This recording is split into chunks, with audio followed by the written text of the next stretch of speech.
Searching. Found.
Well, it seems the camera's still on, but welcome anyway.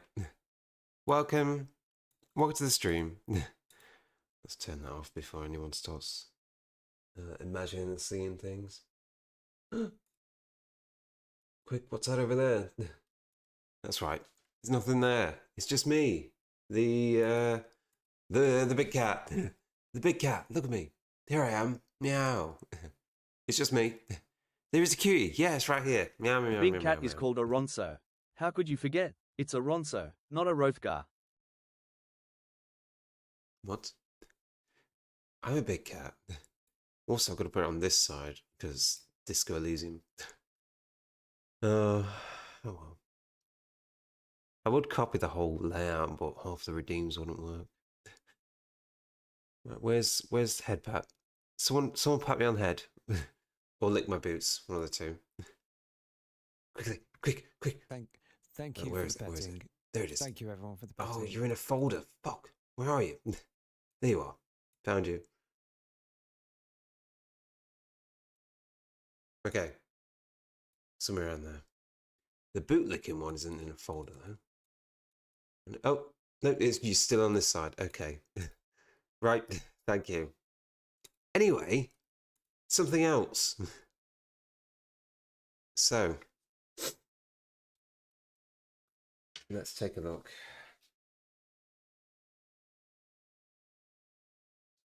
Hopefully this works. Ugh. That's a long word. Right. Hopefully this works. It should work, because there's no reason why it shouldn't.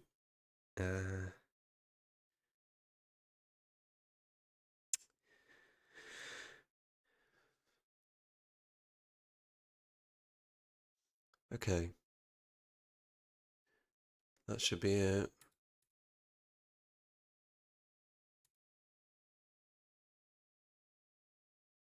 No, the port's changed again.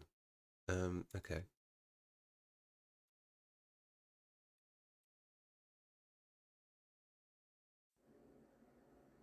There we go. That way around. That way around. Perfect. Welcome to the stream, everyone. I'm going to put you somewhere else. We're going to make some pancakes again. Is that okay? Like that? I think that'd be a better angle, so you can actually see the pancakes being made.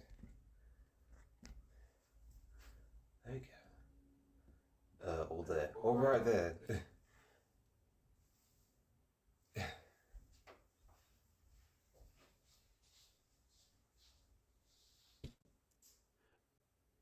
Anyway, we're going to make some pancakes.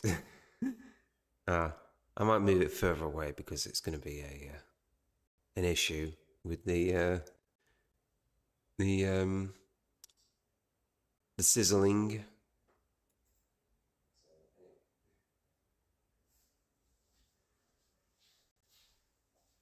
Okay, that's basically going to be it.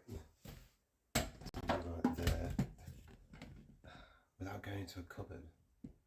There we go. Is that fine? Is that fine? There's no good angle for this. Unless I just put you where you normally are. Should put you here, so you can look at me cook the thing. But that's not good enough, is it? I go from the other side. We do this side. No. You gotta be on this side. You gotta watch me work. There's no good angle for it though. Oh, unless you're above me. In which case, you're probably above me. If you're above me looking down, that doesn't do anything. The angle is incorrect. Anyway, there's stuff there. You can watch me like that. I don't like it. You can just watch me. You can watch me cook right there. And then I put chat on. Let's get my chat on. No, that's feather. This is me. There we go. Hello, chat. There is a cutie. Welcome. I can see you now.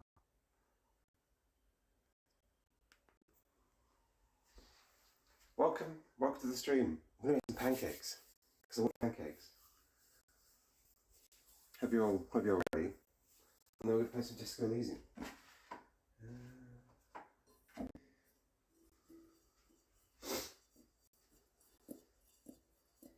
Hello, dragon.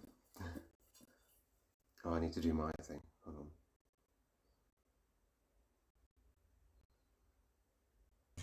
Meow, meow, meow. Welcome to the stream, meow. Meow, meow, meow, meow. Right. So, the eggs need using up. And I feel like I'm going to do double the amount this time. So it's going to be 2 eggs. 2 eggs this time. I also need milk.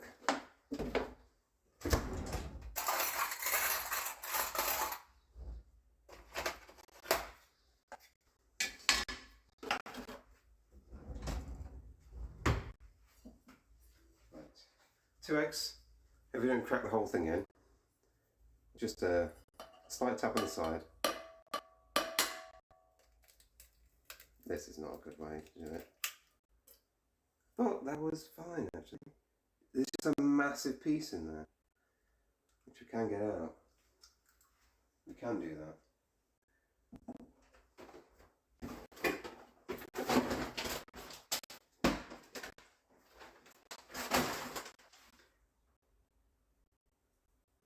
No, it's only small pieces, but that was a big piece. That's 1 egg, and egg 2.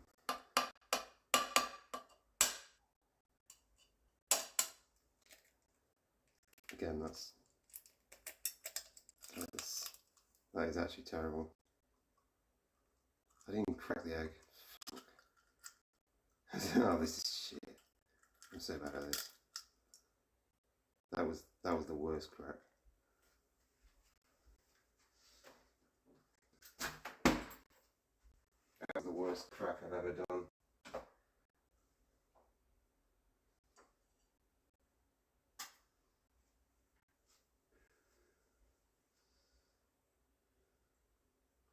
So many shells in that. Oh no. Actually terrible. Ugh. That was actually terrible.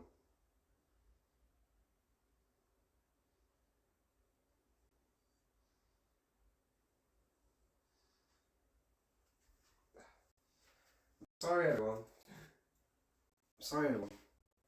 That was the worst crack. Worst one I've seen.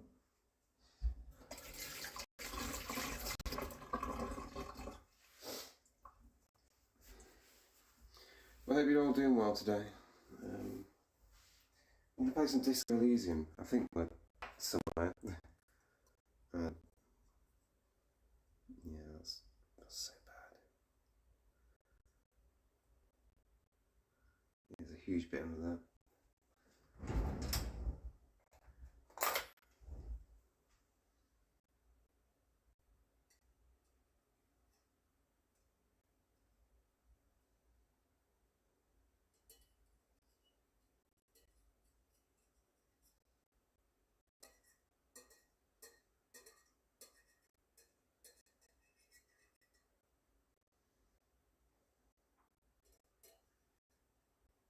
Okay.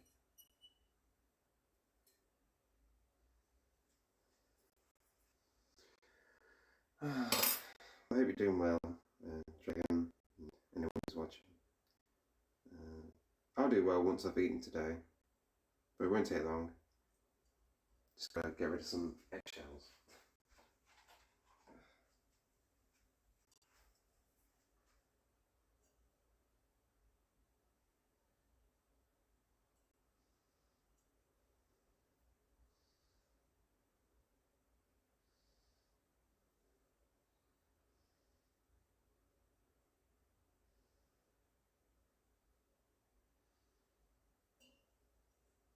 Okay.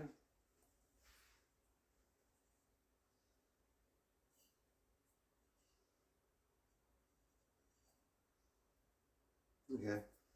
I'm fine with that.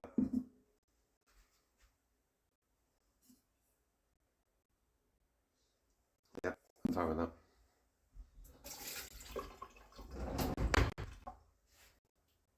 Yes, anyway. Make some pancakes. That works. That sort of works.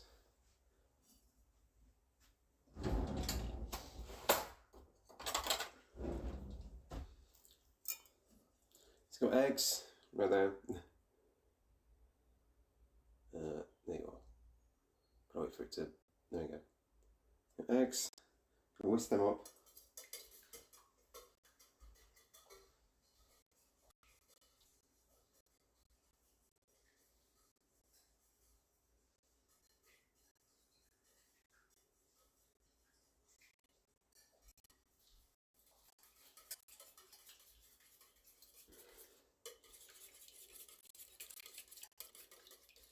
It's fine.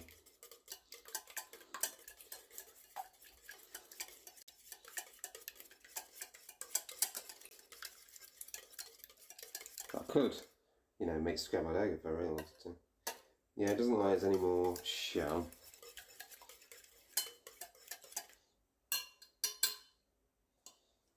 I might do.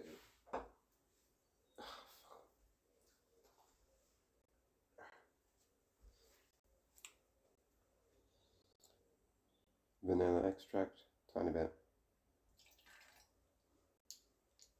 That's more than a tiny bit.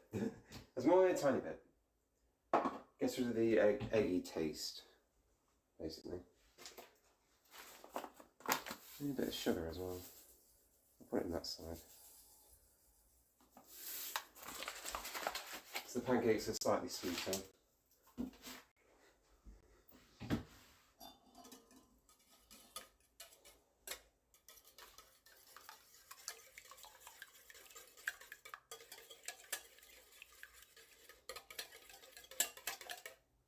Okay. Well, that's a mixture. I'm gonna put you over here. I'm used to it. I'm used to you being over here. I'm used to being over here.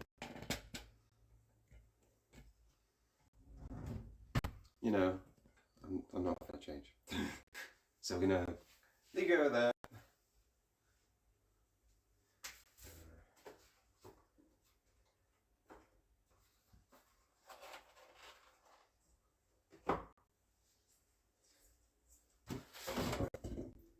I need 2 cups of plain flour.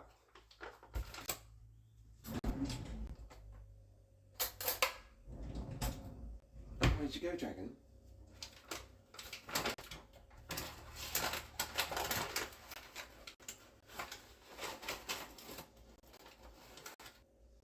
That's a cup of it.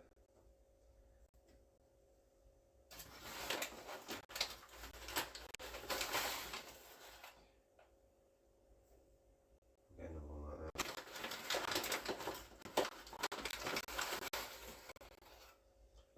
That's probably enough.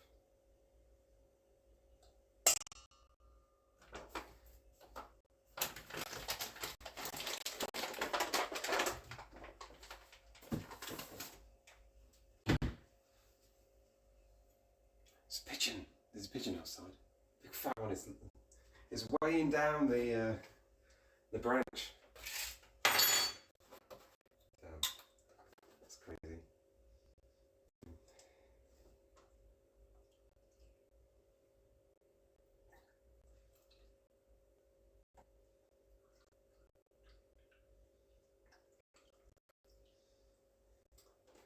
There we go.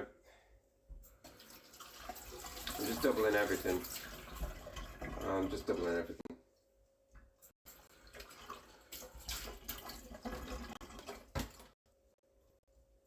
That's fine. Okay. Now, what was it? We'll put the egg and stuff in there.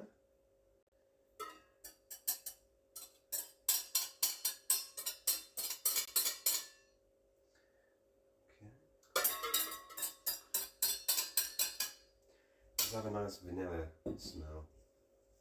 There we go. I can look at that. Perfect. Put you down a bit after that. Pancake mix. Eggs, milk, flour. chunky, so I'm going to have to smooth it out a bit. So, give me just a moment. Put it back up there. There you go.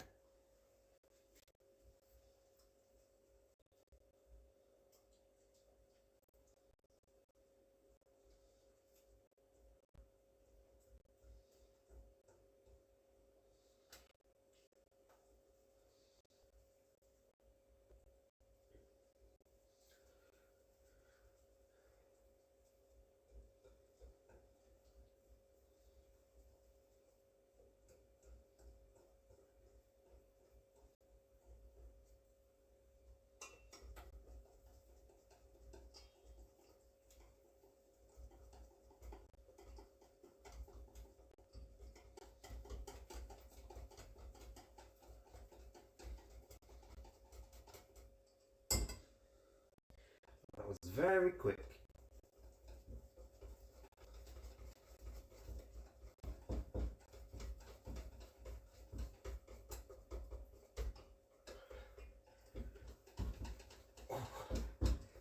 It's not like whisking cookie dough because that is very strong. Look at that.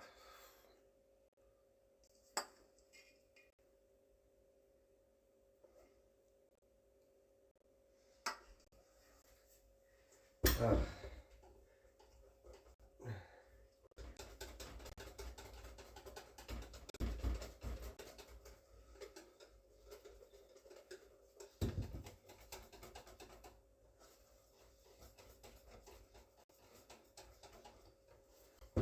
Right.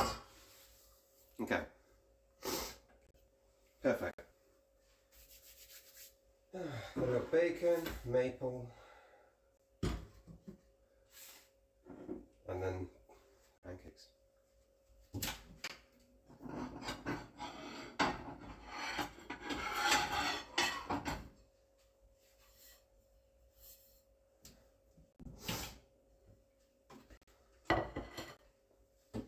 Make sure my tea, coffee is going. Perfect. And then we're going to play some Disco Elysium.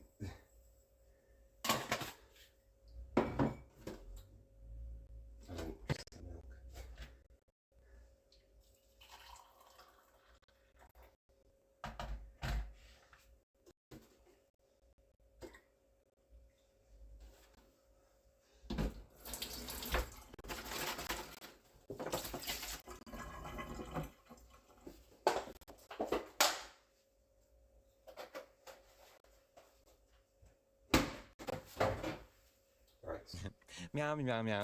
Welcome to the stream, meow. Meow, meow, meow, meow.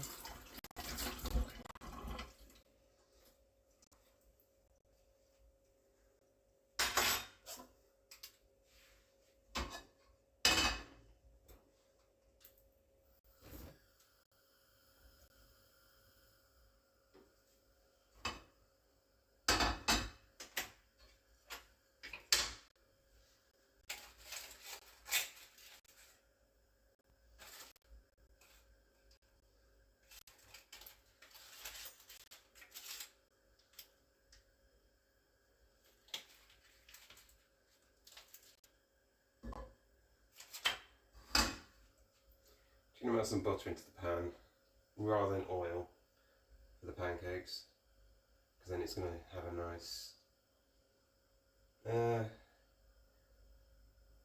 it's unsalted butter as well, so I want them to be sweet without being, you know, savoury from all the oil.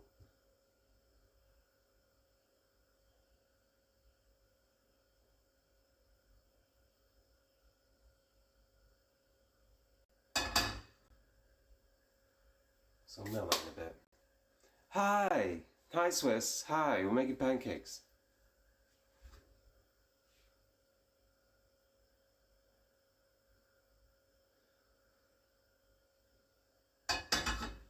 Look at all this, look at all this pancake batter. Oh, look at that. And also, Disco Elysium. There you go.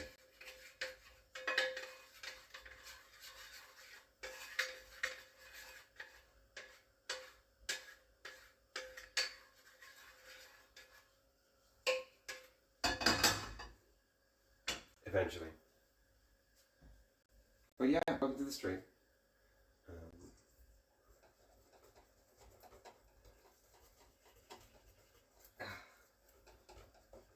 I want to get somewhere where you can actually see the pool.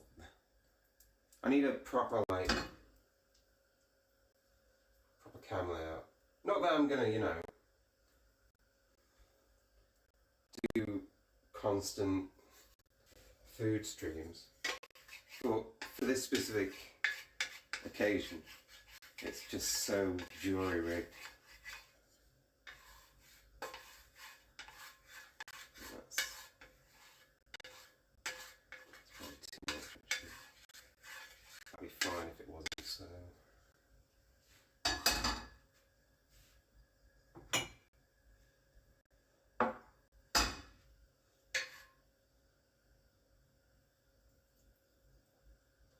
Yeah, that's fine. First pancake.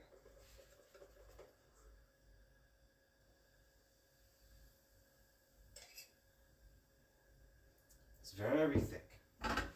It's very thick actually.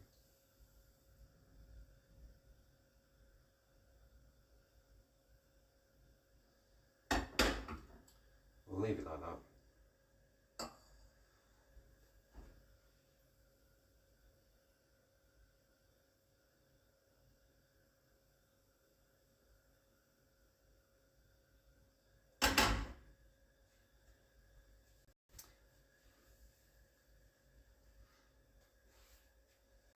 And a cough as well.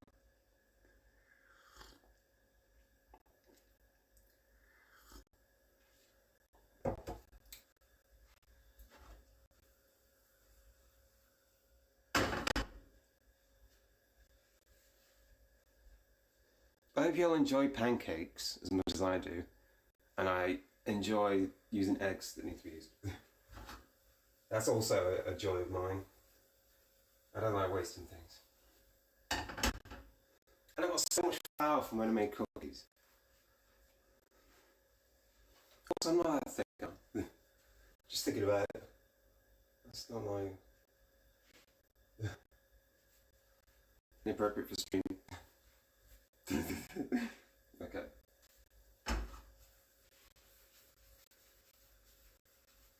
Look at that. It's starting to brown on the edges. There you go. Get you a bit looking. It's a bit smooth on top. Not enough to flip. It's very heavy as well.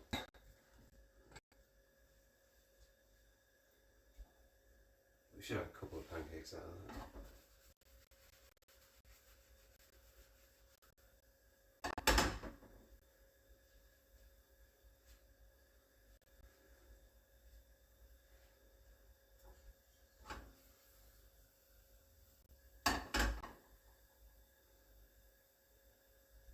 I could actually just do I'll do the casual flip, the one where you don't actually flip it. You just sort of put it onto, and then that,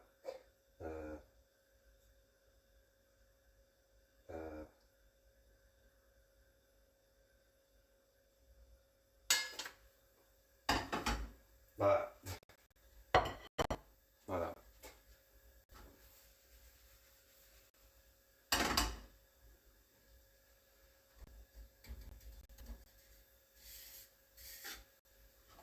That bottom side already. Nice. It's very thick. It's very thick.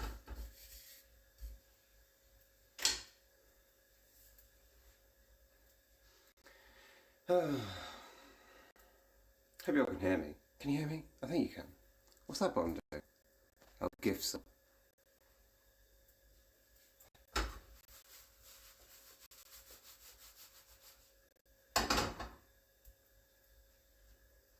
Probably a couple of thinner ones as well. Camera. There you go.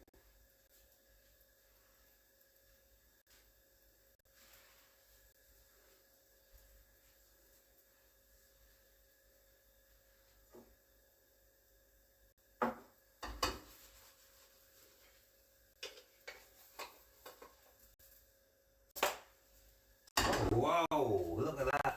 Fuck. Damn. That's nice, that is. Just burning out. That's perfect, that is. Leave that for a couple of seconds.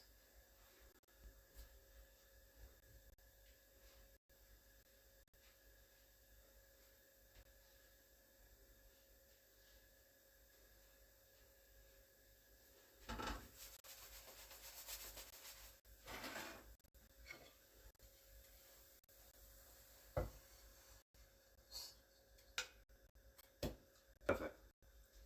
Perfect. So put that bit of butter on.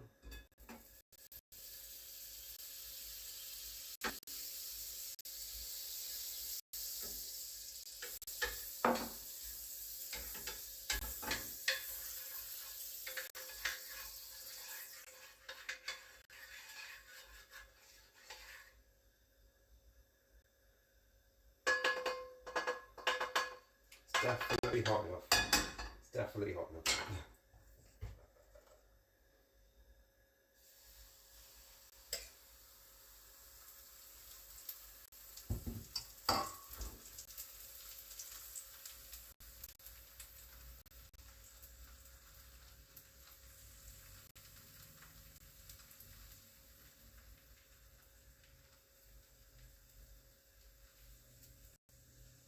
The mixture is very thick.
Got some nice plans for today. I'm really just going to play Disco Elysium, eat pancakes. So that's what I'm going to do. I could do other things, you know, if anyone wants to.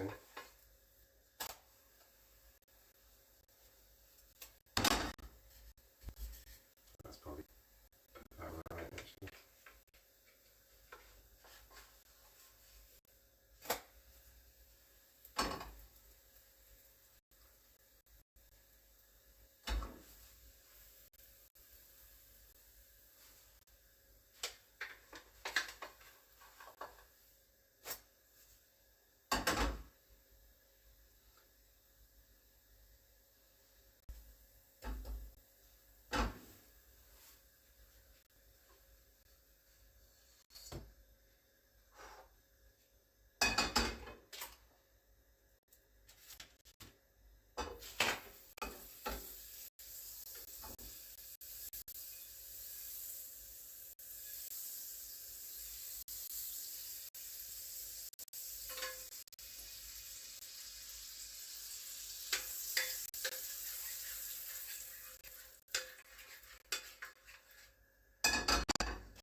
eating one?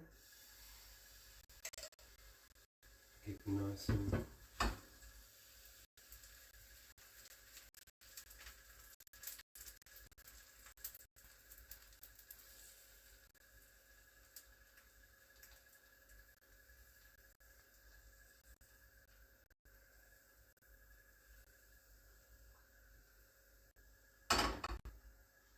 Okay, sure.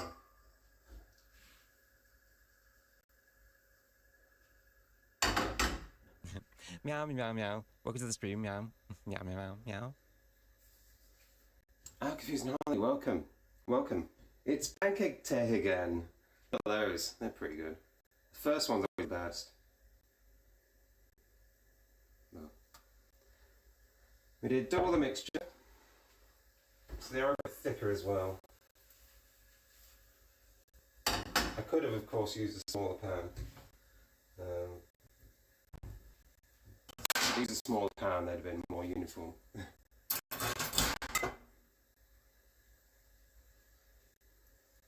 I've come in the stream to pancakes, yes. The eggs need using by the 2nd of this month. So, just tell me when that is, and that's when I need to use the eggs for.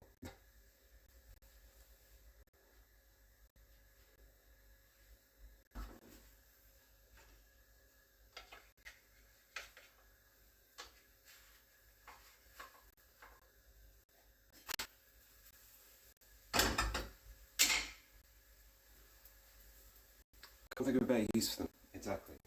I could have some fried eggs later. A fried egg sandwich, maybe. I don't know. We've got a bacon as well. Bacon.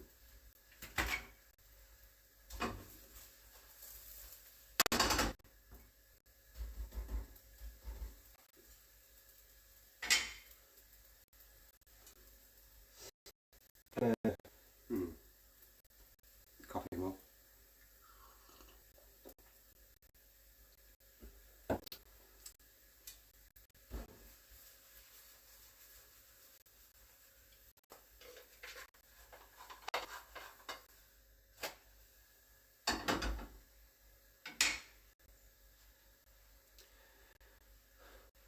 Chopped fried egg sandwich with chili sauce and chutney. It's a state-of-the-art sarnie.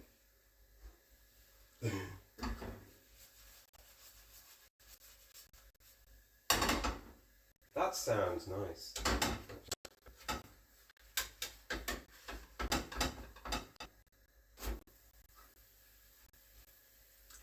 Triple fried egg sandwich with chili sauce and chutney.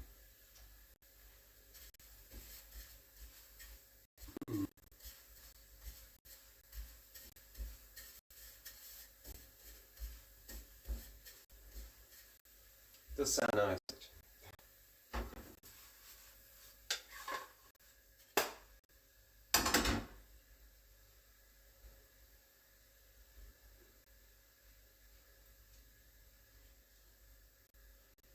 It's original special.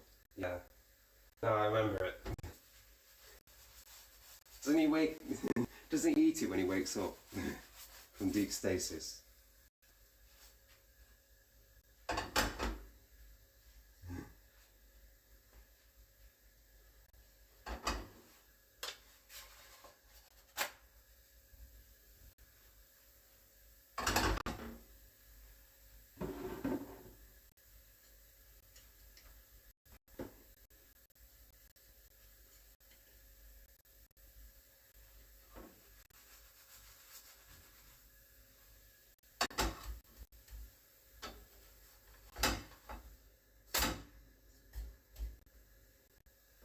Not getting better than that, are we?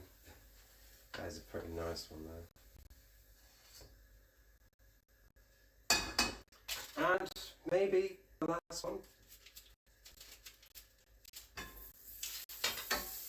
This butter is definitely old, but I've only been using it for pan lubricant, so I don't think it really matters.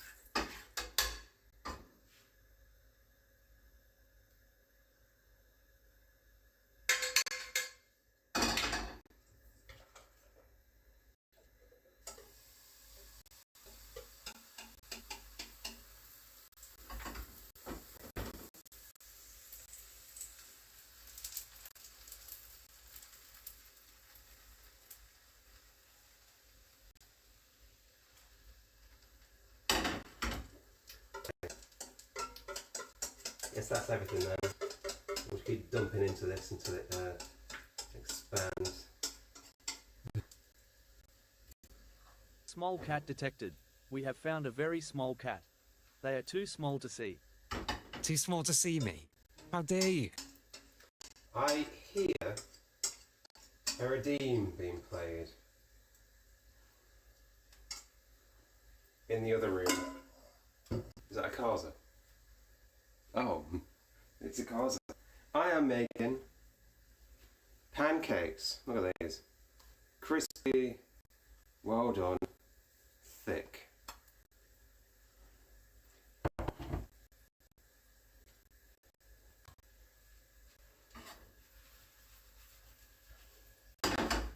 And that's basically all I can get out of that, actually.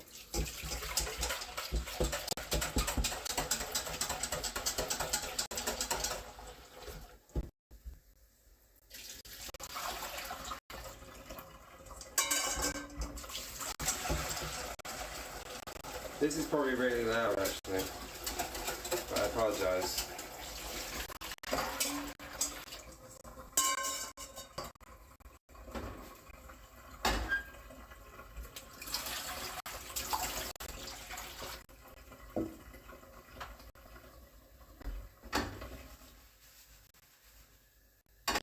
There we go.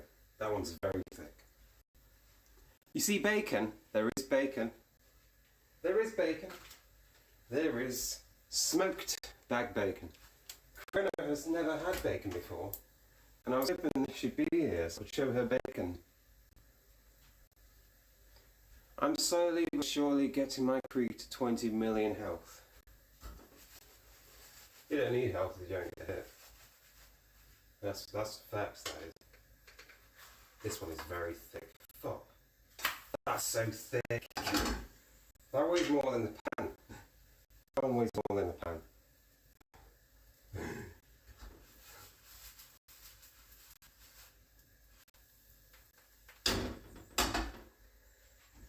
Look at that. Look at that, everyone. There's a whole RPG world waiting to be written out of that. That pattern.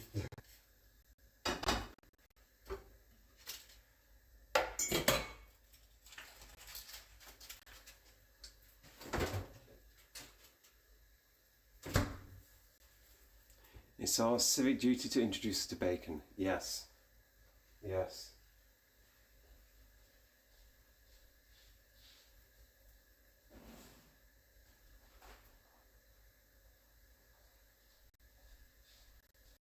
Gotta open a window because apparently my kitchen windows are sealed.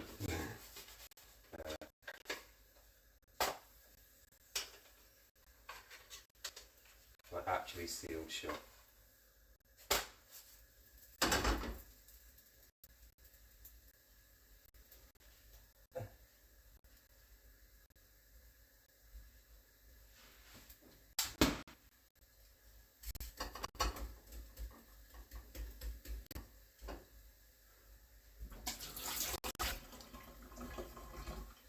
As in glued shut and painted over by the previous occupant. It's a wooden frame as well, so it would crack the frame if I tried to open it.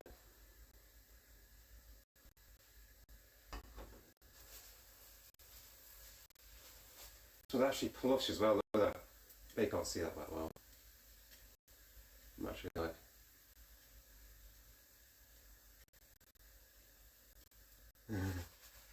Damn. Thick as me. Look at that though. Fuck. Perfect.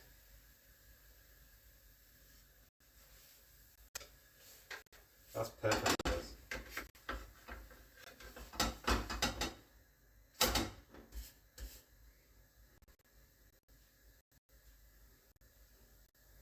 Perfect as usual. Thank you. Thank you. I'll try my hardest. It is getting thicker as well, actually. Oh, oh my god, it's so thick. Look at that. Actually, ugh. Can't even see it. Actually, it's proper bouncy.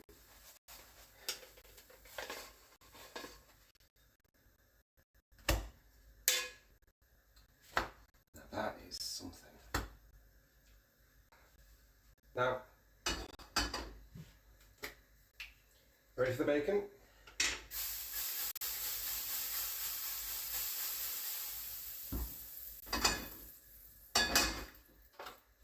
Bacon, everyone. That's what bacon looks like. If you've not had bacon before, it's very thin. You put it on.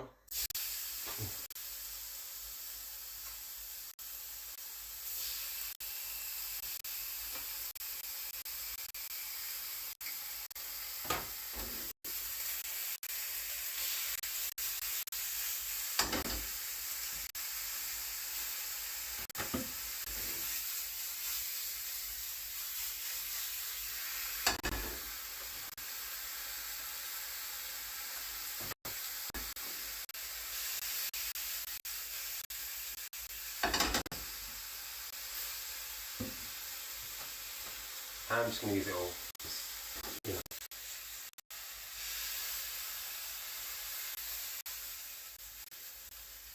It's my bacon.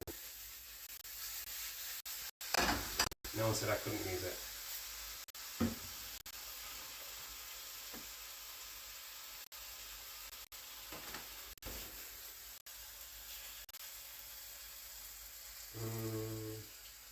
There we go. Smoked as well. Perfect. I love smoked. Good to perfection. Attempts to make bacon salami. Yeah. Bacon salami. What's the choice? What's the choice? You got HP or you got Daddy's. You like Daddy's sauce.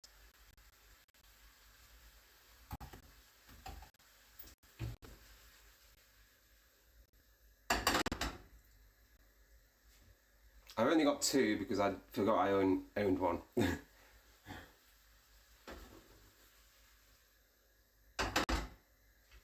HP is very bitter, but it's the first one that I owned, so.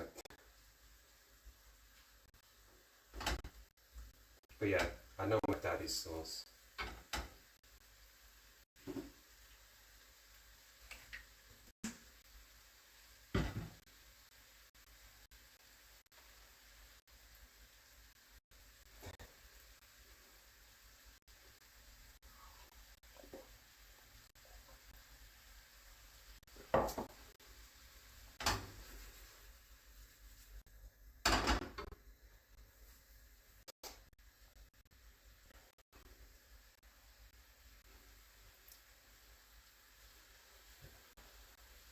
The plate is heavier than the pan. 4 layers of pancake goodness. Right there, look at that. Keeping the heat in.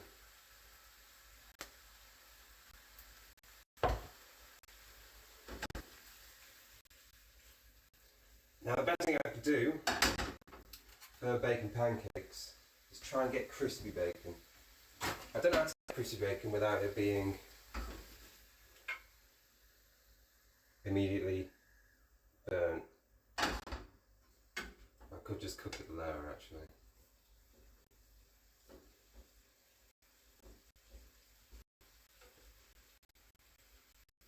I'm not used to gas cooking, so.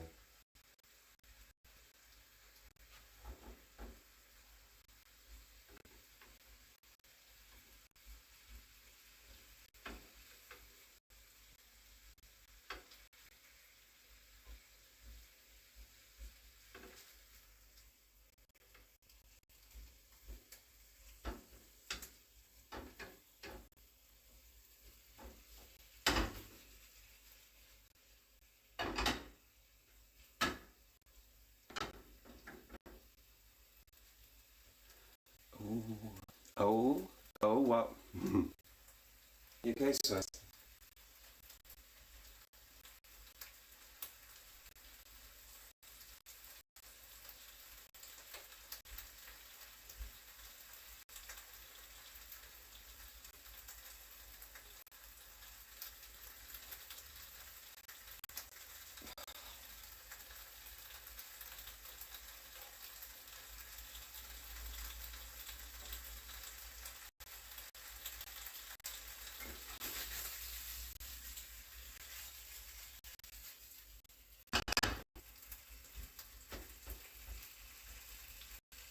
definitely enough oil in the pan.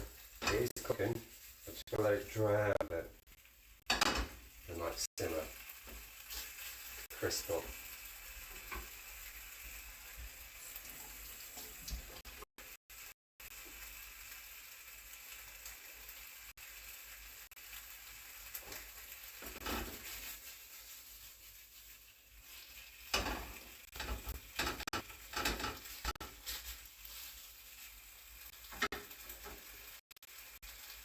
I'd love to share, but no one else here, so oh well. Guess that's that.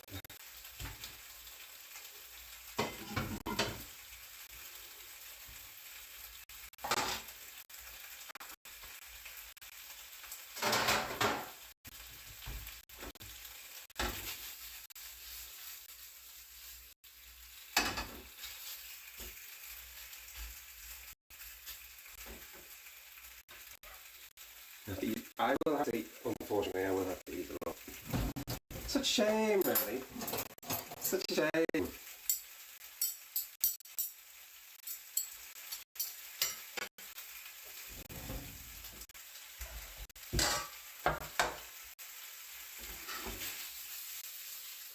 Right, this is probably crisping up now.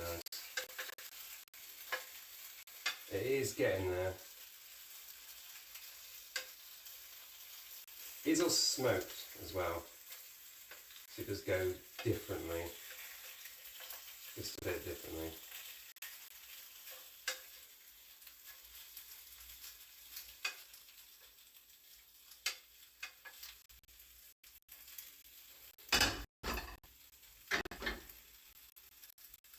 There we go. Bacon on there.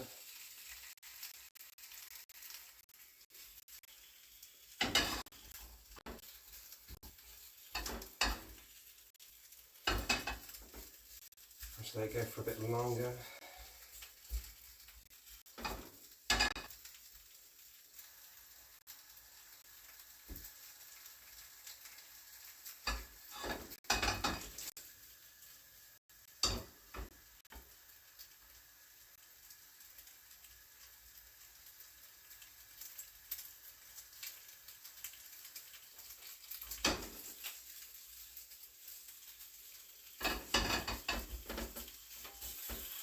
I mean, it's perfectly fine to cook.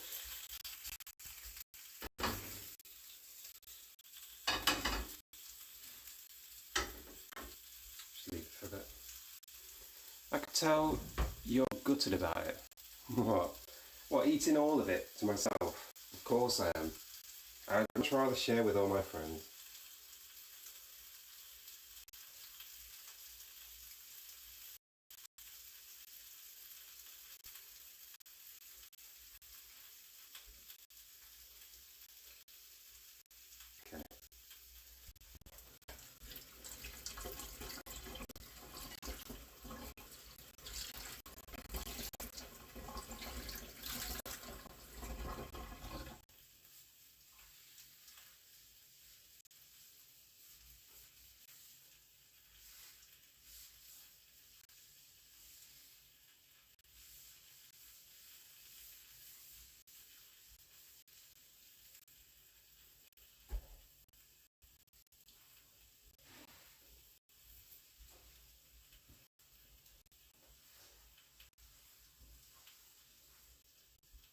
Okay.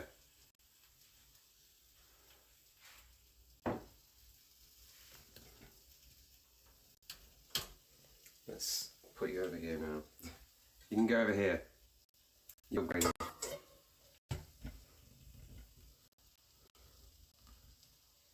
Good enough. Almost good enough. Just Meow, look meow, down, meow, look meow. down Welcome it. to the stream. Meow, meow. Not at me. Don't look at me. Right.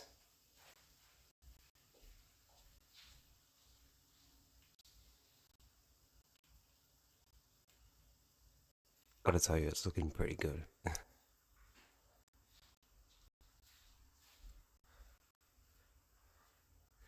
Right. Got our bacon. There we are. Should be nice and yeah, it's good enough. just flip them out onto there. Into some sort of arrangement.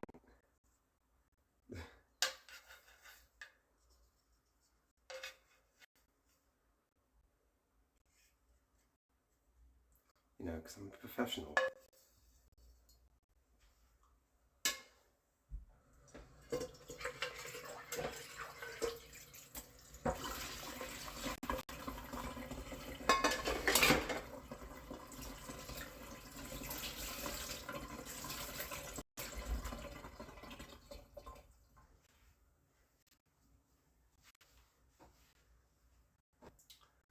Right. Well, what's going on here? Hope your day and night goes well. Sorry I can't hang, but I legit just had a fucking bad night, so gotta go to bed immediately. Hope your noms go well. Can I have some bacon? Here you go, fella. Bacon.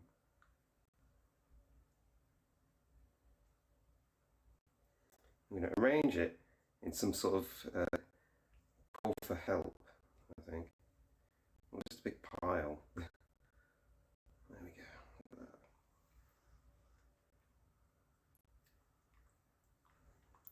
Look at that. See you around, fella. Now we got maple syrup. Ready? Oh, look at that. Perfect. It's so much actually, I'll just pour it on. There we go. It might actually dry out a bit at the bottom, so I'm just going to pour more on.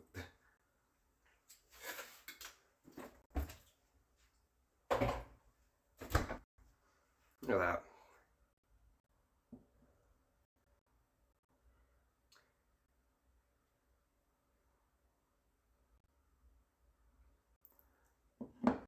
Perfect. Anyway, that's it. Need to be when it comes to maple syrup. Loads is always around. Well, it's great because, like a Yorkshire pudding, the way the bacon folds means it gets folded in, so it's like holding a bunch of syrup. Anyway, I'm going to eat this in the other room, so goodbye.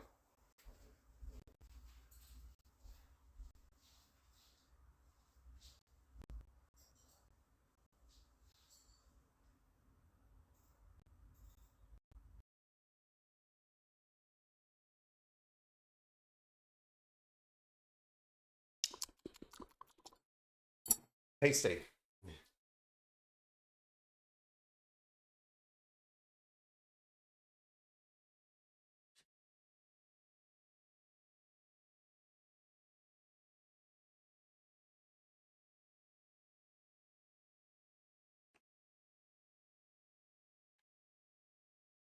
Right. Oh, I can take my clothes off now. Oh.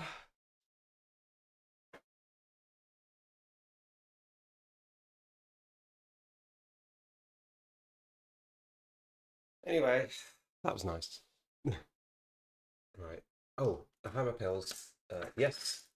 Disco Elysium, by the way. Oh, I've got all this bacon now. There's too much here. I shouldn't have done 2 lots. That was a mistake. I'm sorry, everyone.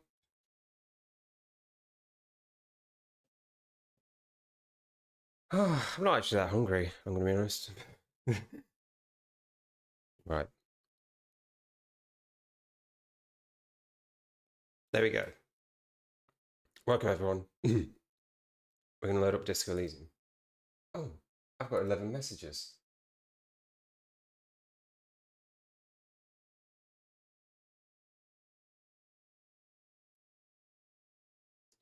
Right. I can't waste bacon. No. No, but the bacon wasn't running out of date. The eggs are. The eggs run out of date today. So I've got 2 more eggs to eat by the end of today. Right. This is when I find out if I've actually cooked them or not. If I just took them out to them. Because they were so thick. I'm struggling to cut through with a butter knife. The pancakes. They're very thick.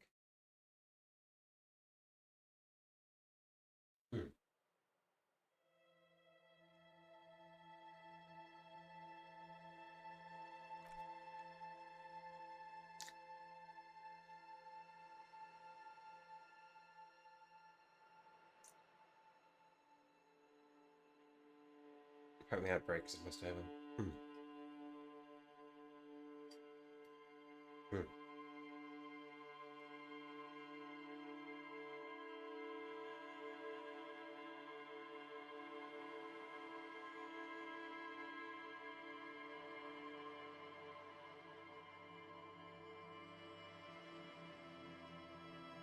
You just tuned in. I'm eating bacon pancakes. Also, Disco Elysium.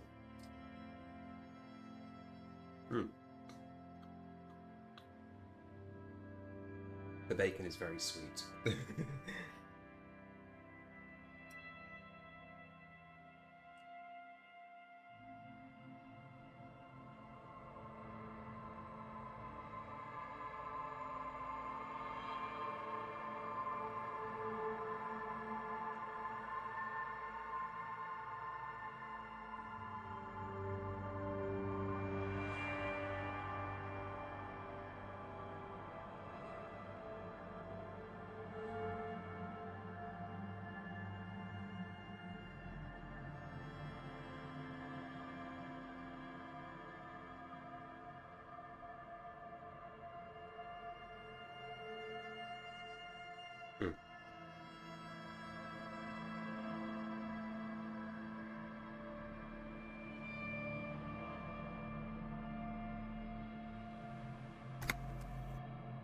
Small cat detected. We have found a very small cat. They are too small to see. Okay. Too small to see me. How dare you? Thank you, Ricardo. The big cat is called a ronso. How could you forget? It's a ronso, not a Mr. Rothgar. Ronzo. Thank you.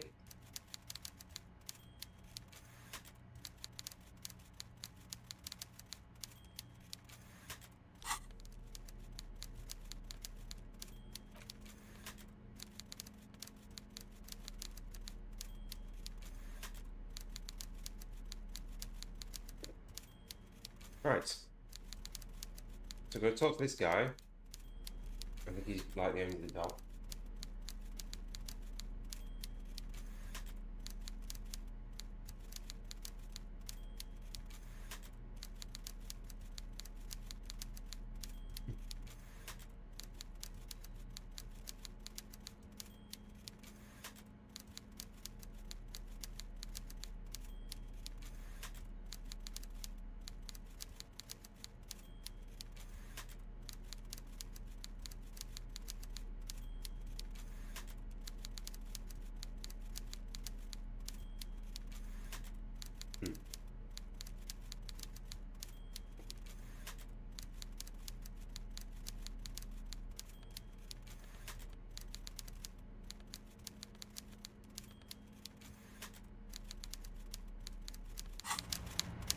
So I like what we've got currently. We've got the Humpty Dumpty Centre that gives us 10 XP and 2 Real for any time I get encyclopedic knowledge come up. And also an actual art degree, which every conceptualization passive heals me in morale and gives me XP. Now, my conceptualization is 8, and my encyclopedic is 7. So I've been leveling a lot in that short amount of time. So every time I get one of those... Before you is a walrus of a man, seated behind a large desk. He looks up from his work, not the least bit surprised to see you. Yeah, so it's been like... very good for leveling. I need to see if the game is picking up the vocals. With great effort, he straightens himself up. in his chair, yet says nothing. He simply stares at you.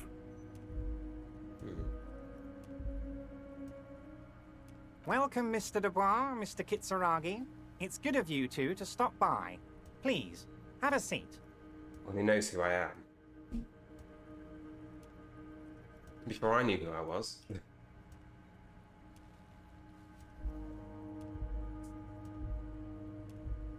I'm Everard Clare, head of the Debarders Union here in Martinez.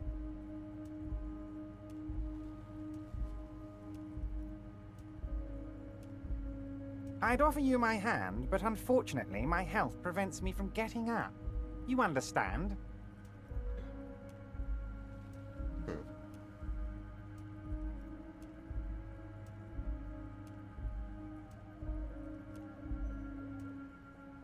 He looks extremely comfortable. The tiny folding chair, on the other hand, looks like a torture device.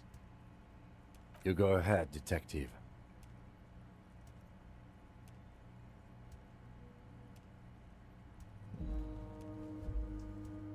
Please, Mr. Dubois, let us converse in a civilized manner, as equals. Take a seat. I insist. Yeah.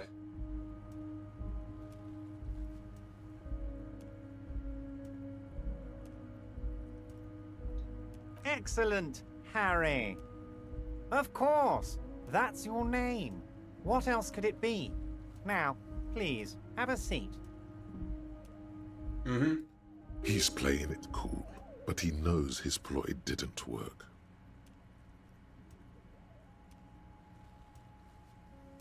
Very well, Mr. Dubois. I respect a man with strong convictions. There we go. There we go. Oh my god.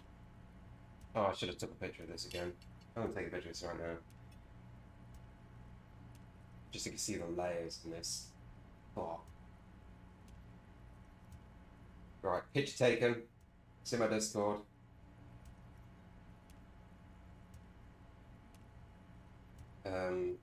In a second. Wait.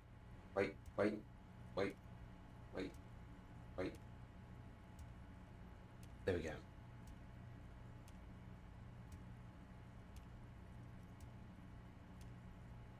I, too, have convictions.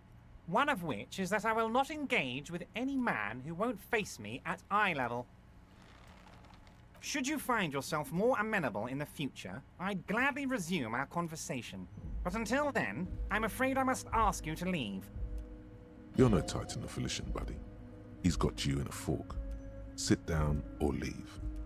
Excellent, Mr. Dubois. I can see that you're a reasonable man, and reasonable men can be of great use to one another.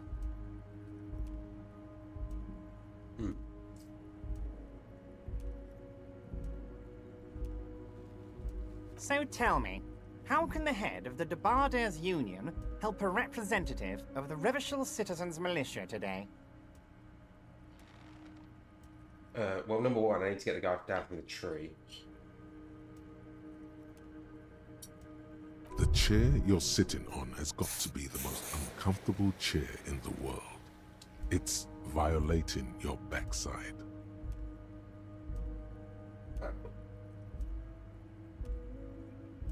By the way, I heard you got a rather rude reception from a certain Lawrence Gart. Some people have no manners, it pains me to say. This should take care of that nonsense. It should be sufficient to cover your expenses for a few days and patch over your differences with a cafeteria manager. Go ahead, take it. I can't take that because then I'll be in debt to him.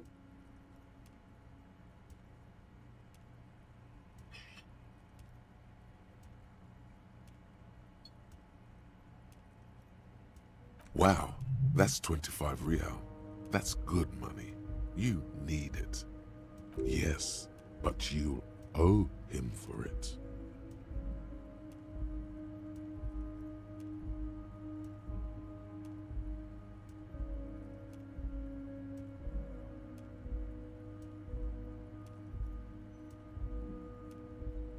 Yes, I know Lawrence. He's a real character. No union man in him. A real piece of work, that boy is. With a grin, he points to the checker game. It's like you're on a game show. At least don't thank him for it. Okay, okay. I respect a man with principles. No handouts, then. Now, I'd like to set your mind at ease about one other matter. Your lost gun. Let me assure you, Union people are on it as we speak. I've got my best hounds looking for that lost gun. His slug-like lips move, but all you hear is an echo. Lost gun, lost gun, lost gun. The world is swallowed by a black hole of fear. Only 2 words escape its gravitational pull. Lost and gun. When he said, "Don't worry," he actually meant, be very worried. I know everything, Harry. Right now, I know that you're worried. Don't be worried. Everything's going to be all right.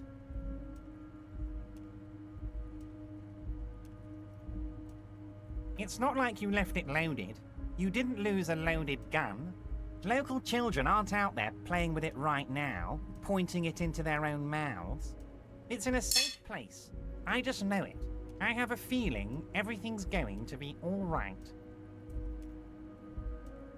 Don't panic.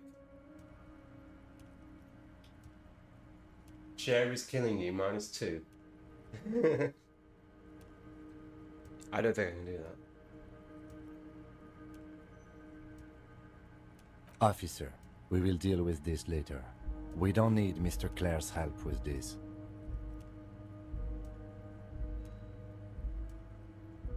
I wouldn't be so sure about that. God, you're sweating. Your knee is jerking. You're about to cry, aren't you? You're about to cry because you lost your gun and those children are gonna shoot themselves with it. Mr. Dubois, you don't look so good. Mr. Dubois! Mr. Dubois! Harry!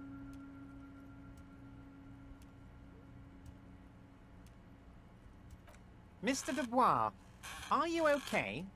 Can I get you a glass of water or something? Are you having some kind of medical emergency?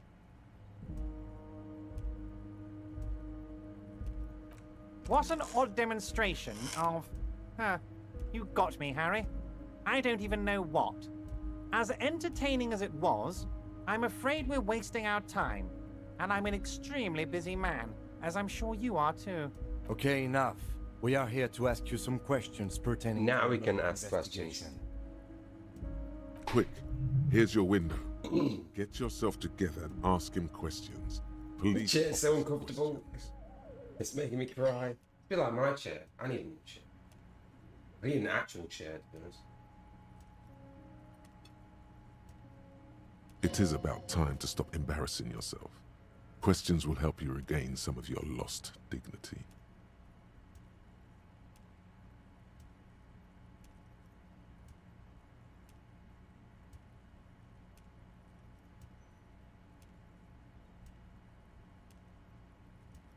Okay, got a few things. I've met Joyce, the representative of the company. Oh, that's very nice. I haven't gotten around to her yet. I'm very, very busy, you see. I hope you're getting along.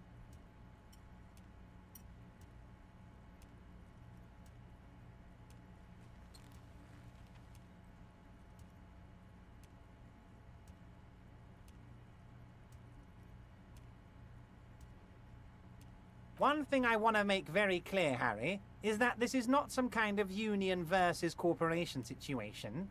Everyone is just pals here. Everyone just pound. Yes, we're all trying to do what's best for Martinez. Don't feel like you shouldn't work with her just because you and I are such good friends. I'm not a jealous guy. What do you mean, Harry? Nothing. I let him go. He's an old man, Harry. I wanted him to spend more time with his family. God knows how long he's got left. Harry! I have little people in my organization. I would never call someone a midget. What is this? Honestly, I'm beginning to think you're a midget, Harry. I'm only kidding, Harry. You're not a midget. No one is. We're pals. It's hard to say if he really lost his temper, or if this is another one of his tricks. This man almost never angers visibly. If she actually wants to see me, she will find a way. Any good negotiator would. And I just don't have anything to discuss with a bad negotiator.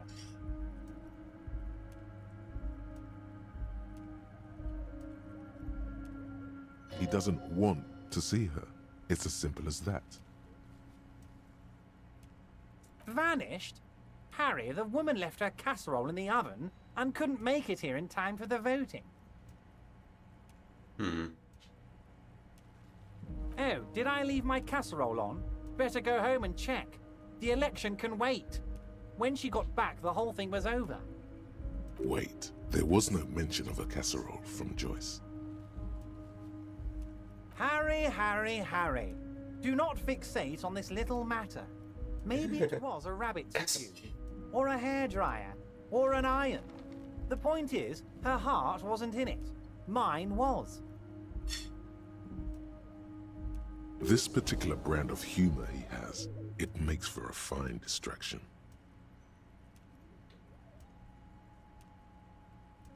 Yes, yes. Low balling, of course. This isn't a casino, Harry. Real people, real livelihoods are at stake here.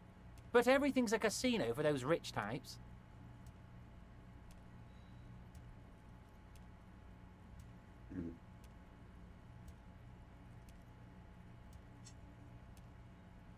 His expression makes it clear. This is childish and irresponsible behavior. Of course, Harry. Let me just assure you one more time. It's perfectly okay to share anything we discuss here with this Joyce.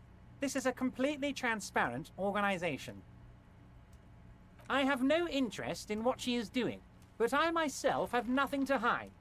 Your business is your business, and I respect your privacy. Just remember, none of this is secret. Tell her about all of it. My brother's picture, my singing swordfish clock. Tell her how overweight I am and how I'm helping you find your lost gun. Tell her about everything. Everett doesn't mind. It is rather interesting to tell people things about each other, isn't it? It was nice telling him about her right now. Right. I'm gonna be back in just a moment.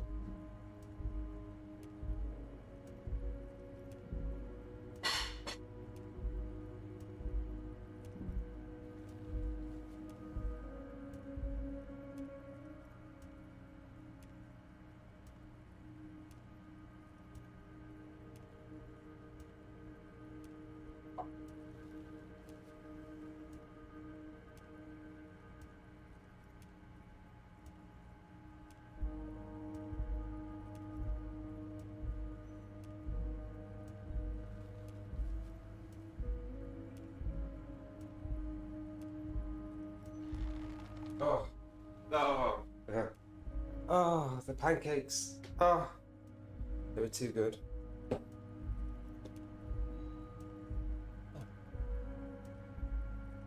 This is weird.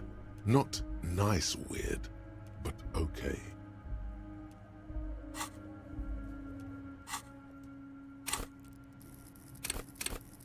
Okay, give me just a moment.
Okay, sorry about that. Need to get a drink.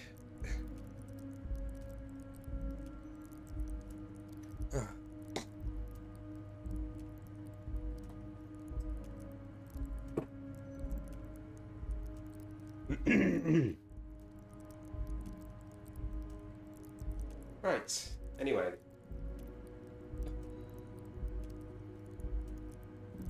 The pancakes are nice. They were very... Oh. Well, they definitely were a bit dry. They were so thick. Ooh. Anyway. Welcome back, welcome back. Okay.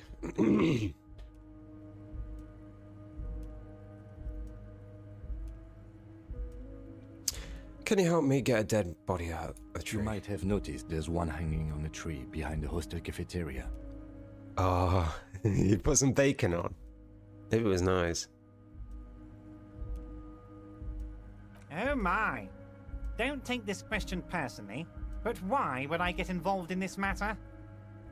Mr. Clare, the man was hanged with a cargo belt. A steel-reinforced cargo belt. It's safe to assume the Union had something to do with the murder. Besides, getting the body down would benefit all of us. It's a stain on the neighborhood.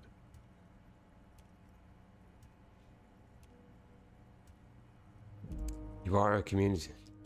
Also, I stood in the front. Trying to see worker boots. I can certainly see how having him up there might start affecting some real estate values. But of course, all joking aside, I am going to help you. Jean-Luc, the cop who bested you in physical combat is here, and he has a little dead body in a tree problem. Namely, he needs it to be taken down. Please extend him this courtesy. You can find Luke down at the gates, but you already knew that. Anyway, he's going to help you, now that he's back on his feet.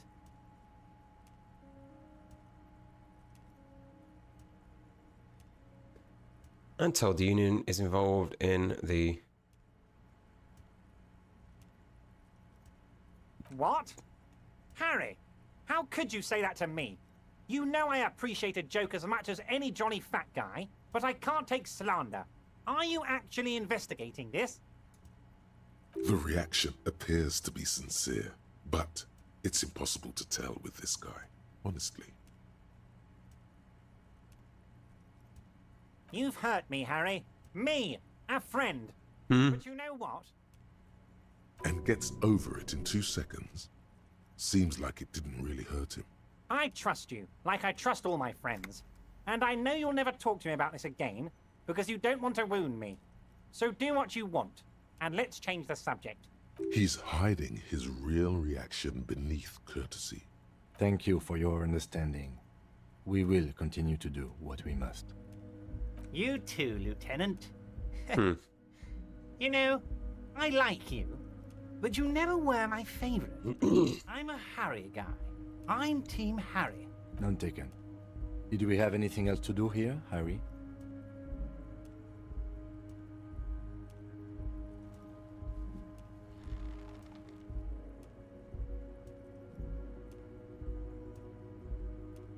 Ah, yes. Your side investigation. Thank you. You've got some spirit clearing up phony drag accusations alongside this murder. I'll talk to the mayor and see if I can get you the key to the city, Harry. Now let's talk real business. Actually, Rivershell doesn't have a mayor. Encyclopedic. I get money. He refuses to discuss it further. It's probably just a small nuisance to him. Am I going to ask? Hell, Harry. You spin-kicked my strongest man in the face. I saw it from my window. Would you ask a man like that how he got into your container yard? I don't even know I was able to do that. Don't worry, Harry. Between you and me, I'm not a huge fan of his race thing. But the Union did not get where we are today by frowning on eccentricity. Anyway, I assure you, I am a very well-informed man.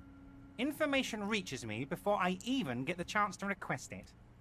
Oh, I know everything about you, Harry. I have a big fat folder on you. Very juicy stuff. And the word on the street is your memory is a bit...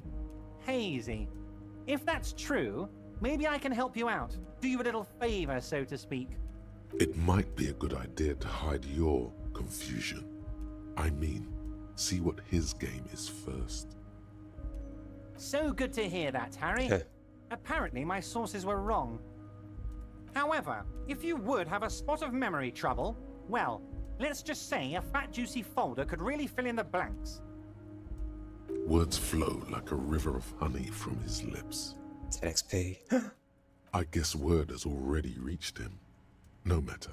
No harm done. It's just a brown folder. You can't make out what's written on it. Are you trying to tell me you've gotten hold of some of our documents? Mr. Kitsuragi, would you mind? Harry has some questions he needs answers to. Don't just jump to the folder. That's not smart. Shows you're on the edge. Do some probing first.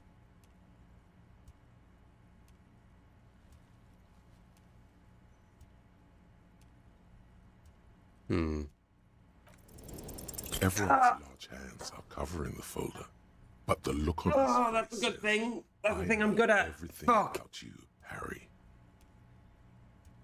Oh, Harry. Oh, wow. This is really something. I'm sure it's not that bad. At worst, he has an old RCM folder, and I very much doubt even that. So how about it, Harry? You need assistance, I presume? Ah, this? My friends in your organization gave it to me, Harry. This translates into, haha, you guys are so corrupt. I find that very suspicious. May I have a look? I'm afraid this is meant for Union eyes only, Mr. Kitsuragi. I'm sure you understand. Please continue, Harry. Of course, Harry, of course. Let's not linger on personal details and amnesia. You wanted something from me. Oh, of course. That's your main thing here. That's Hey, Dragon. why you're Hey, class Dragon. in Hi, Asia. Dragon. I know everything that goes on around here. and I'd Hi. love to Hi, help babe. you, How's it like I'm going? helping you with the body. How are you doing, Dragon? Hope work's not too hard. I mean, it's no secret that the lynching is connected to the strike. So much to talk about. Honestly, it's been weighing on me so heavily. I understand you need to interview me. But there's a thing that's been keeping me up at night. I want to talk about the hanging. I mean, if we could just calmly talk, exchange information, we could blow this thing wide open. Yes, that sounds good. Let's do that. But I can't think straight with this thing weighing on me. You're police officers, aren't you? I have a crazy idea. You guys are basically door-opening machines, incredibly talented at opening doors. I'm not sure I understand. If you're asking us to break down someone's door, it's not going to happen. Come now, I just need you to go open a little door for me and leave it unlocked. A simple thing. Absolutely nothing shady about it. An excellent opportunity presents itself, sire. You could win the trust of the arch-liar, pretend to play into his hand. Then, should you wish, bend his efforts towards your own. Harry, I'm a very busy man, and more importantly, I don't have that extraordinary physique you do. You look like you could run around all day. I do. You want to send someone a message that the police are working for you. I repeat, I'm a very, very busy man, Mr. Kitsuragi, and therefore I must occasionally enlist outside help. So what will it be, Harry? Oh, no one's. It's just a weasel. A weasel lives there. Nothing for you to worry about. A loud blabbering weasel. When weasels feel no one is watching, they start acting foolishly. Just go there, unlock the door, and leave it open. It's been such a burden on me, Harry. I just want this to be over so I can discuss business with you. Fantastic, my friend. Just let me know What door? when it's done and we can take our friendship Is it to the behind next the- level. You can get the key from Manana. He's down by the gates. Manana's like a free agent in the Union. Special operations. Hardened socialist. A real free thinker, too. He'll tell you precisely where the door is. One last thing, Harry. Just open the door. You don't need to go in or anything. I just want that weasel to come home and see the unlocked door.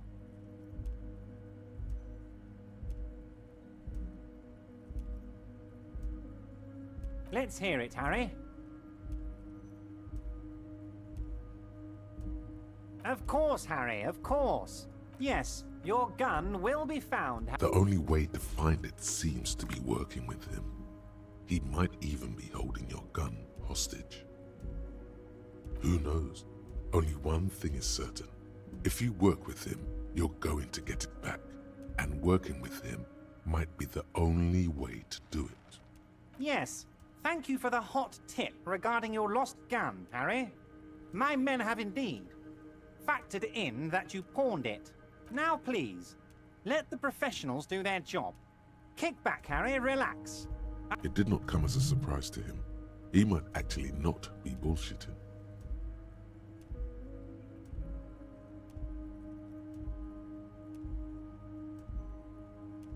Damn it, Harry. That's exactly what it means. I'm only kidding, of course. He is not. Of course. I understand. We help you, you help us. My dear Harry, there are literally millions of containers in this harbor. Harry, you smooth-talking son of a bitch. Time is a precious resource. Smooth talking.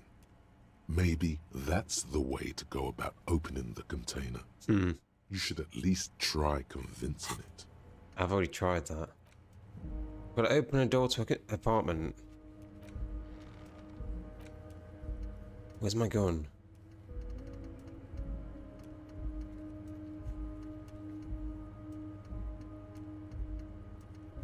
What does it say about my gun? Done.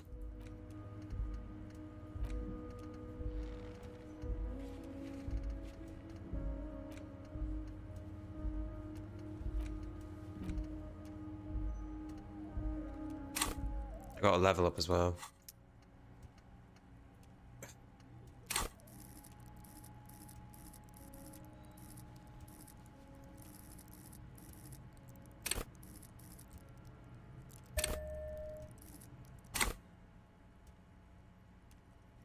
Yes, yes. What's that, Harry? You're getting a little pale. Is it the words paranoid schizophrenia? Wait. You need this to get in and out through the gate.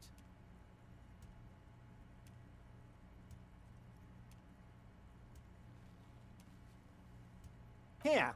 You're one of us now. A real red and white union man. Okay.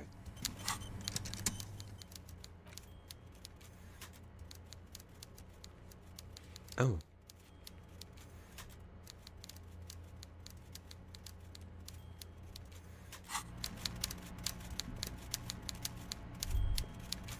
Let's get out of here then. I assume the tenant has something to say about me. Or to me at least.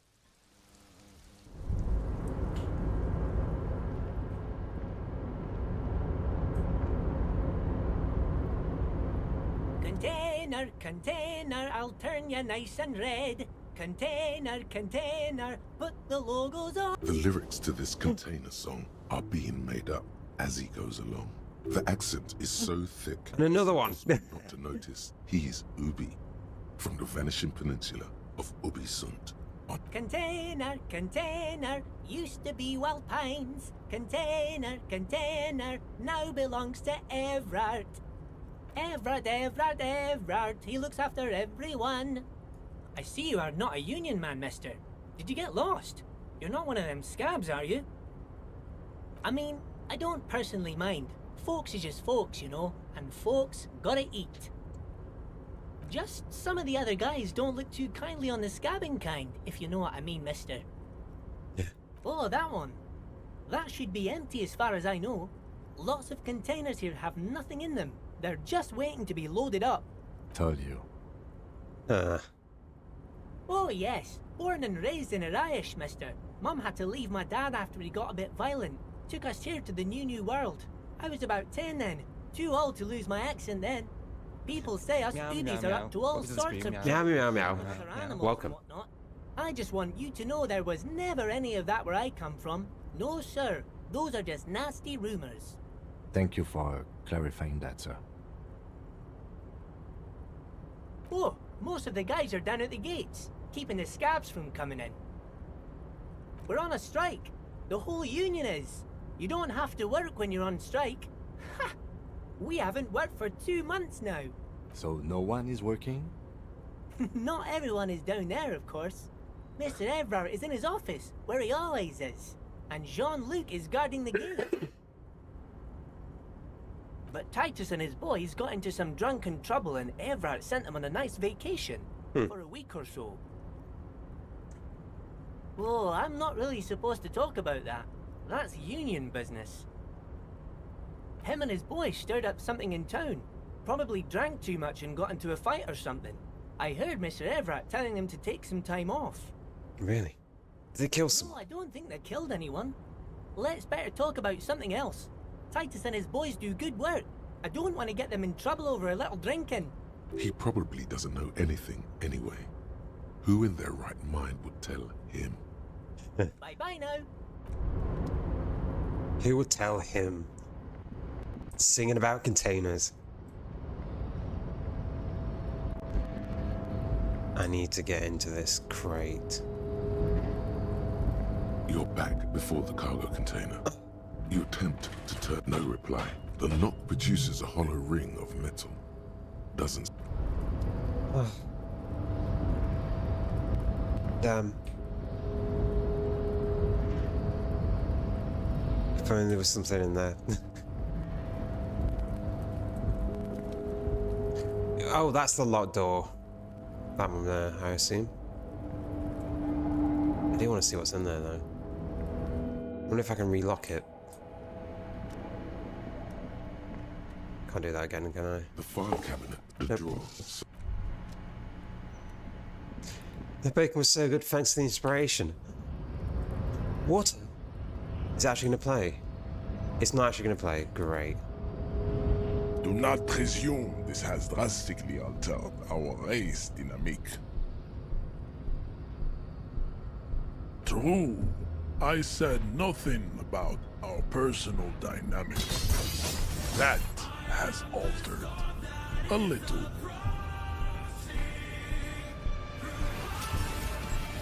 I'm sorry, Joe.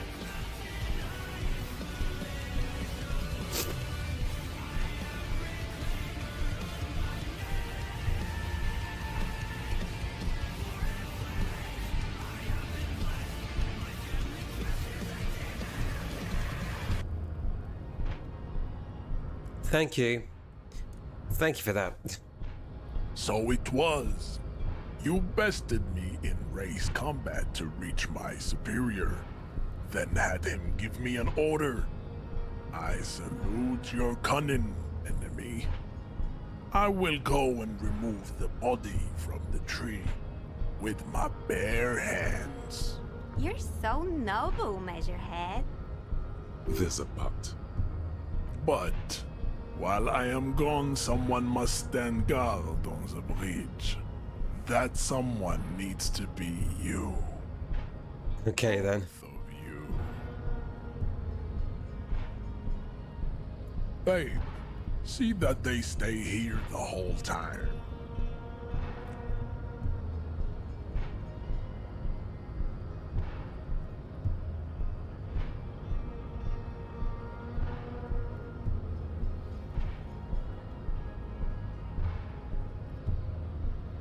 The woman's gaze follows Measurehead as he leaves.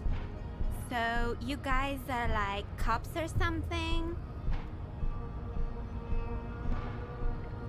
I'm just trying to keep things from going to shit. Have you ever thought that maybe things should go to shit? I'm Katya, by the way. You hear that? That sound. He's breaking something. Yeah, Jean-Luc must be really tearing it up over there. I wish I could see it. Don't worry. Physical stuff like this is really easy for Measurehead. Mental stuff too. He's really spiritual. He's just gonna break the now. branch. It's late outside, isn't it? You guys must really like doing what you do to be out so late.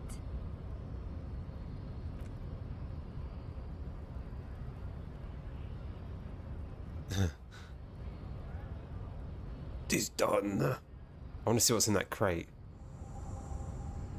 The corpse has been removed from the tree.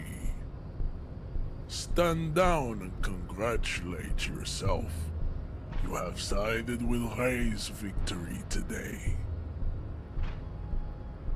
And what you had to do was to become a Union man for all to see.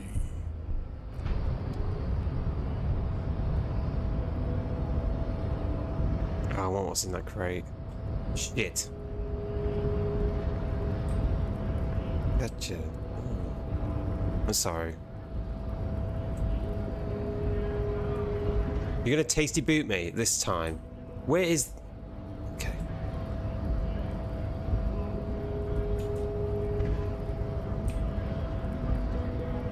Where's the big guy? The big guy's gone.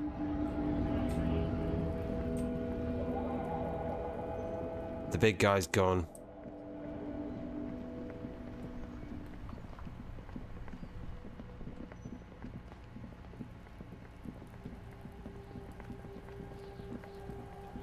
And the branch is gone as well.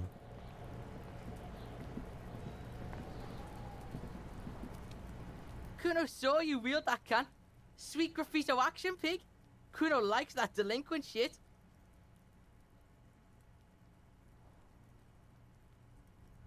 Fuck no! Ah, shit! That's right, pig. Shit. Figure out what's going on with the kid.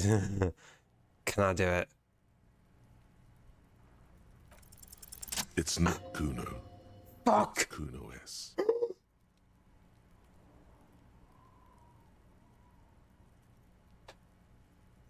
Kuno S is by far the worst of the two.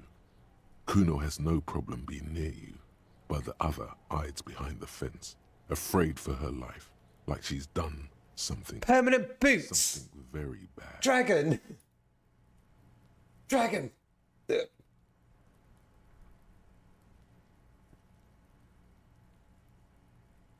She came up with that psychopathic scheme of screaming for help before. Kuno just wanted to talk to you about his name. Kuno S was the one who wound him up and directed him. Also, Kuno hasn't stopped talking to you, even enjoys it from time to time. When you talk to the other one, it's like talking to a cornered animal. She only hisses. All in all, Kuno respects madness. You cannot hope to outdo her on that front. You must win yourself a few minutes with him alone. Fuck you whispering about? He's whispering too. He's going with it. But watch what happens. Fuck you whispering about! She puts extra stress onto that word, expecting it will make you uncomfortable. If Kuno wants to whisper, he's gonna fucking whisper, okay? Let's whisper, pig. This is it. You've got him. But be careful. You can still fuck this up. Don't make Kuno look bad in this.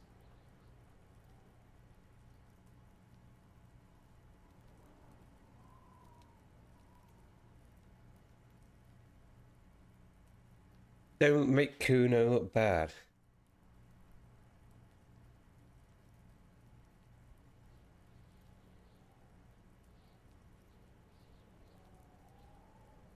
She's not fucked up. Everyone's fucked up. Stop judging shit. Wrong move. But he's whispering still. You haven't lost him. Just don't mess up again. Or you will. There are no guarantees here.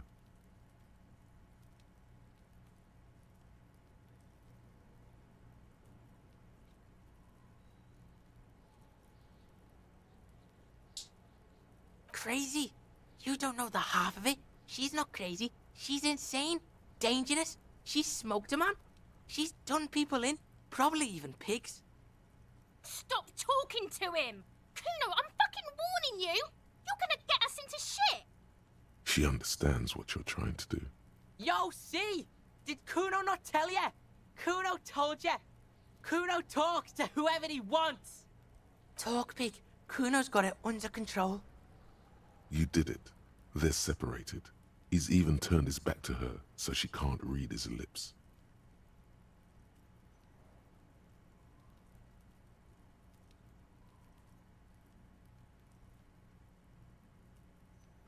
Kuno means she killed someone.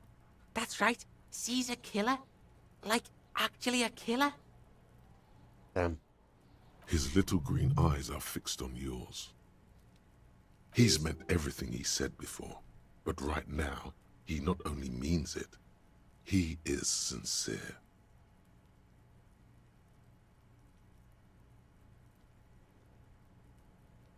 Killing is serious shit. Kuno's always serious about the 488. 488. The criminal code doesn't go higher than 190. She's probably killed a pig too. I mean, I'm pretty sure she has.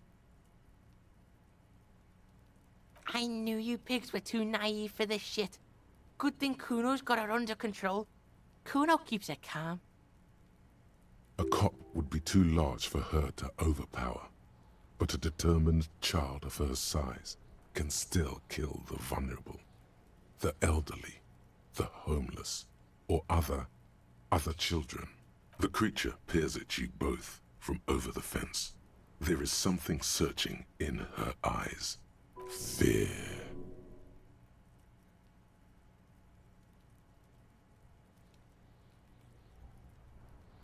Kuno falls silent. He does not look at you when he replies. Kuno, that's what Kuno is starting to think, yeah.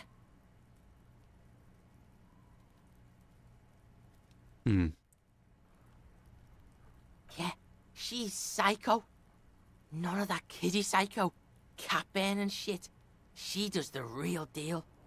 Snuff radio shit. Believe me, pig, you don't want to know. Shit. Like the private radio stations Noid mentioned? He doesn't want to think about it. This isn't just another boast.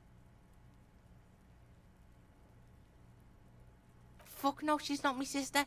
She's just a stray who got in, like a mad dog or some shit. Yeah, she was just there. Meow, meow, meow. Welcome to the stream, meow.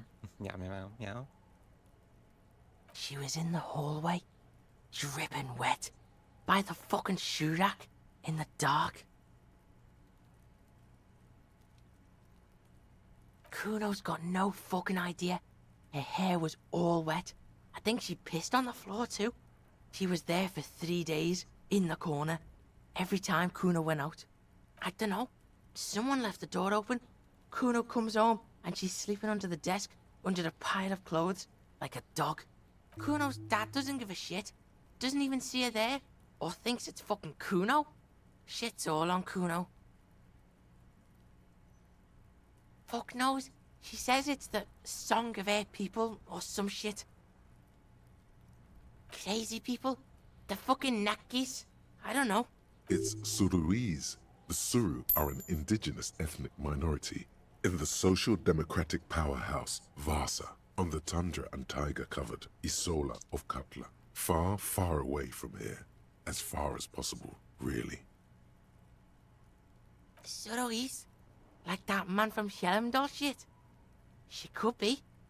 She could be that Helmdall shit. Revelshot does have a small Suruese community, or she climbed into a yakberry crate and was shipped over accidentally. Yeah, she would have liked to fuck him up, but she didn't. Kuno wasn't around, and C was with Kuno. Look, Kuno's gonna put you at ease. We didn't do it. He speaks the truth, my liege. How's Kuno dealing? Kuno's dealing just fine. He doesn't need you fucking with any of it. C doesn't either. Kuno's got this shit under control.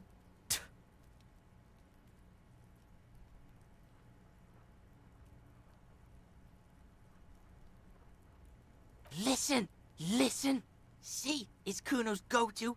Kuno's protecting her. You fuck with C, you fuck with Kuno. You threaten her. You threaten to take her away. This is what it all comes down to. He needs you to take him seriously now. I'm going to kill you. I'll run when you put the cuffs on her, sneak up on you later, and fuck you up. You understand? He may not be able to do it, but he will try. Right now, he believes he will. All right, now we can do business. Yeah, what do you want? Kuno can hook you up with... Oh, don't hook him up with shit, Kuno. See, relax. He respects the Kuno. Kuno made him respect the Kuno. You respect the Kuno, you get all kinds of shit. Kuno's gonna get you hooked on illegal narcotics. He's just got drugs, that's it. Get you hooked, pig. Get his hook in you. Then Kuno gonna get you hooking for more. Cash in big style. Pig hooker. That's right. Kuno's a candy store for pigs now. Get ready to be rewarded. Yeah, did you fucking there?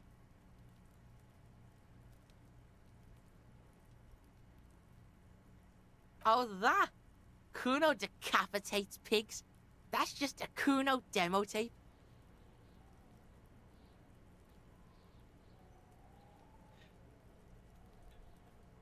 Evidence would suggest you partake of the in-game drugs. No. Kuno does. Kuno takes the drugs. Kuno does. I don't. I'm not Kuno. I'm Harry. It's Kuno. It's all Kuno.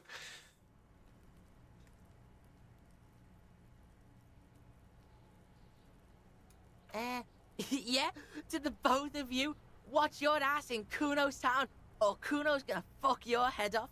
Good call, Pigmeister. Don't come and talk to Kuno about his kingdom. Yeah, the kingdom of Kuno. The fuck do you want with it? Yeah, Kuno doesn't know shit about that. That shit is beneath Kuno. Listen. Kuno doesn't care about this small-time shit. Just listen. Kuno saw what you did there, dumpster diving. Sad shit. Kuno could hook you up with some sweet rags. Shit like Kuno's wearing. Your size, good price. 500 real. You'd have to be blind not to notice the giant white letters F-A-L-N running down his trouser leg.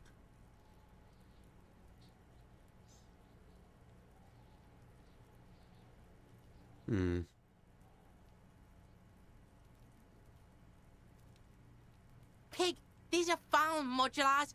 Liquid fit, performance crotch, urban survival shit. Made in Mirova by scientists. Pants scientists. Believe it, you need this shit. These could drastically improve your chances of survival in the urban wilderness. Coach Physical Instrument endorses these pants. They are tartan ready. They will also make you into an idiot. Okay. Alright, Piggo. Shit. Don't do business with the pig, Kuno. He's gonna steal all your money, Kuno. As you can see, Kuno and C don't trust you. Can't do business without trust.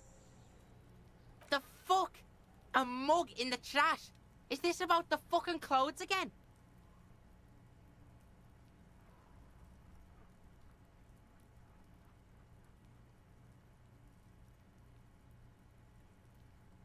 Yeah, back out of this shit. Back out and take your fat ass with you. Look at that fucking shit. You're trying to get Kuno killed. Fuck does Kuno know? Kuno's not a fucking acrobat. The lieutenant takes a quick note in his notebook. It's a trap, Kuno. Don't climb it, Kuno. Dunno. Kiptas gardener used to work there. Kipt is a pejorative term used to describe people of South Seminese or Areopagite descent.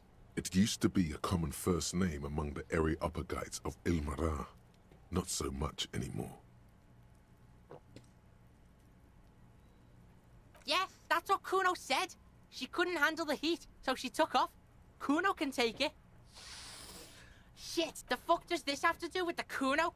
Kuno doesn't give a shit who she is. Doesn't give a shit. Expecting relaying this information to him to be more rewarding, right? Telling him you or alcohol, if you don't want to do drugs. Alcohol is just as rewarding, but it isn't a drug. This has been going on for quite a while, hasn't it? You've been thinking about drugs and alcohol for a long time now. juicy drugs, tasty alcohol. Seems kinda boring now, going back to... What was this about? Some yard? Yards aren't... Yeah, whatever. Kuno doesn't give a shit. Whoa. 15. Saber flare physical instrument. I can buy those. If I want them. I feel like I should get them. So all the other ones I have are like useless. Here, pig. We're fun now. Performance buddies. Kuno can already see you soaring through the air like a fucking eagle. Pig's in Kuno's debt now. Money debt. Money debt doesn't mean anything. He's just saying words. You're not in his debt. Kuno doesn't fucking care. See, what I've got is minus and plus. I've not found any cool ones, except that any time I put some trousers on, it does like a thing and talks about how comfortable they are. Oh, what? I thought we talked about how comfortable they are. Damn, it didn't. Not in here anyway. But I think they are the best thing. Because the rest are a bit shit. Yeah. I also need to make some money now. I need to make some money now because I've got no money. Anyway, we can take the boots off this guy. Because he's on the floor.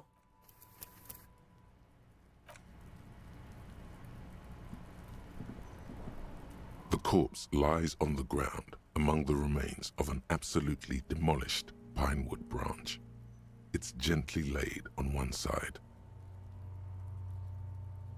Mr. Measurehead has done a good job. Nothing is too broken or compromised. The victim is ready for a field autopsy. Yes. 1. Investigation of the scene. 2. Initial examination of the victim. 3. Field autopsy. 4. Transportation of the body to the morgue. We are on number 3. The RCM's 4-phase murder There we go. processing manual. The fuck are they on about? Cop's gonna cut his shit up.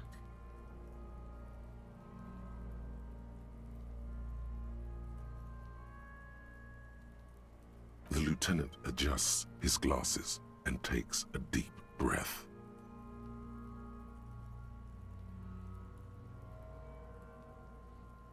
I thought we decided to leave it to processing. Let's not turn this into some kind of circus. Okay, so you can sneak out of your room maybe, after he's gone asleep. Aha! Come on, officer. You know what a field autopsy is. You've done 100 of them. What you do know is, at 18.9 kilometers, the dormant shield volcano, Corpus Mundi, is the world's highest summit. And the failure of the That's completely fucking random. Puy Descent to crack the top 20 was the death knell of disco. But what a field autopsy is, you have no idea. I love it. I love the fact that encyclopedic knowledge is just... Oh, well, I do actually have an interesting fact about something completely different.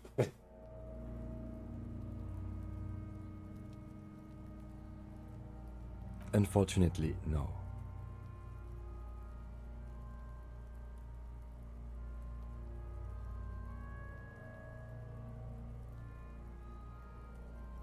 And hygienically? Let's not go glove hunting, please. Let's use division of labor.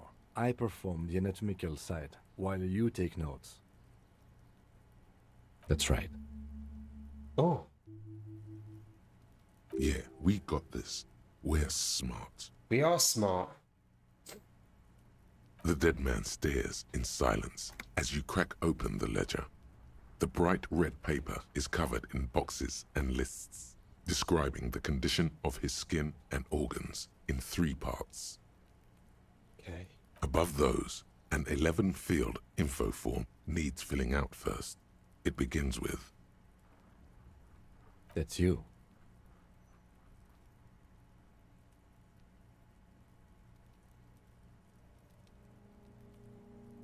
Tequila sunset. Do I write the initials? the corpse is indifferent to your scribblings, just lies there. The next box says,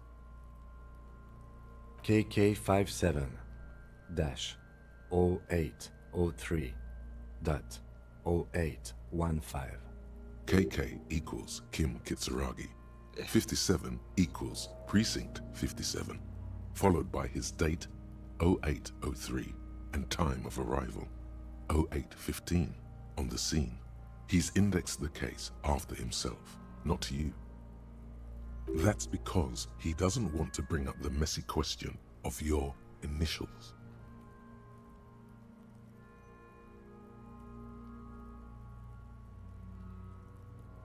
And what would that make the alphanumeric? HDB 41 0803. Help me out with the time of day, anyone? 10:15. It's understated. Good. Let's go with that. 15, it's understated. We've heard the nom de guerre. Lely. It's better than nothing. Write it down. What's next? Date of birth? NA. Roughly 50. Try 40. The damage is so extensive, it's better to err on the young side.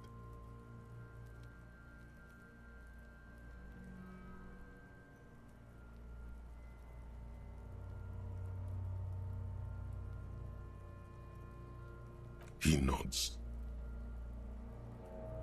Mondial. Fair to olive-skinned, from the Isola of Mwindi. This is as vague as it gets. You might as well say whitish. Whitish. The pudgy mess of curdled meat looks neither mondial nor anything other. Fucky!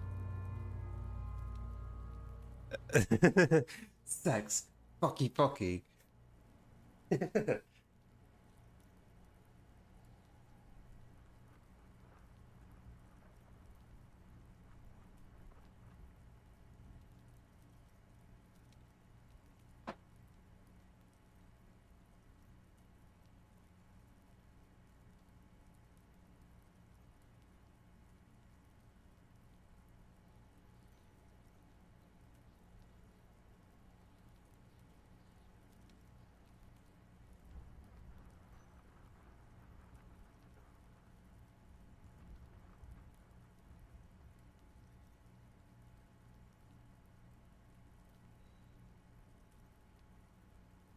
Got my tea.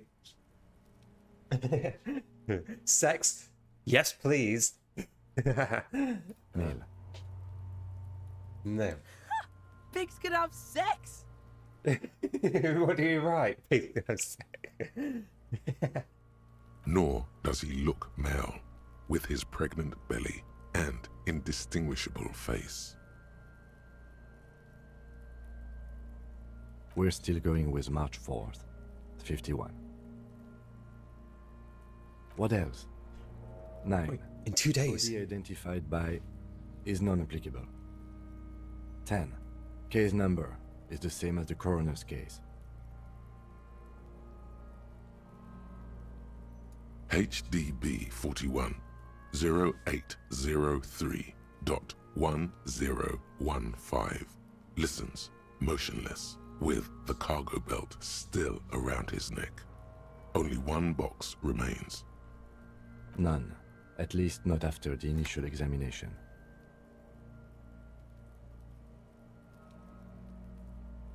Interfering with the body's position or wounds post-mortem.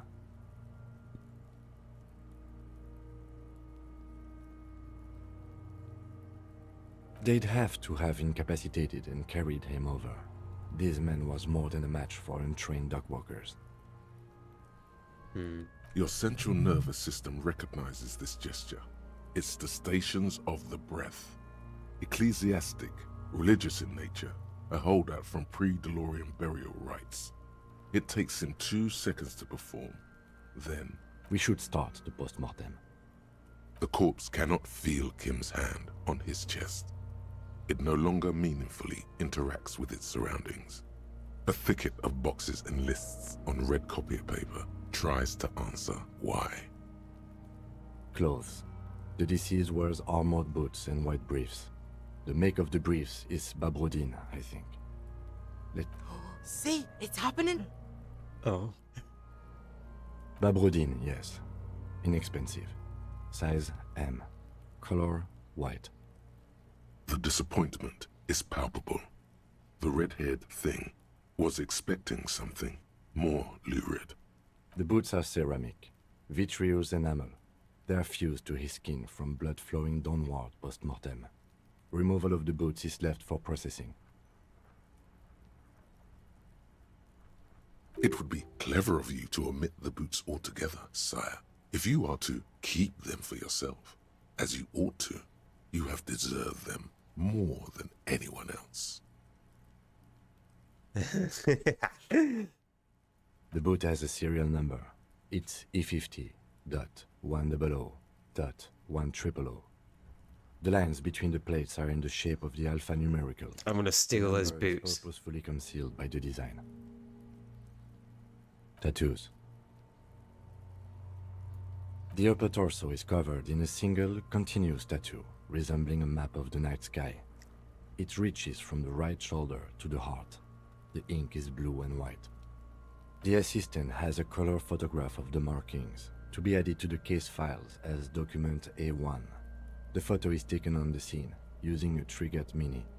The deceased has a belt for airlifting cargo around his neck, tied with There's a a hanger. picture of him with the boots on. Color yellow. Length 3 meters. There is a buckle on the other end. Well nourished, athletically built, measuring 1.8 meters. Generally consistent with age 42.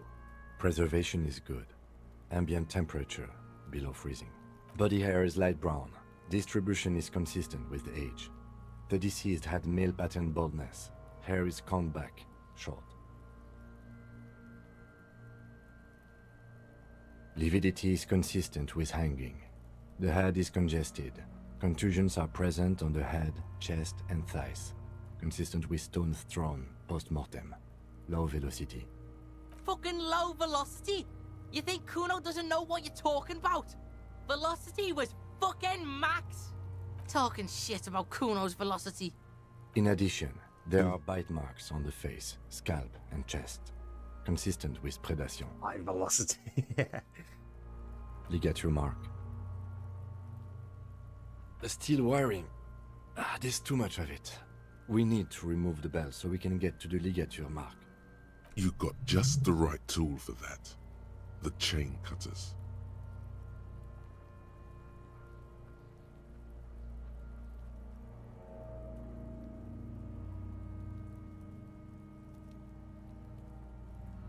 Wait, chain cutters are... The hanged man lets out a joyous little bubble of rot from his nose. Always good to think ahead. Now, Pet the chain cutters. Oh yeah, I'm prepped. Pet the chain cutters.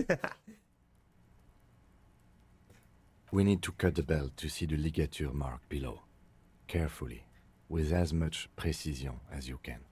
See, my pig is gonna fuck his head off. No, he ain't. Your pig's a boring fuck.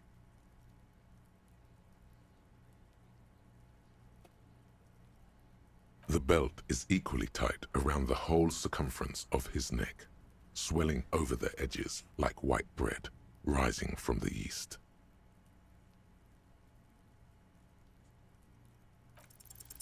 After some deliberation, sit the cutters into a knot tying the belt together. You squeeze the rubber handles together, sweat forming on your brow. Snap! The knot is slashed. Another cut and the belt falls apart like a flower bouquet, revealing the dead man's neck and the dark red ligature mark around it. The rope rises to a point, leaving a gap in the ligature mark.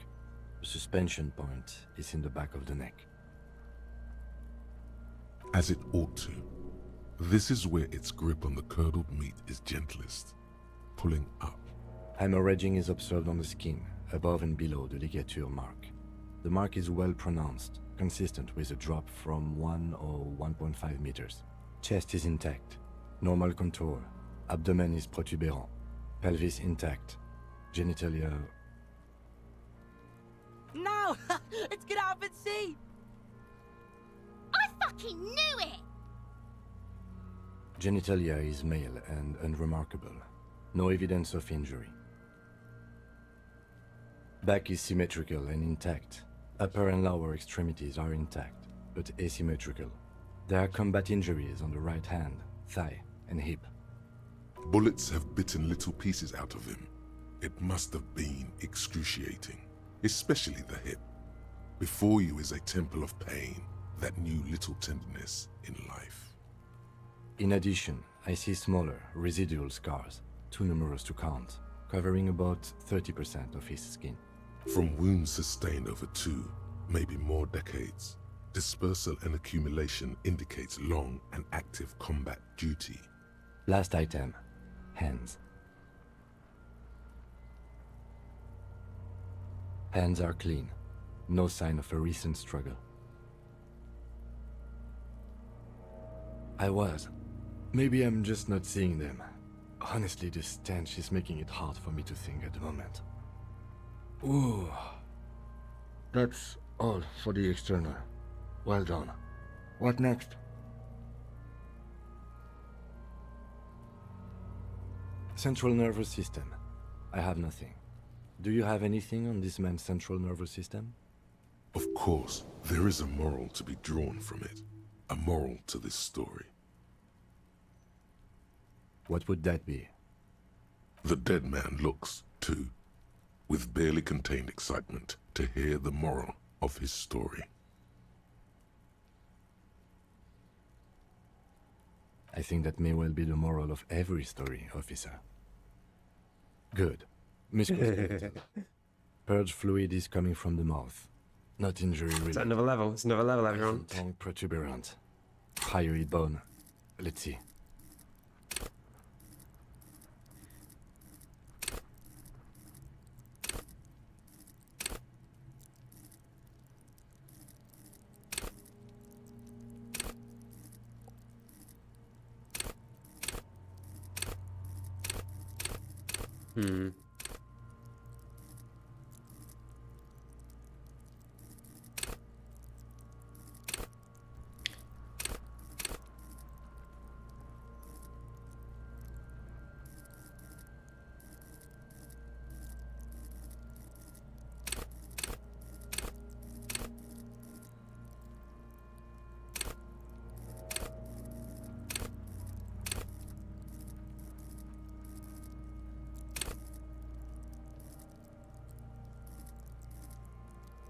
It's normally pain threshold.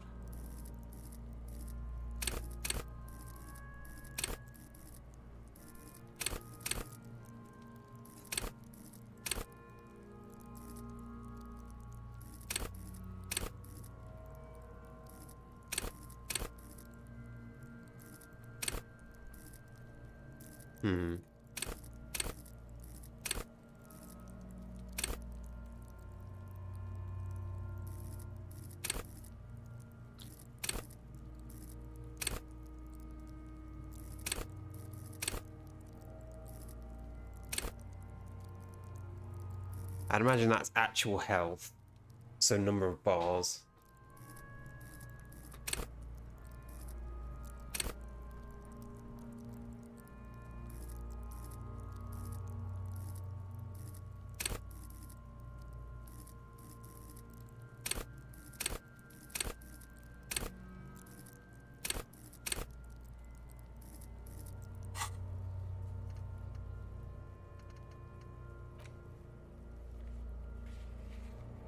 Authority.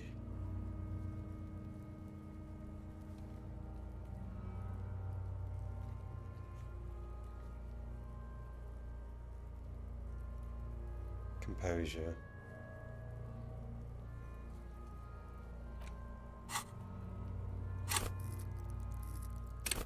I suppose.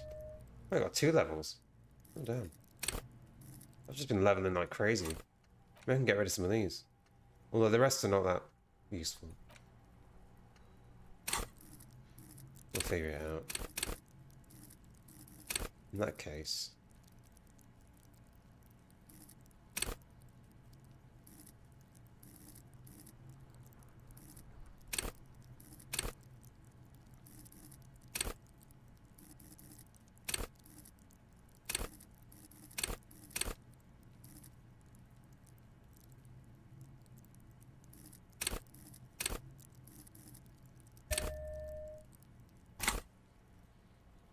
With his eyes almost closed, the lieutenant puts his hand on the dead man's throat and begins to massage it, gently.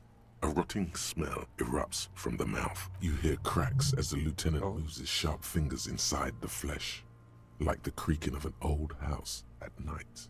Yeah, jack that fucker off! The hyoid bone is fractured. The rest of the musculoskeletal system is intact. Unremarkable. Respiratory system. Oral cavity shows no lesions. The victim has received dental implants, possibly after a combat wound. Mouth swollen. Hemorrhaging present in mucosa of the lips and mouth. No scream, no sigh of relief rises from the darkness inside. It's humid there. Sickly sweet air, unlike anything living. You feel like throwing up. Straight in that mouth. No, you don't. You can keep it in. You can keep anything in. Hepatobiliary, NA. Are you a hepatobiliary expert? Hepato means liver, and biliary, the gallbladder and bile ducts. Nothing in your alcohol-soaked memory directs to having forensic expertise on either one. Neither am I. That's it. Same for toxicology and serology, NA. Unless you have untapped reservoirs of knowledge there? Reservoirs? No, but do they take obscure trivia and odd tidbits? No. Like a toxicology screening? At this stage, I doubt processing will find anything, even if he was brimming with cocaine. But still, you should add a request. Cardiovascular. The body exhibits heavy lividity. Blood has gathered in the hands, feet, and neck. Hypostasis is visually consistent with the hanging. Gastrointestinal.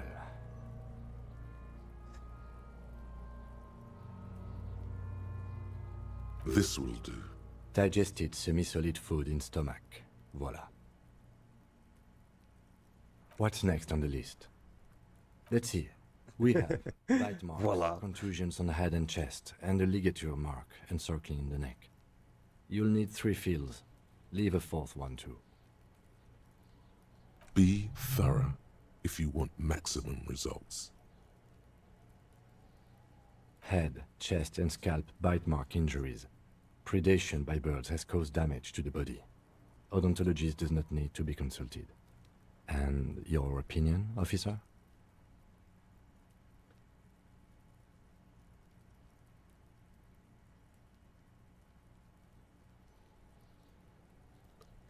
Chest and scalp bite marks injuries by birds. Non-fatal. Agreed. Next injury? So, the scalp bleeds from a post-mortem head injury, a stone. The injury does not have the rim of an early inflammatory response. The perpetrator on the scene has confessed to causing it post-mortem. Kuno? At maximum velocity, fucko! Has confessed to causing it at maximum velocity. Coagulated blood sticks to his scalp and chest, where the countless stones have hit the dead man. Beneath the description of injury. 2 Right. Yeah.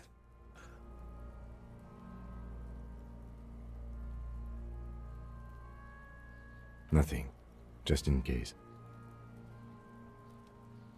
The corpse lay slouched to the side, oblivious to its surroundings. Shoot, Looney Rooney. Come back later, Corpo. Amuse yourself with my frank manners and my memento mori features. All right. Be thorough, if you... A dark red abraded ligature mark encircling the neck, with a gap on the nape measuring, let's say, 7 centimeters. The hyoid bone is fractured, the cervical column intact. I see hemorrhaging on the skin, above and below the ligature mark. Depth of the mark, 1 centimeter. No signs of clawing on the neck. Below the note, 2 customary boxes wait to be ticked. The man's head jerks to the side. The ring around his neck is visible. Think for a moment. There's time. Don't rush. Pinch marks with a gap measuring, let's say, 7 centimeters. It's fractured. Hemorrhage on the skin above the... What's it? No signs of clawing on the neck. Right down. I don't think it's fatal. It wasn't someone struggling in the knot.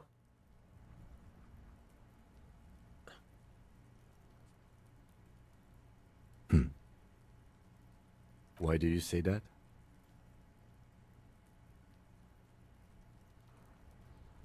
Okay. Why don't you think it was fatal?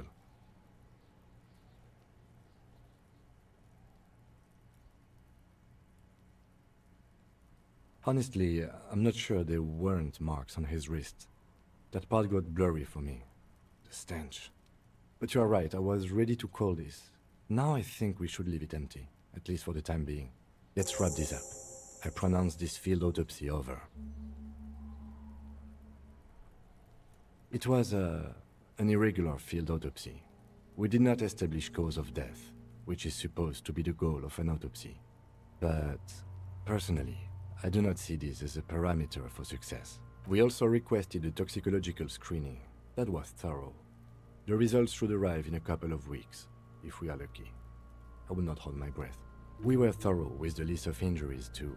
We described them all in detail. What is there to say? Given the circumstances, it was a professional field autopsy. I need a copy of that autopsy form. Then I will drive him to Faubourg for processing. You tilt your head, also looking at the corpse. I'm sure we didn't get everything. There's always something. You run your hands over the victim's cold body, his limbs, his torso with its swollen organs. Maybe you should be more thorough. His fingernails have turned dark. They're chipped and quite long. There is dirt under them. That's all. Do you think we missed something? Okay, well, we are in livor mortis here. He is disintegrating. We need to refrigerate the body if we want to conduct another examination, and we need to do it fast. Hey, wasn't there a giant iceberg below that building? Why, yes there was. It was massive. Red eyes glowing in the dark. Now, that's an overstatement. It's not actually 4 stirring cadavers, or at least I hope so. I think we should take a look at it first. Let's move. With every hour, whatever we are looking for in the deceased will become harder to find. I know it wasn't the cause.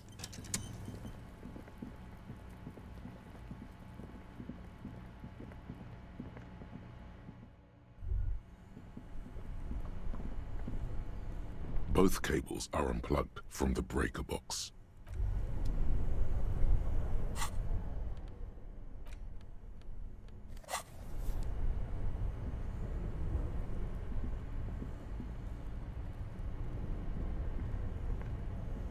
Both cables are unplugged. Somewhere, a machine hums along. This orange machine is buzzing like an... You slip your finger. If you want to try... Equip the pry bar. This orange machine is buzzing like a...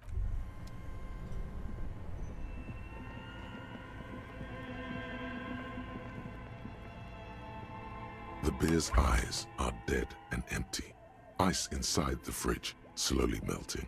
The power has been cut off. It's certainly an eccentric choice, but it's more than big enough and cold enough. Honestly, it's perfect. All we have to do is plug the fridge back in.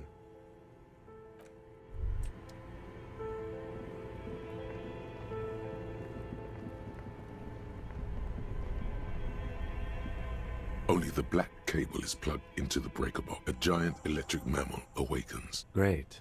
The owner... Something close to you died. Why did you do that? The lieutenant raised...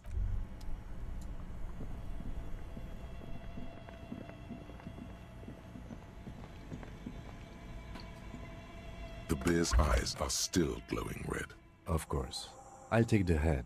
You take the feet. It's not going to be the easiest. The two of you. Easily.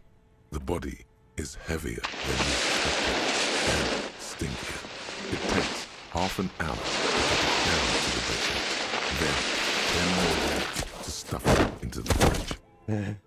The lieutenant takes a step back to admire your handiwork. Beautiful. A dead body in a nice bare fridge. This is some of the best police work I've ever done. You have created an ice bear sarcophagus. XP! Ice bear sarcophagus.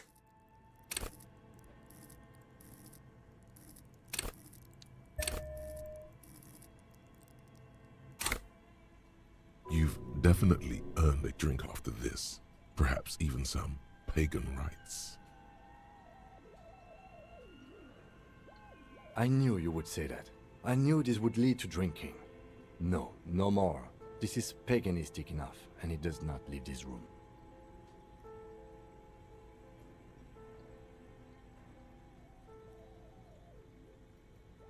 Did we though? Okay, maybe we did. At least we've stopped the body from decomposing further. Now you can conduct another inspection under controlled circumstances. Inside the icy realm of the ice bear fridge, the corpse stands slumped. Well, I'm gonna save. I'm gonna save this time. The bear's eyes are still glowing. It's perception. Red. It's guarding over the freezing corpse hidden inside its belly. Your arms reach out and your eyes close, as if by their own volition. It's dark all around. You feel cold, slippery flesh, first with your fingertips, then under the palm of your hand.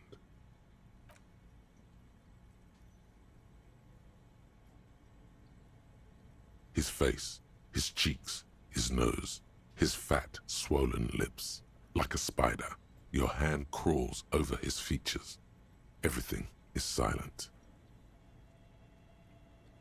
They are swollen shut. You need to really push to get in.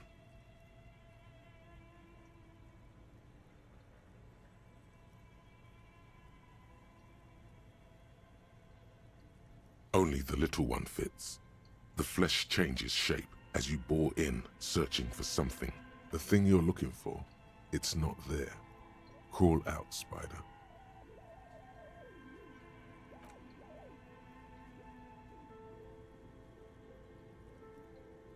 The oral cavity is cold and moist. A ball-like tongue attaches itself to the base of the mouth, lolling around like a scallop. The tongue moves freely in the cavity. The mucus of the mouth is slippery, delicate to touch. From the soft meat, teeth are budding. Hard pearls of bone in the gums and in the back of the mouth. Can you feel it? You're so close. Rip his jaws open now. Look in. A vision of black and dark red death, pried open by your naked hands and studded with teeth. Looks like he's laughing.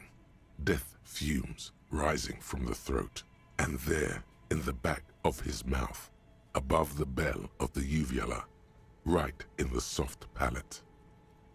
You see a hole, barely visible to the human eye. It is swollen shut, almost vanished. No larger than 0.4 centimeters in radius, the edges appear darkened.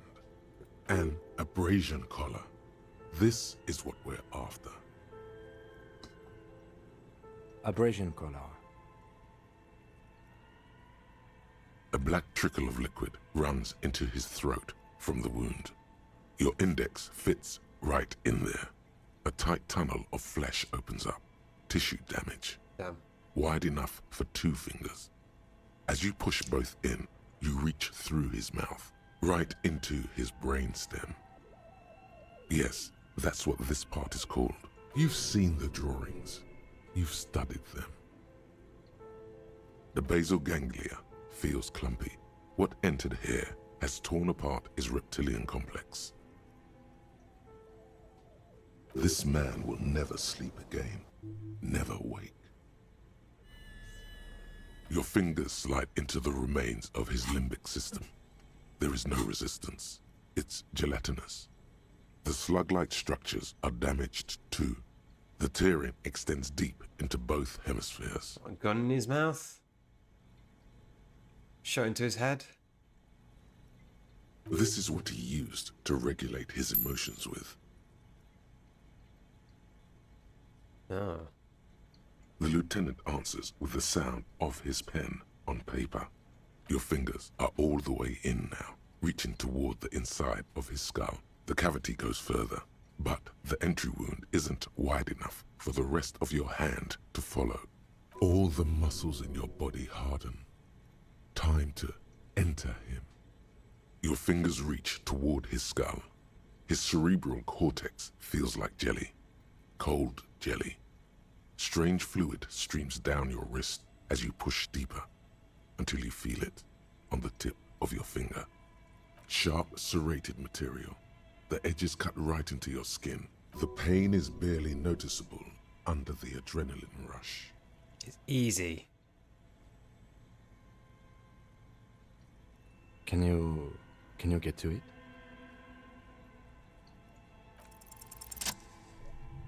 Double sixes!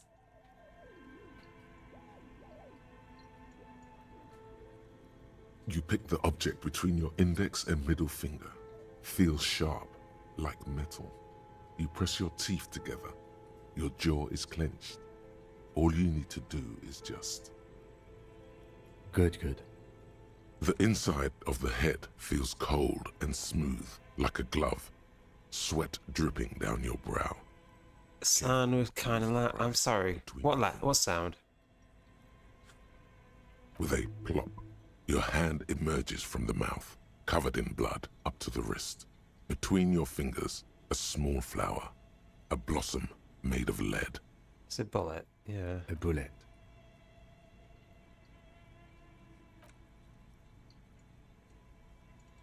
The bullet falls in the bag, leaving a smattering of blood on the plastic.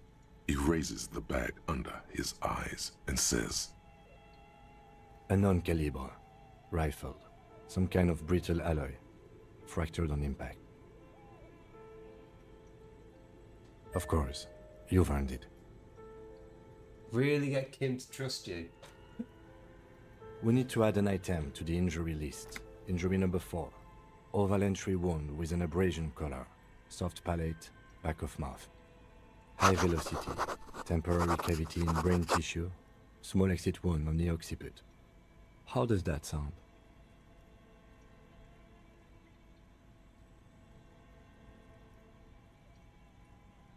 Opinion, fatal injury. And one last thing. We can now fill in injury number 3. Ligament mark. Opinion, non-fatal. Post-mortem. Treatment. He's proposing the bullet was the real cause of death, and the hanging an attempt to conceal this fact. Treatment, officer, is an attempt to manipulate the body after death, to hide the real cause with a false cause. In this case, this injury here.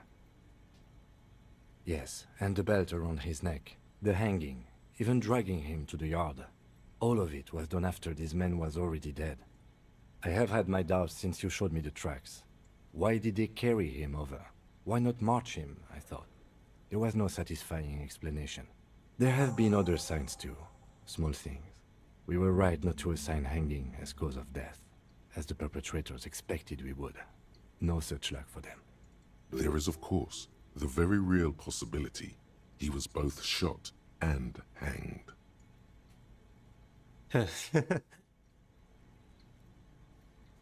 To put him out of his misery? It's possible, but it doesn't explain all the other dubious things here. Lack of struggle, primarily. Also, I no may be sounds intellectually in the sound, yard. but I prefer one theory at a time. And this just smacks of treatment to me. Oh, you really do. I am glad to hear you say that. Your room in the Whirling in Rags should come with a bathroom. Be sure to make use of it in the evening. I'm pretty sure I have paid for it. That's for us to find out. To hide something. The real killer?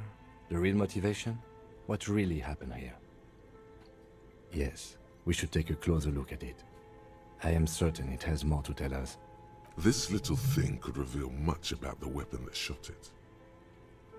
We bag the corpse and carry him to the holding pen of my kinema. I can transport him to processing myself, but I will be gone for the rest of the day. Work on the case, tend to personal matters. Try not to do anything too dangerous. An officer needs backup in a neighborhood like this. I'll leave that choice to you. And one more thing. Great work, detective. After you bag the corpse, Lieutenant Kitsuragi will leave the party until tomorrow morning. You can do side tasks, and even the main case, but it might be more difficult. Plan his exit accordingly.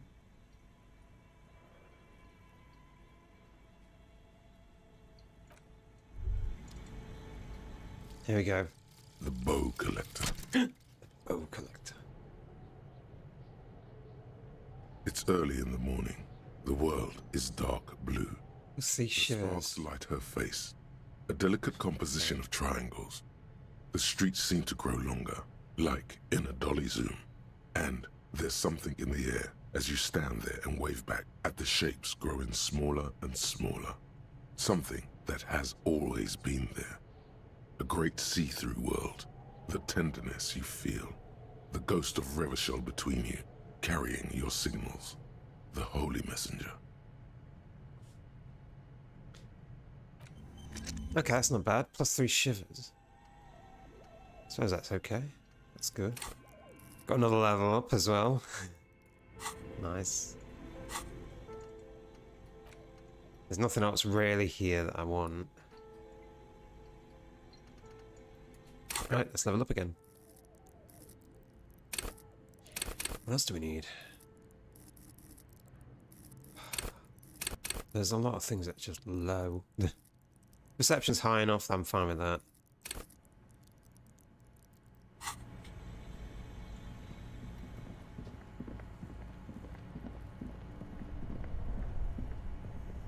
This one needs...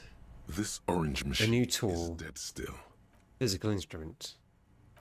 In that case, I will put another point into that.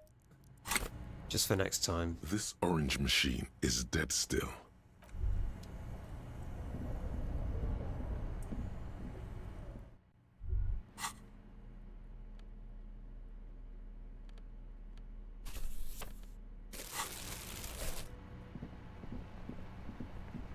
Hopefully I've got my room for today.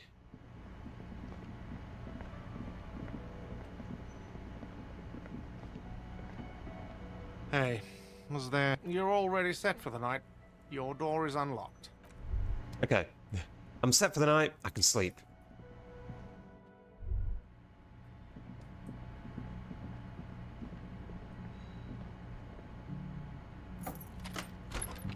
See you in the morning.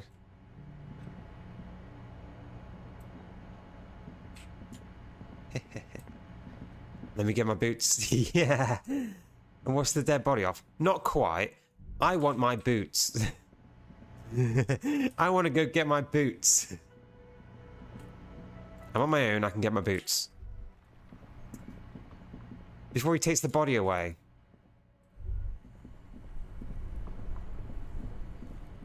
That's what it's all about.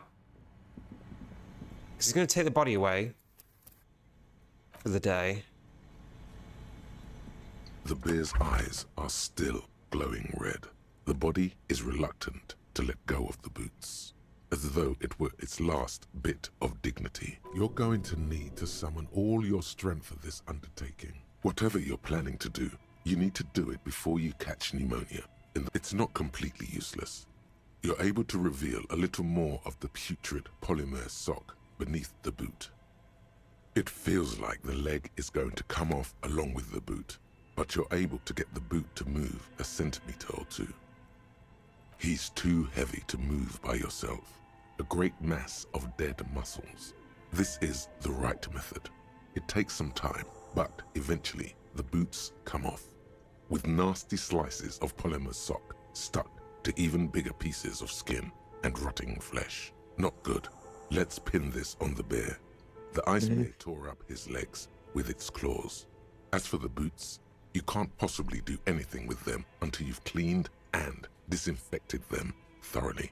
Yes, these absolutely need to be washed before. The stink is incredible. Didn't the Whirling have a kitchen? Shoot, Looney Rooney. I like it a lot, brother. This really is your finest hour. Finest You're hour. a genius. Come back later. I got boots, everyone. Well, they stink, but they're amazing, I think. A fractured bullet. Oh. I gotta do a bunch of things. Dragon! Oh, you wanna lick... Don't lick these boots clean. You can lick mine. I wouldn't mind if you polish my boots. Give them a little kiss.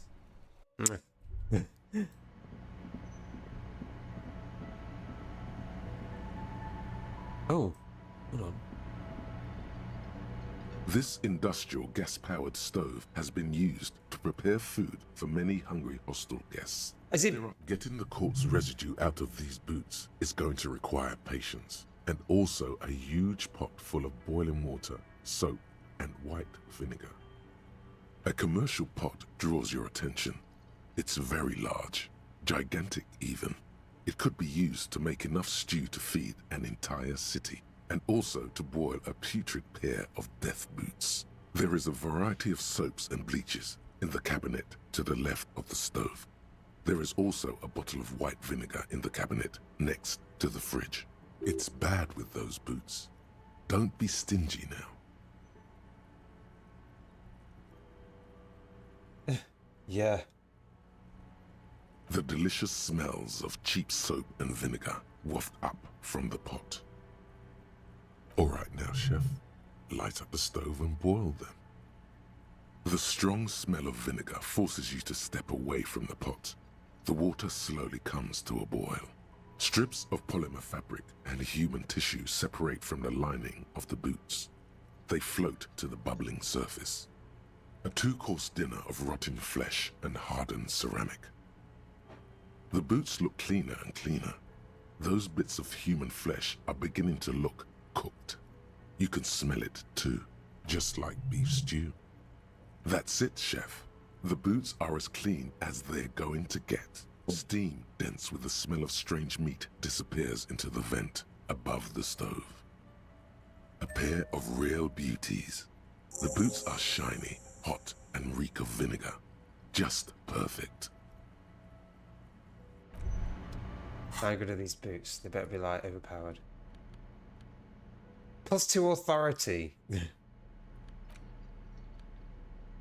Damn. Yeah.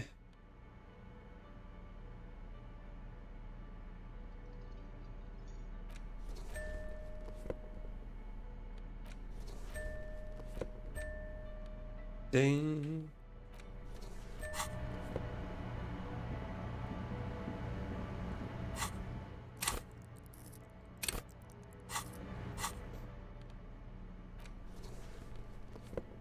My authority goes up. 3 from -1. Okay, well, that's cool.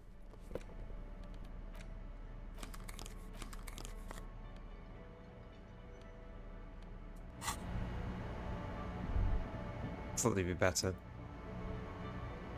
Hey, was there something you needed? Well, I probably won't wear them. Authority's great, but also they probably won't notice anything. Honestly, they probably won't notice anything.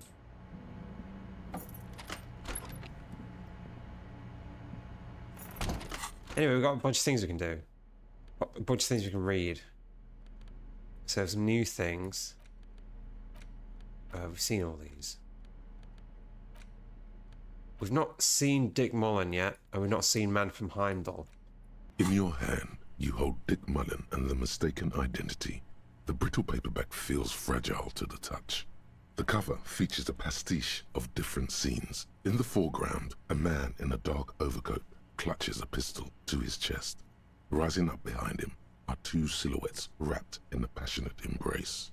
The tagline reads, "Detective Dick Mullen must prove his innocence after an old friend is murdered by someone who looks just like Dick Mullen." That seems to sum up the premise nicely.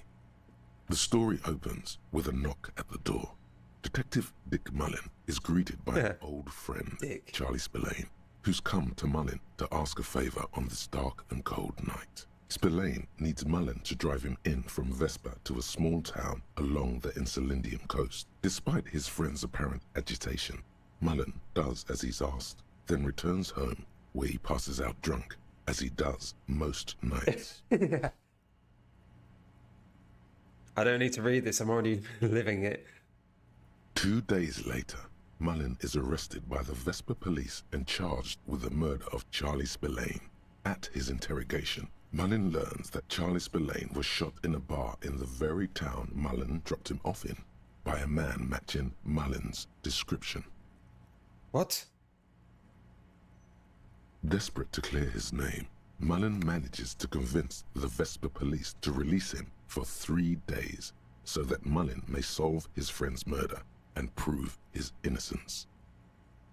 There's no way he did it. Of course, Mullen didn't do it. That's the whole premise of the book. Anyway, Mullen returns to the seaside bar where Spillane was murdered and meets a beautiful, mysterious woman named Diana Deneva. Nice and dame. Not just any dame. She's truly one in a million. A knockout whose mind is as dangerous as her curves. But she's got a secret.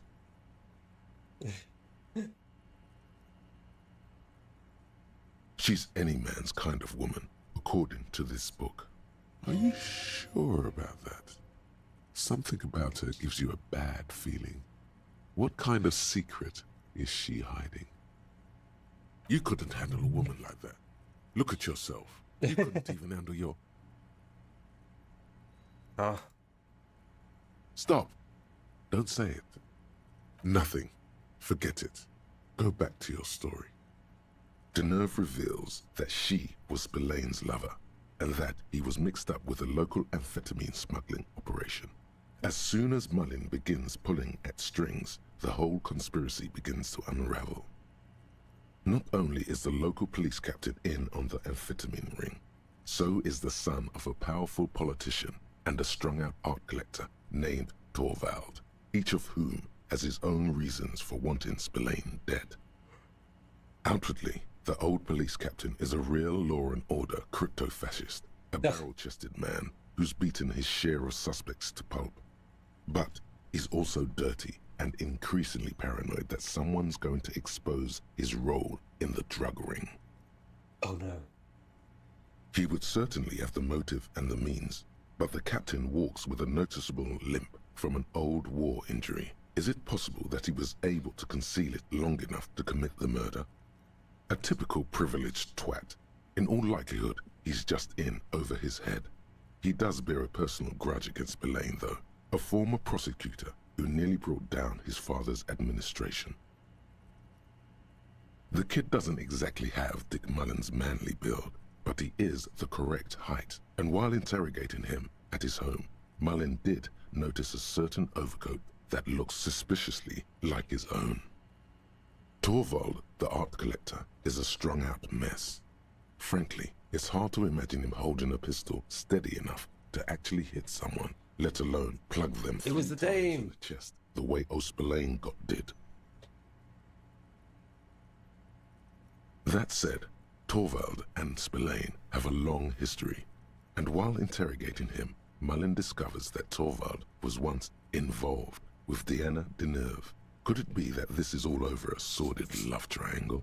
One evening, Deanna Deneuve comes to Mullen's hostel room in tears. The two of them drink half a bottle of vodka, and soon they're seeking comfort in each other's arms.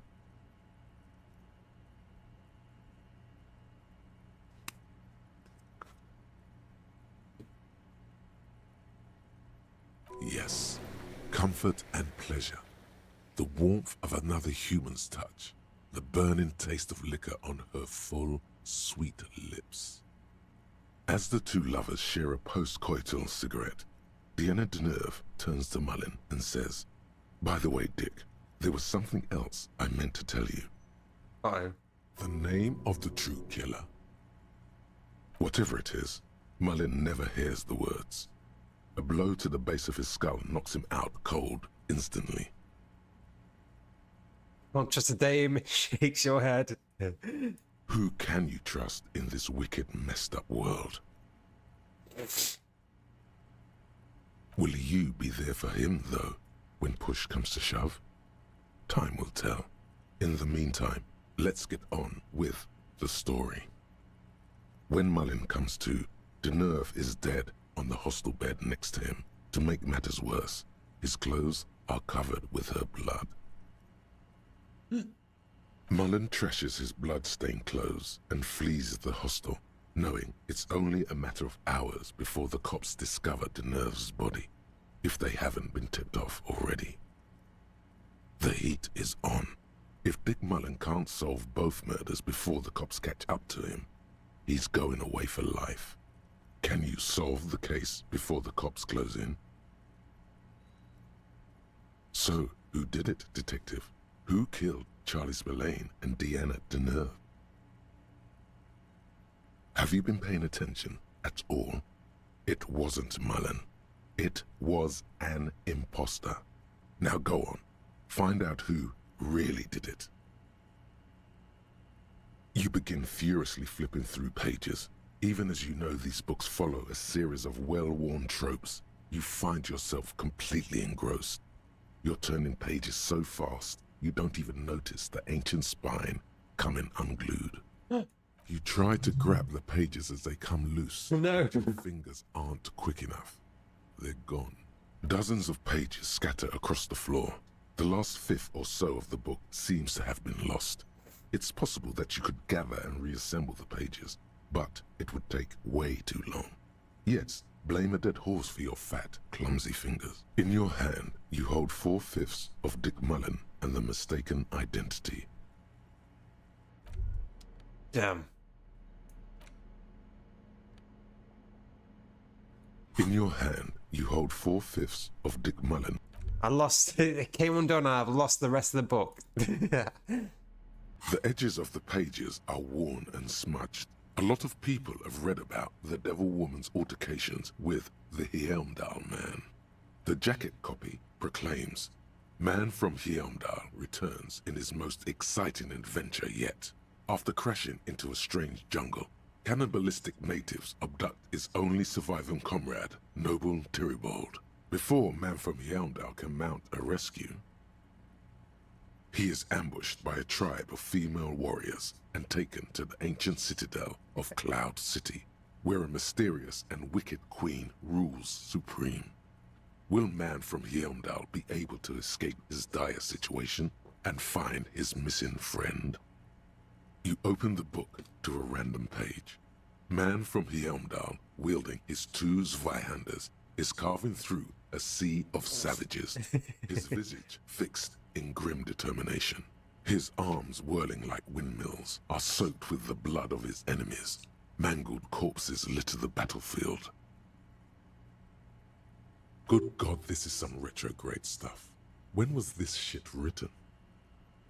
You flip to the copyright page. This book was written in 38.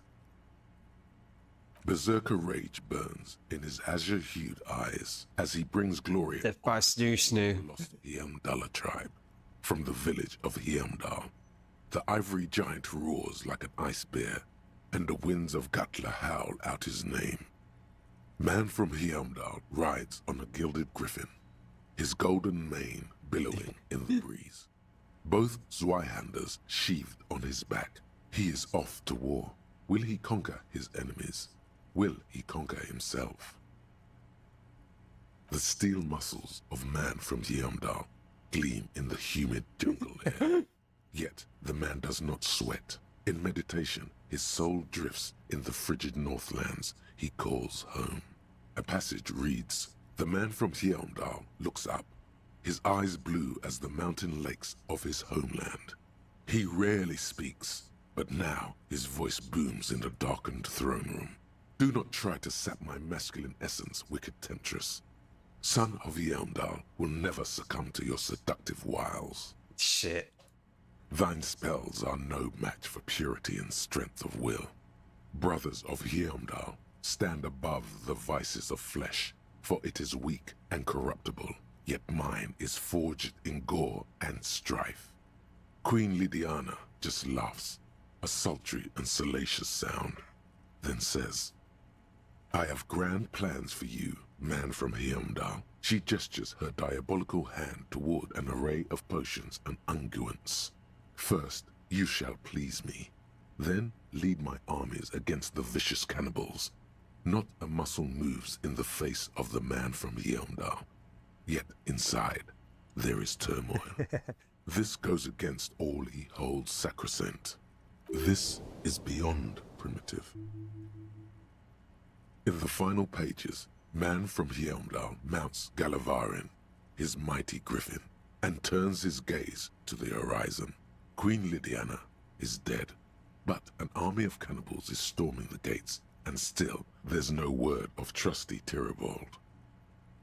To find out what happens next, you'll have to pick up Man from Heimdall and the Three-Eyed Skull, available in fine bookstores everywhere. Spring 39. Damn. The bullet is safely sealed away in a plastic bag bearing the RCM stamp. Kim has filled out the label on the bag with the item number, case number, and date and location the bullet was found. The squished little thing has no idea. I know. You should find the gun that shot this bullet. That sounds like something a police detective would do. First, a you rifle. should learn all you can about this little But it's gun. probably my gun. Then find the gun that shot it and the person that gun belongs to. He used it to kill your victim. The jacket of the bullet is made of a yellowish metal. It has blossomed out to reveal a dark grey core.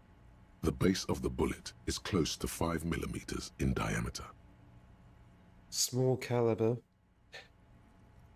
You can just about make out a few striations near the base of the bullet. Little hairlines, linear. It feels standard. It's quite destroyed. Some of the fragments are still lodged in the wound. The squashed bullet has some sharp edges where the jacket has split open. It feels cold, even through the bag. Yeah, I bet it was my gun.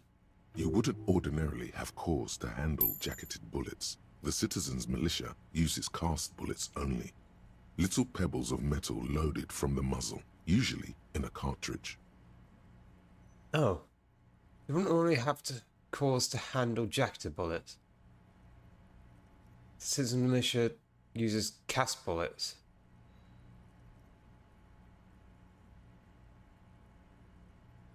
Usually in a cartridge, so it couldn't have been one of my guns. It's not jacketed.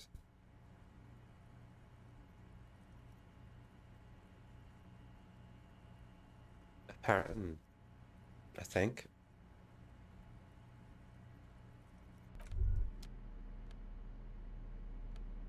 Is that what they're saying?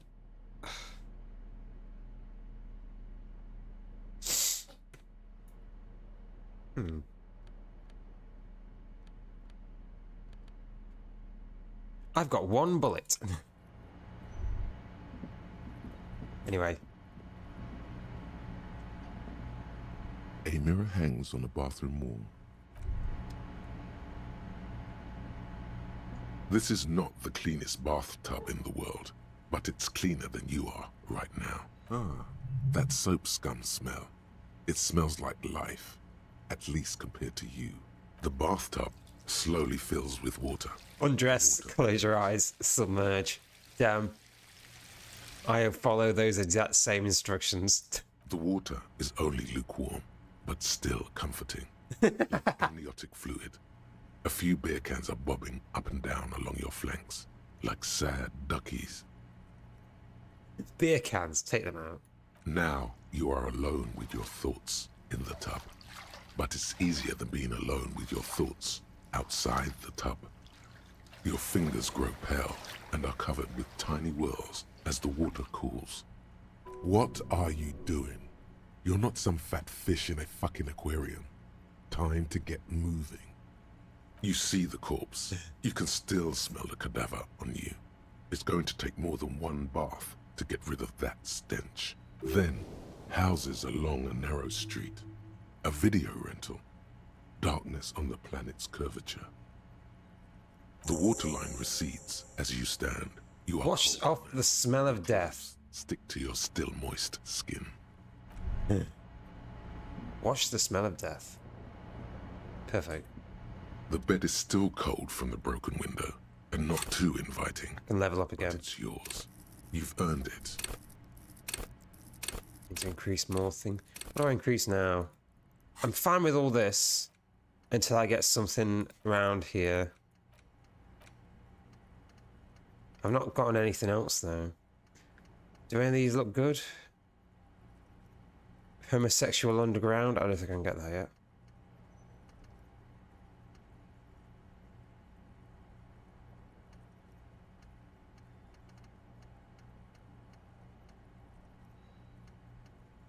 Hardcore atheist.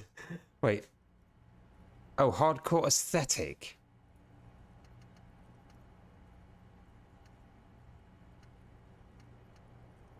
Cleaning out the rooms.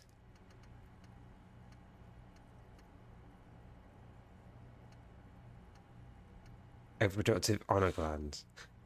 Okay. Talk dork. Talking about cars then. Anyway, could increase.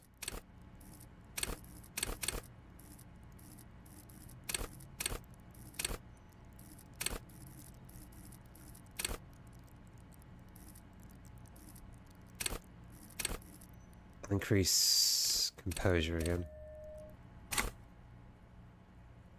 We'll go to sleep, get rid of the body, and then... It's not easy, but your bones are so tired from what feel like weeks of work on the case. You have to try. After what feels like hours, you feel you might be sleeping. Oh, we're gonna hear one of two people talk to me. That we get to talk to ancient reptilian brain and the limbic system. One of the two. Who's it gonna be? Thoughts, baby. A million little lights in the dark. You're one fine instrument, brother. All those faces and all those names. All that laughter and screaming and scheming around. Every corner and every street. Recorded in you forever on ferrotape. On and on it goes for untold hours. At the disco where you first asked her to dance. Rising, rising above the dark curvature. The great wingspan of sleep, studded with stars. Behold, there are millions of them down there. The first time. The last time. The smoke in her mouth. The plotted flowers. The faces turning, changing.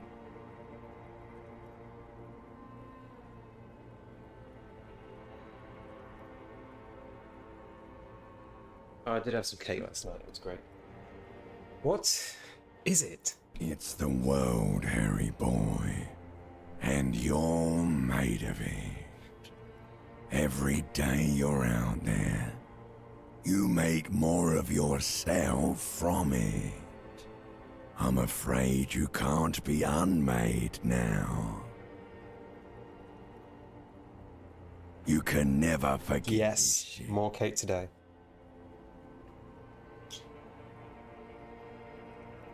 Beautiful. It's stuck on loop, whirling, spitting out I'm a words full-on and cake. images. You're the son of the world again. Harrister, a ceaseless agent. Picking up litter and old newspapers. Collecting your little bubblegum wrappers and idiotic picture postcards. meaningless keepsakes. Reading your awful letters and recalling things, aren't you?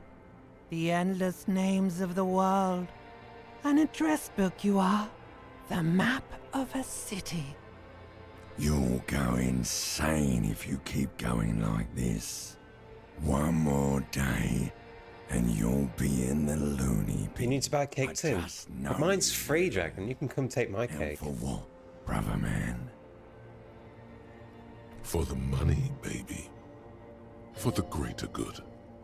Solving your little crossword puzzles. Doing your tasks. Crossing names off lists. Trying to become some sort of world detector. It won't make it okay.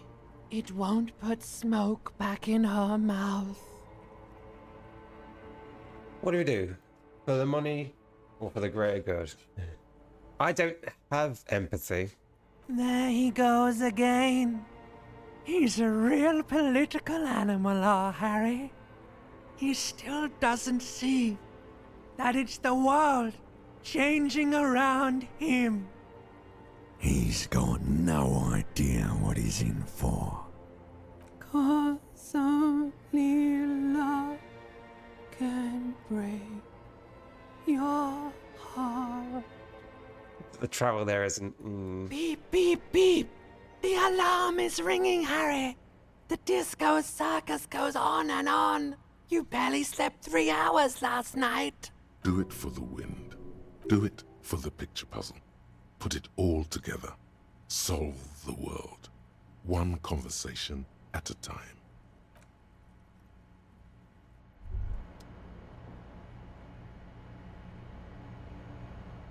Hey, Moneymouth. Indrak, the impeccable hustler provider of the 7th generation. It's showtime with Savvy. What's up? I'm worried about what's down, broke boy. I'm talking about your severe lack of money. That's right. It's time to stop muttering about your economic self-interest and actually do something about it. Yeah, I heard you back there. What the hell was that?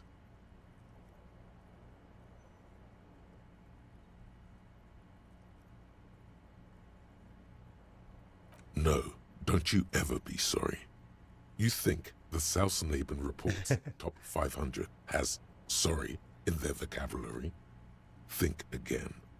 That's a loser's mindset. Listen, if you really want to make it in the big leagues, you need to reconceptualize your entire portfolio. Collecting tear and moaning about taxes is not going to cut it. You need to become a millionaire. Now, how do you become a millionaire?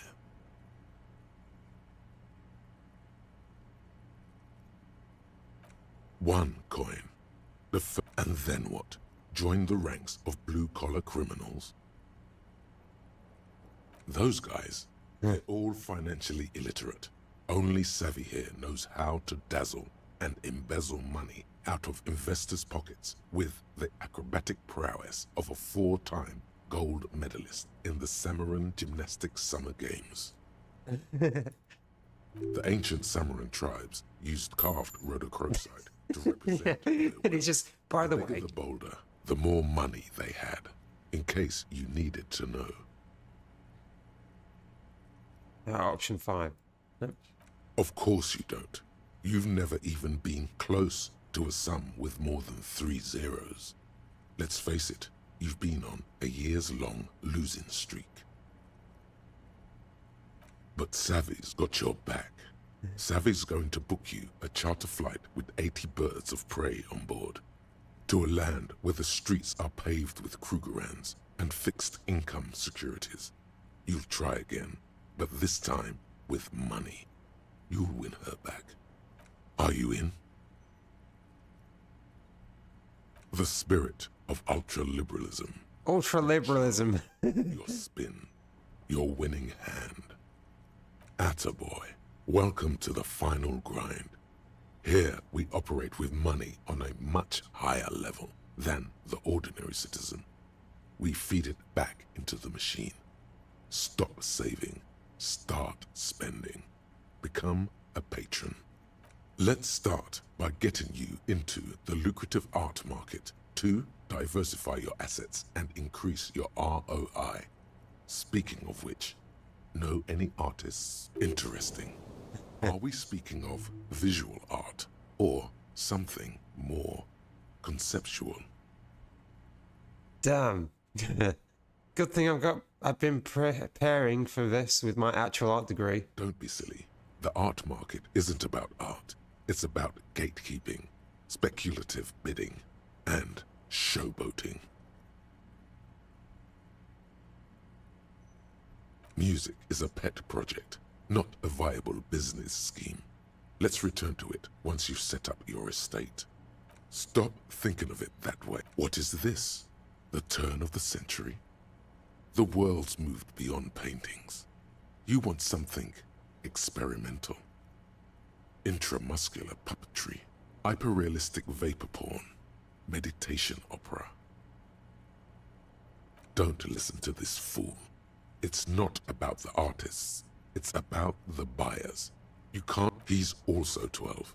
We don't want to attract the attention of tax collectors by dabbling in unnecessary child labor. He does have potential, defying authority, thinking outside the box. You're right. She has the poise of a struggling artist. Very tangible. You can feel the poverty on her. Plus, she has paint. Go and support her like the state never could. Everyone must know that you're a big fucking shark around here.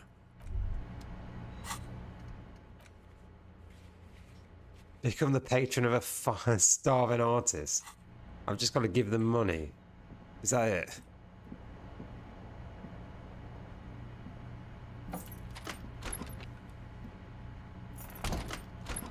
Oh.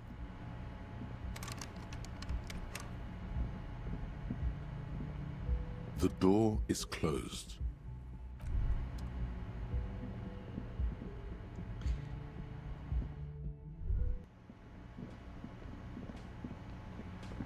Hey, was there something you needed? Got the 20 real? Good. You got the room for the night. Oh, hello, dear. There you are again.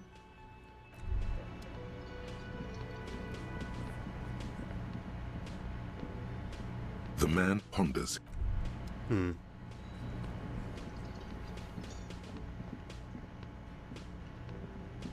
Yes?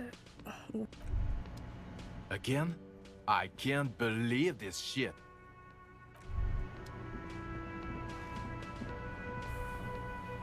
Hi again, gendarme. Composure. Bye-bye, gendarme. What is with him? Hi again, gendarme. Bye-bye, gendarme. I don't know if I can do it. Do I have anything for composure?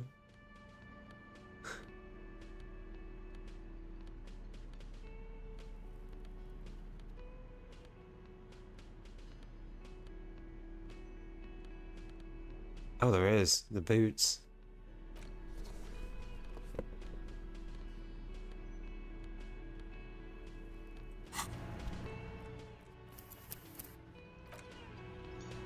Let's Hi, try. gendarme. It's the sports. He's a sports guy. Bye-bye, gendarme.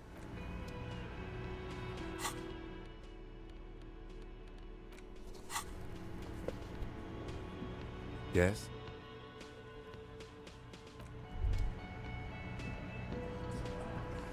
What about here? Behind the dock workers, a ceiling height window. The hawthorn branches scrape the glass like bony fingers. It's not time yet. Nothing.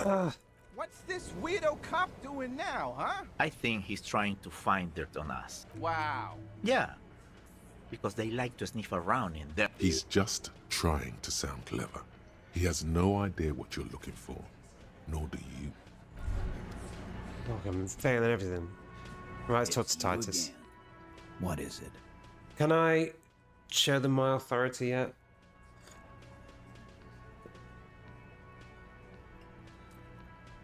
If I put the boots on. A bullet, you say? That's mighty curious. They all said they didn't have guns. Indeed. Mighty. How did it get there? Well, there are so many bullets in the world, and so many heads. I guess it's only logical.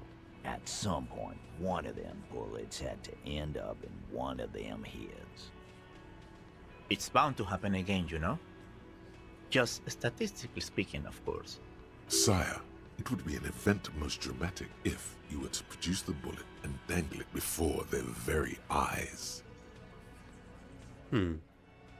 Wow. He's got it in a real evidence bag and all. Why don't you go home and log it into evidence? These men have told you what happened. You know what I think? I think he was shot in the head as a kid, and his brain grew around the bullet. Around the bullet, man. That's a good one. All the goofing around is to avoid lying. It's a technique. Shit! I probably did shoot him. I was drunk last night. You guys know me when I'm drunk. Yeah, Glenn likes to shoot his guns when he's drunk. Better hope he stays sober. No, he meant before he was hanged. Did you shoot him before you hanged him? Before?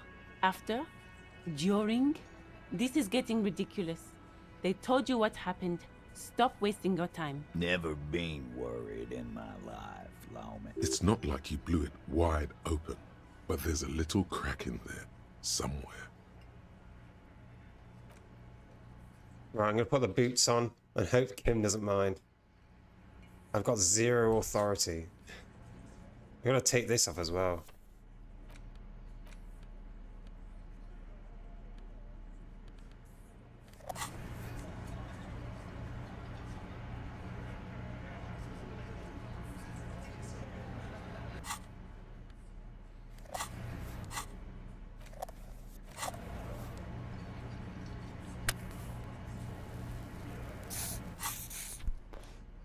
If I put them on, is he gonna... Right, if I put them on, is he gonna say something? Hold on.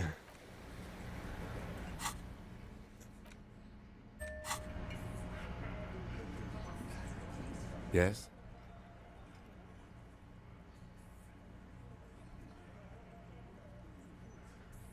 Are we gonna talk about the boots I'm wearing? It's you again. Right. What is it? Actually, there might be some more things for authority. How much does this get me? 72%! As you look around this room full of sweaty men, swearing, Yes. drinking, spitting out tobacco, does this look familiar?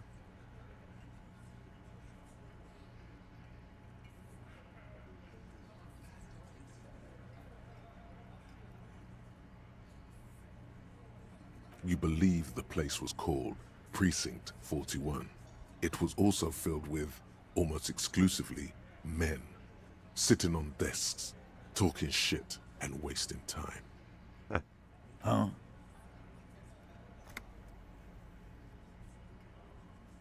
got a problem with beer now? Not quite there yet. Push on.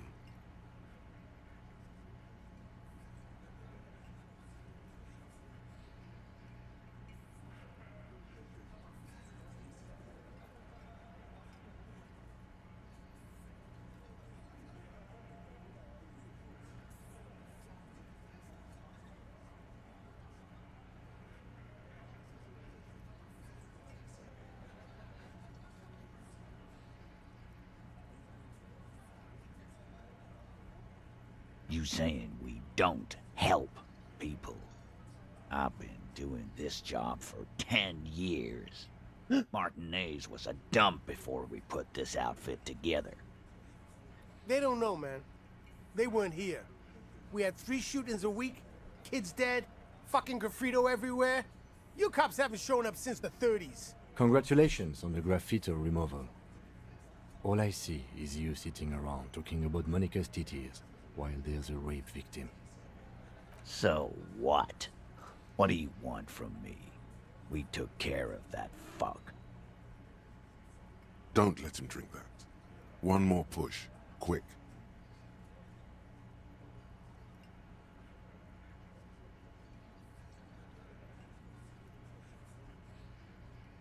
Titus? She stops mid-sentence. That's it. You got him. He's going to give it up, but on his terms. You wanna help her, cop? Fine. I'm gonna let you help her, but you treat her with respect. If you don't, if you question her, harass her, a freight train of pain, buddy. What is her name? Glacia, I'm on due. She's staying here at the Whirling in Rags, a real pretty one. Silvery jumpsuit, blonde. Huh. That's Amonju, with an O-U. Okay. Shit. The girl. The girl upstairs? That can't be her. Remember what you said to her? You told her you want to have. You inexplicably add cool after the victim's name, with your eyes bulging like some wild beast. Your fingers are fidgeting and sweat starts forming on your brow as Titus looks at you oddly. I don't understand what's so cool here. Nothing. We just have a few more questions. Then we'll be on our way. It sounds like you're having a heart attack. Whatever you said, it couldn't have been that bad. Please relax. Calm. Normal. Try to forget this little hiccup.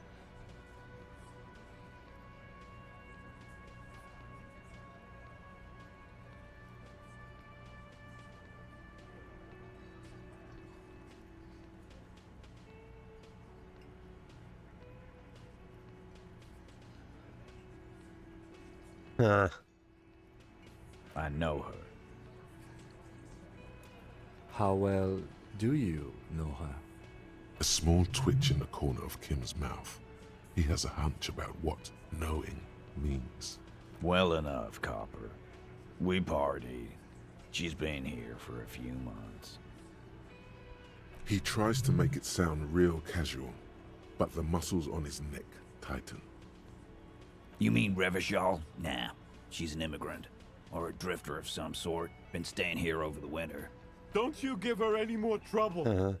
She's just had some bad luck, that's all. Shut up, Angie. She doesn't need your help. Titus gives them both a look. They fall silent. Relationship? There was no fucking relationship. He raped her. That's their relationship. Was like that karaoke incident all over again. Or like some of the other girls he was harassing. Okay, enough. All of this is irrelevant to your stated investigation. He did it before we killed him. He's not gonna do it again. So what does it matter? It would help if we establish a timeline. All right. 2 weeks, maybe? I don't know. I need another beer. 2 weeks. Here you go, boss. What do you think I meant?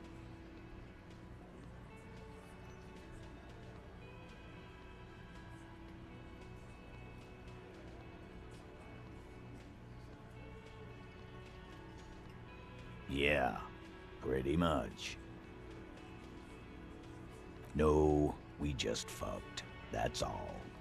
I'm not gonna give you any details if that's what you're after. So put your dick away. He's doing a good job here. A commendable performance of I don't give a shit.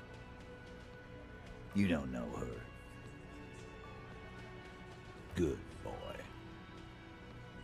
Remember what I said. Freight train of pain. Okay. Fuck. And I just banged on the door and everything. Shit. I'm taking these boots off, just in case. Officer, what was that? Yes. Yes. 'Tis art. Try me. The victim? Is there something I should know before we talk to her?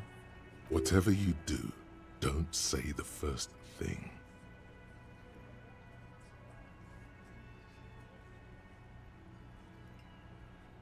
Okay, that's manageable. Understood. You were not in good shape on Monday.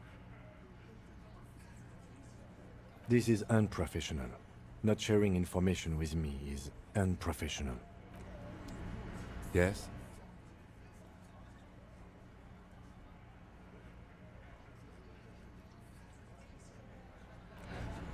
Okay. I'm not going to talk about it. Anyway, let's get his body back.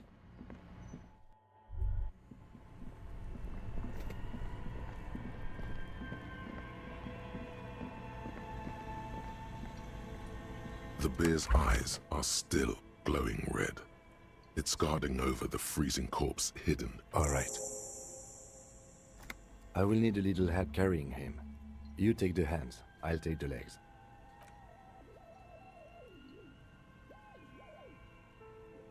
Okay, and Kim's gonna be gone for the day. No, it's just me on my own. Cause chaos. Chaos, chaos, chaos, chaos. That's what I like. Play the boombox.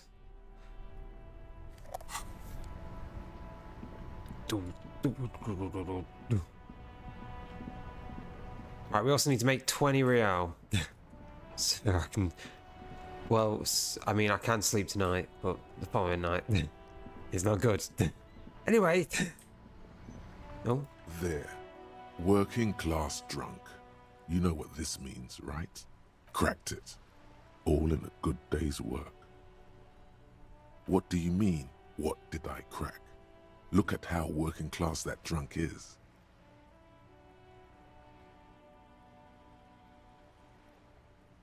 No, it's not. Yes, and you found him. Now go and tell the working class woman. Protect and serve, recruit. Didn't she repeatedly tell you her husband isn't Missinder?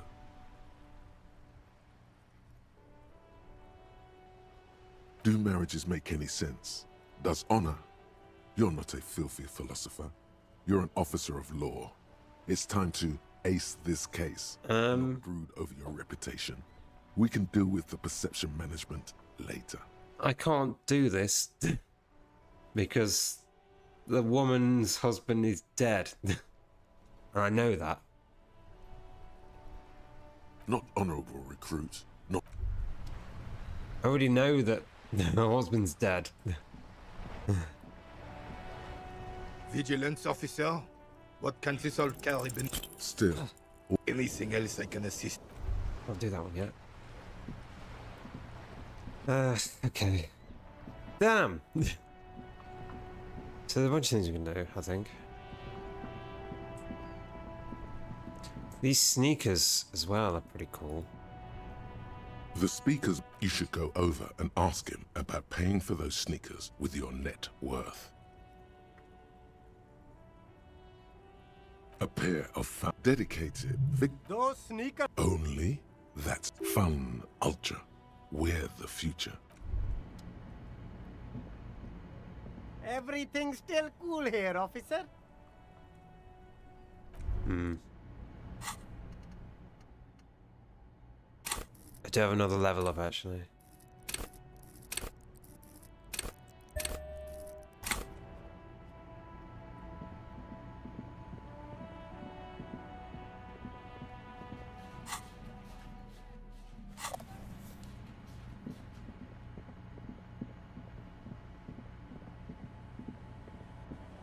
Must have to return to those people and say that, you know,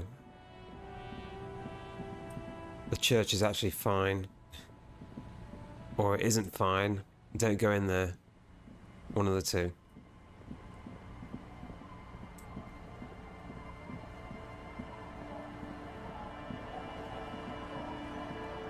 There's a bucket there as well.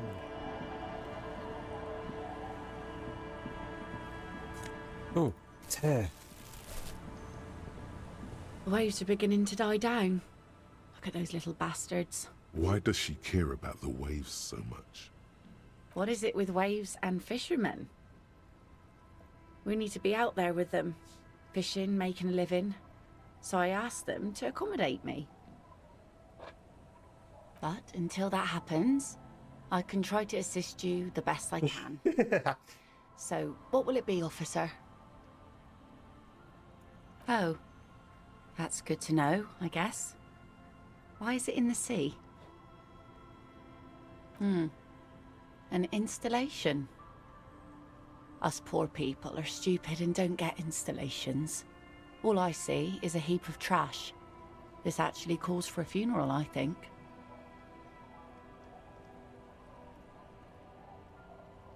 Hi. Feels deserved, don't you think? Falling in the line of duty like that and all? Why odd? Our things are a part of our life world. They're made with our human sweat and they share human history. We should care about them as we care about humans. To some extent, at least. Life world? Someone's been reading up on last century Gotwaldian philosophers. Play it cool now.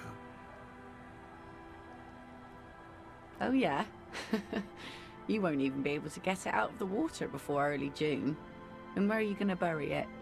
Who to invite? What music to play at the wake? Take it from someone who's been through a few funerals. It's easiest to just leave them there and let nature take care of it.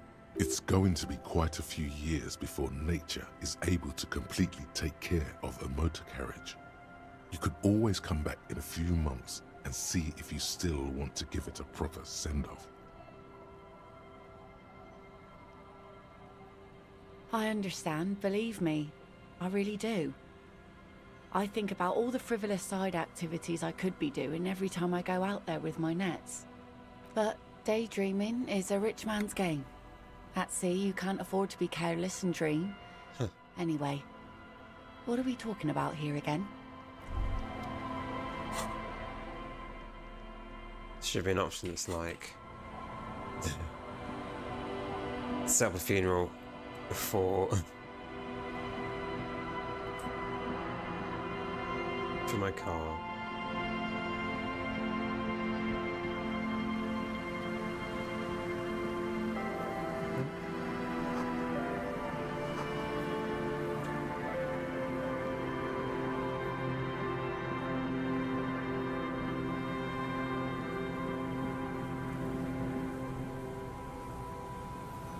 A metal payphone under a yellow plastic dome. There's a bitter, caustic taste on the tip of your tongue. You dial the number again. 26 pulls of the rotary dial in the middle of it. Calling, calling, calling, calling, calling, calling, calling, calling, calling. Harry, please.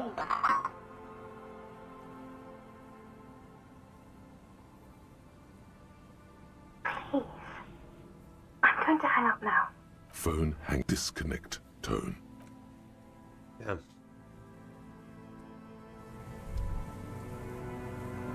Damn, I don't know who that is.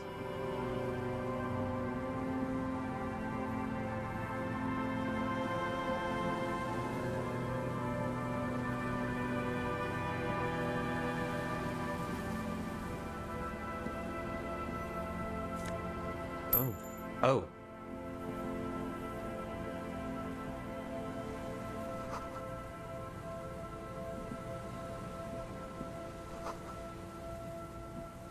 An old door, worn by elements, Impossible. guards the depot. The wind has blown a sand dune in front of it. The door hasn't been opened in a long while. The concrete structure looks military in origin, over half a century old at least, but sturdily built. Interfacing.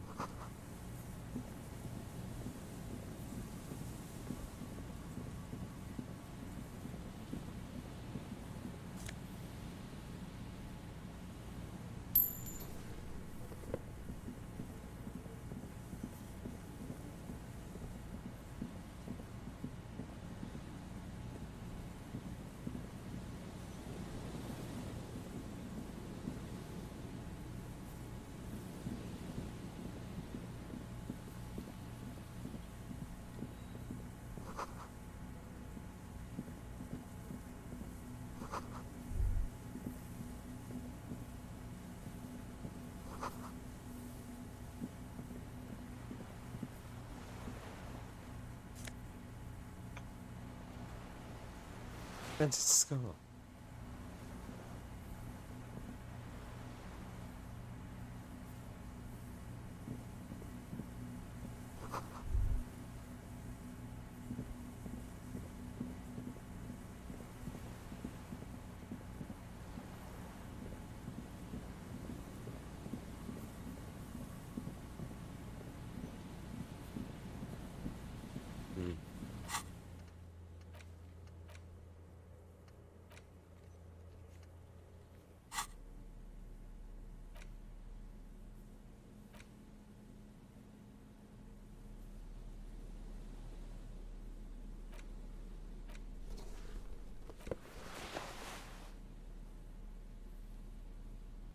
Okay.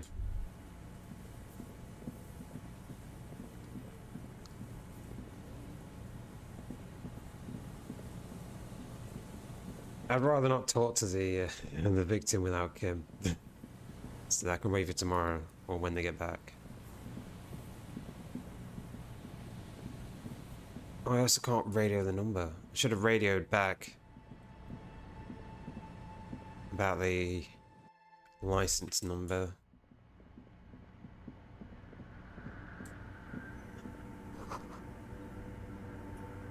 Yes, what is it?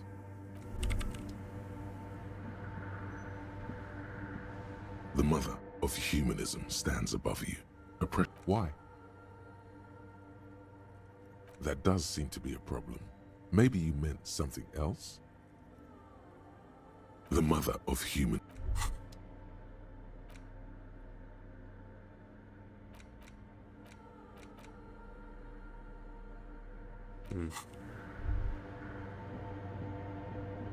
Nothing else here. Okay. Maybe those kids on the beach can, like, actually help with their music. To, like, you know, narrow down where the sounds are coming from.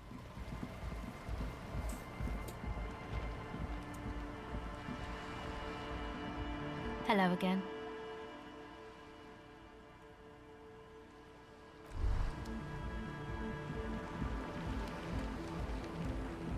Come on, get in.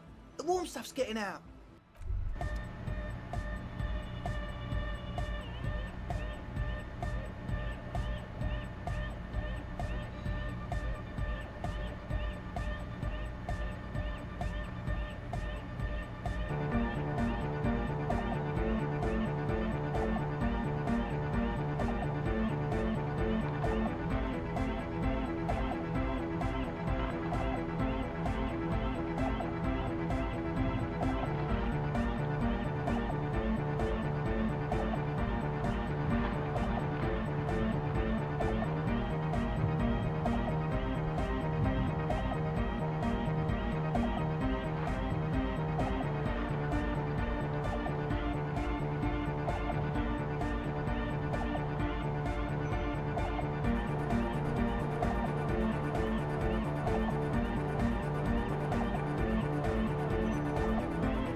again.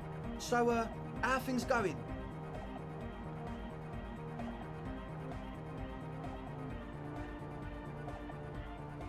Goodbye, officer.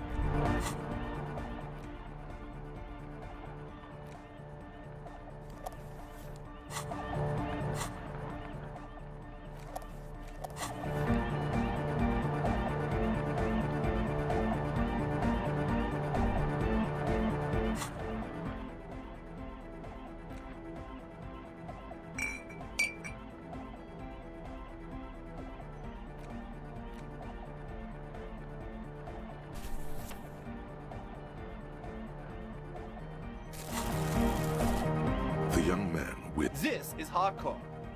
It's hardcore! Skibbity, skibberdanger. I am the rearranger. Huh? I see you're here again. Offside, man. Did I a sticker? You mean the yellow one? Interesting. He wants you to describe it, though he already knows what it looks like. So I can hear you do it. Sometimes the outside gaze helps us reflect on things. Oh, conceptualization. Don't bother our guests with your games. Piss off, Andre. Me and Mr. Cop are trying to discuss art. You shouldn't talk like that. Cool. The ban on foulness. That's the moralist plot to alienate us from our bodily functions so they can control us more fully. Anyhow, what was the sticker like?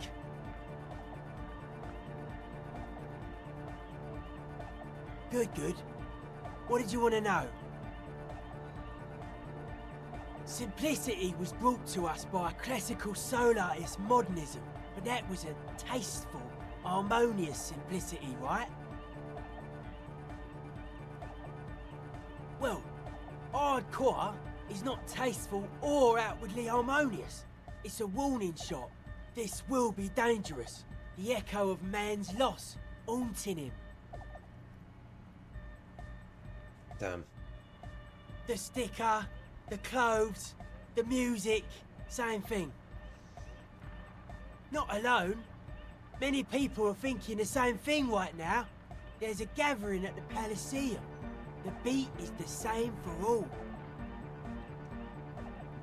Yes, you're the 23rd person to get it right, and I've asked 23 people. It's a dead guy smiling to the entire human race. We're all the same. Same eyes, same smiles, same death. He defeated history. We are living in the age of history, and in the eyes of history, we are always already dead. How can we ever smile then? Because history is a lie, and so are its deaths. The present moment and life are the hardcore. The hardcore expels death, or maybe he's not dead.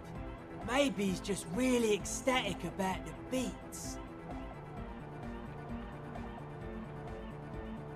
He blinks, waiting for the next question. I guess one could write an entire treatise on the thing. But what for? Nah. Still strongly out of sync. You heard me.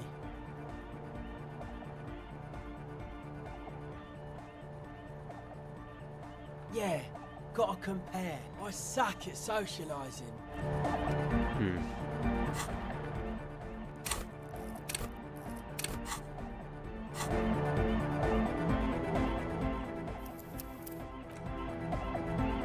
Huh? Fuck. Hi again. So, how are things going? Logic.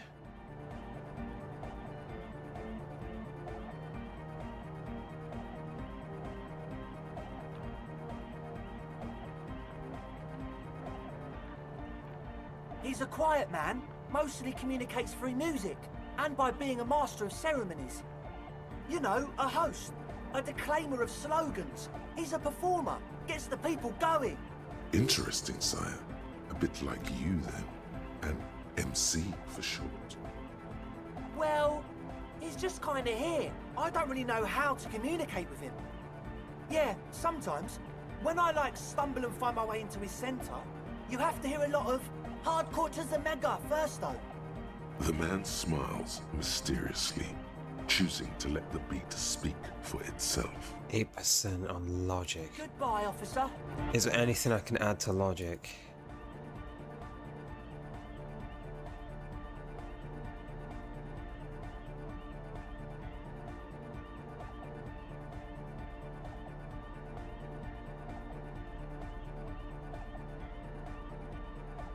I don't think I've got anything for logic. That one, actually. Wait, no, my hat is 2 logic. Shit. 3 logic. 4 logic.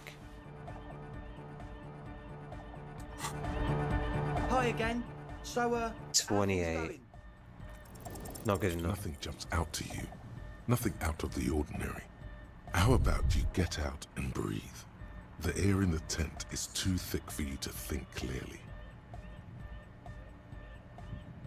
And? What happened? Oh, man! Who is he? What did you think?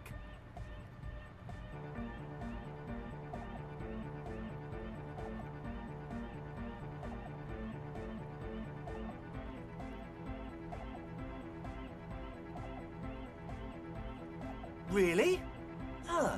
Interesting. What's he doing in the church?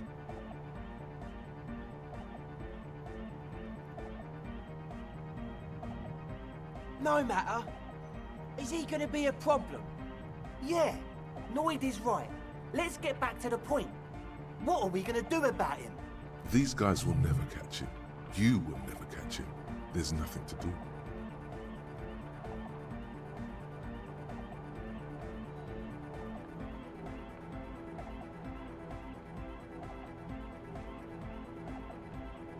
I don't know, man. Doesn't it feel like a major hindrance to you? A spooky guy climbing around when all the guests are trying to have nice, friendly hyper time? I guess it's not a massive problem, now that I think of it. Everyone is welcome to dance till the morning light! Yeah! Maybe. I guess we'll figure something out. Okay, but what about the other spooker? The one in Grandma's clothes? Did you see her? A programmer? That's odd. What was she like? Did you ask her about the nightclub? Come on, man. Who will you trust? The spooky programmer or us? We just want to make the world a better place. Feel the love! Get down and feel it! A half-hearted sell of something which does not seem worth buying. You'll get there, believe me. When we've got our gear set up, things will be flowing and pumping. Anyway, now that it's settled, how did she seem?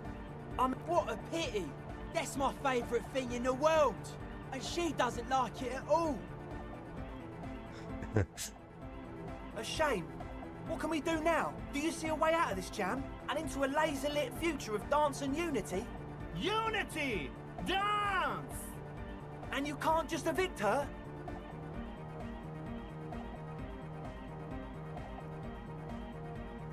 Look at you, Honor Man.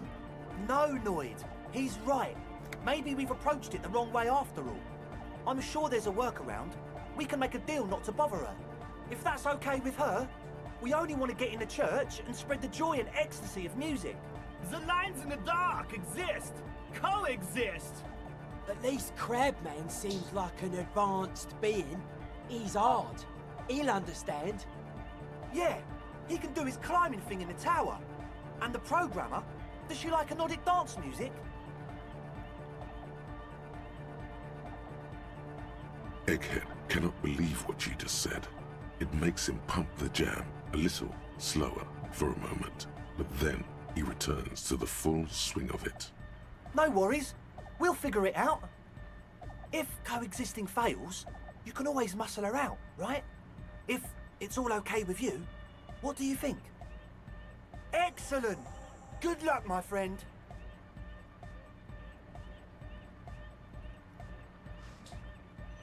Goodbye, officer. Goodbye, officer. Gotta figure this out. It's very crucial to the whole primary investigation, I'm sure.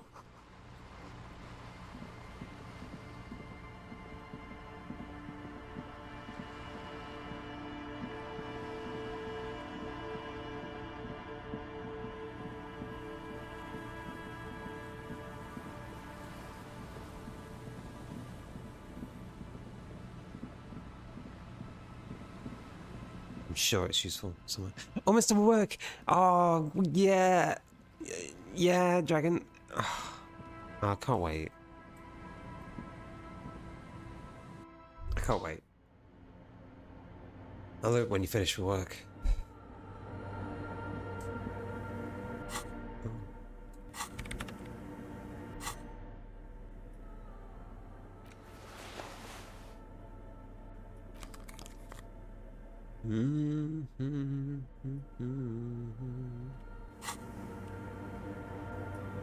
Yes, what is it? I don't want to make anything work. Yes, anything. I don't want to make anything work.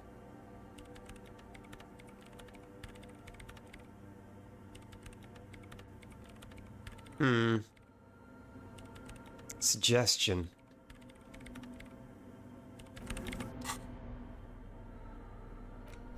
Suggestion.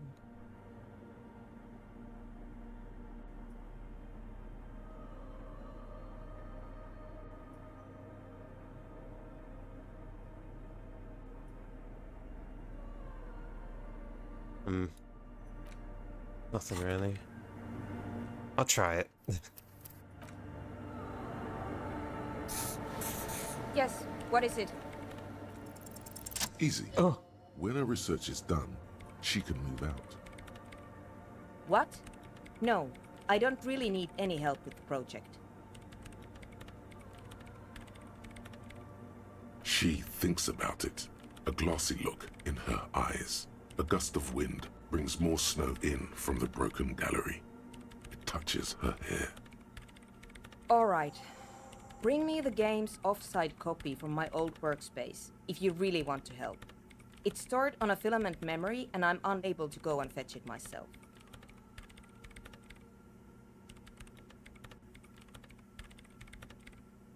Yeah, that's the one. You can get in through the bookshop. You just have to do some explaining to the bookstore lady.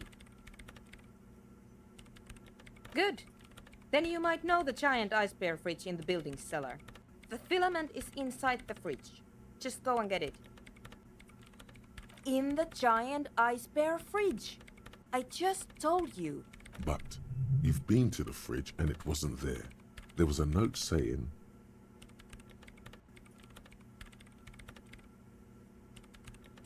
Wait. A note from whom? Did it specify where they took the filament memory? Jarisa. Of course. Our project lead, Suliswov Jarisa. God, he was always so hell-bent on keeping the copy somewhere safe. That feature creep and the Valley of the Heads. I need a bigger crowbar to get into it. Like it would have made a difference. The offside copy was perfectly safe when the data loss happened. That data loss was anomalous. And the heads... I won't even get into the heads. Millions of them. Go find that copy from that ice cream maker, will you? Valley of 1,000 Heads. You like the sound of that. This is getting ridiculous. Can't you just defrost it? Or, I don't know. I don't know about the ice cream maker. Just figure something out.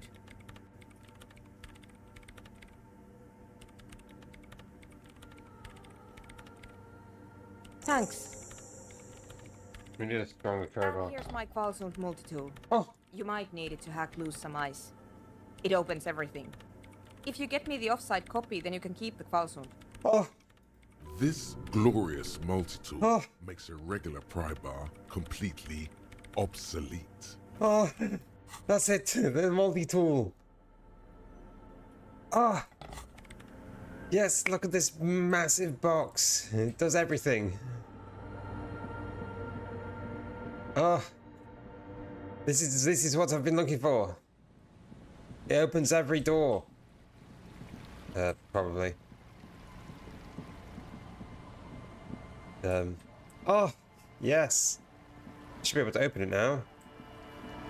Without the -20.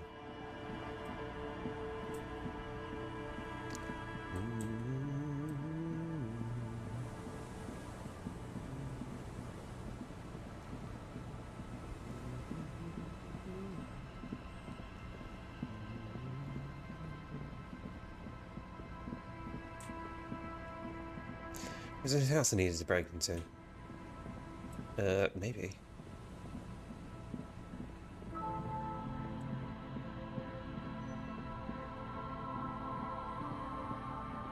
I could have probably solved a lot of cases without, at this point in time, without Kim being here.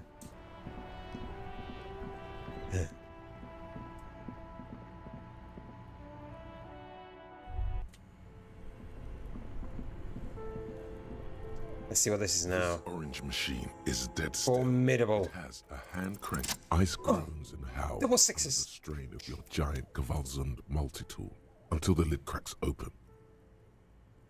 Oh, perfect. Perfect. Oh.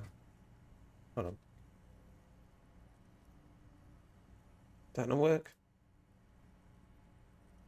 Right, it seems that nothing's working here.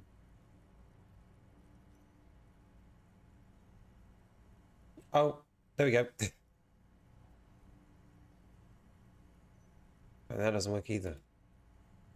Where's the preview to say? What? Hello? Oh, that was weird. Darkness lies inside. You gently lift the cube from its frosty bedding. Yes, but aren't you curious to know what's on the precious filament? There's a radio computer upstairs.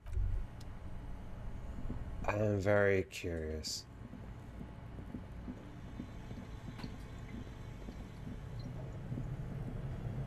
And I will check immediately.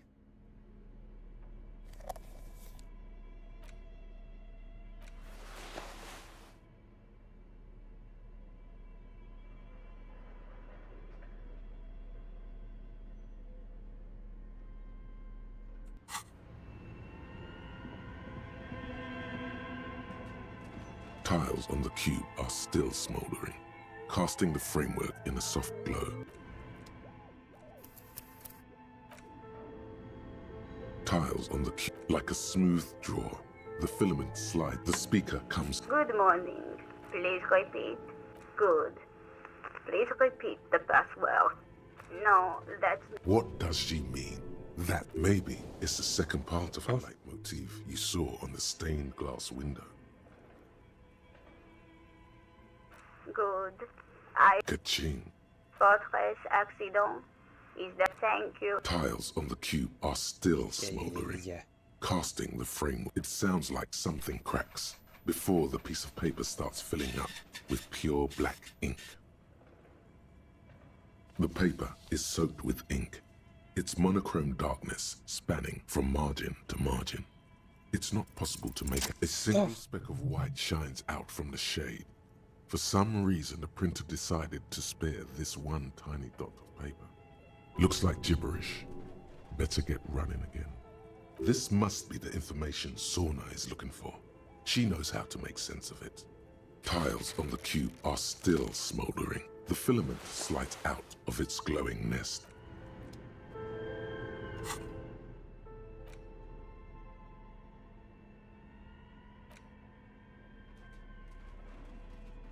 Okay.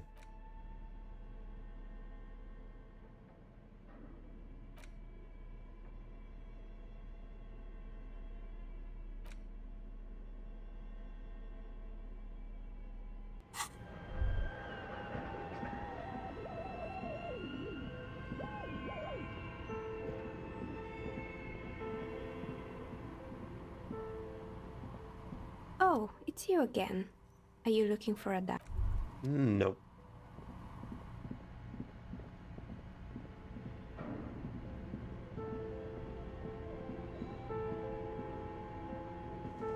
This old fireplace, the whole thing resembles...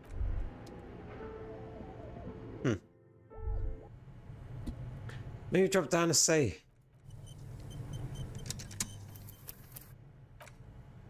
Why? Why, what's gonna happen?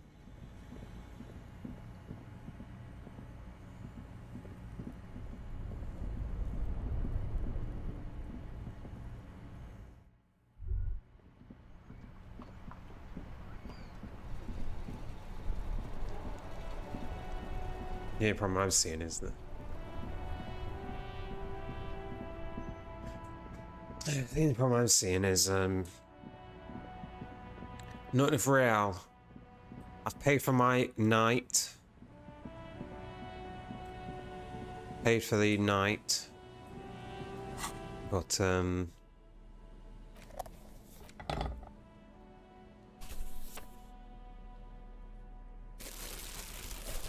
it's the ledger you found in the trash. A cap arson, petty theft, spouse. You don't exactly close them so much as a distant. Anyway.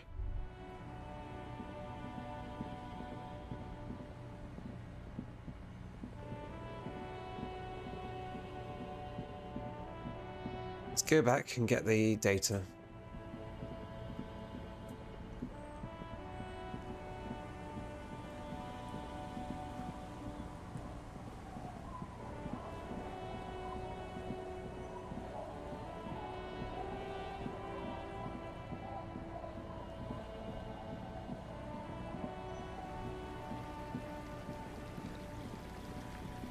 Winter, slow to let go of Revachol. Flecks some more wet snow from above. The snow falls lazily, making the beach sand paler still, mixing with the rust-colored sewage runoff.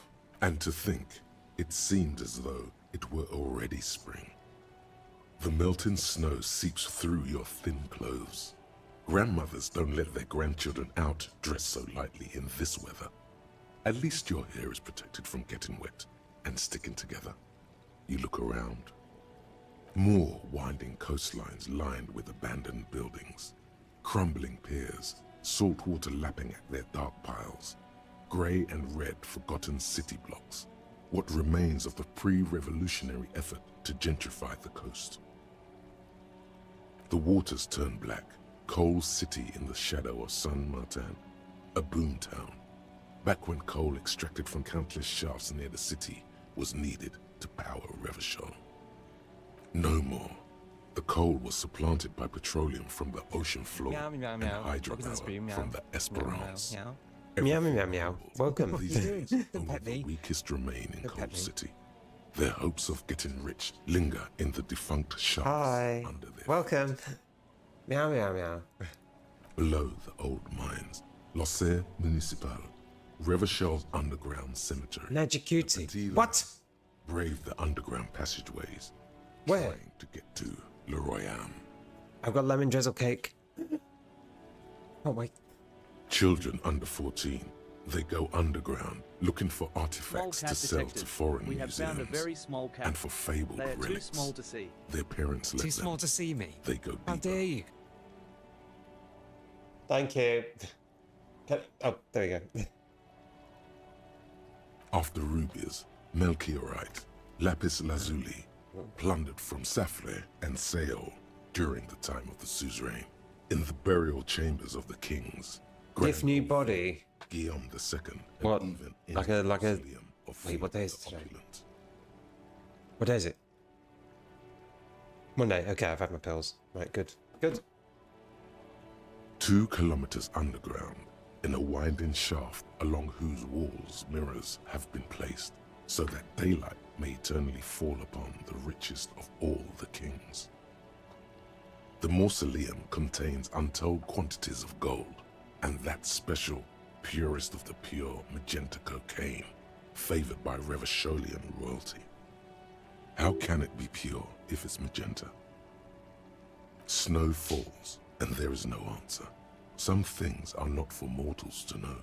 Few petits return from the shafts. Even fewer find what they're looking for.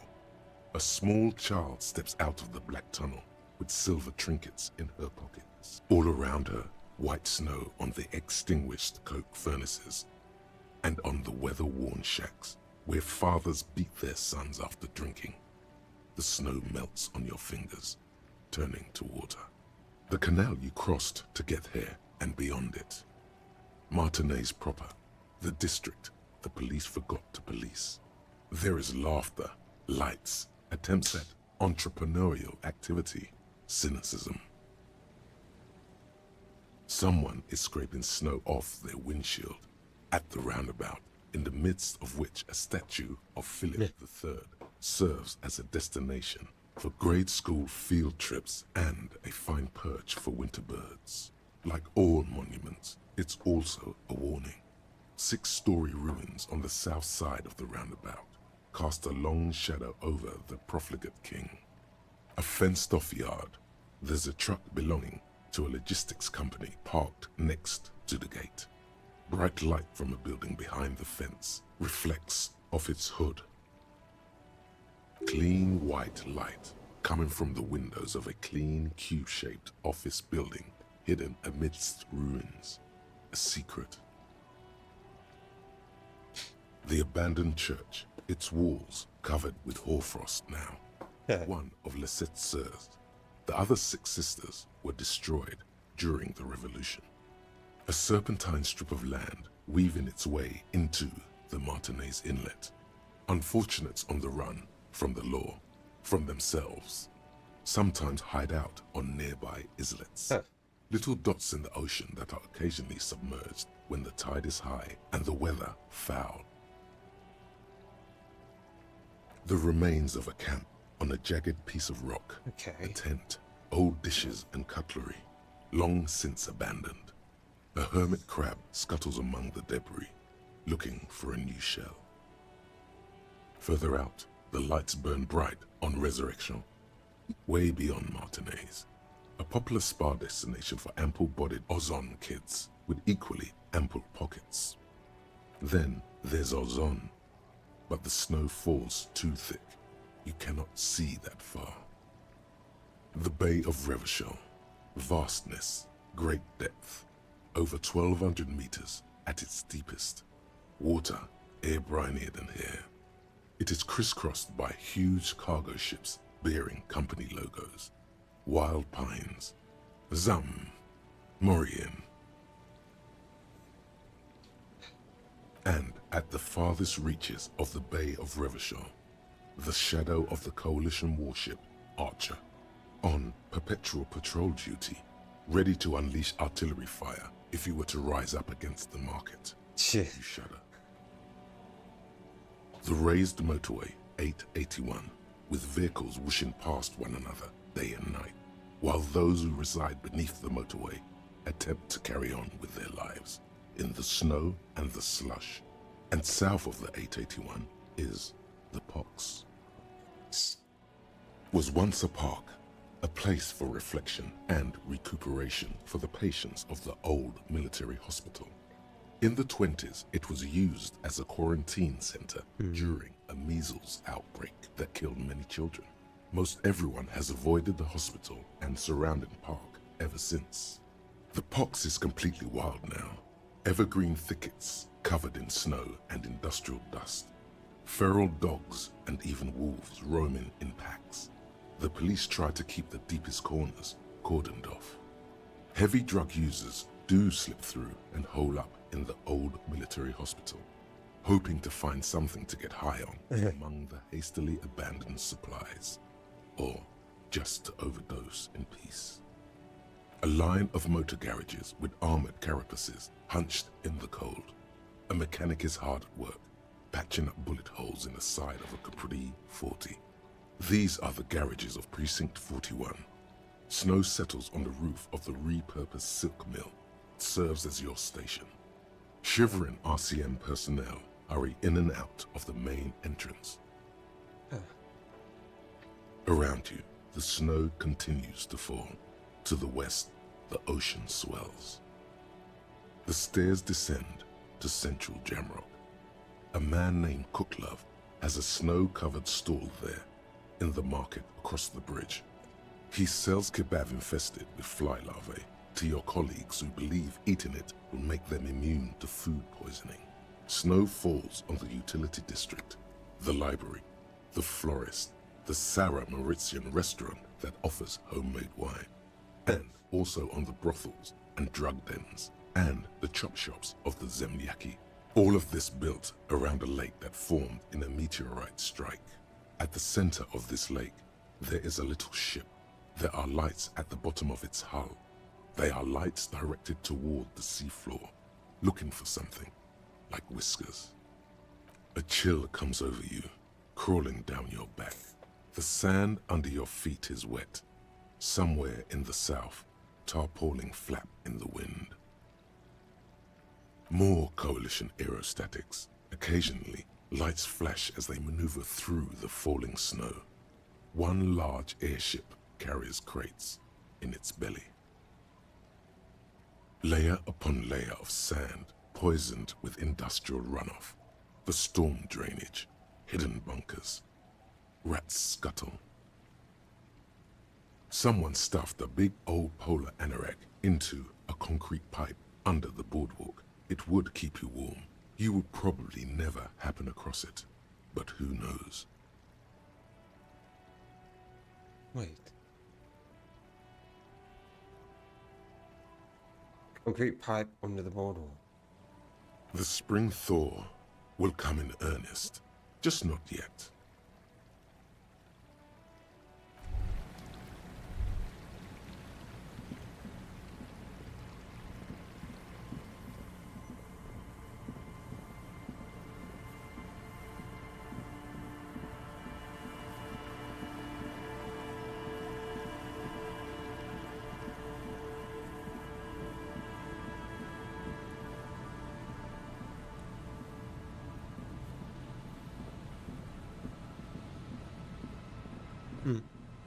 Yeah. They're still here. Hello, hello. What can I do for you, officer? I didn't expect you to take such an interest in our work here, officer. Yes, indeed. Both require a great deal of research, attention to detail, and, above all, persistence. Bring it to me at once. Just make sure the trap is closed tight. He's not comfortable with the possibility that you'll claim the find, but he's lying about this even to himself. That's highly unlikely, officer. But in the event you do, I'll spray you with a pheromone mixture I developed. It's made of musk and research chemicals. The pheromone should attract the insect to you, or at least prevent it from bolting at the sight of you. It's quite potent. Will last you about a week. Wise choice. This is the smell of dying reeds, of longing crumbling into the water. There are 4 in total. One is to the south, on this little peninsula, by the boathouses there. It's sort of like a digital version of the adventure book. Wait, there's an adventure book. Another we set in Land's End, to the northeast. It's behind a small... It's his feather, the cryptozoologist. Way to the old radio tower, after the church. The third is set near the canal, where you crossed, by a concrete slab. A big thicket of reeds going up the slope. Big thicket. You should check at least one of those before returning to this one, since I just said it. This one, thank you for your help. Gary and I will start breaking down camp. If you have any more questions... Finally, you're being sensible. If it's more cryptid-related business you want to discuss, you'll have time for that later too. But what if the information is vital? On the hunt. What about his eager-to-leave friend Gary there? Talk to him too, perhaps. I've just always liked animals and puzzles. Searching for cryptids is a bit of both. It's not child's play, just because I have to traipse through the mud every so often. No, very few cryptids are ever discovered, and not for a lack of trying. To stay hidden is a cryptid's primary quality. It's even in the name, cryptid. Of the list of cryptids kept by the Cryptozoological Society of Chemnee, which is 4,082 items long, about 2,000 have been confirmed as hoaxes. 2 are categorized as confirmed discoveries. Yes, the Chateauquan forest pygmy, who turned out to be an extinct species of primate, and a cave salamander from Hugo Grad, who is, honestly, quite unremarkable. It's in a zoo somewhere. We cryptozoologists are brutally honest with ourselves. More so even than the public. With cryptids, most cryptids are hoaxes or they are never found. That does not mean we should stop searching. Indeed. If our expedition is successful, every paper in the world will report on it. From Revachol to Dushantu. It will be a zoological miracle. The hair on your arms stand up. Electricity. Sounds like reeds hissing. He has clearly done his math on this. There is no surprising him or swaying his opinion. Yes? Yes? How about you? Hello, I'm Gary. I'm Gary. Very generous of you to help us out, officer. I'm just waiting for my friend Morel to finish up with his insect traps so we can return to civilization. I like nature, just not this bloody coast. It's mostly drunks and degenerates that come here. Degenerates? This man respects authority too much. To see the truth inscribed upon thine own visage. Pretend thou art a paragon of virtue.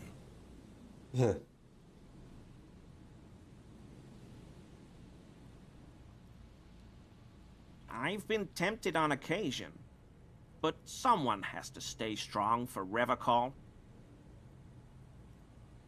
He pronounces Revachol with a hard K, unlike other people. I like to pronounce it the hard way, the old way, the Vespertine way. It's a secret rite. A very fringe nationalist handshake, probably.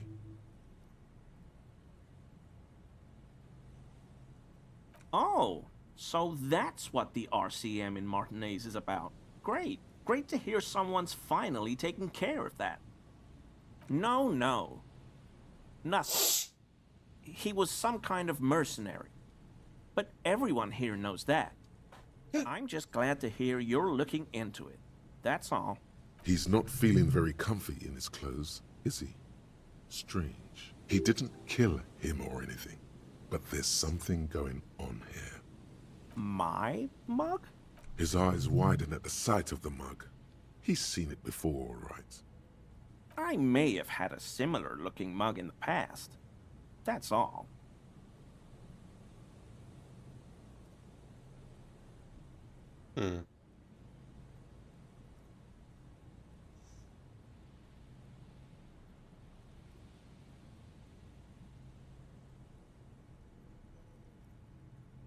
Okay, I admit it.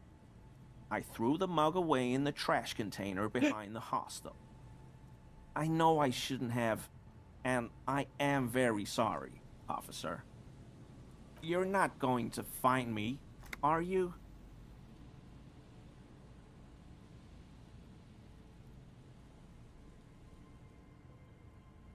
Oh, damn.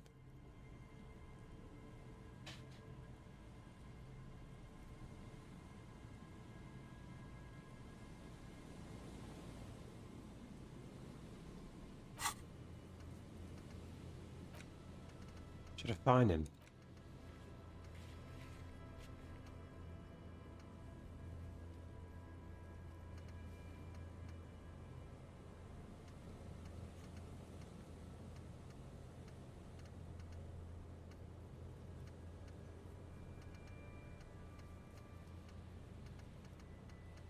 I don't think it really matters. I could find him and get money, but... Nah. Whew. Thank you. You won't regret this. I won't use another... I don't know what got into me, really. Work has been stressful lately. Damn Koiko's price dumping us out of competition. What did you do, Gary? Nothing. Just answering some questions. Helping out the law. I know a guy who works with the trash collection services. CS Municipal. He gave me a master key for the trash containers of Martinez. So I can use the Whirling's trash compactor to store my own stuff. Garbage disposal is expensive as hell. The damn Hemians run it like a mob. I'm sorry, okay? I thought I could cut costs. I shouldn't have. Officer, please, let me explain. I was only cleaning up. I live right across the yard from where he was hanged, and I saw him stripped naked. All the clothes lying around in the yard, smelling. People are animals, you know? Then I came out to clean up the rags because no one else would. I put them into the Whirling's trash, along with a broken mug, admittedly. Okay, I was coming to throw the mug away, and, well, I threw the mug there and the clothes too. As he shifts uncomfortably, a series of clicks, like the clinking of glass beads against one another as they roll across a hardwood floor. You've heard this sound before, but where?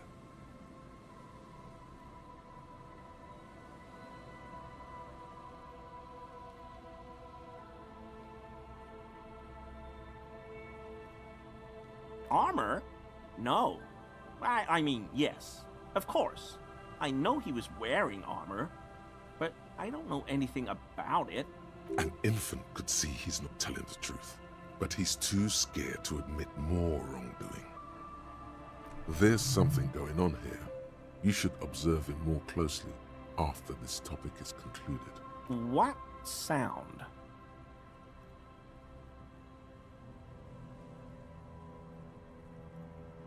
Really? There's lots of weird stuff out here in the reeds, though. Every day, the wind shifts the reeds and whatever was left in them. Tambourines and condom wrappers, plastic and glass bottles. The smell of decay. The sound you heard was not the sound of something easily abandoned. I hope I could help your investigation in my small way. Legendary, come on. Come on. Come on, 92%. That shirt looks very uncomfortable on him. Look at the buttons, barely keeping that thing together, as if something is ready to rip out from underneath.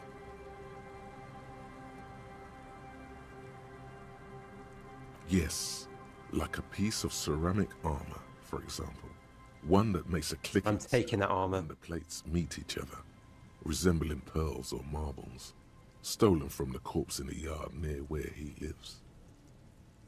I knew you'd figure it out, officer. I'm sorry I didn't tell you at once. I was ashamed of what I did. And I didn't want you to know.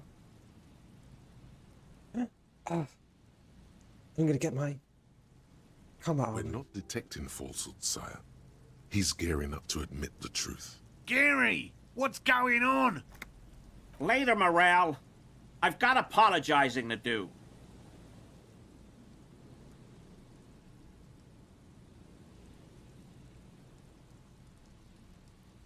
Everyone was picking those pieces off him, and I was watching them do it.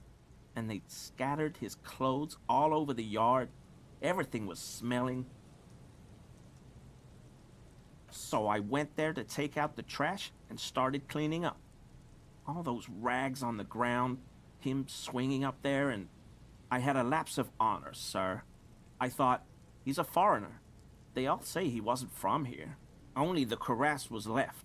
So I stripped it off him. It was early in the morning. No one saw me. I took it with me. It was a mistake. Had I known it'd give you guys trouble, I wouldn't have... Fuck. We're detecting sincere contrition here, sire. He's not trying to flatter anyone. He sighs again, hangs his head, and unbuttons his shirt fully. A cuirass that matches the dead man's boots comes into view. Soon it is in your hands, smelling of his sweat. Because I was weak. I should have told you the moment I saw you. But... The hell, Gary? You in trouble? I'll explain later. I always thought it was the Union. Some Union hardasses. This is all he knows. Yes, absolutely. I will never do anything like this again.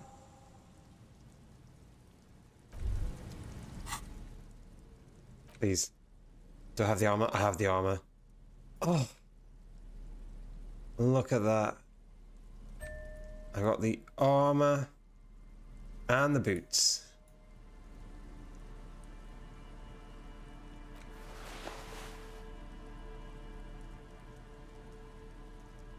Nice. 2 pieces of the armor. We'll be on our way soon. Thank you again for lending a hand. Hell no. I had no idea. Thanks. Nice boots. It's ceramic armor. Immune to heavy gunfire. And stuff. Oh, what's this? There's a trap in the reeds at your feet. Behind you, a ruined residential building. When this district was booming, the reeds were kept at bay. Nothing obscured the freshly painted facades. Nowhere for drunks and adventurous teenagers to hide. Now, only the wind blows. Locusts are crawling around in the trap, confused but uneaten. You see no carnivorous reed phasmid gorging on them. No, there's nothing here, is there? We've already got to this wall.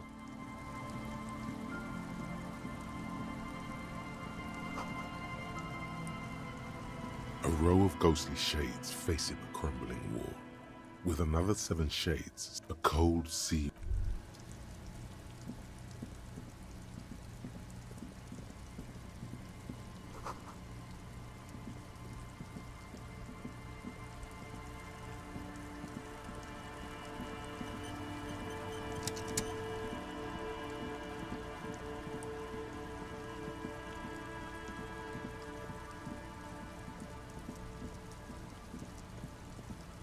There's no way into this place either. Doesn't look like it anyway.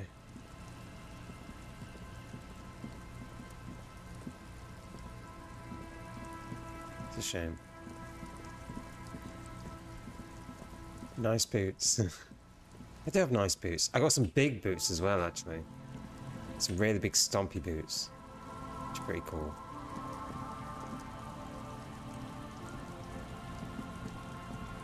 Can't get up there. Oh, they've already gone. Right, we'll check that one last.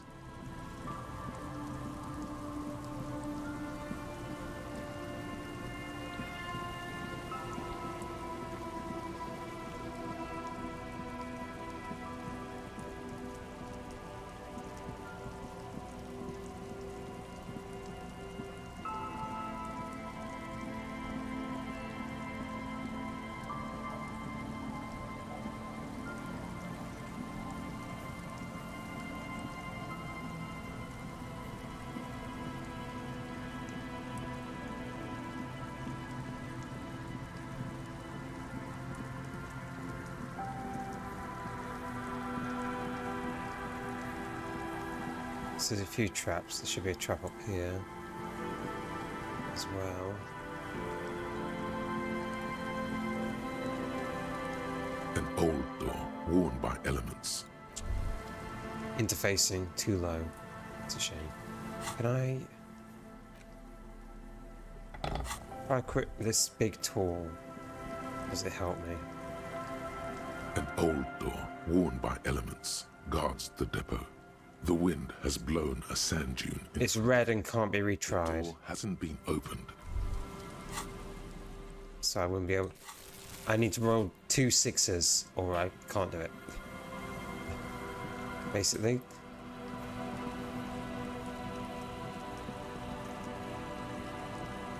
A familiar apparatus like the reeds shake sadly in the coastal breeze. The wind picks up here, near the Cape's end.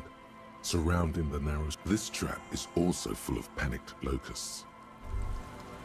Nothing here.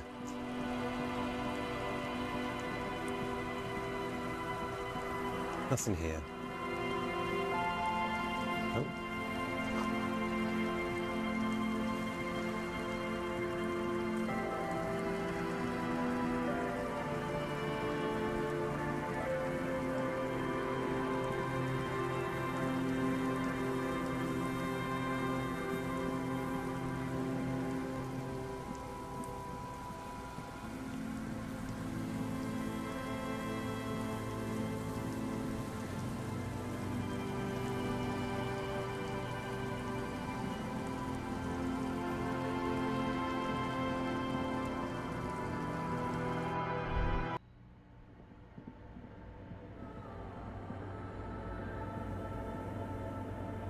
Yes, what is it? Yes?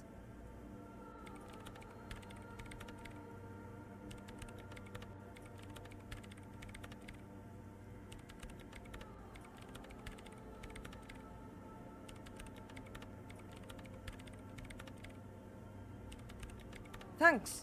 Looks like it's the one. Now I'm going to print it out to see what's left of it.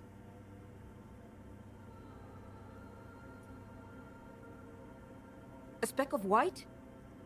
That's exactly what I'm hoping to find. Lintel was able to divine the location of the anomaly from this broken copy. I want to repeat their calculation, only this time with better equipment. Okay. Watch. What an intricate display of failure. The paper gets soaked in ink again. Its evil blackness shining in the light of the mainframe. It looks eerie. It's the abyss staring back at you. Sona doesn't reply, her hands running over the printout. She's looking for something. For her morning star. Eyes scouring the millimeters. Here. I found it.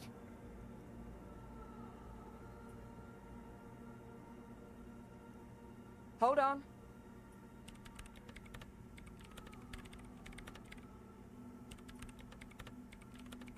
Shh. Just give me a second. I'm almost done. I've got it. I found the location of the anomaly. I found the coordinates. Thank you. There, in the swallow. Think you can help me again? I need you to go move those water bolts for me. I need to double-check my calculations. Okay. What an interesting proposition. Truly a task for the intellectuals, solving the puzzle of water bowls. Figure it out? No. I don't need you to figure anything out. I've got a computer for that. Just walk over to the circle and follow my instructions. Move the third bowl 2 centimeters to the left, and the fourth bowl 5 centimeters to the right. This should do the trick. Third, 2 centimeters left, fourth. What? She only wants you to follow instructions. Nothing intellectually stimulating. In this task, a child could do it. Thanks.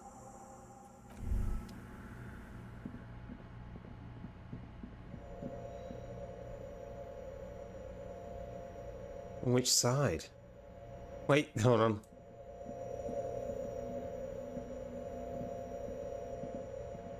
It's awfully silent again.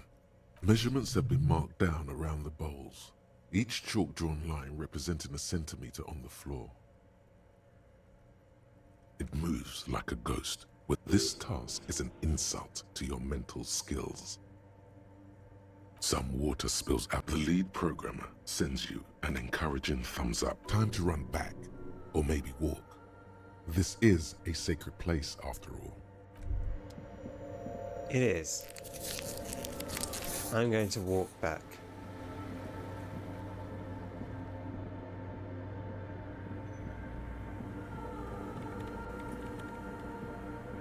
Yes, what is it? Great. Everything should be aligned now. Yeah, let's do it.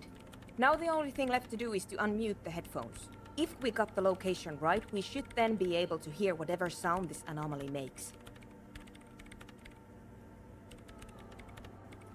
Honestly, I'm a little scared. I don't know. That's what I'm scared of. I don't know. It could be anything. It's going to go insane. Imagine. I mean, immediately what sound insane. does the nothing make? How can you even listen to something that doesn't exist? What if silence is only what surrounds it, but the swallow itself is...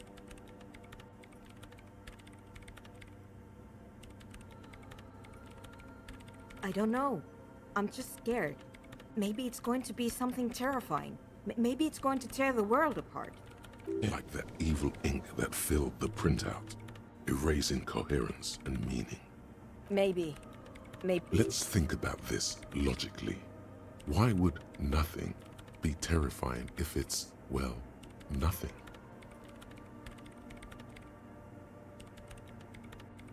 Because it reminds us of death. And we humans tend to think that death is pretty scary. Yeah, you're right. Let's do it. And then, nothing. Nothing happens as Sona Lokanen-Kilda presses unmute on her keyboard. Nothing but silence. You can hear some small animal cross the floor in the chancel. It's that quiet in the sanctuary. She doesn't talk. Her eyes closed and brows knitted together in a state of deep focus. One hand cupping the headphone. Damn it.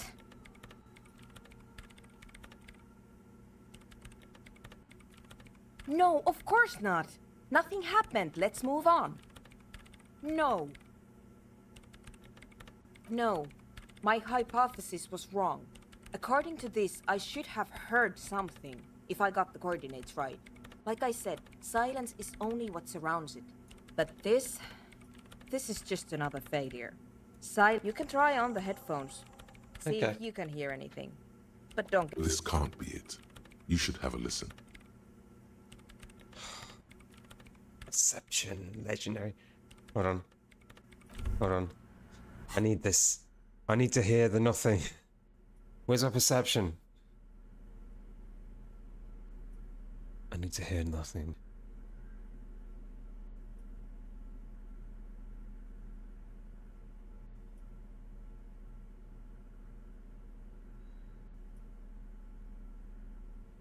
I'm wearing the best I can. I can level up. That is literally my key skill as well. Perception. I hear nothing. Perception.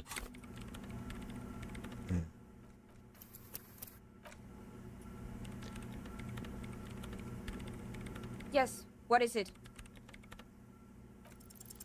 Everything disappears. You are draped in silence like a drowning man staring into his puny little headspace. And then the pressure changes. It feels like flying on an aerostatic, or when your ears pop, or like a subtle difference in the atmosphere, a weather change hanging in the air. What if the sound you're looking for is too low for you to hear it? A better sound system? Alright, but where would we get one? Suddenly, a rhythmic beat permeates the walls, causing a small patch of decorative stucco to crumble onto the wooden floor. You mean the speed freaks? Of course, the speed freaks. They have a fantastic sound system. And you think they would help me? Hey, what if you wouldn't mind them moving in? I guess I could live through a week or two of peaceful coexistence. Sure, let me know how it goes. Perfect. Let's talk to the speed freaks.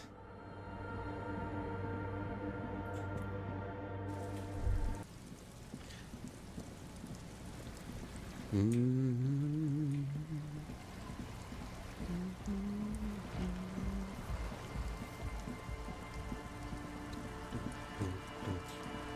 think there was another. Was there another trap somewhere? There might have been another trap somewhere. We'll check that out in a second.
Hi again. So, how are things going?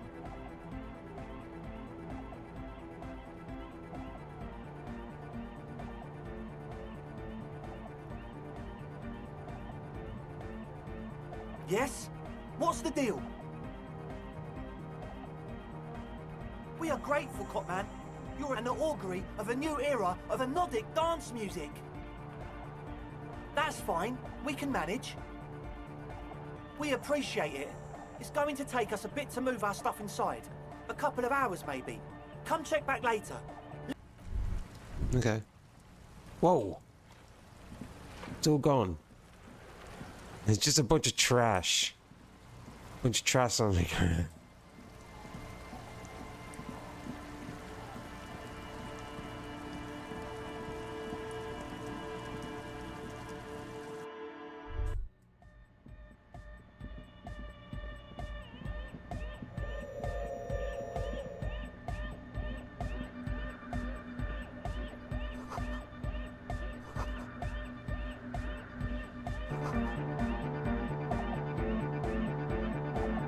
Lab.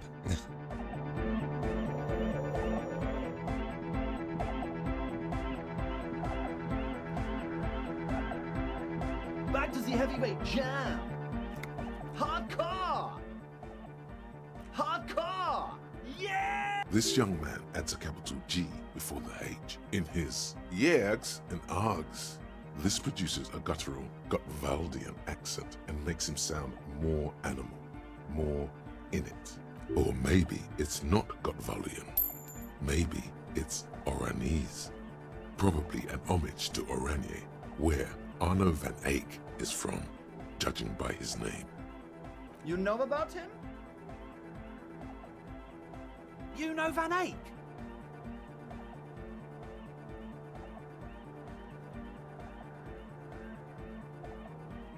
Wow! The skinny wraith looks at you with some disbelief. So am I! So am I! Oh! Is that why they call you Egghead? Because... Egghead to the mega! The K became the G! The boy became the man! The Advent?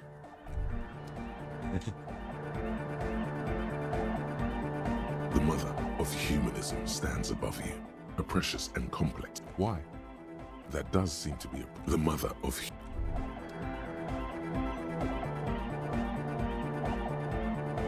Yeah, it's all set up, man. Can you already imagine 1,000 people in here? 10,000! Ecstatic vibrations, totally transcendent. And I've finished setting up the new compressor too. Now the only thing left to do is the name of the club. Will you do the honours, detective?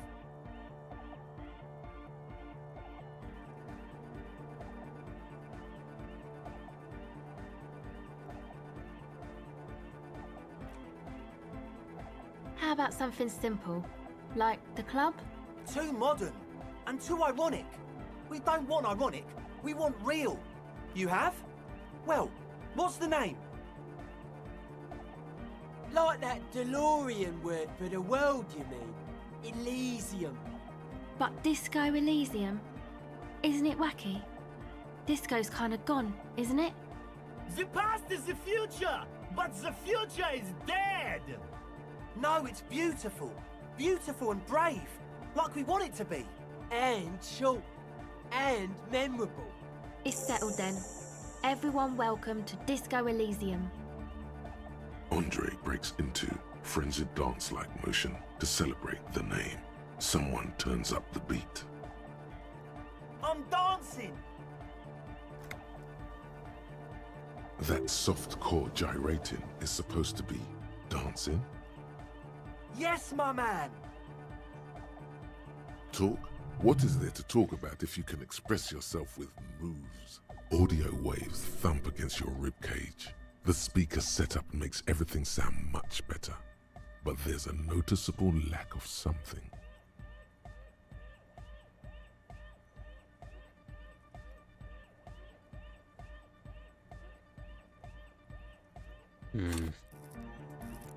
I could, like, increase it right now. And... nah. I'm too good for that. It's impossible. It's impossible. I need to get 2 6s. You close your eyes. But just imagine the moves you could pull to this futuristic beat. puts a grin on your face just to think about it. Even a failed attempt gets the juices flowing and repairs some of the damage done by battles lost. Goodbye, officer. Yeah, I can do it again.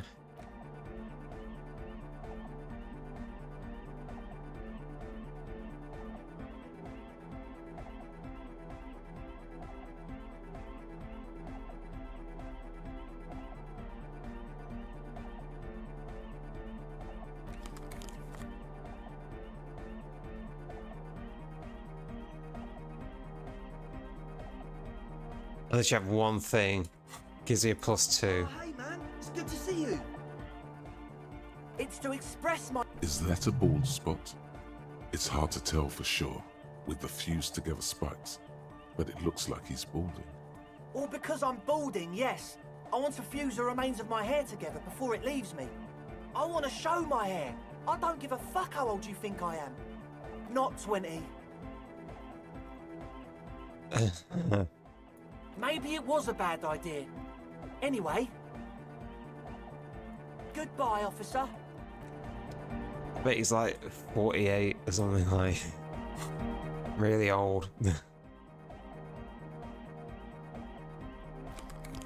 Hanging around with a bunch of young people.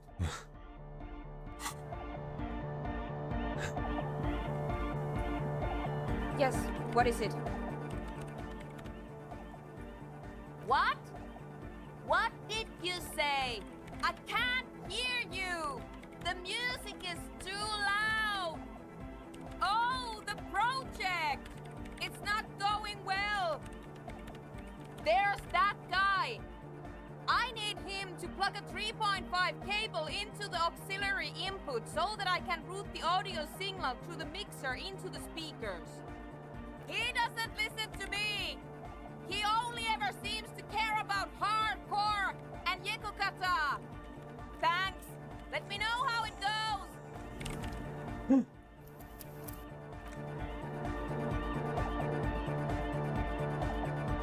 We're close. True, hard, full, car. Hardcore! Hardcore to the mega. Here comes the night. We're close. True, hard, hardcore. Yeah! This young man adds, or maybe it's not got volume.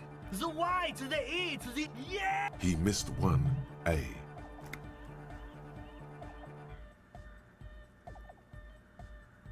I'm the hard rhymer, the track attacker, the mic and forth. We're close. True, hard, hardcore. Hardcore to the internally coherent. All core, all right, yeah! He furrows his brow. Hardcore! Ah! Is it though? One mind, one... We're close. True, hard, full, hardcore to the neck, internally coherent. All core, all... Gotta get the people going. I'm the party boy. It's my job. 2 on a track. Watch. Oh my god. Hardcore, internally coherent. All core. Gotta get the people. Yeah. We're close. True, hardcore, internally coherent. All core. Gotta get the. I'm the party boy. It's my job. Hardcore party 20. There is a place far away in Cutler, beyond a certain latitude, known as Hardcore to the mega, where there are 25 hours in a day. It is a tremendously cold place, abandoned to drunks and failed rock stars, full of eternite, depression, and half-finished ski-flying hills. The Suru live there. We're close. True, hardcore to internally coherent. Good morning, yeah. 1, 2, 3. Yekokata, the place to be. Yekokata. An intricate system of irrigation networks. We're close. True, hardcore to internally. Good morning, yeah. It's the message, so listen.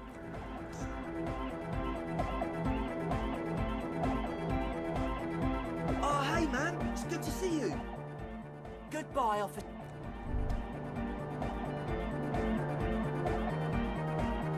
We're close. True, hardcore Hardcore, internally all He furrows his brow. hardcore. The question is, what is the question? But there was no question. The cloud, true, hard, full, core, hardcore, internally all He furrows. The question is, what is the question? But there was a question? The cloud, true, hard, full, core, hardcore, internally all He furrowed. Is it though? But is it? I mean, really? No, but seriously, I'm a bit worried it isn't.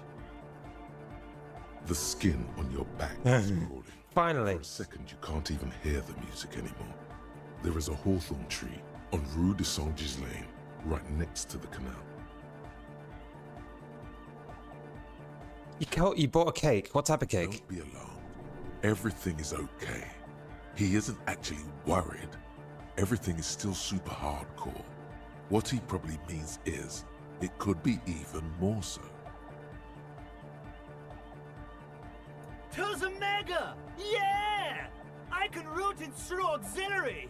What kind of a cable does she use? 3.5 or 4.5? Oh, she uses 3.5. Yeah. The auxiliary lining is 4.5 millimeter. This, don't worry. I have an adapter for it right here. Hang on. This is a 4.5.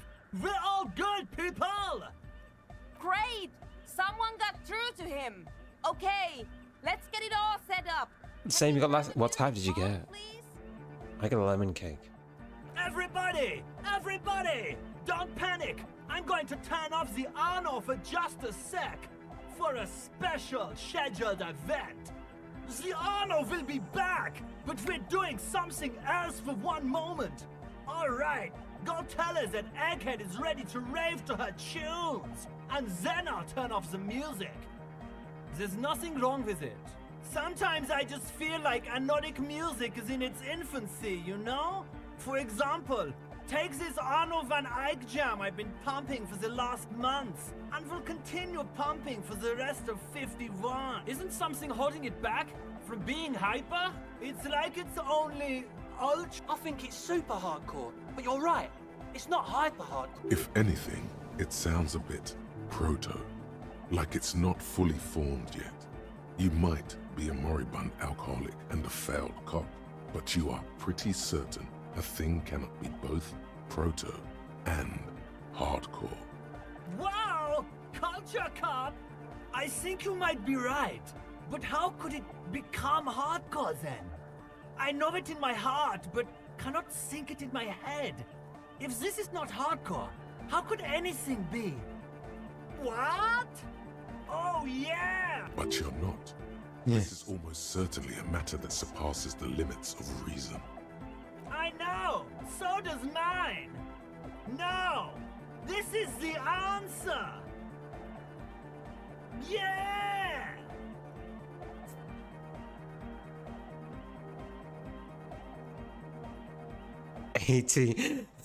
83, I'm an expert. You know it in your lungs where the pressure should. Needs more bass. In your heart that's alone. And in your solar plexus where the hits should land. So does every caudate animal. What?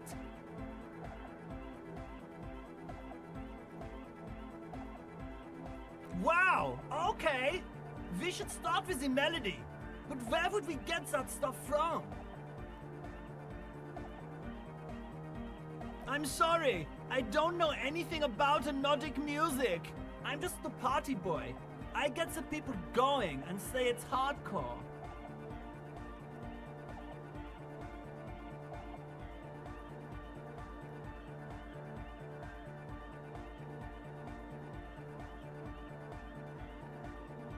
The young man falls silent with appreciation. Basically, what you need to find here is a tape with some banging music on it, so that Egghead could use it to remix Van Eyck's jam. Yeah, maybe that street hawker across the pawn shop has got some tapes to sell. There is a hawthorn tree on Rue de Saint-Gislain, right next to the canal. A reel of magnetic tape is caught in its branches, like bronze ribbons blowing in the wind. Oh, I know! I know this! I can tell you where it is! St. G is the boulevard before the canal bridge. The one that takes you to the whirling in rags in the industrial harbour. It's got the lanterns and the... I knew that! And the mosaic sidewalk. But it's I know where that all is. with that stupid traffic jam right now. Anyway. Does it? Anyway, that's all yours to figure out, Copman. Copman!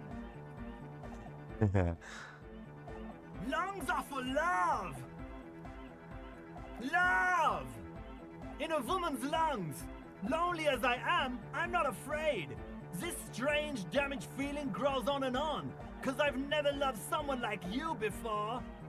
A dopamine surge accompanies the words. It feels like electricity flowing down your scalp, dissipating into your neck. Feels good, like a spark of life in that moribund sponge you call your body. Yeah! The first page of the second chapter! Could it be? Maybe for him, you only have a chapter or two left in you. Last of the penultimate, more like. No nation, but transnation! No war, but class war! Don't be a lunatic. Of course he isn't. Yeah! Revolution imperative! Unless you were thinking Revolution imperative right now. That's fucked up, man. Lying like that. And a cop, too. He's not a communist. It's just something he likes to yell. He picked it up from a tape jockey at the Elysium. She was a communist, though. Yeah! With a rebel yell!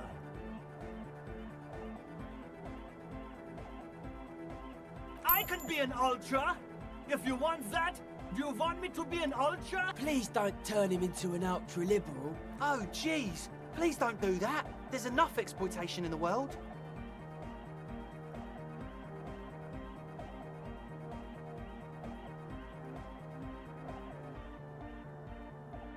Don't be an ultra-liberal. That path is too hardcore. Aye!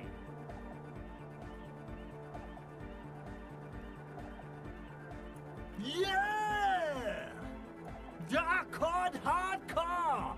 Jermaine Egghead! Basically, yes it is. All right! Jermaine. Oh, Koshi, welcome. Welcome, I'm going to save, just in case. Right.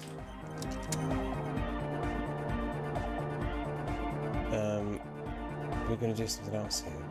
Oh, hey, man. It's goodbye, officer.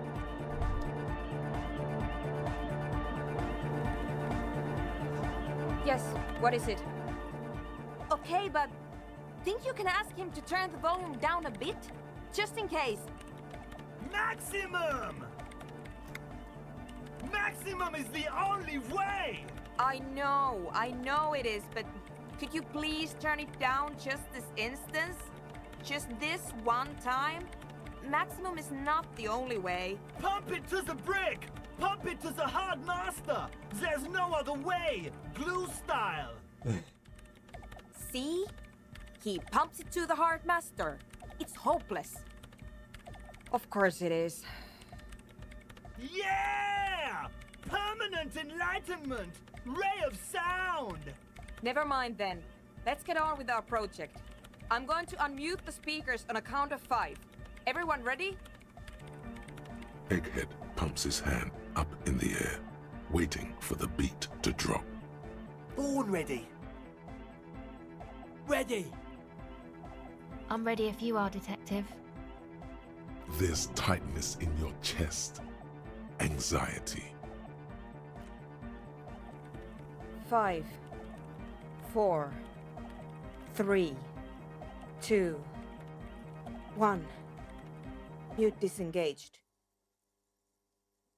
No wind outside, no waves, no floorboards creaking. Total, continuous silence. This is unnatural. The woman looks around. In the silence, you see dust move on the floorboards. The driver of the speaker vibrates in the air and then stops. Plasterwork begins to crumble down the walls. In the silence, A low hum starts creeping up your spine. It's a song inside you, not in the speakers, not in the room. A great bass sigh in the basement of your mind. Slowly it builds until the air around you starts to vibrate. It's out there now, in the world, made manifest. It will devour everything. The floorboards, the glass, the streets and the people. Nothing will remain. Guys, what's going on? It's getting louder. In the basins, the water looks like it's boiling. Hosiana! Mother of Mega!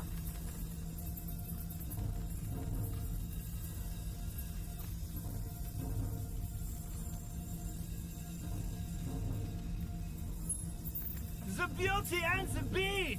The future of dance! Planetary! No, Egg! It's the window! The window is going to come down. No, the roof! Cracks appear on the stained glass window. Cracks run up the wooden pillars in the dark. Come down to us! Love! Below it, all the bass grows, like the jaws of a giant compressor gnawing on metal and wood. It does not sound benevolent at all. It's shaking the building's foundation. The floor twists. A great pulse arises in your flesh. That's it. I'm muting it.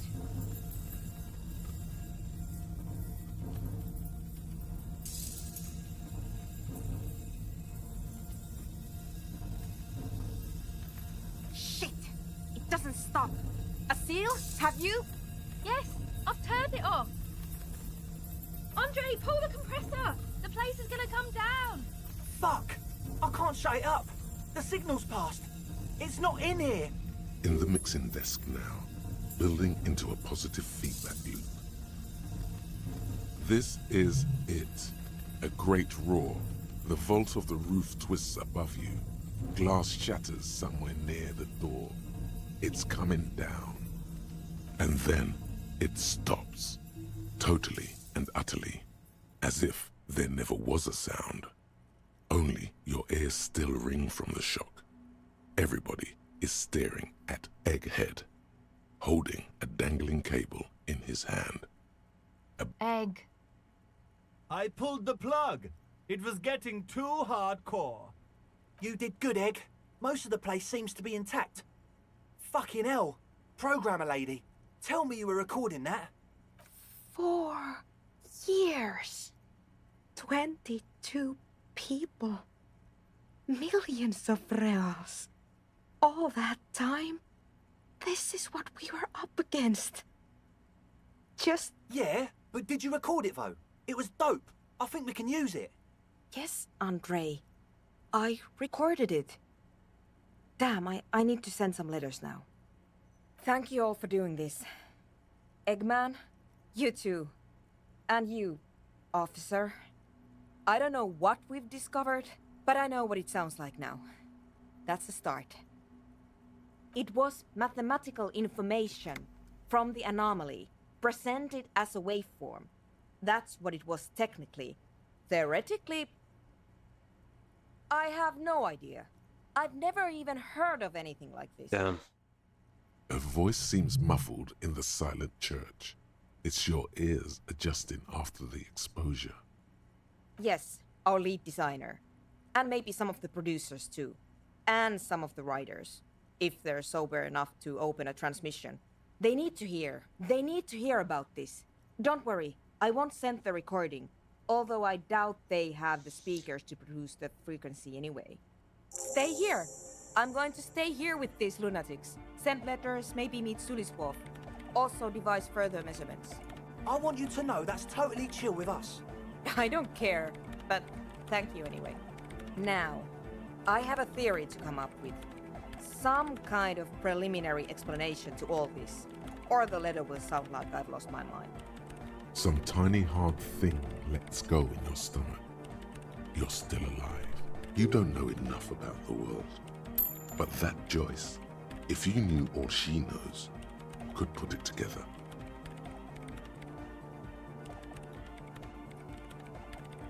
Logic is down.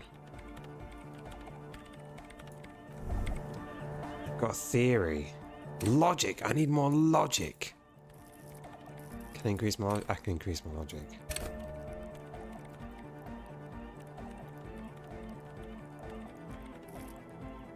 That'd be a waste though. Yes, what is it?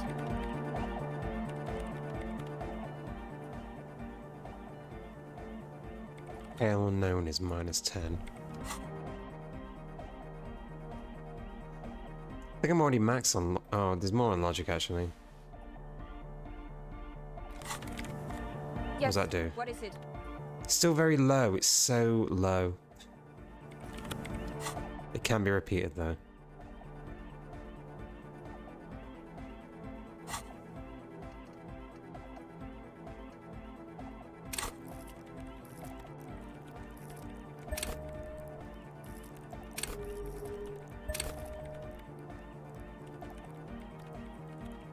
Do 10 perception.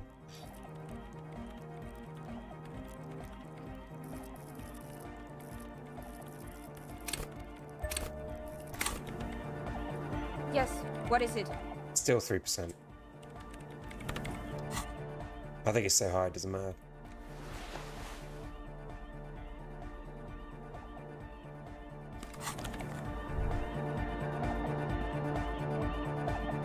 That was fun.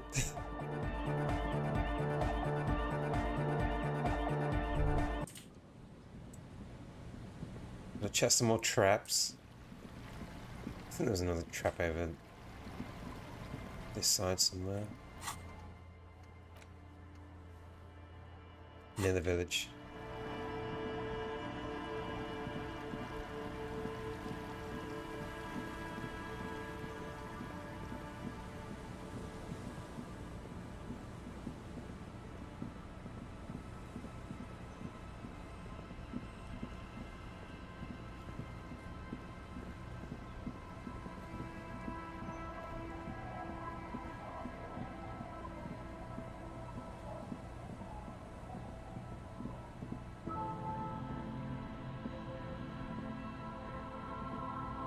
This trap's not too. The reeds bend forlornly toward the constant, distant song.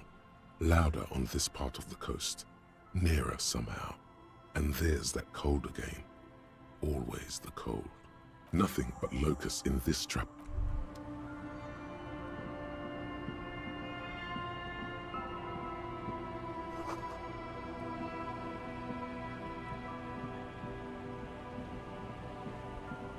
Also the tree, which I think is on this yard.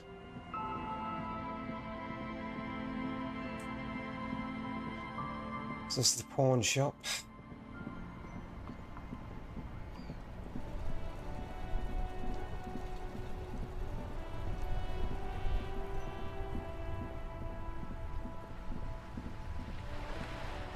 The purity of snow always reminds me of the purity of a man's soul. If he's got principle. Something isn't right about this game. Despite his limp, the man in the uniform moves with efficient grace. His motions are measured and precise. The jolly-looking man in the checkered jacket moves lazily, like a giant tomcat stretched out in the sun. Then suddenly, he leans forward and uses the zero end of the measuring tape to nudge his opponent's balls further from the small brown sphere in the pit. As he does this, he complains about his back. Apparently oblivious to his partner's treachery, the uniformed man grabs a ball and takes aim again. The purity of snow always reminds me of the purity of a man's soul. As Rene turns from you to his partner and back, the medals on his chest rattle and glare. He keeps his spine straight and his ribcage lifted, displaying them proudly. 2. The larger one is shaped like a cross, while the smaller medal resembles the sun. A crowned head in front of 2 crossed rifles. The medal hangs from a blue striped triangle. It's the Croix de Bravoure, Cross of Valor. The cross was the highest battlefield decoration in suzerain's armed forces, awarded for exceptional bravery in the line of duty, in service of King Frizzle I. A small blue star inside an orange sun. It has the word Valiance written below. The setting sun was a decoration used to distinguish seasoned combat veterans in service of King Frizzle I during the Revolution. Another level. Ah. Good. I need that to level up as well, actually. For that door. For bravery.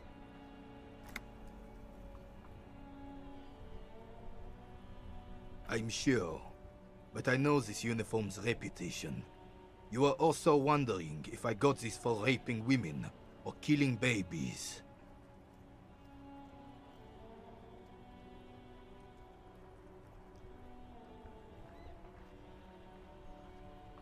Honor is everything to me. Whoa. Sounds like you're about to open the gates of conversation. This man will literally talk your ear off if you let him wander off to memory lane.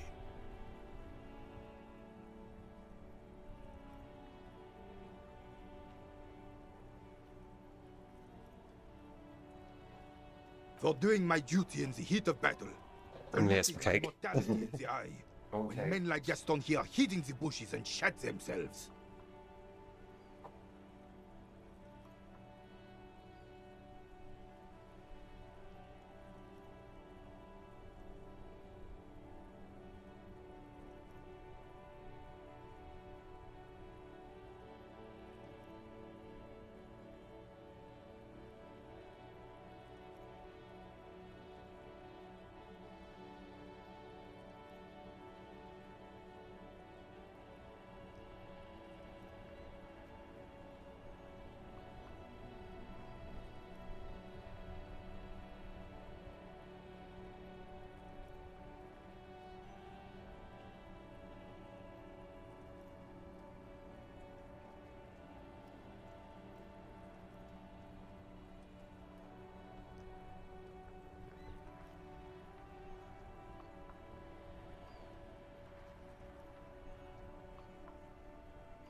Just had a piece of Battenberg.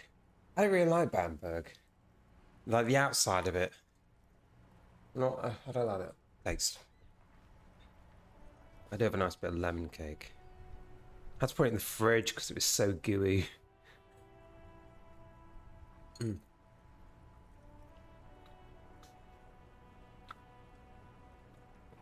fine with marzipan, just not that one. He saved some muddy princeling who foolishly strolled into the front line in his gown of velvet and gold.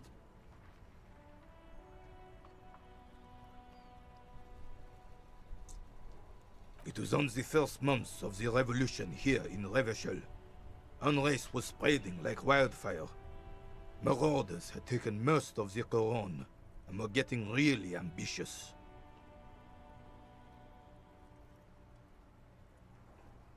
King Frizzle thought he could end it all in one decisive strike.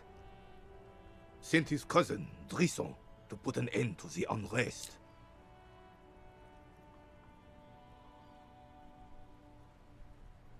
Alas, the young Drisson was all piss and no vinegar, wearing a tunic of purple velvet and cockatiel feathers to battle.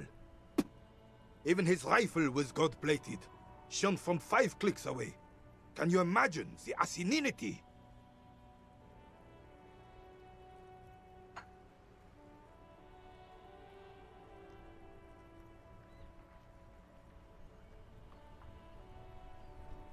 Gold-plated rifle, though. He really despises that Drissant fellow. To keep the long and bloody story short, Drisson marched us against the partisans in Coron.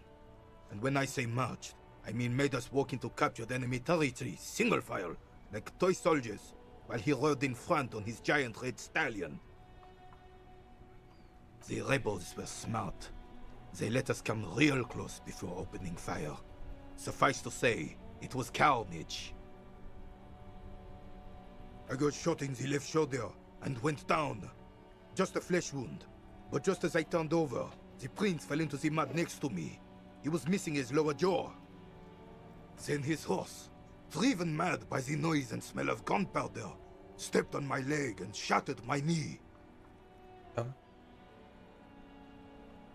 Hello? Has the... Oh my god. The sun's shining on the camera and it's lost all track. Where's it coming from? Here? No. This side? Or is it right at the end? It is right at the end. Wow, there's actually no way to stop that. Fuck.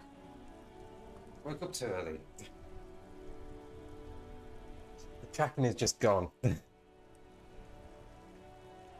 Try that. Does that work? That works slightly. The sun's calming down. Right, anyway. It's painful to even think about.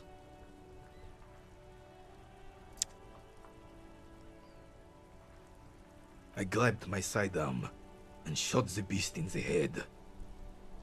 Then everything went black. Capitaine Arnoux, le fléau des chevaux. The bane of horses. When I came to, it was the bane of horse. It was just me and Jolas Tresson, gurgling in the blood-soaked mud. Right, the dink had taken numerous flesh wounds and lost a lot of blood. But despite missing his jaw, he seemed hesitant to die. Tougher than he looked, that one.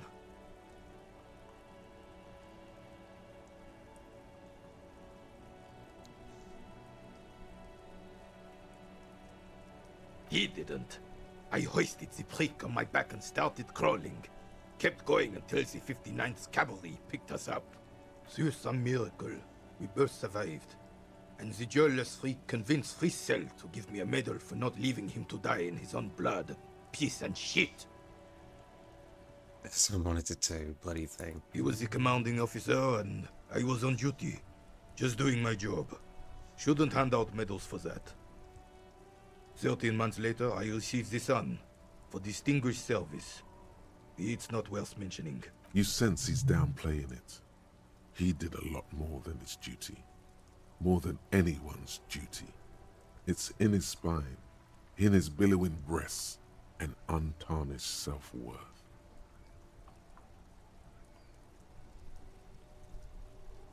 The old carabinier stands quietly. What Monseigneur Modesty is not telling you is that he crawled over 7 kilometers before the cavalrymen found him and Drisant.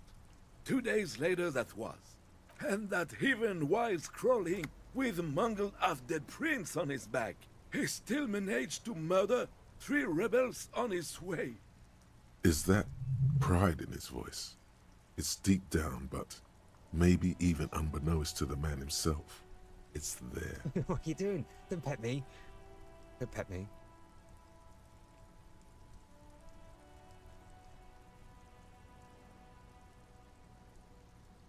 Maybe, but also bear in mind, officer. They don't end this out Hi, for Chrono. anyone with a service record. Oh no, you have to get shot repeatedly, and you need to get your hands bloody too. Really? Do not speak of what you know nothing about, Poltroon. duty is something you will never understand. Because he was a goddamn dandy. Had no business leading men or even being on the battlefield. All he was related. Royal blood alone doesn't make army commanders. He was a stupid kid, only interested in horses, hairstyles, and man-loving. 782 Royal Carabiniers are dead because of his incompetence. Whoa, man-loving? Is that even a word? Huh? It is not. It is not. There were many such stories in those days. Many such men too. True Revacholians. Men with backbone. Oh, yes, René, yes. I might have to put my blinds up sometime soon. And everyone wore the fascia. Lord, please bring those days back, if you can. I'm not getting into this with you again. Officer, was there anything else?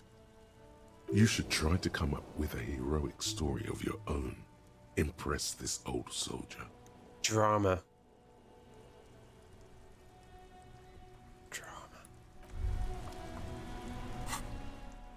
I've got enough things to do that.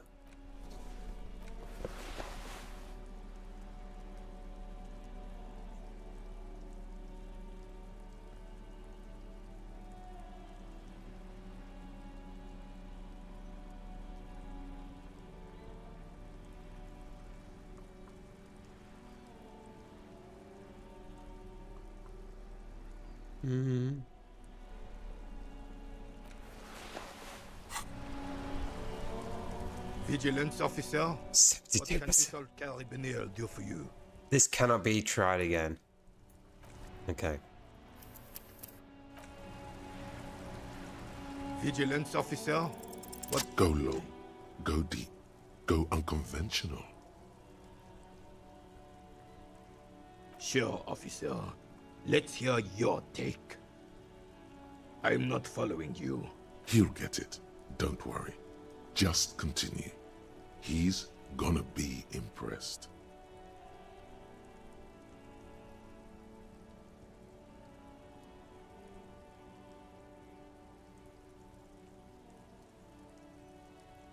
The man stares at you. Doesn't look like he's imagining it. The carabinier crosses his arms and spits in the crater.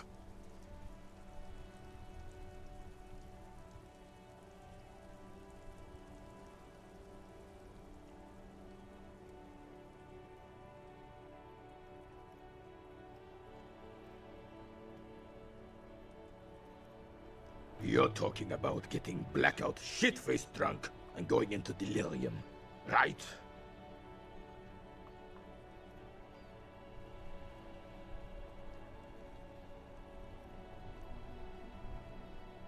And I thought getting my knee shattered and surviving on rat carcasses in the trench was bad. Here, have one of my medals. You've earned it, officer. Your sarcasm will be your undoing, old man.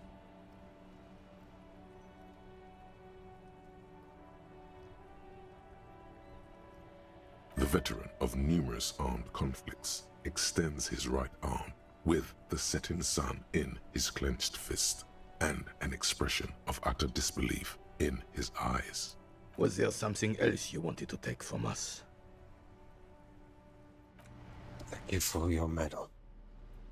I've earned it, truly. Is it as a tie? Oh yeah.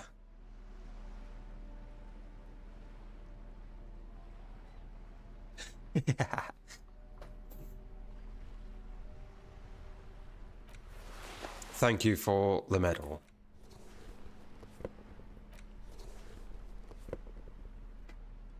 Yeah, yeah. He said the sarcasm will be his undoing. It's like, yeah, actually. Actually, I will take the medal. Thank you.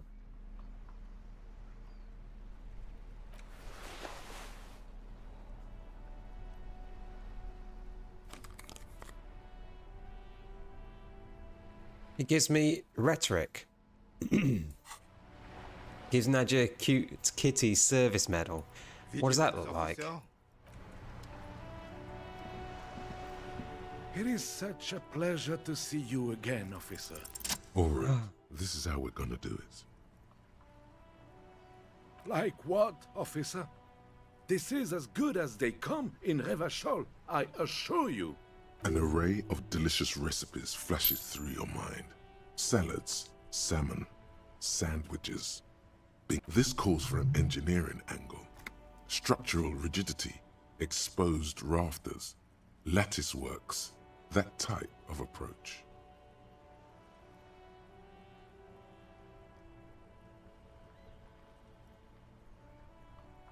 Mon Dieu, that is an excellent idea. That would virtually negate the component loss. Ce serait délicieux. Can you make that sandwich, officer? I hope you are not just tricking an old man out of the little he has left.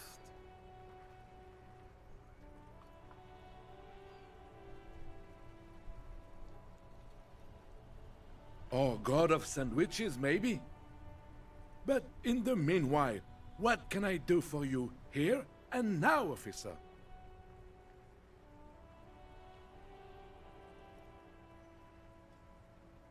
Oh, sweet Jenny. She was the finest woman in all of Revachol. Do not defile her memory, Gaston. We knew her, all right. Lived on the same street our entire lives, just 2 houses apart. The 3 of us have been best friends since we were 4. I think the cutest kitten medal might be a gold-pressed cat sitting on a line of hearts embossed with... Goodness. Cutest. Gold-pressed cat sitting on a line of hearts. She was René's first girl back when the prick was 16. They were courting till he decided he'd rather die for some great ideal than just be happy. And then you stole her from me. Oh, officer. It already got ugly nearly 80 years ago when the 3 of us were just learning to walk and talk. You stole her from me. Well, technically, you stole her from me, because we'd been pretty close ever since you two had that falling out over the ink you spilled over her pretty yellow dress. We were just boys then. This was different. No point starting this all over again. For the 1000th and the first time. Especially when we have company. Officer. She died of pneumonia 2 winters ago. It was a quiet passage, peaceful. René and I were both by her bedside when she... died. No use sugarcoating it. Won't bring her back, will it now? Departed. A quick grimace of pain passes over René's features, but he immediately regains control. His face now a dispassionate mask again. She could never make up her mind about anything. What to have for breakfast, favorite color, or which one of us to marry. She was always leaving one of us for the other, but never long enough to actually get married. Heck, technically, we're both still engaged to her. You always confused her. Couldn't let us be happy. Seduced her with your fancy words and pastry. He suddenly remembers you are still there. Falls. Of course, officer. Memories are all we have left.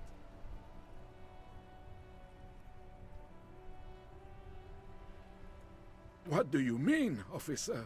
Oh, he knows what you mean. Keeping it to yourself now may yield some leverage if you ever need it. Thanks. Is there something we can help you with, officer? He got the message. Sweet, sweet, of course. Vigilance officer, what can this old carabinier do for you? Yes, I was standing right here. I saw it. Why are you telling me this?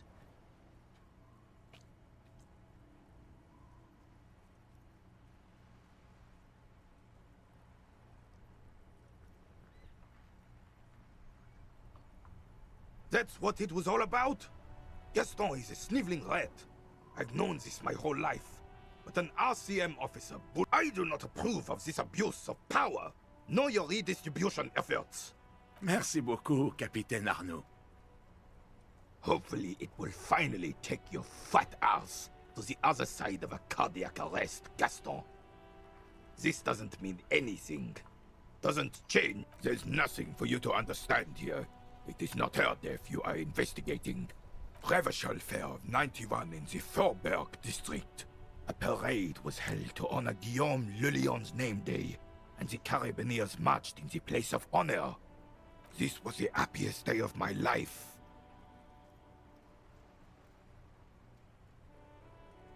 His face is motionless. Okay. I assume I gave the sandwich back. Yeah, probably. It's okay. This is the tree, yes? Or no?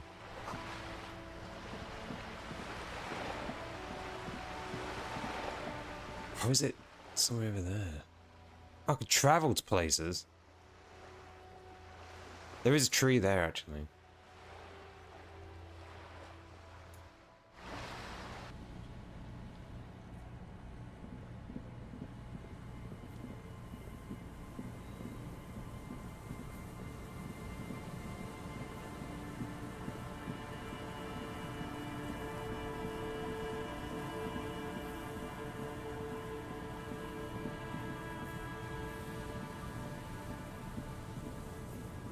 The body's still there. The body is taken.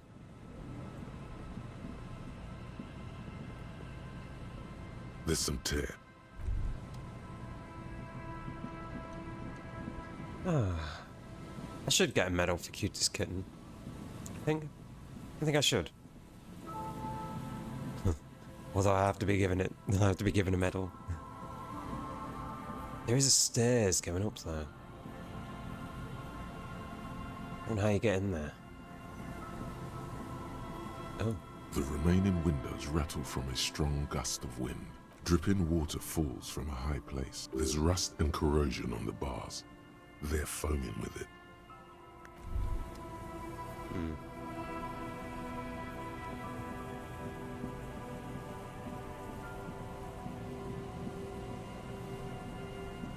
You see, a slogan used to...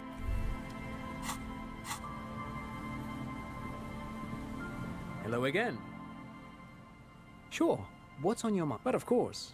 What else? I do have some money, yes, but that's not what's... No, I mean, come on. You need the money. If it's not a thing, he can give you some. Of course, Detective. I wouldn't have assumed anything else. I don't know if you're familiar with this, but the Vespertine Department of Justice has published a rather interesting paper on the criminal profiling in former socialist states. If not, then you definitely should. If not... Forget it.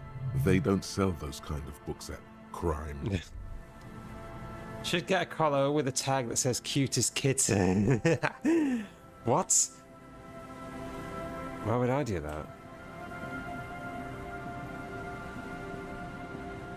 There's a pipe there.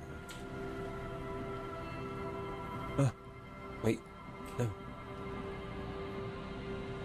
Let me check this one. This is the last of the reads by the... It's good the cryptozoologists left.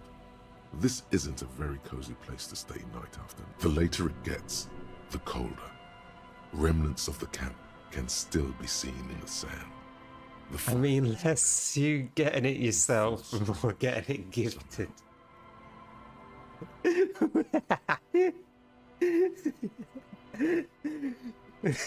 Wait, is that just...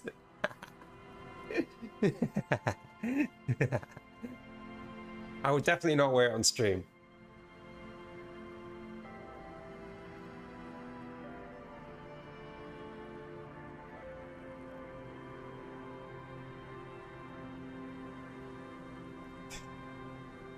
The trap feels light and silent as you pick it up. Something is different here. No locus, no phasmid either, but still.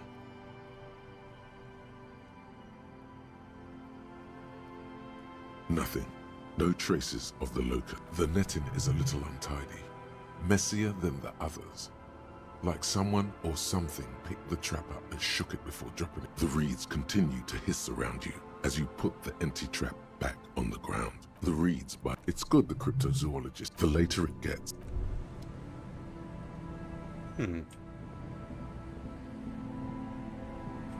Yeah, what do you mean I'm sure about it? Of course I'm sure. I'm very, very sure.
Hello, hello.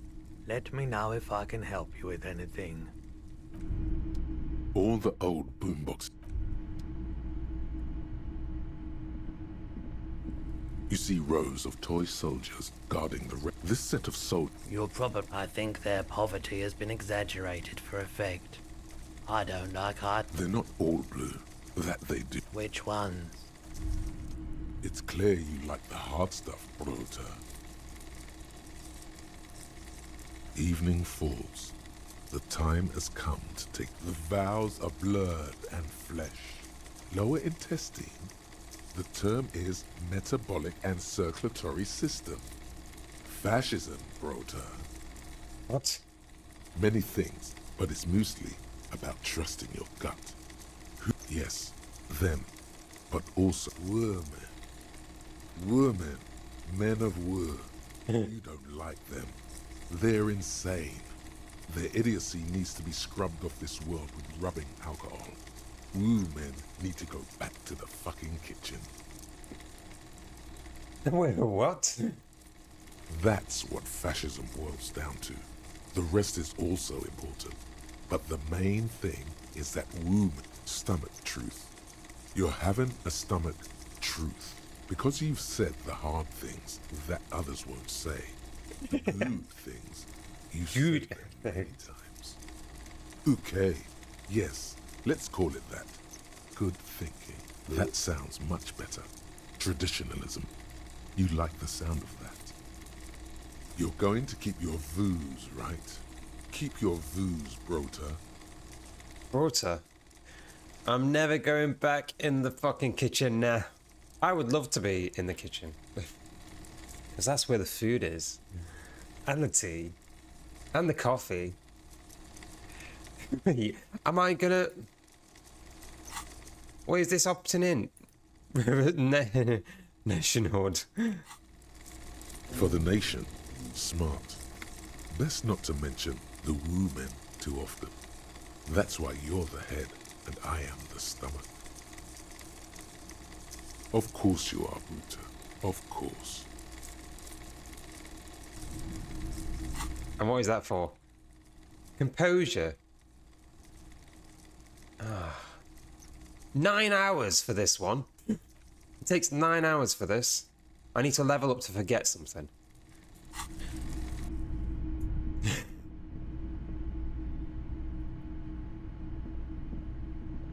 What a shirt. All other shirts pale in comparison to... Welcome to Hjelmdal. Well, I bought it because it was there. Hello, hello. Let me know if I can help you with anything. Of course. It's in working order still, isn't it? I doubt it, but I can... The pawnbroker's game. Sure. Let me have a look. All right. Let's see it. Oh, no, no, no, no. I don't need bloodthirst. Besides, this gear costs a fortune. There's no one in Martinez with that kind of money. I'm not purchasing any more clothing at the moment. More than sure. What else? Anything else you're thinking of selling?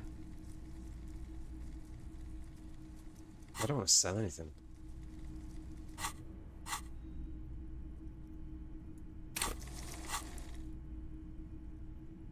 Another time.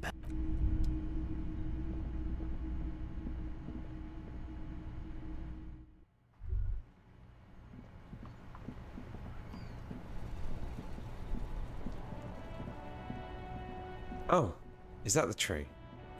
That is the tree with the music in. The hawthorn tree, just like promised. You've stood here for what seems like eons, guzzling the sickly fumes of lorries with slow and deliberate motions, pulling, bending, and unraveling. You manage. It curls up into a mess inside your pocket. If only you could find a way to re-spool it, so that you could hear what's on the tape. Maybe Roy from the pawn shop can help you with this. Good hawthorn, pat the tree. Patting the tree reveals a small sticker which has almost been worn to oblivion. It reads, RCM Emergencies Desk, number 8100. To you tree-hugging pansy, the gnarled hawthorn tree. The hawthorn tree is disappointed by your betrayal and the pain. It is nothing. Revel in it. Absorb it. Gain power from it. Yes, your pain is real. The gnarled hawthorn tree, or patting the tree, reveals the gnarled. Anyway, there's something there as well.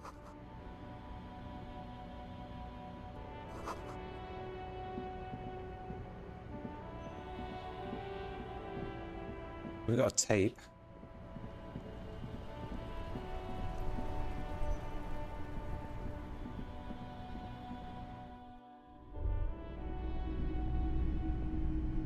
Hello, hello. Let me know if You mean re-spool it? Yeah, I do, but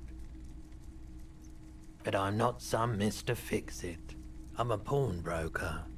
If you want to pawn the tape, sure. Although it looks pretty worthless. Huh? What do you mean? Yes, what about it? Is it any good? The music, I mean.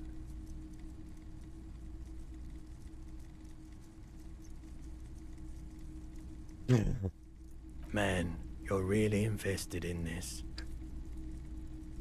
Okay, I'll help you out. It's going to take a moment, though, so just sit back and relax.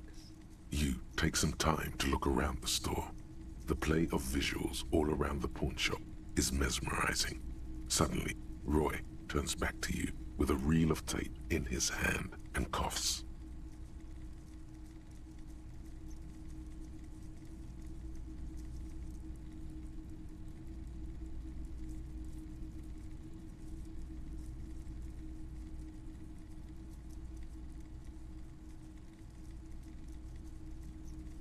You know, these visuals would look super cool in the church.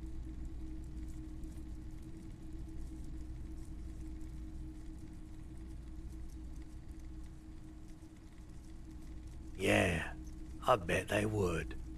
All those lights in a massive church hall. A sanctuary filled with hand-picked positive photons. There would be no room for sadness in such a place. It's a brilliant vision.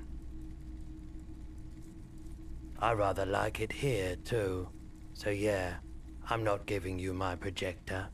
This tape is all I can do for you and your friend's nightclub project. There's no way to turn this around, I'm afraid.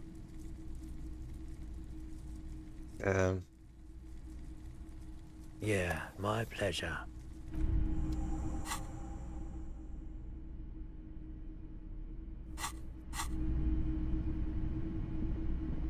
Damn.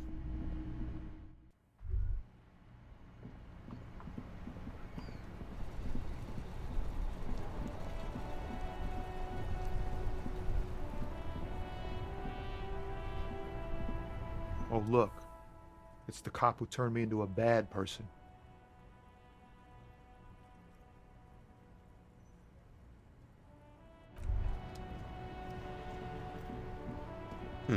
Everything, let me think. Where are we going now? Got the tape. God, I really wish I could get in this place. I need to get up there as well, actually.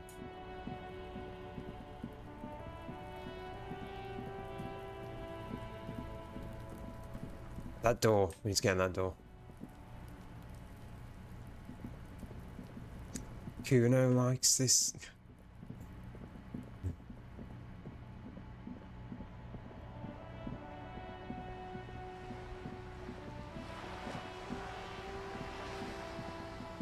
I wonder if I can get another custom die, actually.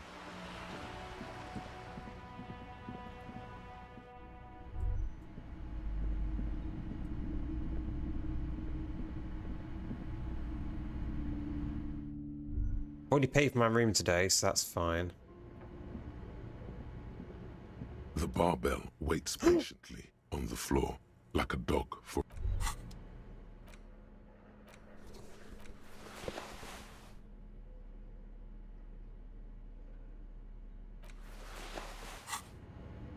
The barbell waits patiently on the floor, like a dog for its master. Oh, here we go.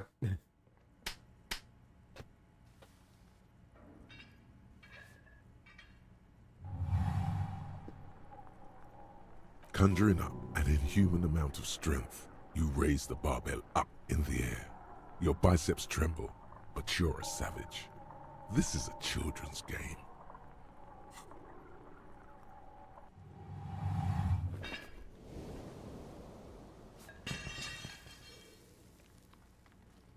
A warm wave of accomplishment washes over your head as you drop the barbell to the floor. For a moment, it feels like you're strong enough to succeed at anything you ever set your mind to. Oh yeah.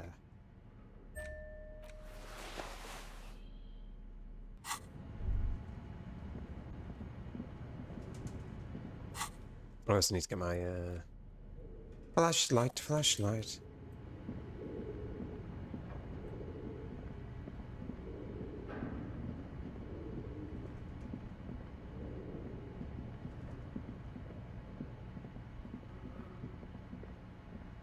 I get another die, actually. Oh, it's you again. Are you looking for a die?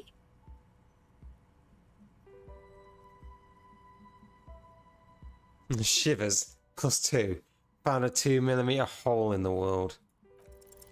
A gust of cold air sweeps through the chimney.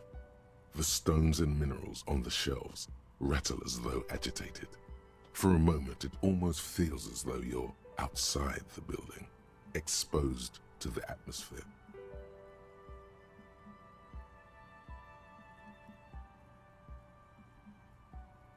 Didn't we already talk about this?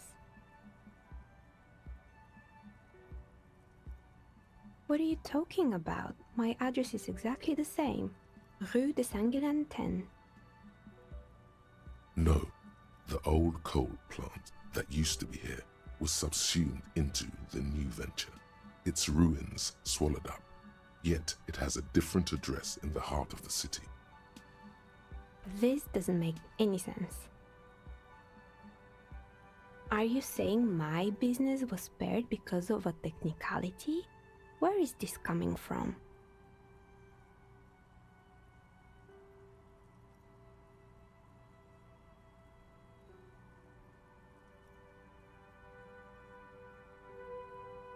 And what? Does it mean that I'm safe from failure? She starts laughing, her fingers trying to rub away the exhaustion from her face. Do you know what this is?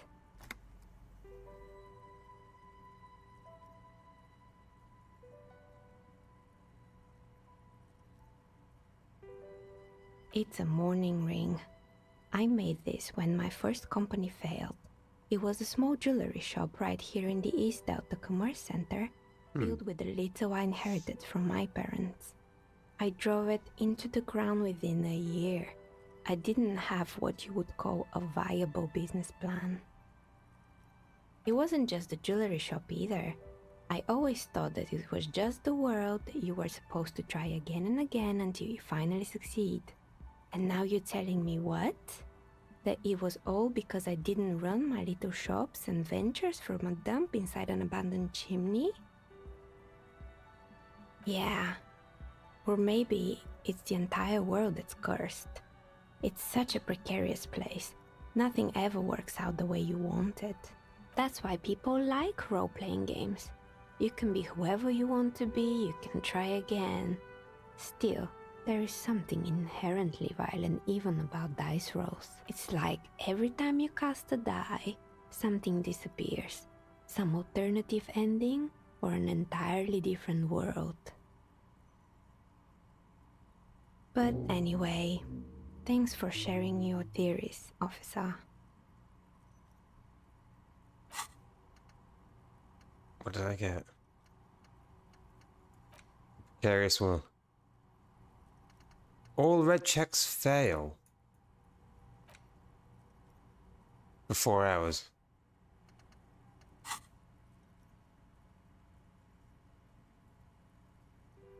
I'm sorry. I'm a bit overloaded just now, so I... No. No. That's what I wanted. I wanted another die. Oh. It's 4 hours in game. Or 4 real.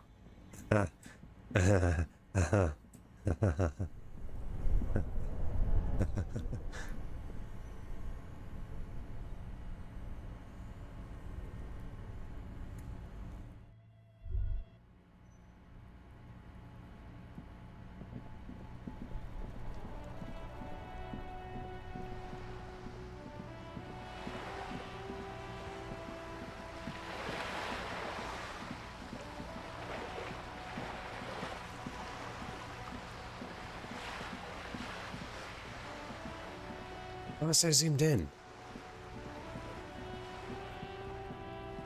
There, on that balcony. Do you see it? The Artisto. Now, hold up. You can't go into a bullring without a prep talk. It's baby's first sales negotiation, after all. Savvy's got to give you the do's and don'ts. That's a pathetic-looking bull. Where are the sharpened horns ready to puncture your gristle? There's no real danger here. Artistos are known to repel wealth. It bounces off their skin like rubber. The moment a reasonable business proposal enters their periphery, they go and get political. It's true, some of them are known to turn the entire thing into a happening. What you need to do is lure them in with a strong one-liner. Get them on your side before you've even finished a sentence. Show us what you've got. Pretend you're facing the Skull Girl.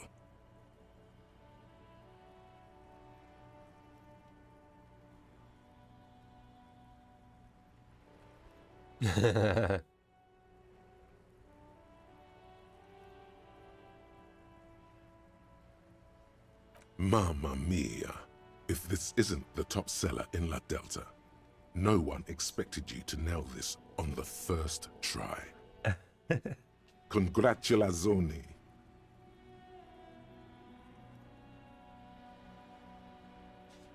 Congratulazioni. Okay then, off you go. Let's see what you've got. Hello again, officers. Have you come to admire my mural? What's that?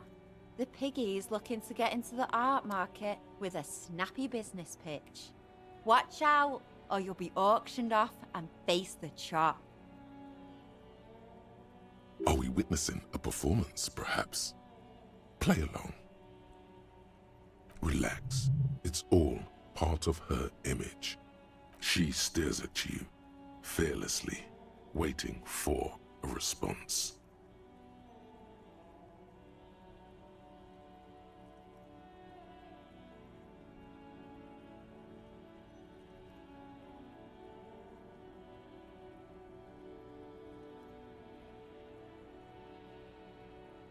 This little persona will grind you into a sausage if you don't stop. I'm not a sellout. The whole point of graffitio being on the street is so everyone can see it. No charge, expression for all. There has to be a way to convince her. Everyone has a price. Forget this public art. She must have something private and esoteric.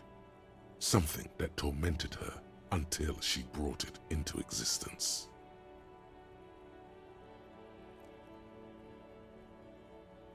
I thought you were a pig.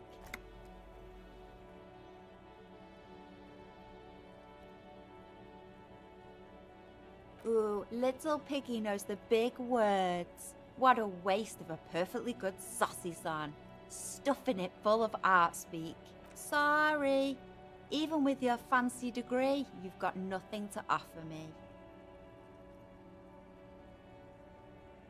Oh. I need suggestion. I've got a minus on suggestion. I don't know if I've got... Oh, there we go, there's one. It's extremely hard.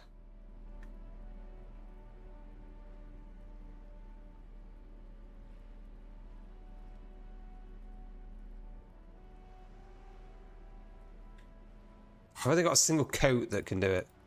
Hello again, officers. 8%. Have you come to admire my mural? Come on, come on. I need this. Hello again, officers. She's locked up tight. Squeal. Then maybe we can talk business.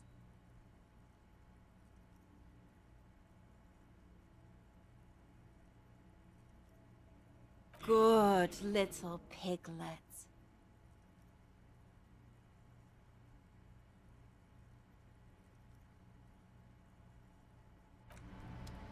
Hello again, officers.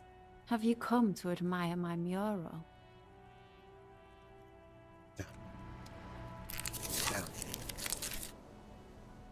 Maybe it made it easier for next time.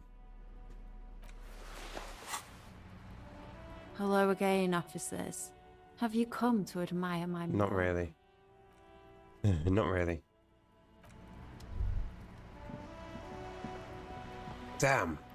Also, apparently I've got to leave this door unlocked and I'll find my gun.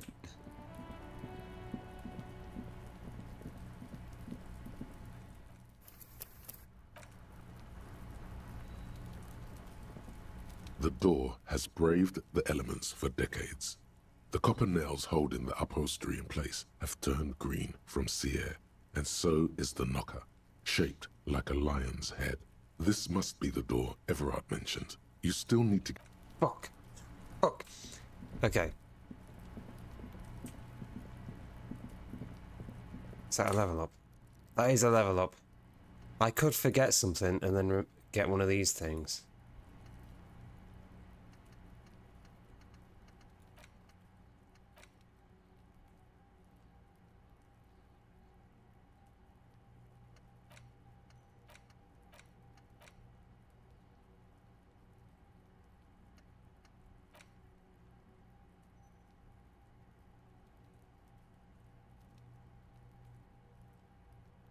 Perception is raised to 5.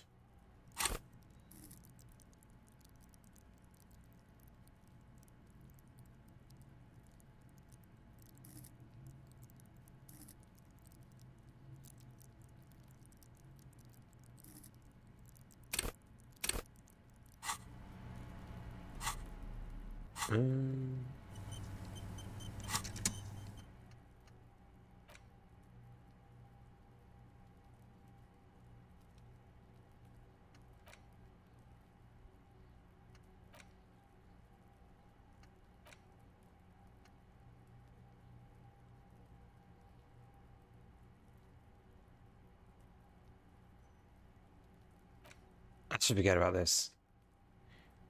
Visual suggestion, electro composure. Visual selection.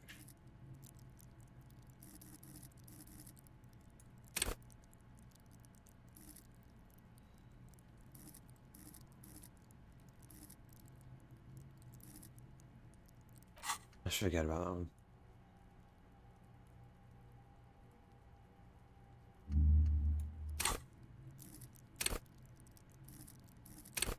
Because there's still a base increase.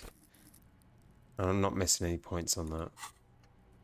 And then I can learn one of these things.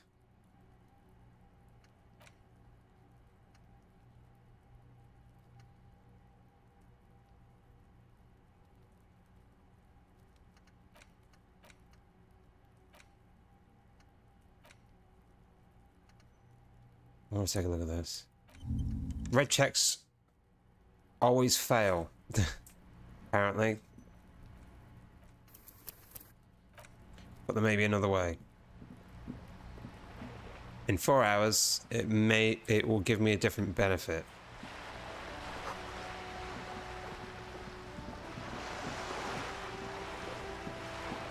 Like maybe the new benefit will be, well, all white checks succeed. Even though they're the ones that you can repeat anyway. I don't know. Either way, it might be something I have to forget. It's too bad.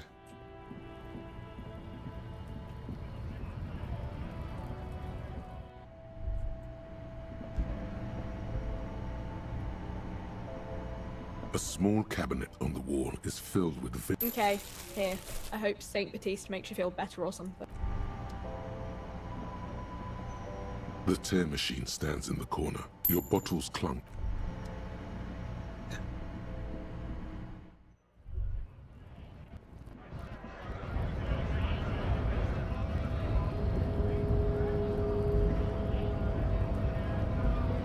So, how'd you like our harbor?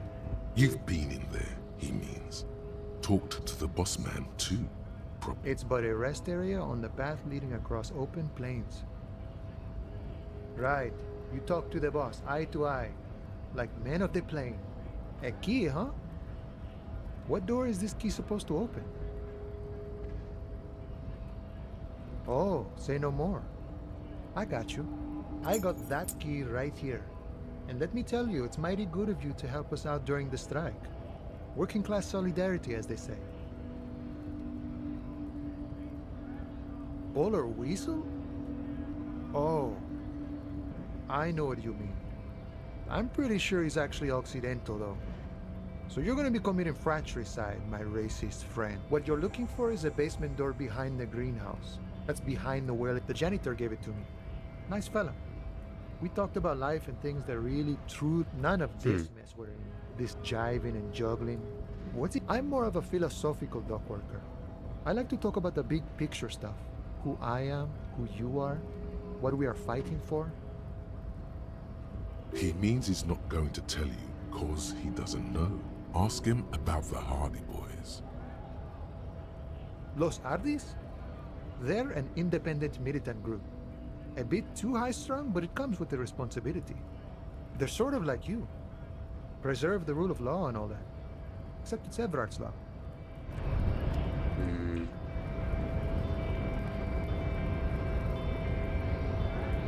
Yeah.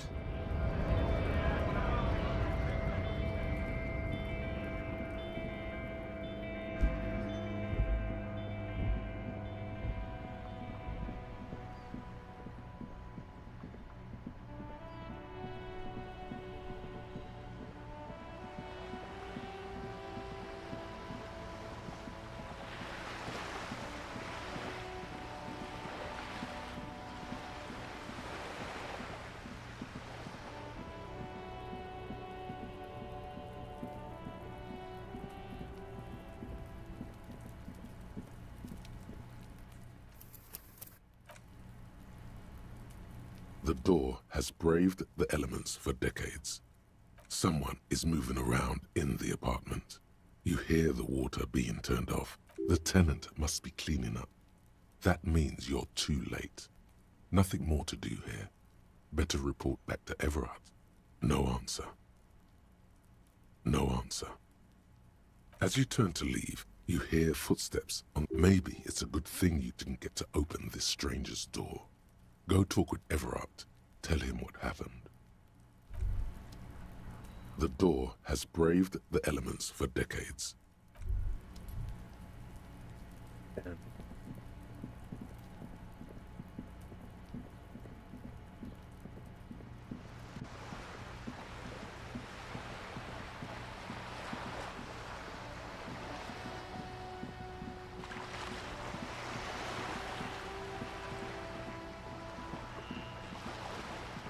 What if that key also opens the blue door in here? Be great if it did.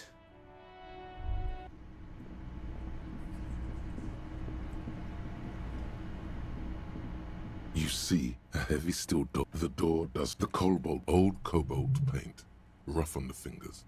40, it leads to a side building, adjacent to this one. The old building next to this, half ruined.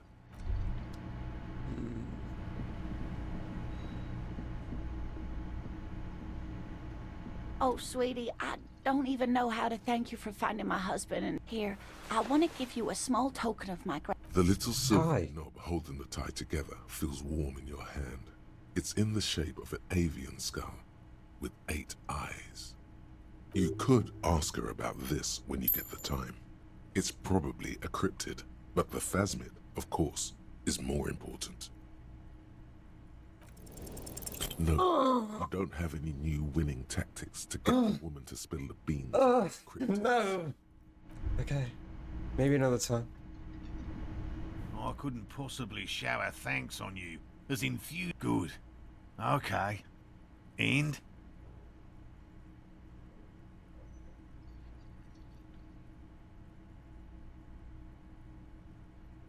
Completely empty? No locusts? No phasmid either? That's not ideal, but I definitely left that one stocked. Right from the campsite?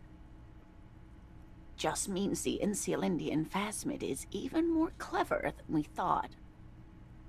You're back! You're back! Chrono! Hi! Welcome back! Welcome back, Chrono.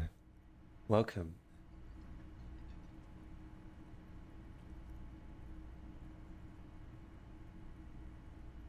I wonder if I can... Hold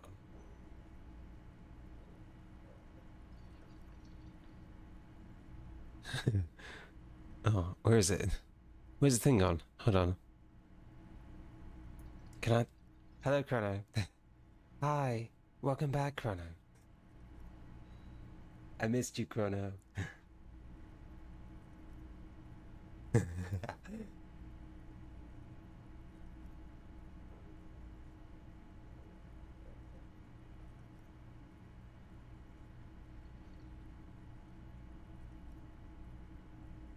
She's engaging in a well-known self-deception called motivated reasoning. You should correct them. Correct them. Yes, the Phantasmadeia picked off the locusts and escaped. This is good news, though we'll have to reconsider the design of the traps, make them more secure. Another trip to the reeds.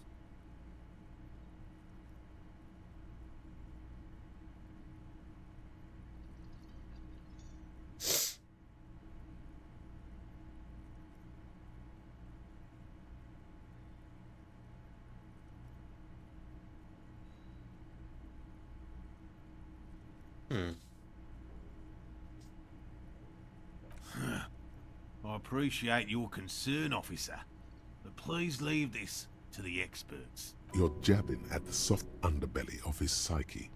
He realizes he's gotten defensive. Actually, no. Excuse me for getting emotional. This is a big deal for us. You've helped us twice now, and brought some great news too. Should be looking for a degen there. And where's the degen? Of the Société Cryptozoologique de Ravachol is yours. Where's the degen? Is the DJ over here? Or over here? Heartfelt gratitude. But does it feel like closure? What really happened?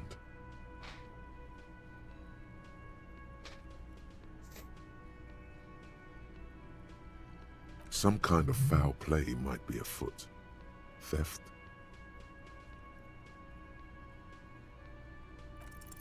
Consider the way the empty trap was disturbed, as though shaken. Most likely the hands of a young person. Hands small enough to fit inside the trap, too. You should ask the red-headed boy, Kuno. A little hooligan. But what would a child want with bags? Oh, my dear Morel. You've been an old man for too long. Kids love to torment insects almost as much as they love to torment old folks. Oh, you've been such a dear to us. Please, let us know whatever you turn up. I have a feeling we're getting so close. Well, I see you've got all the help you need. I'll see you tonight at my place. Let's play suzerainty, but no more field trips for me. After this is your last chance to talk to Gary. Really, Gary? We're getting somewhere here. I'd love to play suzerainty, but... Lena, I'm sorry, but you're not getting anywhere. It was some kids. I know the little mutants around here. Leave anything out in the open and they'll steal it, even if it's bugs. Morel, it's been fun, really, but I need a bath and I have deliveries to handle. When this tea is done, I gotta run. No need to apologize, Geary. You've been more than helpful. We'll have to take a rain check on that game of suzerainty today, though. We're gonna follow this through. He keeps the language unemotional, but it's in there. Disappointment. All right. What? We would have to discuss. He wants to say, but decides against it, since you've offered to help.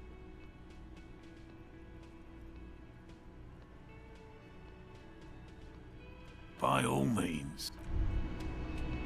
This will be the last time I talk to Gary. Always a pleasure to see an officer. No.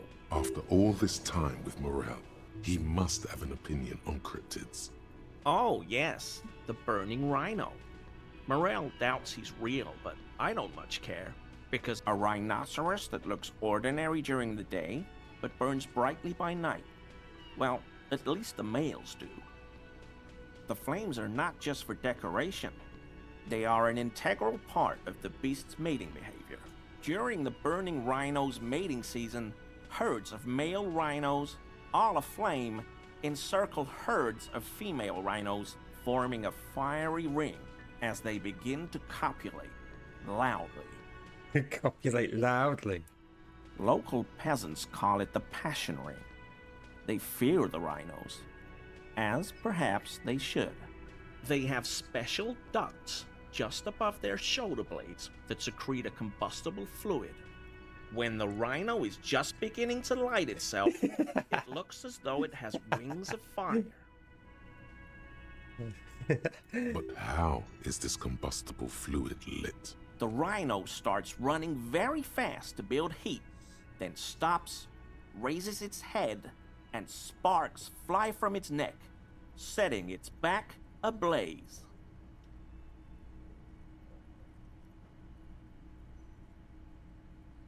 Revacol used to be a flaming rhino once. Interesting. Right, so that's... we in here. Hi again, Gendarme.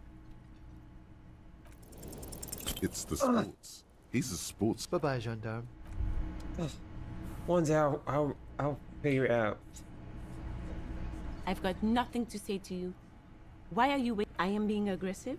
Fuck yeah. So ask what you came to ask, or get back to your commanders. No one is emotional here. Right, what do we need to do? What do we need to do here? I'm so spaced out. What happened? Oh, right, we gotta...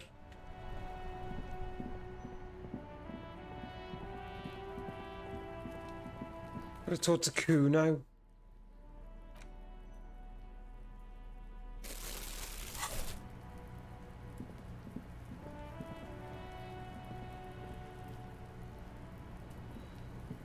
You missed a good show before. A kid came by and completely fucked the tree to pieces. He fucked the tree up! Fucked it good! It was porno!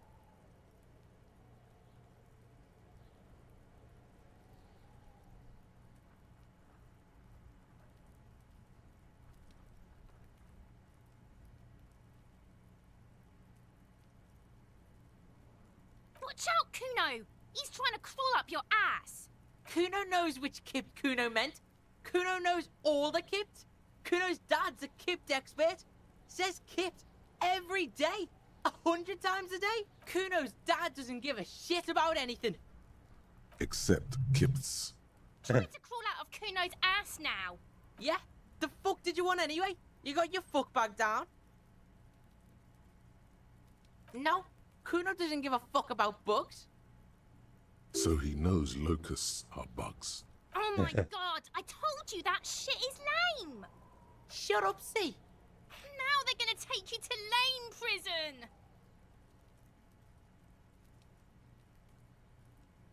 Deny everything, Kuno. You need... Kuno's not gonna say anything without his lawyer present. Lame. That rings some bells. Could this be connected to Night City? AKA the City of Rage. Yeah, that's pretty lame. Sounds like art. Oh god, Kuno, no! It's gonna happen now. They're gonna make you lame. Stop it, C. No one's gonna make anyone lame. Kuno's got this under control. There's definitely something going on here. You should check out Kuno's shack, the one with the pig's head. Kuno doesn't fucking care. Ugh.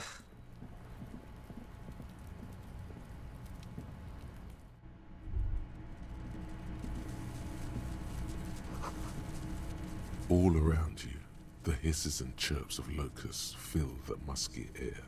The earthen floor of the shack has been shaped into mounds of mud, dotted with little holes for windows, like skyscrapers, spires of dirt and sand rising. Accommodations for their insectoid inhabitants. Sounds like you found the locust, detective. Heaps of leaves are rotting among the mud-caked towers. Dozens of little locusts feed on them, buzzing away with vicious joy. Kuno has really outdone himself here. It's the work of a self-taught visionary.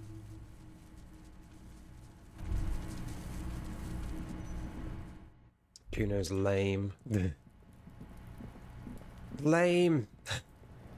Messing around with bugs. Have you come to make your offering to Kuno?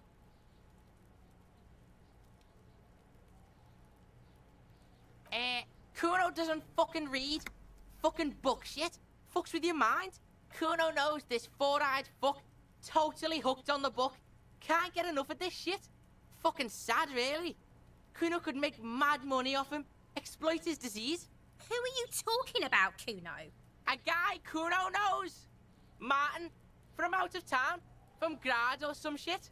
This boy of 12 does not know anyone from Grad, sire. We suspect the boy himself might be this mystery Martin. Fine. Kuno's gonna take it off your fat ass. At least he's gonna make some paper off this shit. Now what you want? Yeah? Kuno took the bugs. So what? It's not Bugtown. It's the city of locusts.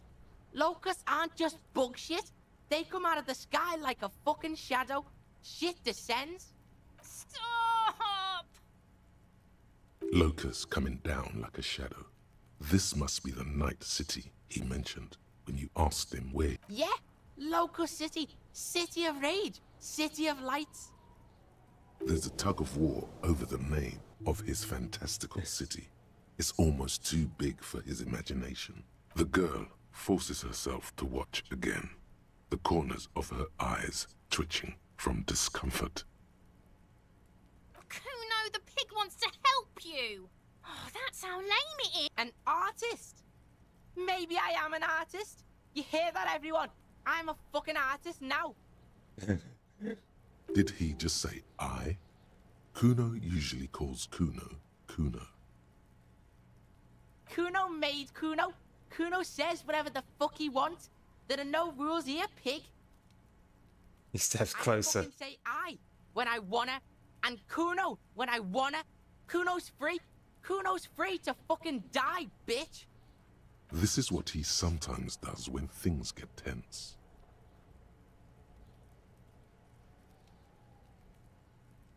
Oh my god, Kuno! He's gonna make you totally lame in like 3 seconds. Don't let him, Kuno. Yo, fuck you, see?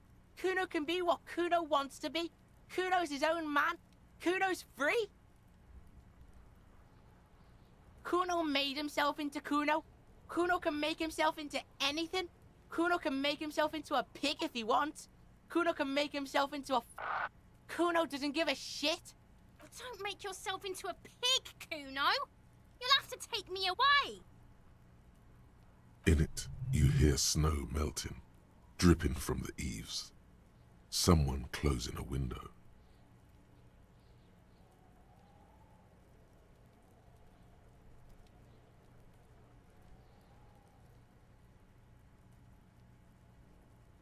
Without a word, she disappears entirely behind the fence. For once, the boy is lost for words.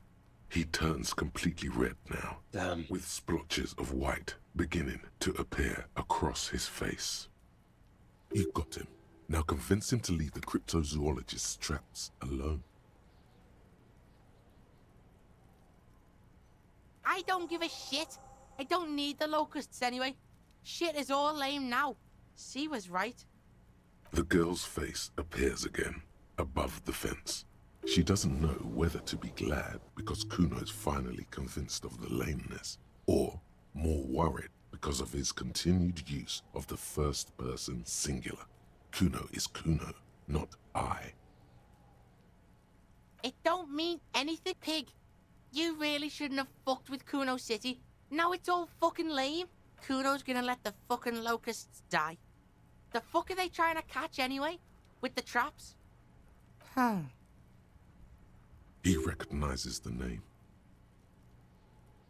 Bitches think Kuno doesn't know shit. The fuck out of here. Kuno's tired of this shit. As you leave, you notice his usual rooster-like swaying posture has changed. Slowed down, like clockwork unwinding. Fuck does Kuno care? Kuno doesn't fucking...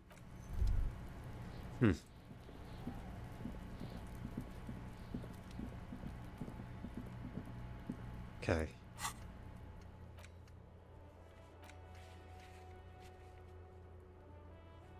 Found the tape.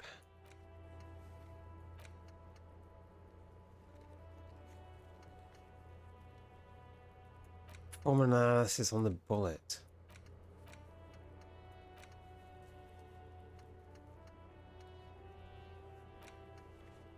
We could find out who owns the armor. We've already put it down in the thing.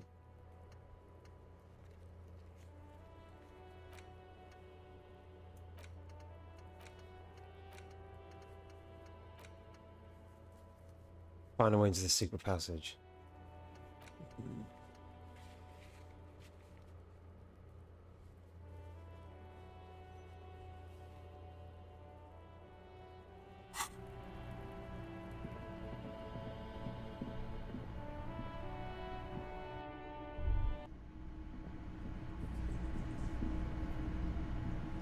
Hi again, gendarme. Bye-bye, gendarme.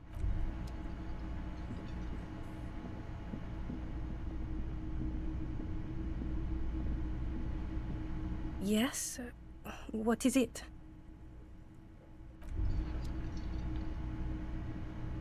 Again? I can't believe this shit.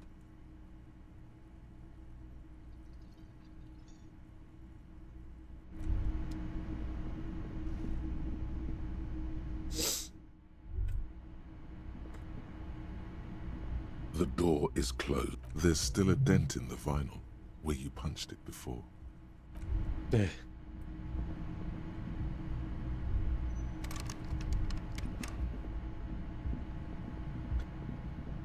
Can't do anything here yet.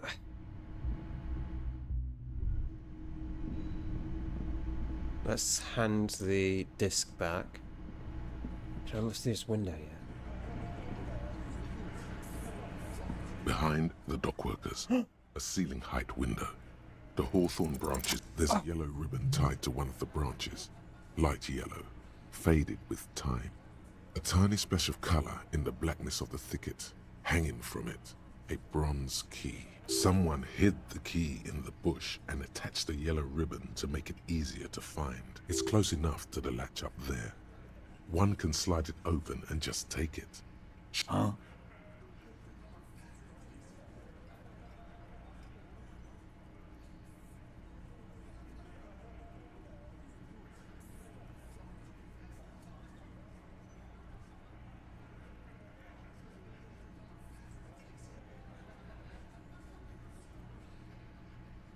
And I need the fatty to get his feet amputated because the smell is killing me. We can't. God damn it, Dennis. You know I can't help it. Sorry, fucko. These guys won't help you. Looks like you're gonna have to go bush diving. The Hawthorne's got a bitch of a bite. I'm gonna enjoy the sight of you in the bushes out there. With a loud thud, the old man stands up, pushes the window open, grabs the key from the hawthorn branch and slides it across the table.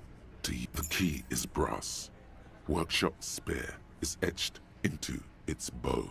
The old man closes the window and sits back down in silence. Come on, man. We were just having some fun. Where's the harm in... I'm tired of listening to your shit.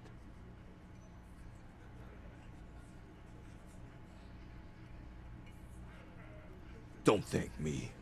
I don't give two shits about your key. That's an older building. Who knows?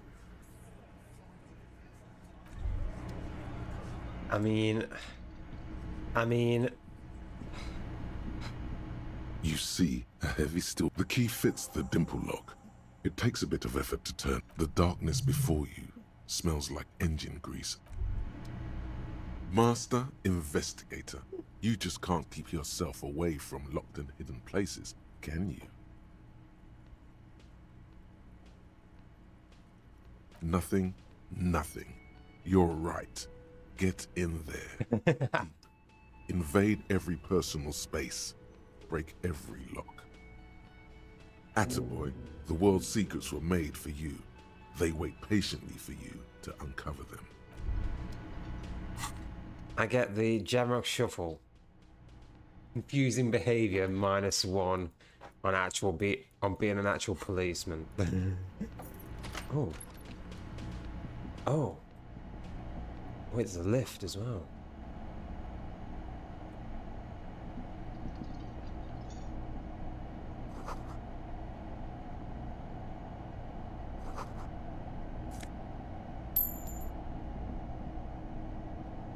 Over there, in the corner.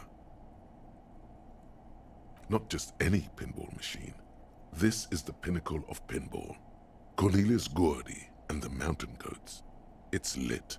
You can't wait to get your hands on it. Lit, a phrase almost synonymous with the Insulindian pinball scene. Any pinball scene. Cornelius Gordy and the Mountain Goats reads the golden lettering on top of the back box. Get the game on, Fingerboy. Those flippers are ready. Above the painting of a moustached man climbing a hill, the theme of the game is to explore. Okay, the peak of the mountain is at the top. Areas around the playfield represent Gordy's climb. Indeed. Think of them as balls. Come on. It takes a while to get into a rhythm, but pretty soon you're able to keep 3 goat-faced balls in play with relative ease. Go, go, Fingerboy. Your game is definitely improving. The jolly goats are flying all over the board, and although a few plummet to their deaths, you're never left with less than 3. Suddenly, a special passage leading to the summit slides open at the top of the board. This is where the balls need to go. Maneuvering a goat ball into a position for a perfect hit isn't easy. More fall to their deaths. But finally, the opportunity presents itself. One of them gets through. Tiny hammer shatters something inside the machine. Something glass. An ampoule? The words "pale rupture" light up on the speaker panel, and the machine starts filling with a thick, milky fog. Something's happening. There's so much fog, you can barely see anything. Some is actually leaking out of the machine, and one by one, your goats start slipping, disappearing into the milky nothingness. This can be navigated. The balls leave almost imperceptible disruptions in the fog. Use them to calculate where they hit next. You're down to your last goat, going mostly by sound. Eyes are useless at this point, but that goat is something special. 5 times you snatch him back from the jaws of death. You're in a perfectly balanced system where neither you nor the pal is able to get the upper hand. This could go on forever. -1, bad at ball games. This is a red check, it cannot be retried. How if you can't even see it? The last goat plummets into the fog with almost suicidal glee. There goes nothing, finger boy. The machine is... Oh, fuck. Oh well. This small elevator is dimly lit by a bulb that's been glowing for ages. The latticed cage is open, inviting you to step inside. Smells of nougat and sweat. Your head brushes up against the ceiling. There is a control panel to your right, and just enough room for 2 people to fit in. The maintenance card under the control panel reads, Last maintenance, 10th July, 88. There are large rectangular buttons, monter, descend, and an international call for emergency assistance. That third one appears to be broken. A small steel plaque reads, Halter 800. Halter is a Koningsteiner lift company who went out of business a long time ago.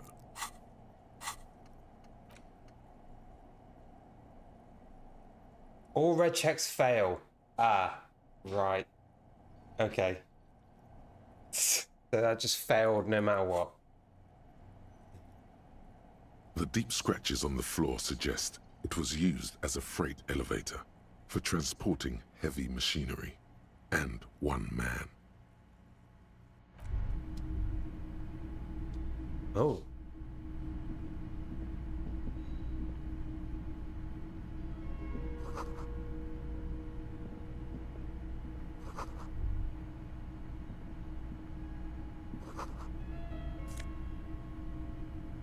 Oh, pinball maker's coat. They did say it was a pinball store. So this is where they brought 40 pinball machines to fix them up, a long time ago. Everything is covered with dust now. Yes, pinball hasn't enjoyed a heyday for 15 or 20 years. Yes, Martinez North 22 used to be a pinball arcade, a creek. Some dust falls off a shelf, and it has been forgotten. Now there is only 1 working machine in the main hall. The rest is lost to dust. Remember the dice maker? Then that means... As the dice maker said, yes, it all fits. Not that it has anything to do with the case, but it is a nice connection. But then it went bankrupt. Your skin crawls from making the connection. Yes, it would mean that, and God would not like that. He should probably be made aware that his establishment is part of the neighborhood ghost story. Uh-oh. Footprints. You clearly see footprints in the downy carpet of dust covering the workshop floor. The dust has not settled again where these footprints have been made. The displacement in this dusty hell tells a story. Neither the footprints nor the dust speak their secrets, but you know it means that someone has been back here. Large prints, most likely made by boots. The size is hard to determine. Sole could be bigger than vamp. The soles have left a pattern, uniform, horizontal lines. One person has been here. They've gone back and forth. The tips point both ways. Shoe size is 41 to 42, maybe 43. It could be a large-footed woman or a small to average-footed man. This is, unfortunately, the worst, most vague shoe size there is. Of course, damn. The footprints go up the length of the room and back down. That is all they do. The footprints are of one type. They do not congratulate you for correctly recognizing what type they are not. The footprints do not speak. They simply exist here, a product of the dust, just as the footprints outside are a product of the mud and apparently different shoes. The footprints are still there. They have told their story. Just come back here with Kim. For sure. The door is small but heavy looking. It's barred from the inside. Well,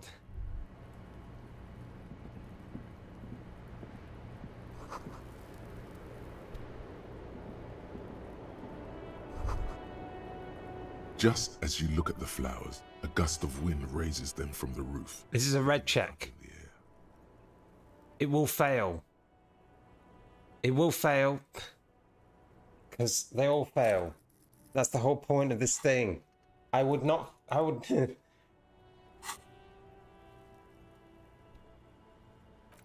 Doesn't matter. The wind brushes them off. I feel like I should not do that. I feel like I shouldn't do any of this. I'm gonna let you back. I'm not doing that. I'm not doing that. I'll do it when Kim comes back. We know it's here.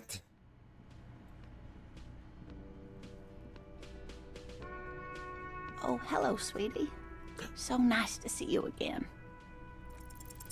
There's really no point in manipulating anyone. You're chummy. Just go on and ask. Oh, I'd be delighted. No.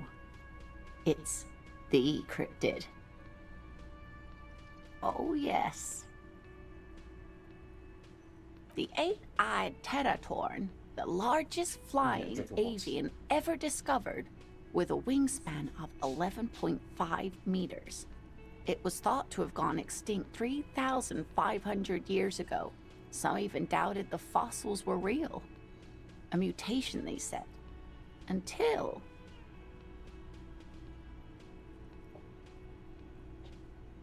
Mutation? All of evolution is a mutation. Until it was sighted by renowned Gotvaldian explorer and naturalist Uwe Plattenkalk in 21.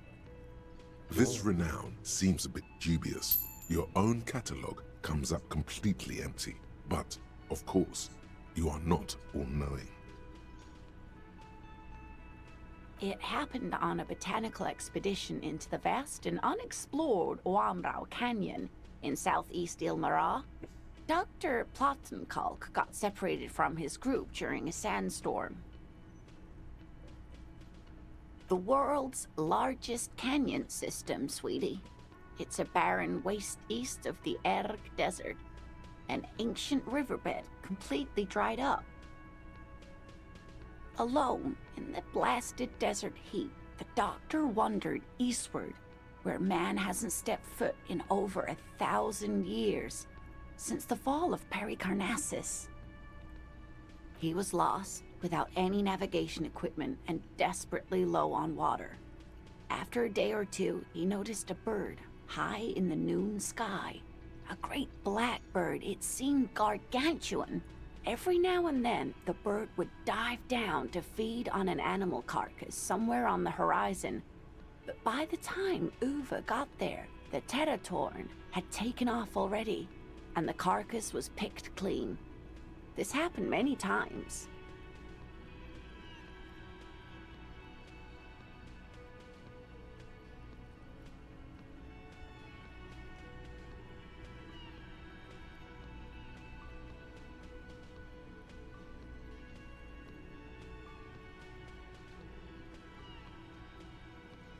Eat the bird. Uva. It's the only way to survive. Yes, a bird that big has a lot of blood in it, and he was dying of thirst. For many days, Dr. Platzenkalk followed the Tetatorn until they reached a great canyon wall where the bird finally landed to rest. The professor climbed up there with a rock in his hand. He found the bird sleeping with his head tucked under its wing, a great black pile of feathers on the perch. So he approached, slowly squeezing the rock in his fist. Watch out. Then the Tetatorn suddenly looked at him. He could see it had 8 eyes, 4 on either side of its skull, like a spider. And the man couldn't move. He was paralyzed, frozen into place with the rock in his hand. Whatever he did, he could not get closer to the bird. The bird was controlling his mind. It kept him from approaching. He could step back, but every time he stepped forward, paralysis. Uva spent 3 days trying until the bird flew away. The 8-eyed Tetatorn was indifferent to him, as long as he didn't get closer than 2 steps. It even let him feed on some carcasses up there, and the 2 unfertilized eggs it left behind.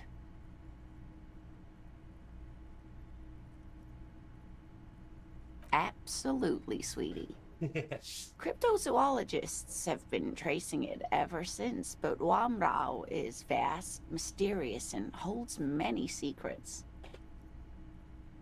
Modern radar telemetry shows great promise. We will confirm this one by the end of the decade, latest. Sadly, yes, but there are numerous reports of 8-eyed bird skulls from Il Mara. And then there's the striking resemblance to the Pericarnassian imperial eagle, an ancient heraldic symbol that is hard to pass off as coincidence. The imperial eagle, too, had 8 eyes. Not really. It's just stylization. The way they drew eyes. It's not a zoological drawing. Very, very hard. This one's very famous. Everyone knows it. People will be looking at that tie on you and thinking, that man is into cryptids. So, what else do you want to know? What's the biggest? The giant of Kokonur. The giant lives in the most arid parts of the vast Kokonur Desert in South Samara, casting a strange light across the barren wastes. Mirage or a psychogenous luminance. No one knows for sure. It is like an awful mountain appearing from below the horizon and expanding to cover almost 1/3 of your field of vision. Is it dangerous? The towering luminosity of Kokonur is a bad omen in local folklore. Some say it's a fata morgana, others, fate unimaginable. That's what makes it so peculiar. A species surviving at the very limits of scientific law. The giant of Kokonur must be the largest animal the planet can support. There are limits, you see, to how large a metabolism an ecosystem can beget. Some say a gravity anomaly below the Kokonur Desert might allow the creature to grow to these gargantuan sizes. Gravity anomaly? Digging it. Digging this parascientific stuff right here. Cryobacter catlensis. Yes, a unicellular bacterium that was discovered in one of the northernmost points of Kotla on the Boreal Plateau by renowned geologist Caitlin Mijanou some 70 years ago. The bacterial colony Mijanou found had remained alive while frozen in ice for longer than anyone could reliably estimate, certainly from before recorded history.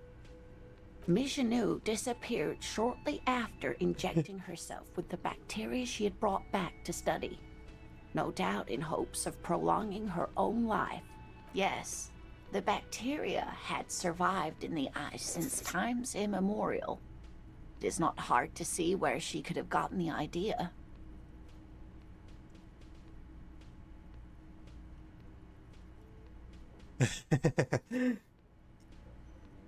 Oh.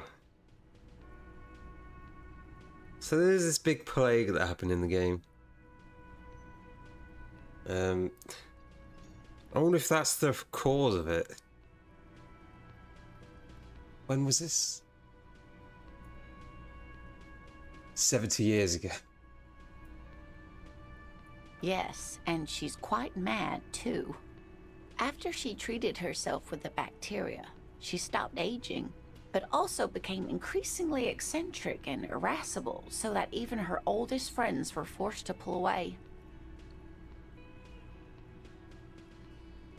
We can assume that she has been living somewhere in the wilderness for decades now, all alone except for the Cryobacter catlensis coursing through her bloodstream. The gnome of Jeroma. Gnome of Jeroma. Oh, it is. None of its victims survived. Grieving relatives never even found their bodies because the gnome's venom dissolved organic tissue. It was reportedly a small creature with webbed fingers and a protruding forehead and an ungainly little thing. Quite scary to look at. A couple of campers found it when it was already dying. They heard an odd wailing in the woods and followed the sound. They were scared and wrapped it in tarpaulin to suffocate it. It still took the gnome of Jeroma an entire day to die. Alas, no.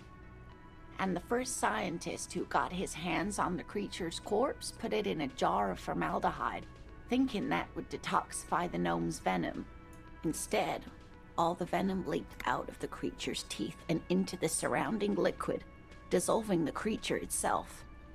A poetic end, perhaps, but a real loss for science. Alas, always alas, and then it was gone. Isn't that overly convenient? I understand your skepticism, but that's what happens with things that are rare and stand out. What an interesting question.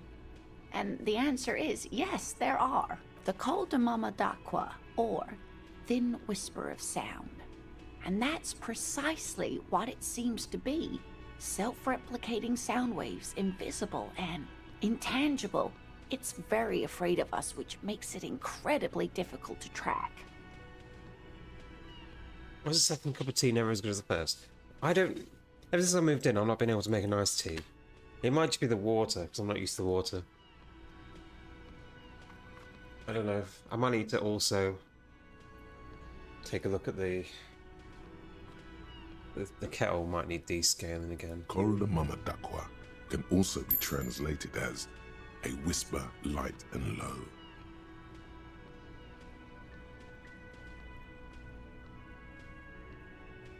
It could be. As I said, it could be everywhere. And we wouldn't know any better. It could be ringing all the days of our lives and nights. Maybe it's predatory. It's not. Don't worry. If it were predatory, we would have found it by the damage it inflicts.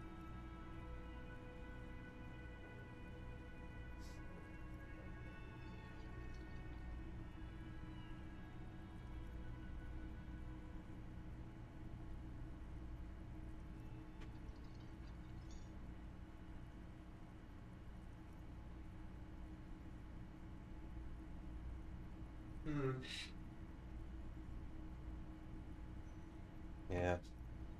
I wouldn't be so sure. What if the damage is also invisible? Yes, that's another translation. They're both quite lovely, aren't they? Although the low part is a little ironic. The Col de Mamadaqua makes, or rather, Col de Mamadaqua. such a high-pitched sound that other animals, including humans, can't hear it. It could be everywhere all of the time, and we wouldn't know. Also, what's this? I could go and take a look. Many scientists have asked the same question. Some have claimed that it isn't itself a sound, but plenty. It's the evidence that led to its discovery. In the 20s, a group of Areopagite ornithologists, that is, scientists who study birds, when playing back recordings they had made in the foothills of the Ea mountain range, they noticed certain anomalies, patterns that seemed random at first, but on closer examination were consistent with the waveforms of songbirds. The scientists soon discovered they could track and even predict what appeared to be feeding, mating, and migration patterns based on sound waves in a strictly delimited range of ultrasonic frequencies, even higher than those of the highest pitched bat calls. They realized that they had discovered a new species and called it the Col de Mamadaqua, after the Paracanassian name for the voice of God, which is said to be very silent. They grew quite obsessed with these little birds. Even though they couldn't see them, they could distinguish among individual birds and even began to name some of them. Sequester, Time, Joscan, those are but some of the Mamadaqua they followed individually. That is a sad story. A group of university students assisting with the field work in their enthusiasm for the project, and no doubt because they were preoccupied with impressing their professors, nearly drove it to extinction. They tried to communicate with it and had no other means but sound.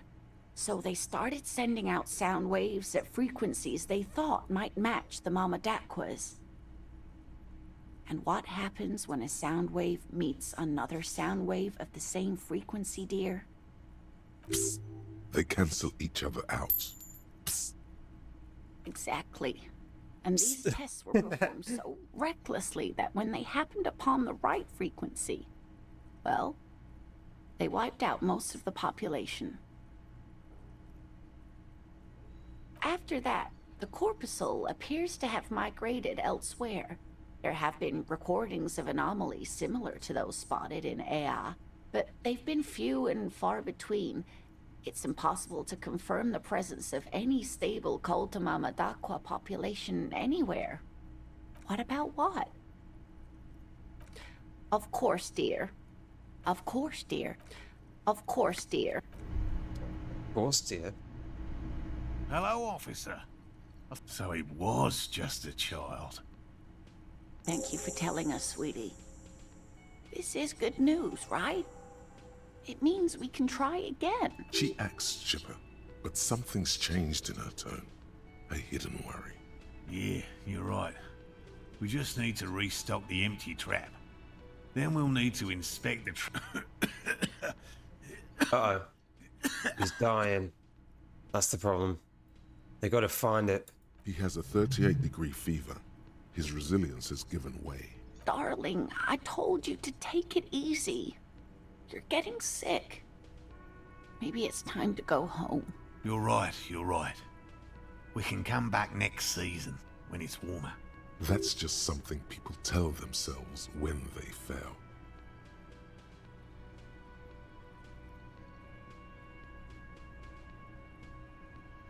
Really? It's too much, officer. What Morel means is we're grateful for your help. Here's a fresh batch of locusts. They should slide right down the funnel. And thank you again. We would Just gave me a box of locusts. This lead to a discovery. I'm not Wow. Co-discovery. You'd be famous. You'd show them all. This does tingle the pleasure center.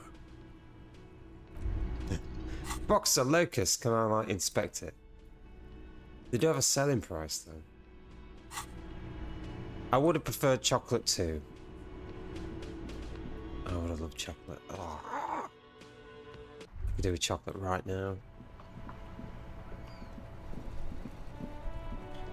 I also can't wait for this thing to be done. I need to see what this is. If it's anything good, I'll keep it. If not, then I can just replace it with something else. Because I got a point to get rid of it if it's terrible. Let's go take a look at the books. The display rack is... This is entirely, completely you. You have found the right books. Rows and rows, maybe 100. Those snow crabs are worse than they sound. Not even close. Man from Hjelmdal in hell. Man from Hjelm... No. I could buy the board game though. If I really wanted to. Shelves filled to the brim with crime fiction. These books, what's not a shell? Oh, crap, you're a... Note. No. Nothing there. Bought the map. Nothing there. Shelves full of browsing. Suddenly, high speed. Next. I'm sorry. I've already bought the one. Another one birthday chocolate left. Hi, Ace Detective. Are you here for more books? Which book was it, sir? Oh, I'm very sorry, sir. I haven't read that one yet. I wish I could help you. A small mountain of colorful board game boxes. There are numerous types of games. By Wirral. Ages. A lot of shelf space seems to be taken up by... Yeah, I'll save the game. That's a lot, actually. I could save... Nah, forget it. I'm not doing that. I'm not buying the D&D game. What about you two? Vigilance officer? What can this all get? It is such a pleasure to see you again. No. No. I could travel straight to the church. And that should waste some time, I guess. Did that waste time? That did technically waste time. A minute.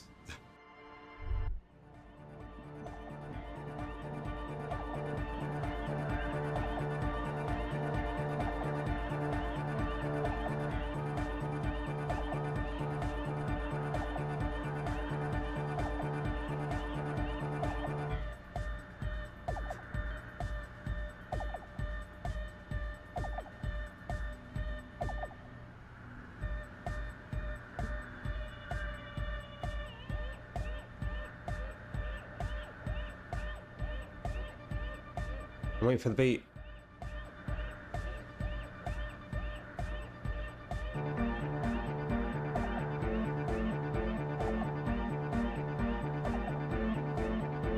It's like the only tinted does. There we go.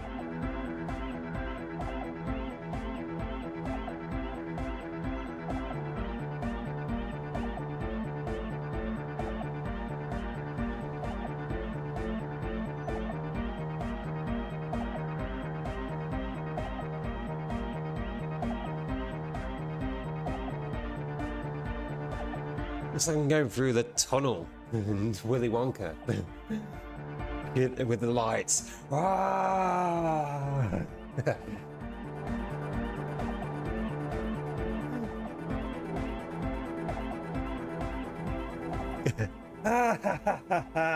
It's just going crazy. Oh, it's been years since I've seen that. Yes, what is it?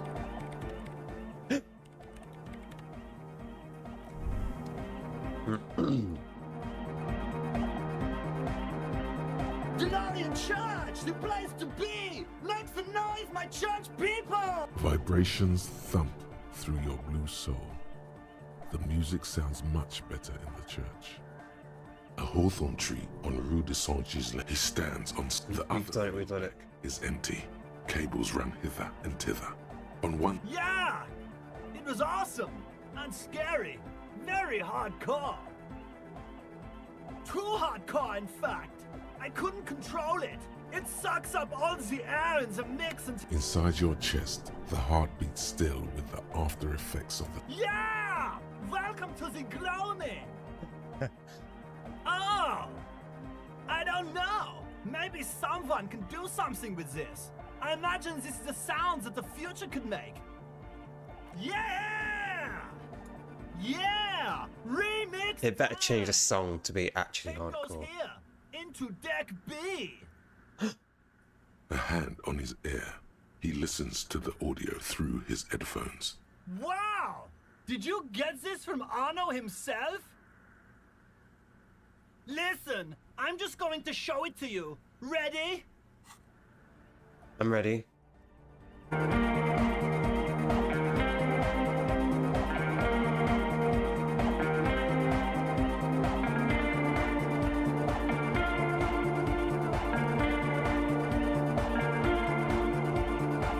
Wow! Here's that? The signs match perfectly! Now, if only we had the beat for the full assault, it would be unbelievably hyper! What is this? It's good. How did you guys do that?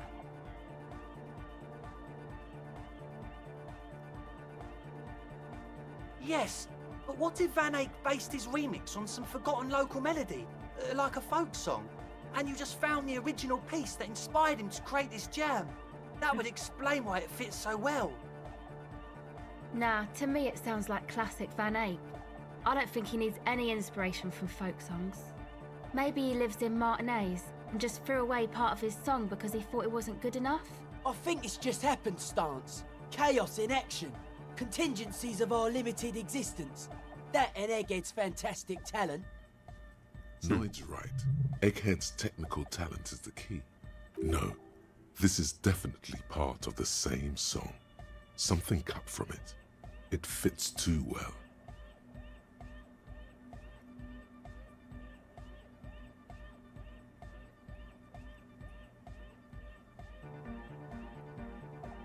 Be how it may, if it fits, it fits! Bring up the volume! What about the bass? Do you have any ideas for that? Yeah, I remember. You said it needs more bass.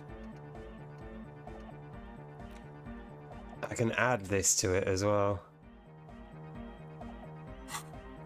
I think you might know the answer.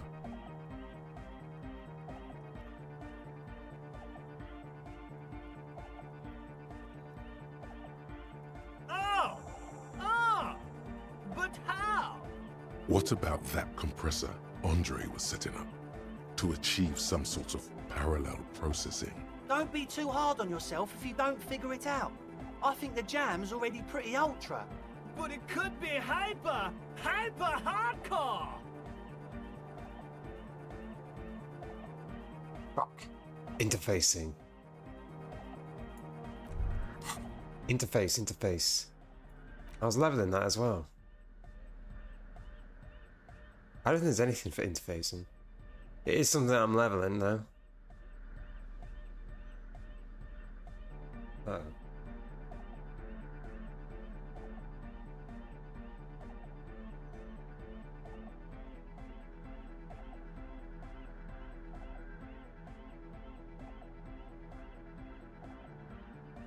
Inland Empire.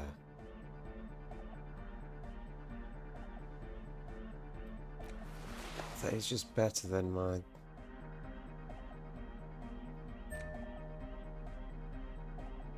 It's better than my shitty tie. Could just save scum too. Why would I save scum? It's a white check. I can just come back and do it. I want to know what this is though in an hour.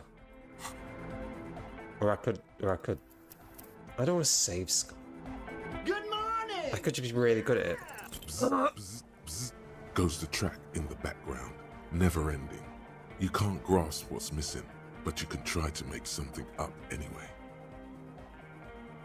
You scrape the moldy... Isn't that what real artists do? Make it up as they go along.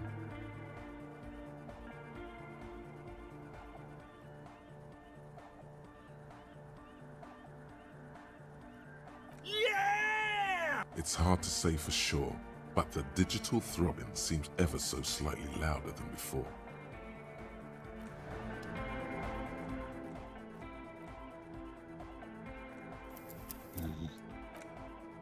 I'll come back later.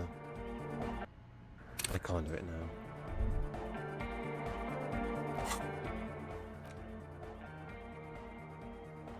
This may take a while, it said. Restart. Right, we've got to restop as well. My phone went off, but I don't know where it is. Oh, there it is.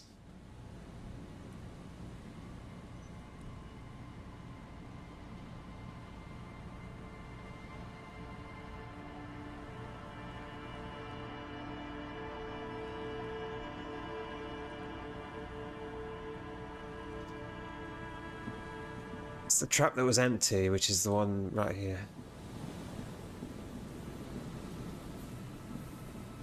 Yeah, I got scum to play with friends. Well, that never happened so far. What? What? You got scum? You're not scum, you're just dragon. Precious little dragon.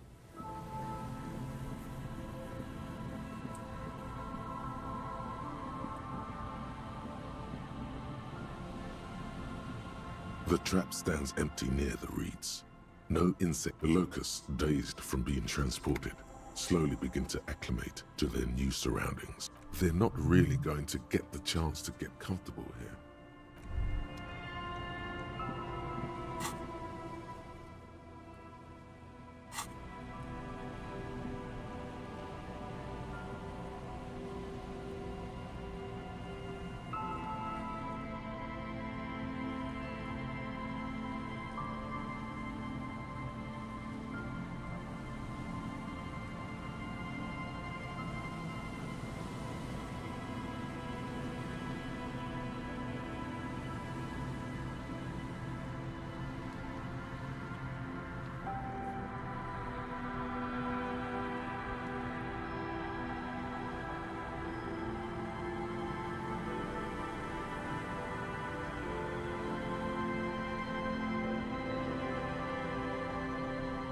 Right.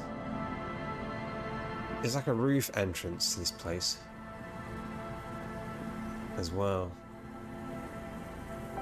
Right there.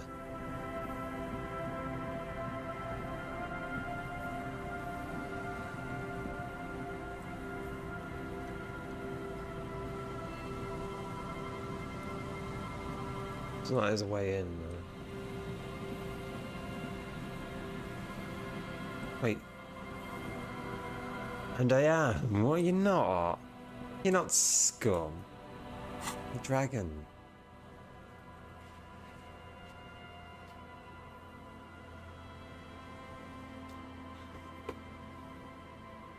And I'm just a cat, so I don't know. I don't know any better.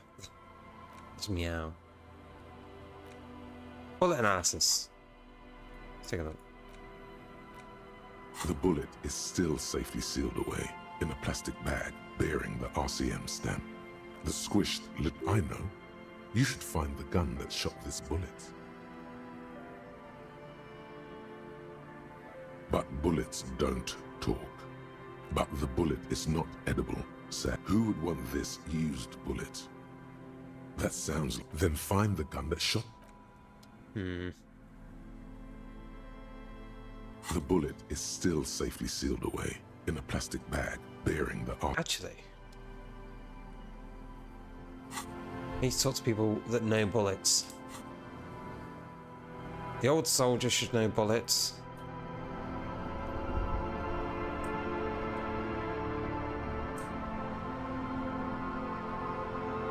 Vigilance officer, what can this old carabiner do for you?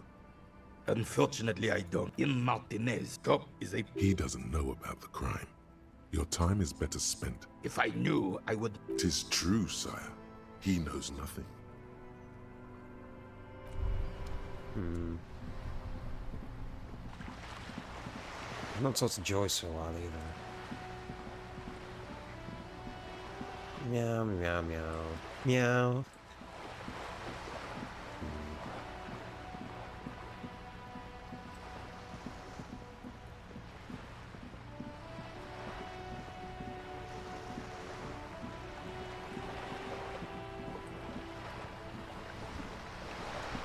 You're back. Good. What can I... By love, you did. Fast, observantly, like an electronic printer. She is memorizing your badge number. Pleased to meet you, Lieutenant W. Freighter Dubois. I am glad to see a man of high qualification. The situation is precarious. What can I help you with, Lieutenant Freighter?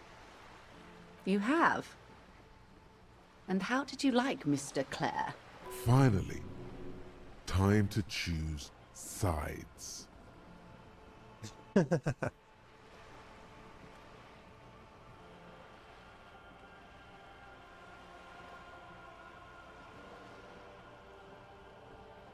have a feeling the international community doesn't approve of him. Oh, come on now. He has his uses. Corruption. That's how he's done it. Fantastic, Verm-like corruption, reaching into the bowels of the earth. Of course. I don't expect you to share anything he told you with me.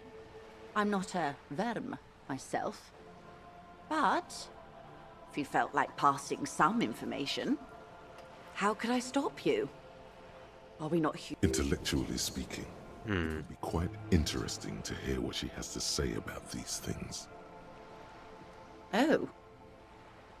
That's so helpful of him. So very, very helpful. And how is that going? Do you have any leads on that gun? Did he now?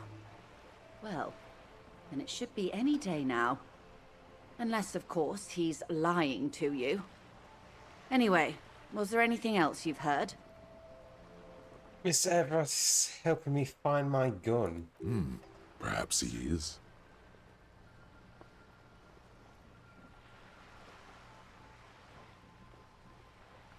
Of course, Detective. Until then, is there anything I can help you with? More lessons in basic reality? My favorite part of the day. Go ahead, ask me anything. Are you sure you're sure? Okay. The Pale is the most dominant geological feature of the world, Detective. The separative tissue between the islas. It is the inter-islary mass. Isla is a Messinian word for a continent of matter, enveloped on all sides by the Pale. Also, Wait for this. 52 minutes. Or landmass. We used to believe there was only one. In the last 4 centuries, we have discovered 7. Windy, Seol, Samara, Ilmara, Grad, Katla, and this, Insulinde. An oceanic isla. It comprises mostly of water.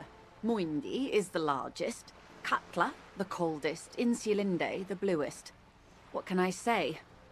Each is perishing and dear. Achromatic, odorless, featureless. The Pale is the enemy of matter and life. It is not like any other, or anything in the world. It is the transition state of being into nothingness. The negation of being. That's right. The negation of being. No, Detective. We're safe. It begins there, 6,000 kilometers to the north, and even more to the south, east, and west. You are in the middle of the Isla. An uproar of matter, darling. Rising into the Pale. Rolling. Evaporating even. The Great Vision. The area of transition between the world and the Pale is called Porch Collapse. So the Pale is at the far north. And we're at the centre, yet the church, there is a 2mm empty nothingness. So that is the true centre of just nothing. Imagine a grey coronal mist, cold vapour, marked by spores of an opportunistic microorganism. A mould that's adapted to grow at the edge of the unrest. It's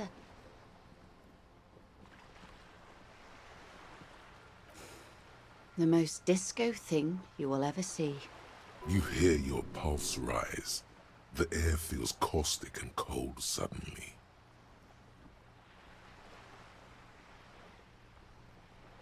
Oh, it is so difficult for us. A squall of birds. Hardware operating in the harbour. Firm. Self-evident. It is possible to force dimensions on the Pale.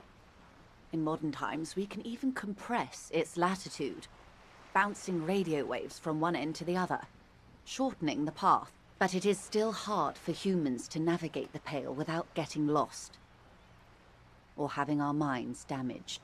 Extensively. Some say the damage stems from extreme sensory deprivation. Others argue that Pale somehow consists of past information that's degrading, that it's rarefied past, not rarefied matter. They call it the blend over of the self.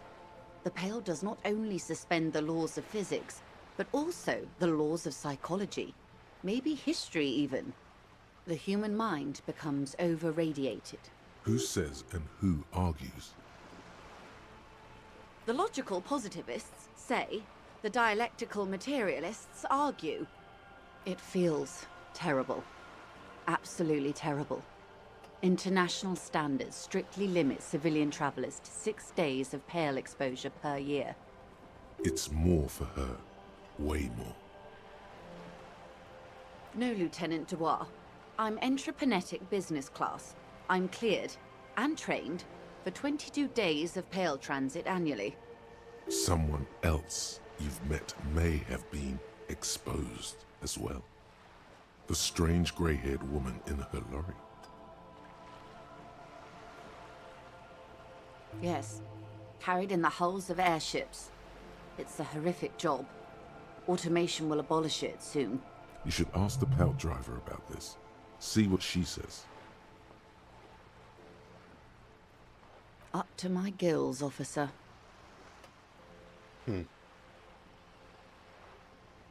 It's difficult to describe. The further into Pale you travel, the steeper the degree of suspension.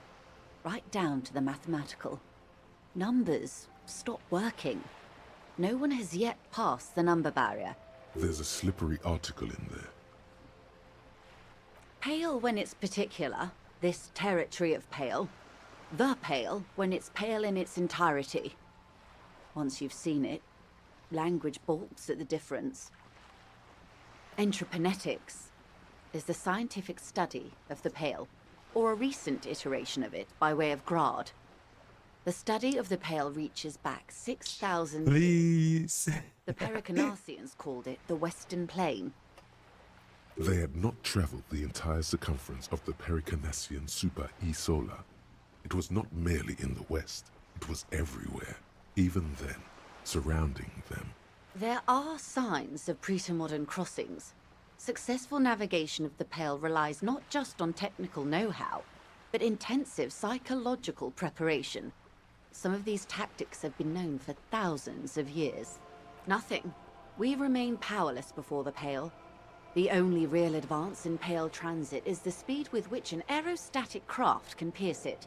Less exposure leads to less hybrid airships, Detective.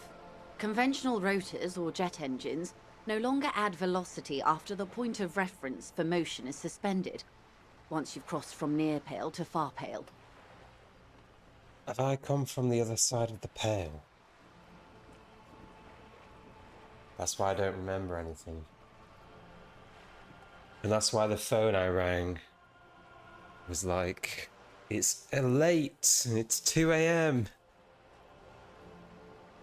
And it was so staticky. Except it was like daylight, So it was literally the other side of the world.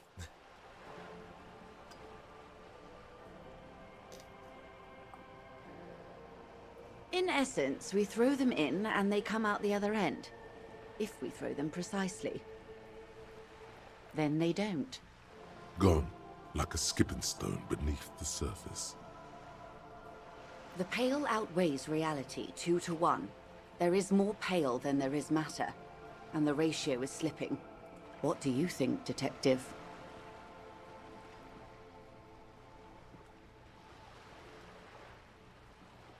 Precisely.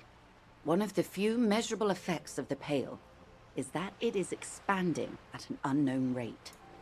An intuitive conclusion of that development is that one day the pale will cover everything. But this sort of talk is mostly left to extremists.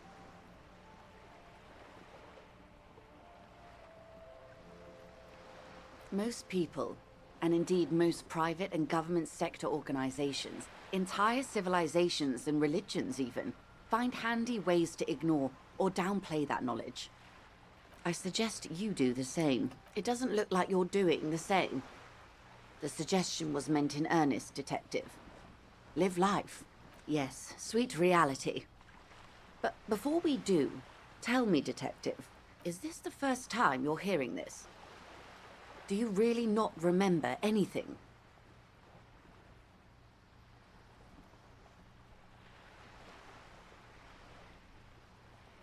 Then tell me, what do you think of the Pale?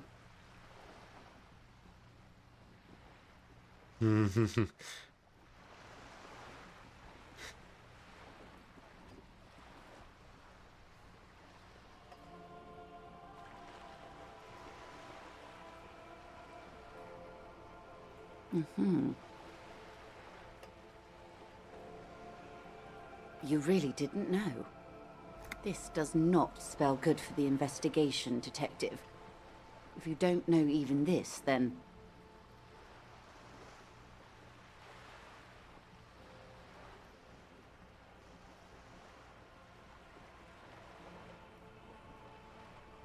I hope so. I truly do. If I may suggest, hold on to your colleague, Kitsuragi. I ran a check on him and he is very competent. In the meanwhile, you have me. I will assist you in any way I can, even if we have to do it one basic term at a time.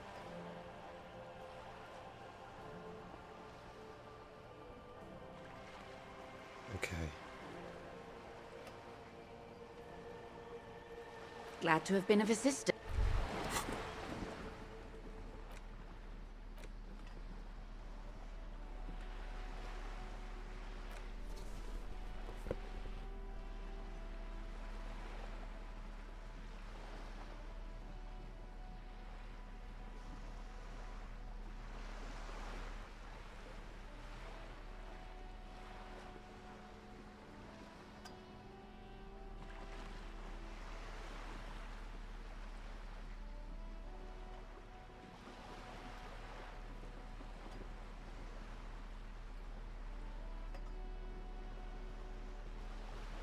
That's all I've got. Is Spiritical.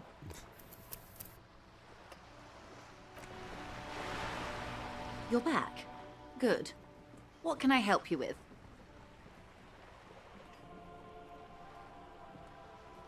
More lessons in basic reality? 17%. My favorite part of the day. Go ahead. Glad to have been of 17%. This one has got 32 minutes. You're back. Good. What can I help you with? I fear I've told you all I know. Is there anything else I... She's not even asking you anything. It's so easy to just say. Oh, so very, very helpful. Yes. As you said. Your gun, yes. Do you want to talk about something else? He seems to be in some sort of loop. Well, that's not good. Looks fine over here. What is happening? No, it's not that. It's... I have no idea. Of all the things to be stuck looping, this has got to be one of the most witless.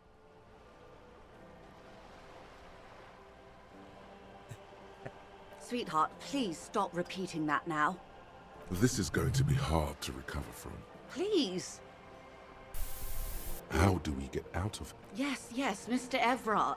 This gossiping idea was terrible on my part. I take it back. The woman scans her surroundings, as though fear seeps into you as you say it. Your skin crawls. Mr. Everard is helping him find his gun.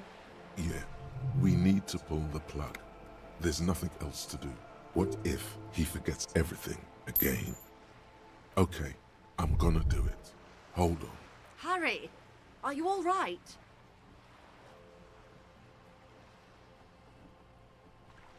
I'm not sure exactly, but you seem to be caught in some sort of loop.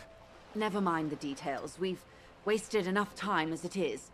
What matters is that you seem to have got out of it. Now, please ask me something else before it happens again. Something that, preferably, doesn't include the words Mr. or, of course, Detective. You can always drop by later, should something come up. How long did that? What 10 else minutes. Can I do for you? That was 10 minutes. Okay. Anyway, let's go talk to Miss Everard, because they're going to help us find our gun.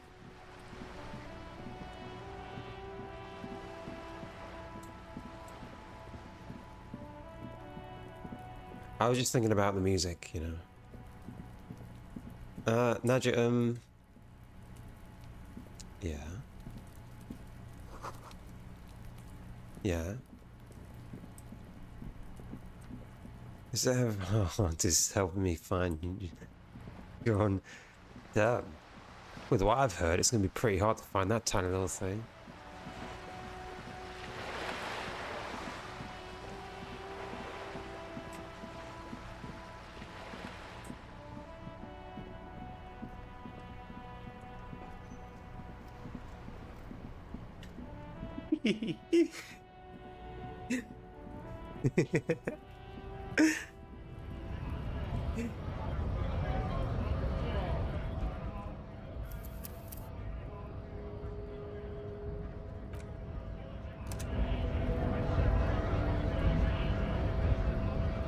Right to work.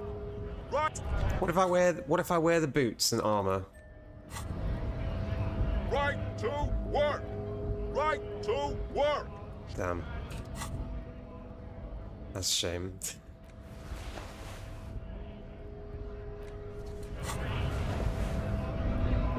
It's okay. It's okay, Chrono, I believe you. Hola, Wandering Man. How can I help you? Fine, I'll talk to Everard. Because the guy came back, or whoever they were talking about.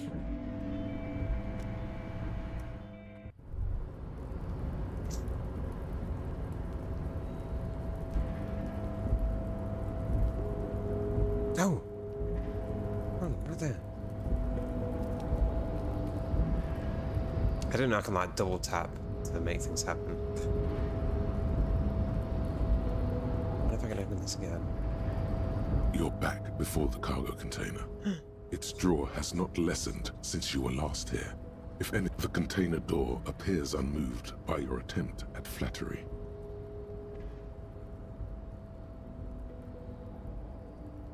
The door does not respond to your advances. Is it possible that it seems somehow more closed than before? As it's always been, it's impossible to open a container with rhetoric. You're back before the cargo container. You attempt to turn the handle. I kind of want to open it with rhetoric. I want to see what happens. I do want to see what happens. Wait, I got a thing for that. Let me put my stuff on again. Literally, that shirt should help. Unless it's like it doesn't matter what chance it is, it's always gonna fail. It's ridiculous. Like it's just ridiculous. Like it could be 100% chance and it's just gonna fail anyway. Because it's like, what the hell are you talking about?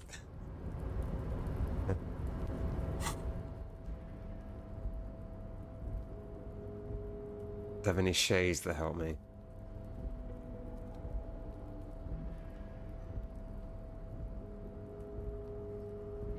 It's okay.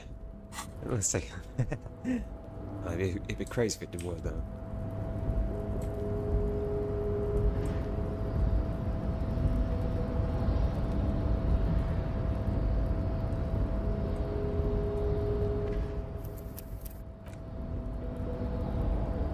You're back before the container door appears unmoved by your attempt at flattery. The door does not respond to your advances. Is it possible that it's... Oh, I want it to work. I really want it. I'm gonna make it work. I'm gonna make it work. It's 50% chance. What if I smoke something? That gives me logic. Doesn't matter then. Let me try again. You're back before the container door. The door does not respond to your advance. Despite the dirt that surrounds and trails you, a beacon of light emerges from deep within you. The door stands silent. Try again.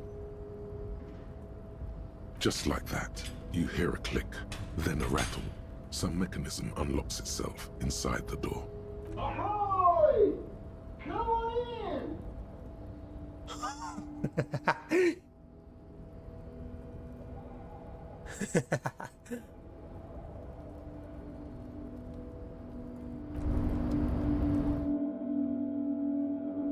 Mega rich light bending guy. What? This is great. This is great. Hold on. I need this. This seems to be everything I ever wanted.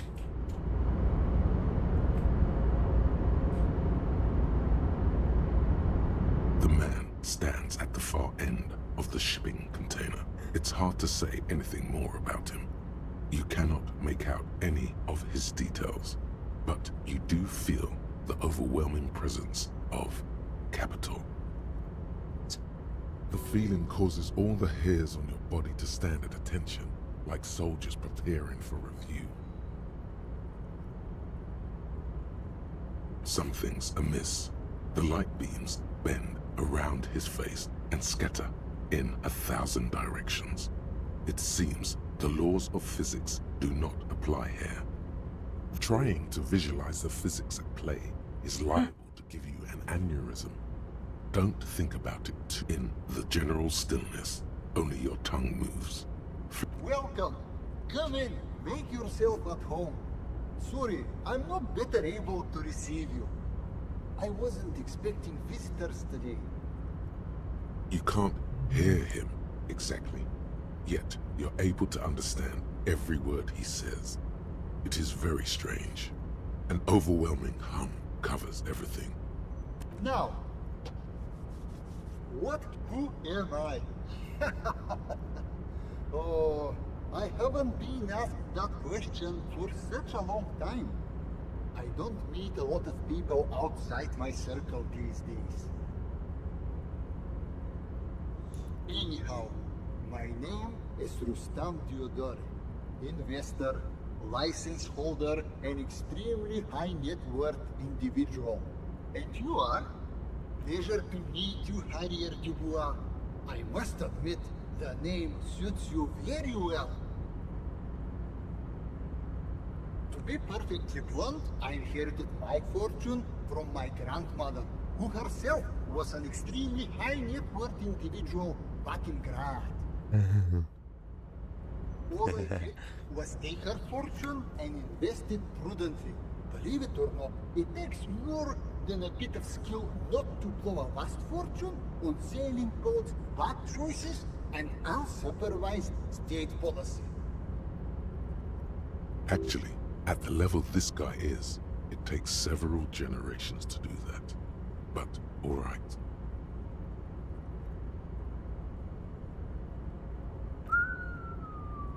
I gotta tell you, at first, being rich is a lot of work. You've got to work hard because... Am I an incredibly high net worth individual? Exponentially at this income level. But then, once you've reached my position, it's nearly impossible for me not to make money. My assets are so diversified that I'm bound to come out ahead no matter what. Some of my lower net worth friends say to me, But doesn't that take all the fun out of it? And I tell them, not really.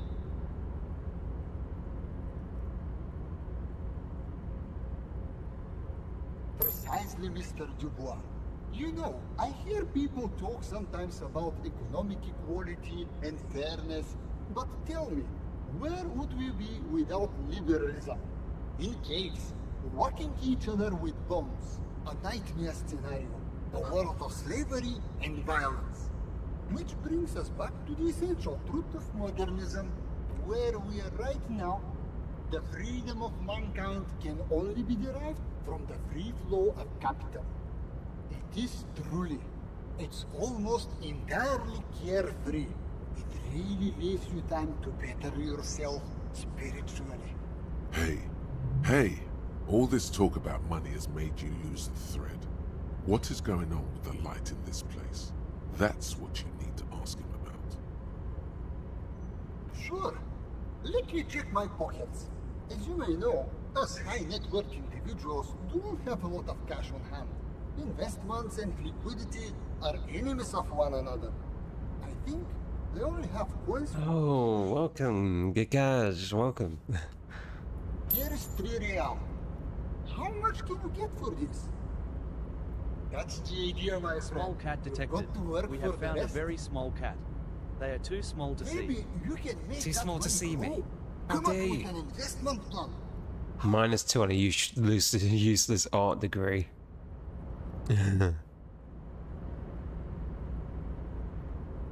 Present a sound investment plan.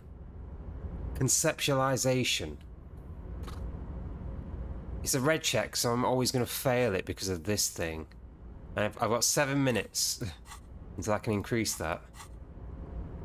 What do you mean? Are you talking about my chin? Oh, that's what you mean. Yes, I've heard of this effect, though I've never witnessed it myself, of course. It has something to do with our Weiss-Wiesemann coefficient. The Weiss-Wiesemann coefficient is a ratio designed to reflect the difference in net worth between individuals. When the coefficient is close to 1, or 100%, it means one person possesses all the net worth.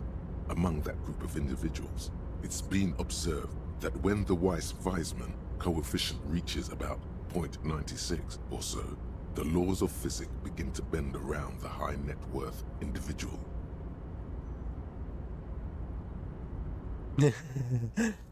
Among other things. But calm down. I'm but a lowly single-digit billionaire. No, not really. There are actually quite many digits. Traveling. This is a great way to get around. It's fun, it's safe, and it gives me lots of time to think. By the way, let me now ask you a question. Where are we exactly?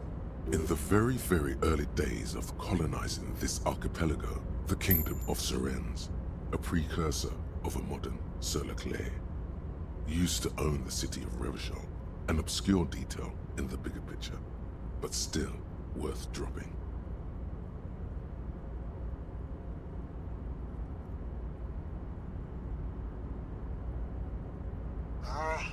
A fellow history buff.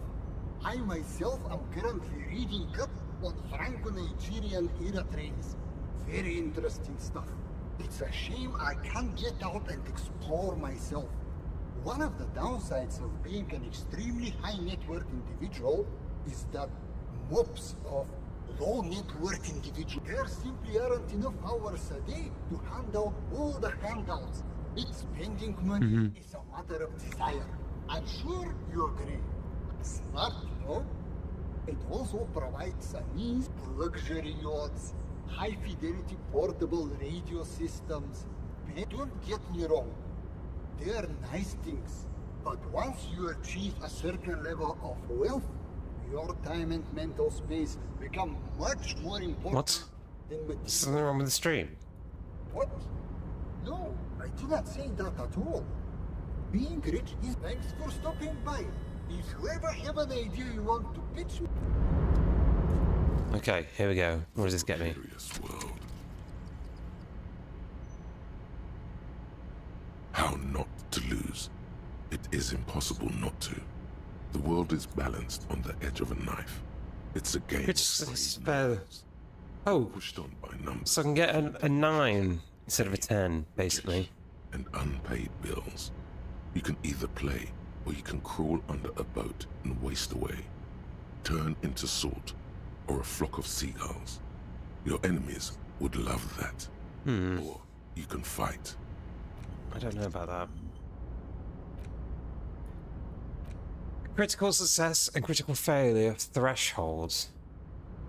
So, double ones is a failure, a critical failure. Double sixes is a success. So would double ones or a 3 count if it's increased?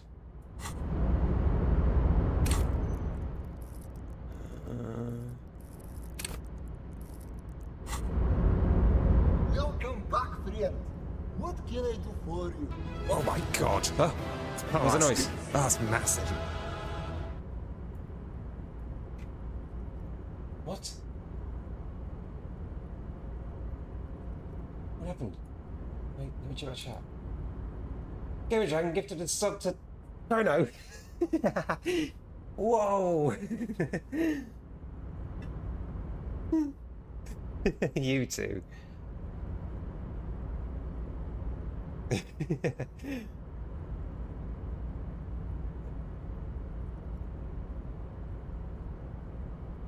Oh, did you?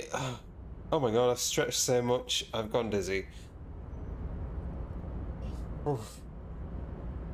Oh my god.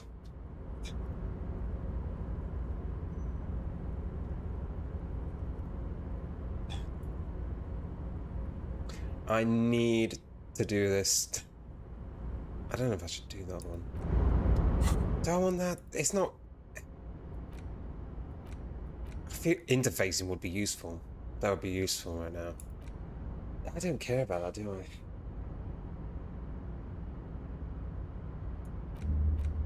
I'm fine with the double sixes.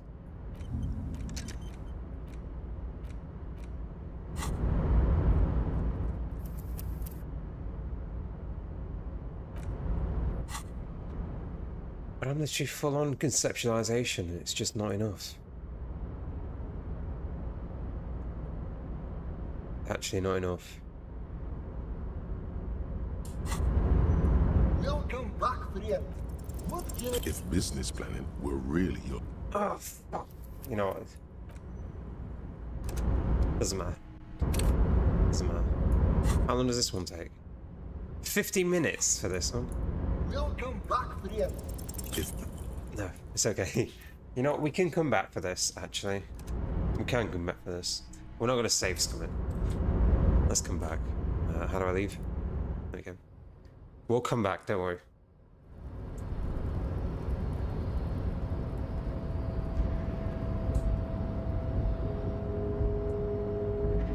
One more try.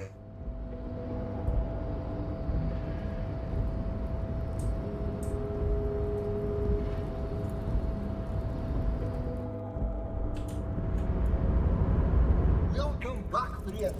If business...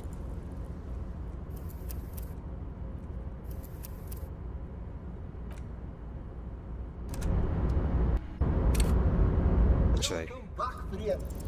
If business planning... Go on. I'm ready. Hold on. Have we met before? Yeah, on second thought, it couldn't have been you. Your idea reminds me of a group of young men who came to me a long time ago. They pitched me, well, at first everything was, they lacked the will. We lost all of it. Nobody knows. Sadly, what I want to tell you is this. Absolutely not. Bankrupt sequencing. Layoff season. No. No, we will not do that. We will be back another time. And deal with it another time. I didn't want bankrupt sequencing. But I will increase interfacing and conceptualization, sure. Because I'm an arty person.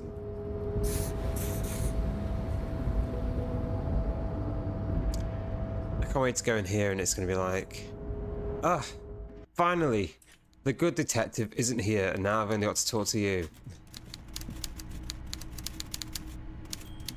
Mr. Dubois, a pleasure as always. You don't have to sit down this time, since you fucked up. You waited too long, the weasel came back, and now you can't open the door I asked you to open. Everett forgives, Harry. Don't cry, my boy. It's gonna be all right. I'm still gonna tell you about the murder. That's just the way I am. Benevolent.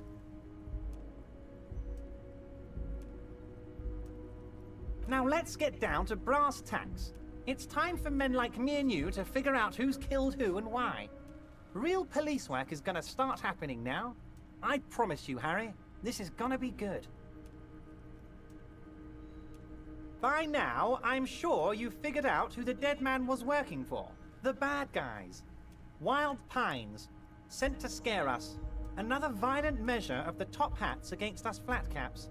Harry, this strike is the culmination of many, many mistakes made by the Wild Pines group. They tried to shut the strike down by sending in armed mercenaries. A security contractor? Can you imagine that? Workers standing in peaceful protest, united in the spirit of fellowship, and they send hired killers to mow us down with machine gun fire? He performs a motion as if spraying bullets from a machine gun. I'm talking beasts. Hardened killers from proxy wars in Yisut, Semenine, Saramaritsa, you name it, they've done it. Raping, killing, burning villages, killing little children for the Senorita Pineapple Company, Harry. Everything they did there, they brought over here. They want to turn Revachol into a third world slum. Honestly, the only thing they didn't do is kill the village elephant. No, Harry, the elephant is metaphorical, and so is the village, but the mercs and their brutality are very real. Now, I haven't personally witnessed the brutalities out there. I have the luxury of staying in my container, you see. If I need to go somewhere, they just move my container. Yes, I'm an old man, Harry. My legs aren't what they used to be. They lift my office with that big crane. It's actually very fun. You should try it. But enough about me and my fun container. The killers the company hired, I think there were 3 of them, all hardened commando types. Uh-huh. One of them got downright suicidal, getting drunk, violent, a little rapey. Even their own negotiator couldn't control him. That's your boy, the one who likes hanging out and trees. Harry, what you need to realize is, we dock workers are not pushovers. We got grit, Harry. This whole neighborhood does. Push us hard enough and we push back. And when we do, we push to kill. Potentially, Harry, potentially. We got arm wrestling champions, rowing club people, ex-coal miners, tough guys, all ready to spring into action for their home base. There's a militant wing inside the Union. A group of people whose duties don't involve manual labor, but peacekeeping in the neighborhood, making sure everything runs smoothly. That sounds a bit like organized crime. They're like you. Idealistic people who want to make sure that bad things don't happen. And if they already have, well, punishment must follow. Again, that sounds like organized crime. One day Titus Hardy, leader of this peacekeeping faction, comes up to me and says, "Boss, socialist democratic fervor drove us to take it upon ourselves to kill this beast that was burdening the land." He probably worded it differently, but that was the idea. Sure sounded to me like they killed him. I gave them 2 weeks paid leave and told them to lay low to avoid retaliation. Oh, I'm not at all worried about that. These are not the kind of men who get arrested. They're Martinez boys, tough and gritty. I'd like to see the man who takes them in. Besides, I sent my lawyer girl to look after them. He places a lot of faith in that lawyer girl. Perhaps this is a tactical error. Anyway.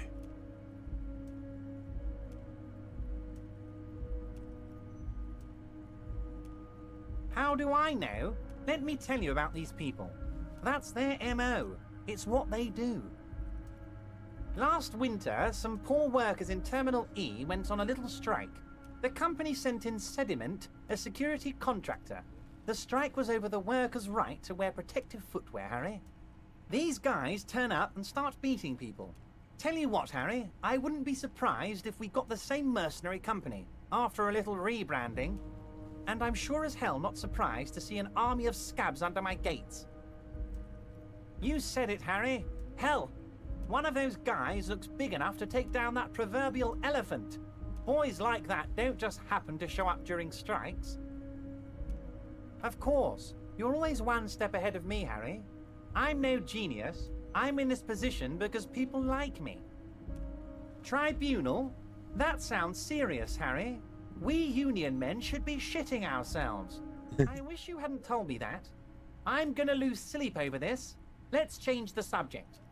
Oh, Harry, what do I really think about the tribunal? You're trying to climb to second base with old Everard before you've even courted him properly. He wants you to do more things for him before. So they shot him? How odd. I don't know what to say, Harry. They told me they hanged him. A hanged man is what I saw when I took a look into that yard. It's impossible to say if he's telling the truth, sire. What I do know is, the case is in safe hands. If anyone can get to the bottom of this shot and hanged man, it's my favourite policeman, Harry. Oh, Liz is a bright one. I paid for that law degree myself, thinking it'll probably turn her all fancy. But hell, Harry, she came back a firebrand socialist. Sometimes she scares me with her zeal. Bottom? What? Oh, they are simply fine young men, all 7 of them. Exemplary union members, always working to advance their position in the local socialist democratic movement. Core members. Old Theo used to run them, but things really kicked into gear when Titus took the reins and named the group after himself. Gotta love his initiative. Harry, they're almost all of them great guys, born leaders. Whatever happened, I'm sure they only had the best interests of Revachol in mind. Work with them. Hell, interview them. But don't fight them. They really are just like you. Men who like beer, women, and some order on the streets. He's betting on them being useless to you.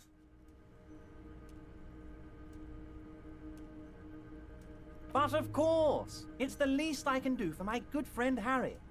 You can now go and tell Titus about this. See what he has to say. Also, Harry, here's 5 real. I'm not giving you anything. I'm just holding out 5 real. Oh, I wasn't offering it to you, just holding it out there. But I'm willing to share information. He just keeps offering money over. Oh my gun! Was it a good talk? I'm not sure we made much headway here. I was hoping we'd bust the case wide open. Heck, I even wanted to tell you what I really want to achieve with the strike. I don't know what happened, Harry. I wanted you to feel like Mr. Martinez. And of course, I also wanted you to find your gun. But it's like I can't completely trust you. Yes, Harry, it's like I can't fully trust you if you're not a man of the left. I want to, but I just can't. A man of the left, so you have to be a social democrat.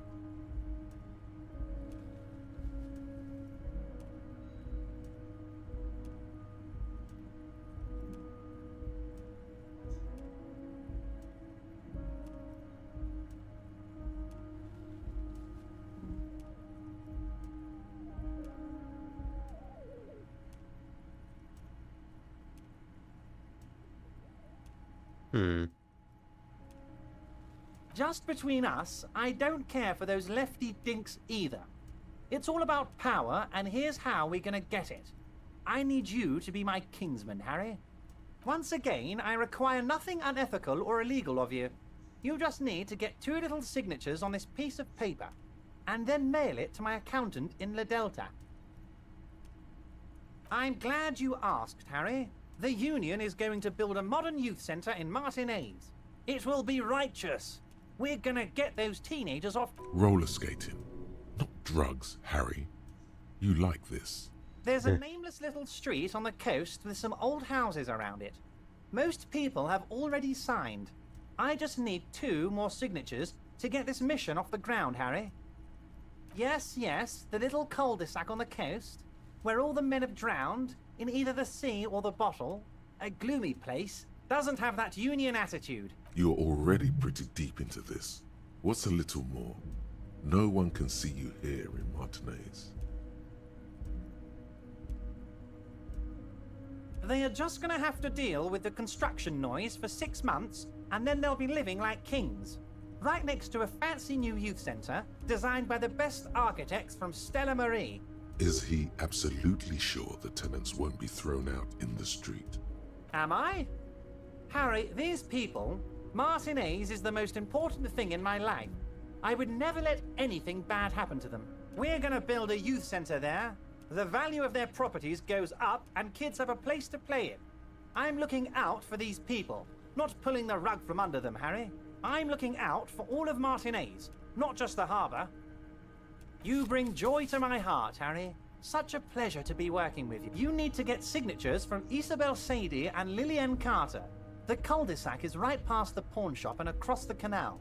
I heard there was some trouble with the water lock, but it should be fixed now. Isabel. Lillian. Once you have the signatures, mail this to 13022 La Rocca in La Delta. Then I'll know you're a real Kingsman and a patriot. I can lie about it, but he knows everything. See you soon.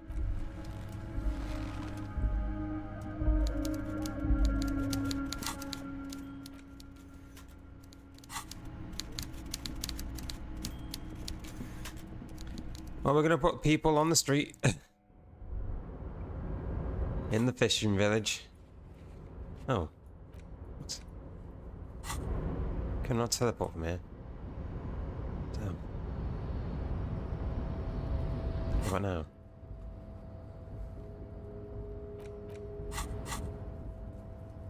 Guess not.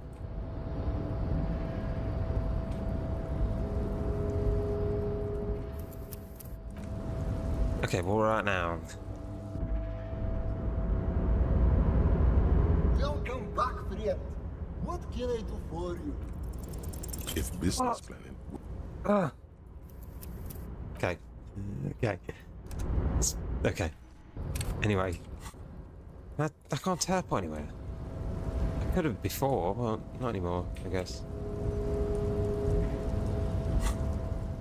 Right, what do I get? A letter. You take the legal documents out of the envelope. A 12 to 40 month construction period and the zoning plan.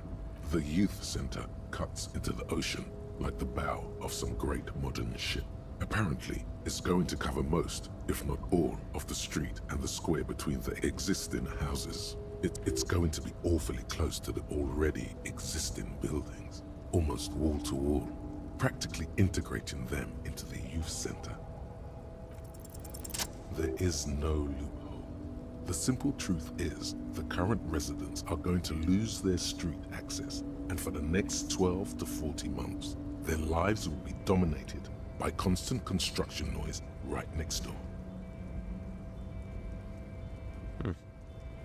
Once the construction starts, it'll probably take a few months, a year maybe, for even the most stubborn occupants to get tired of living like this. After that, they'll sell their property for cheap and move out. Well, you could trick Everard. Get some random people to sign the document.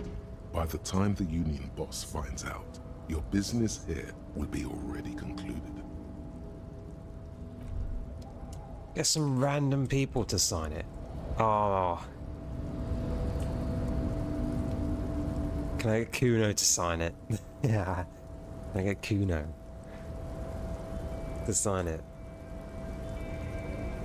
Great. There we go.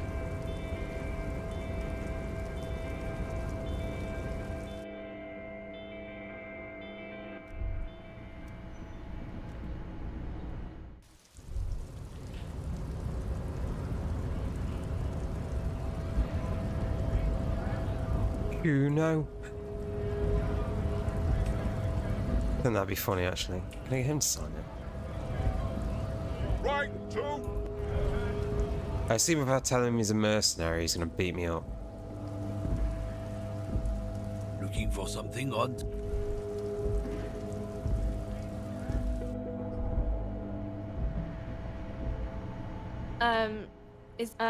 I don't really know anything. Uh-huh. Uh-huh. Yeah, I thought I was gonna furnish this today. Probably could, if I'm very quick. Right, I want to see if I can get Kuno to sign it. Oh, ads! Where's Kuno? There's Kuno. Fuck does Kuno care? The fuck do you want with it? Good call, Kuno doesn't. I have to put it in my hand. You take the legal documents out. The youth center cuts into the youth center. What does it say? Find someone to sign it instead.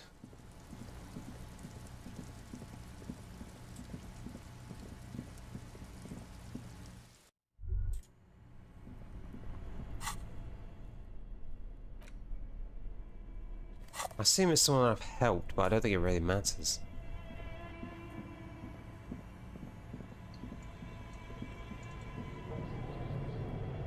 I can talk to the person in here.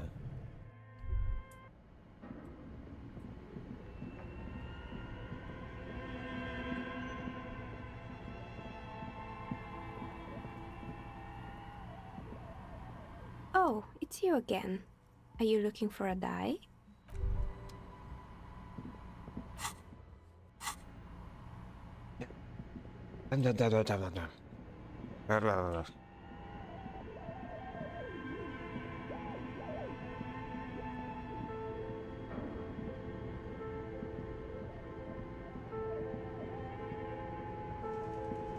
The barbell waits patiently.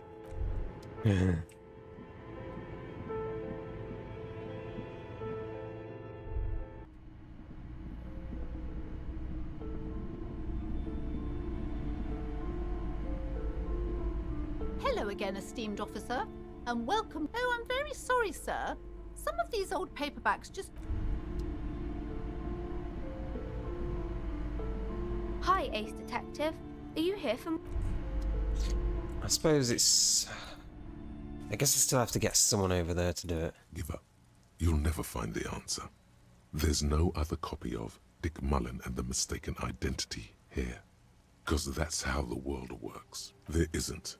If only you had more time. More risk. Maybe if there had been more money and less speed. Or more. Or that. Yes. Either way, hang on. You can do this. Use your imagination. You know who the suspects are. Just make so. Who killed Charlie Spillane and Deanna Denuva, detective? Just fucking pick one.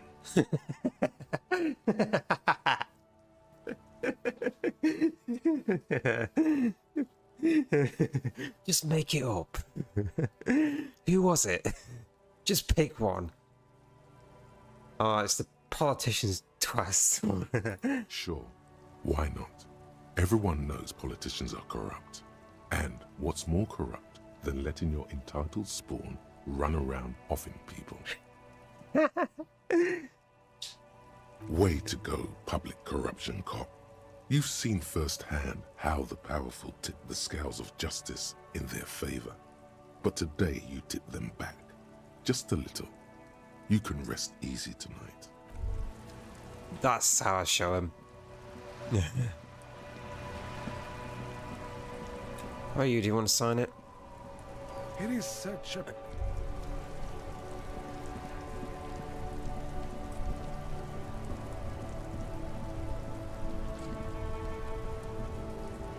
How are you? Everything's still cool here, officer.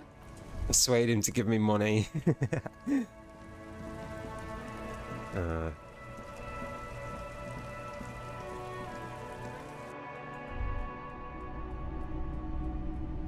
If you don't mind, please put the flashlight away. Photonic sensitivity is not generally acknowledged by the medical establishment.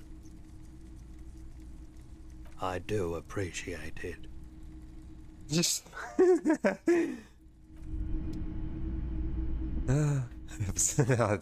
done that before. Hello, hello. Let me know if...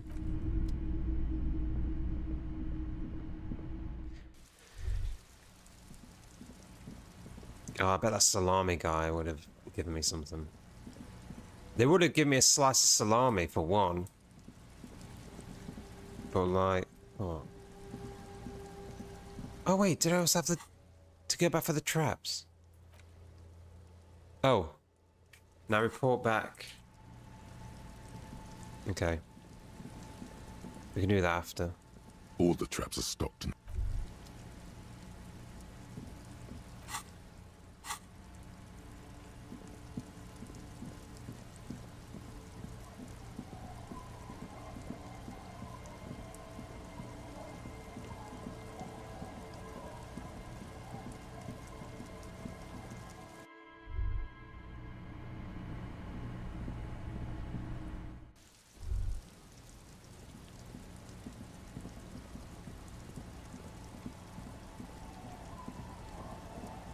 That one of the people that need to sign it.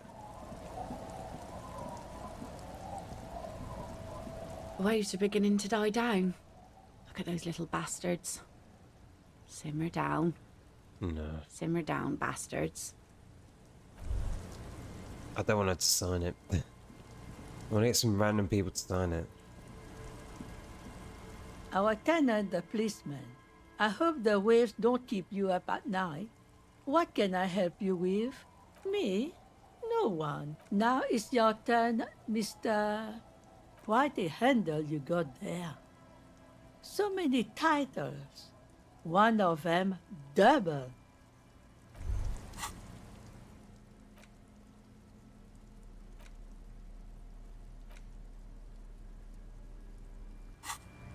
Isabel Sadie. The scruffy-haired little boy kicks a stone while the...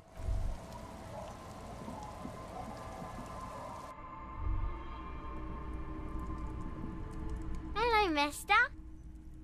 Yes. They look the same. They look identical. It's Lammy. Lambie is a stuffed... Yes. Very soft. Isn't he soft? Bye! Is that the phasmid? It looks like the phasmid, leaning against the wall. Wait, what if this is the fishing rod situation all over again?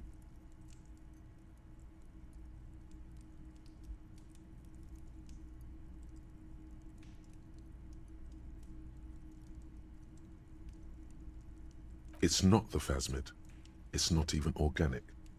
It's a fire iron. Fire iron? How disappointing. Don't be too hard on yourself. You couldn't have known that for sure. What if it is, though?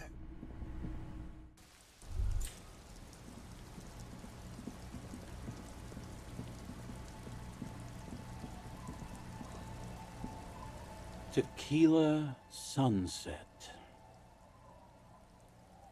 What's it about? I'll let my hand address the situation. Maybe you've heard. I used to be a very successful businessman.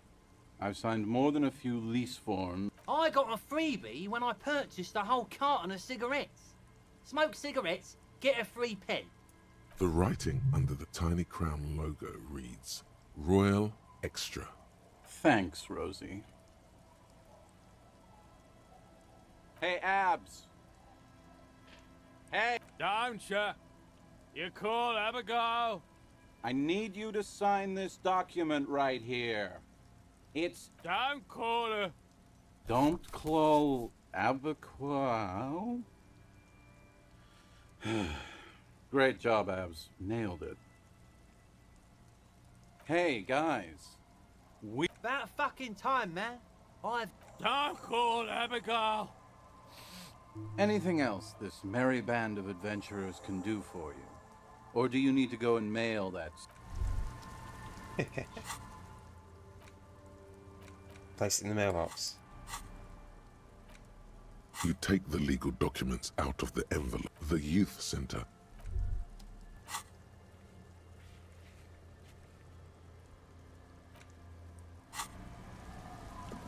I wonder why I can't teleport anywhere. So weird. Right, couple of things. Need to do the phasmid.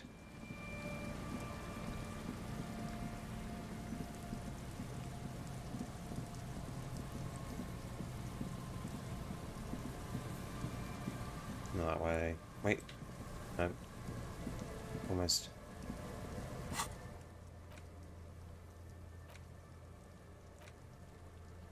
Egghead, this may take a while. Restock, envelope. Signs are annoyed. Gonna get my signs in check. Damn, it's late. Fuck. I'm gonna go for 8 hours. Damn, I've been engrossed in the music.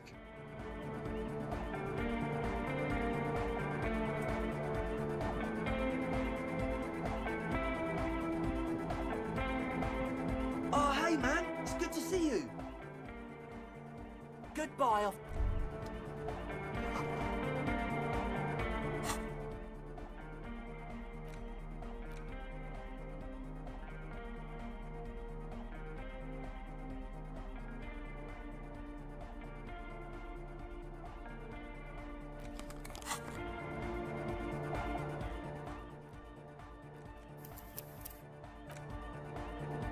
Oh, hey, man. It's good to see you.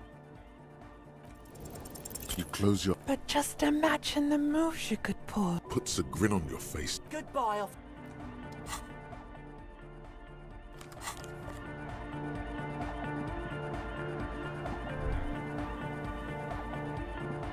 Talk about signs. You got a thing between you and me. I don't know if you've noticed this about me. I'm a little suspicious of authority. But you really came through for the hardcore underground.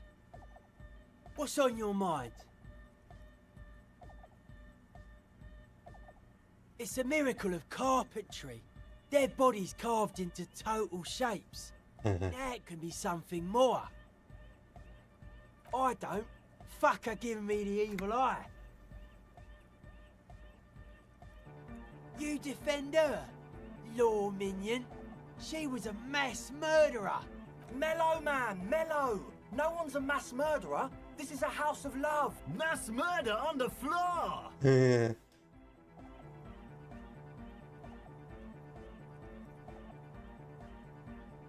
There is. She is a party repellent and must be taken down before we can begin partying in. No, that's not it. It's something more. Something closer to your skin.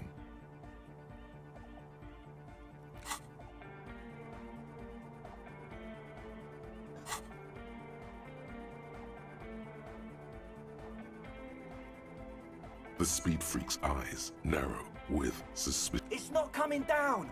People are gonna love it. It'll be like our thing. Plus it keeps the cold and the rain out.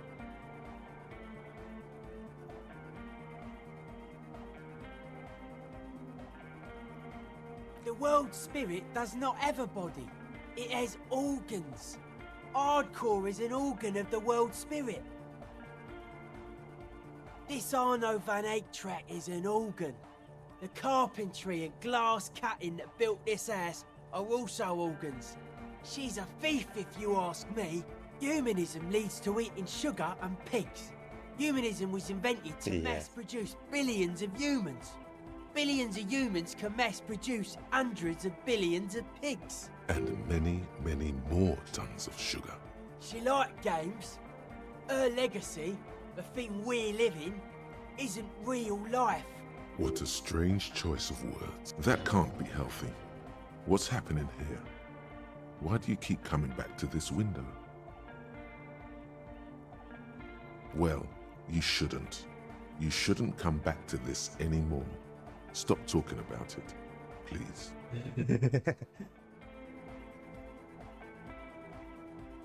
The mass murderer? Why? I like this question. That's not the life that humans live. She was adored. Humans aren't. I don't know about you, but they hate me. And they do not think I'm innocent or some shit like that. Well, they loved her. They put all their love in her and forgot all about the rest of us. She invented the beauty you're feeling. She and her glass cutters and iconographers. You set the standard, alright, then you meet it. It's effective like that, but it is also very soft of core. That so-called beauty of hers. You may be onto something, Copper Man. She's got those mass-murdering hips. No one says Arno van Eyck is a mass murderer. Likewise. No, okay. Yeah, but how are signs doing? Say, Cop Man, I did get to talk to the Crab Man, though. Anyway, he's been giving me kind of a psychic rundown of this place. Dude's seen some crazy shit, but he's actually a lot like us. The man picks up on stuff, and he knows a lot about the church. I got a lot to learn from him. Good thing you didn't squash him. They're hardcore. You know what I think?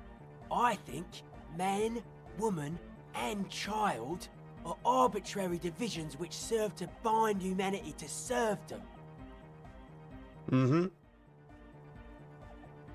They're just clothes. It's just a style, you know, normal hard style. Anyone can wear it. What's this then? Arno van Eyck. Okay. Okay, so Egghead is clearly not Van Eyck in disguise.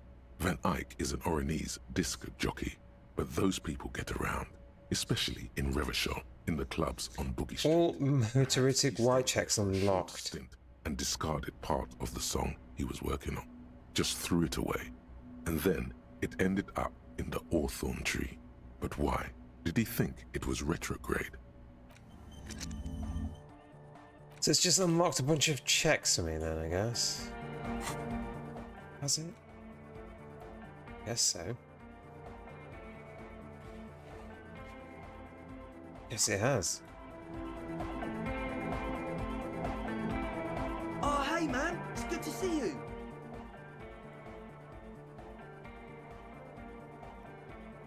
%17%.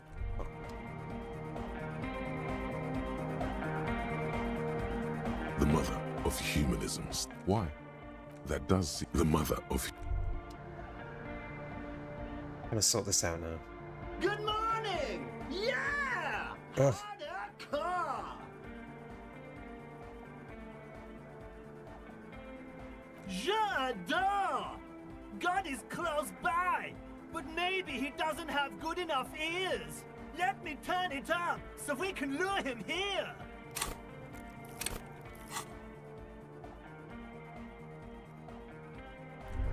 It's not good enough. Not big enough. It's not hardcore. It's not hardcore enough. That's the issue. There's also this door, which is impossible. Maybe I can do it eventually if I get more interfacing.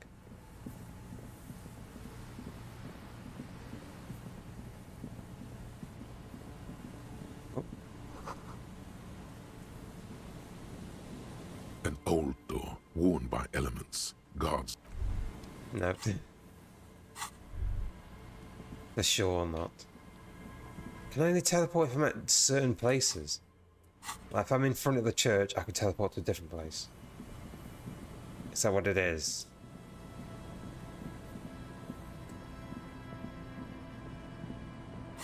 Oh. Okay.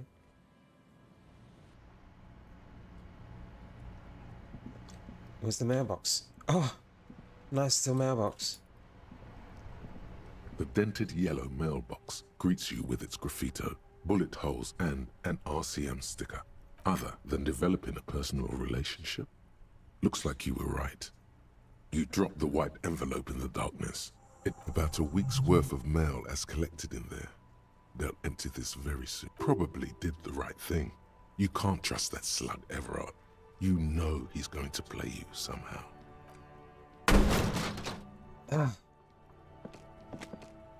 There is a hollow ring as you kick the box. Your toe has suffered damage. It hurts.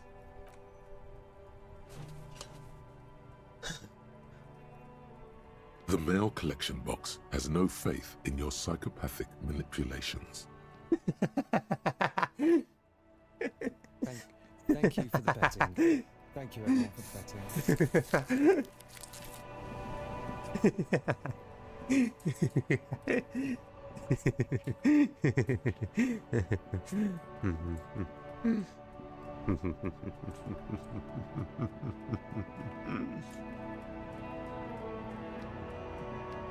What are we doing?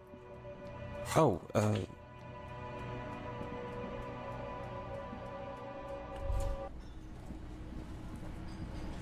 push it to the hardcore. I've got nothing to say to you. Okay. What about you? It's you again. What is it? What is it? Can you stand up a bit quicker, please?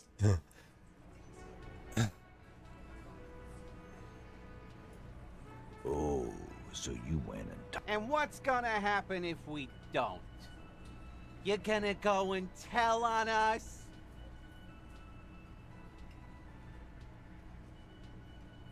Yeah, I heard it. Let me state this very clearly. But having Everard back you up like that did seem to have some effect. Okay. Again? Yeah. We've already talked to him anyway, so we don't need it. We don't need it! How about you? Hi again, Gendarme. Bye-bye, Gendarme. He's different somehow. Can't put my finger on it. Hello, dear. It's good to see a familiar face. Thank you for doing that, dear. Morel still isn't feeling well. I convinced him to stay at Gary's to get some rest. I'm afraid the cold has really gotten to him.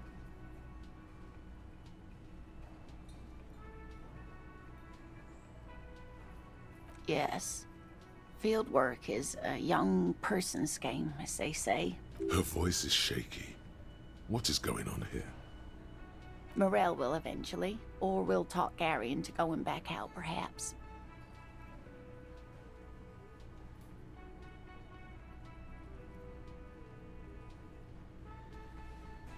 That really is too much, sweetie. That... Very strange. Why is she not letting you do this? It's like she's given up. Different? How?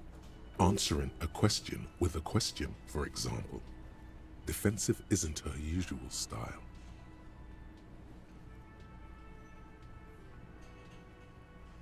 I'm in doubt, sweetie. It's, a strange feeling. I haven't really told this to anyone, but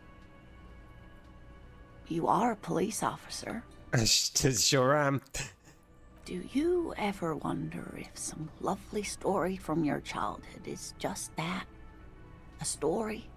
Or a dream? Hunching her shoulders now. She seems even smaller than she is. Like a sad young girl. Seeing the Insulindian phasmid was just a story I used to tell people. I didn't really think about whether it was real or not. Morel's so proud of it. He always tells everyone.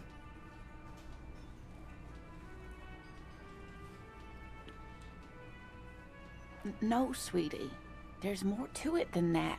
Morel was so eager to believe my story was evidence of the Phasmid's existence that I'm some queen of the cryptozoologists. That, and for years his belief made me believe too. But now, we're both getting old and he's still working himself sick out in those reeds looking for it. But what if I was just wrong? I think I was.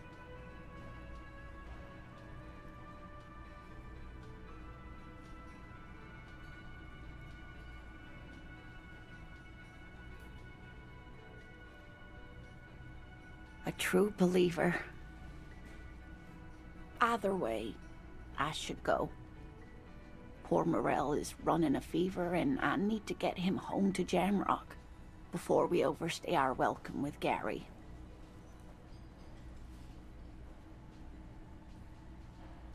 Oh, sweetie. Please don't get stuck on a dream. Take it from me and Morel. You too, sweetie.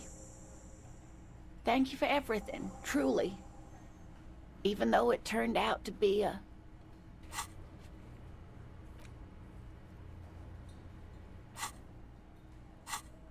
waste of time. A lie. A fool's hope. Say her lips moving in silence. Like that, she drives off. The gas engine putters quietly as she gets to the doors, then pushes them open. Outside, the cold coastal wind. Damn. Hey, was there something you needed? Another thing. Great. I love those. Oh, okay. Well, I did hear you make noise back there. He's really holding himself back here. Okay, what is back there? Ha! I knew it. I've always wondered where those machines by the door came from. And they told me there was some kind of pinball thing here too. I knew it. Were there any back there? In working order, I mean. No, I was just wondering if you found pinball machines there. He was wondering about something business-related, about how much money he could make of one. No, but we could diversify the entertainment options, seeing as you've opened the door back there. It wouldn't hurt to get a little life in here, other than the hellish karaoke machine. That one's always causing trouble. Yeah, those numbers he's adding up must be making good sense to him right now. Yes, and the phone company is taking its sweet time sending someone to fix it. It's not strange, it's inconvenient. If you say so. Who told you that?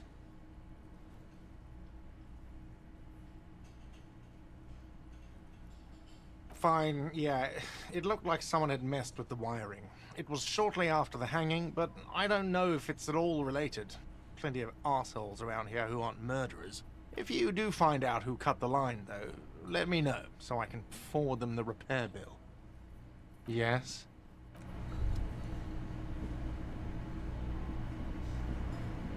I do want to check. Can I do this again? The machine is dead and... Oh, the machine is dead.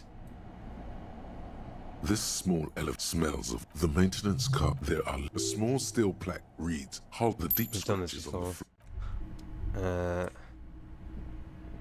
I want to look at this. No, not that one.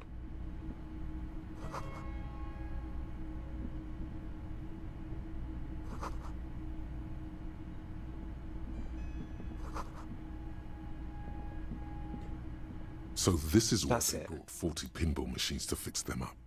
Yes, a creek. And it has been... Remember the dice maker? As the dice maker said. But then it went bankrupt. Your skin crawls. Yes, and God would not like that. Yes, Okay, that's what I wanted. We'll come back here when we get to Kim. I want to hear what they have to say.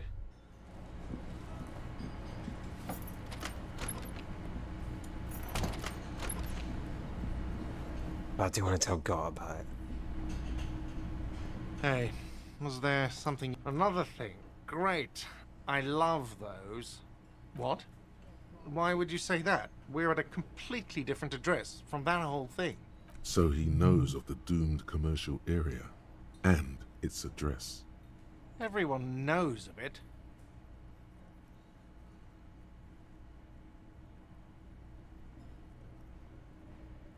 I've been working here for a long time, and that intercom has never been used by the Whirling.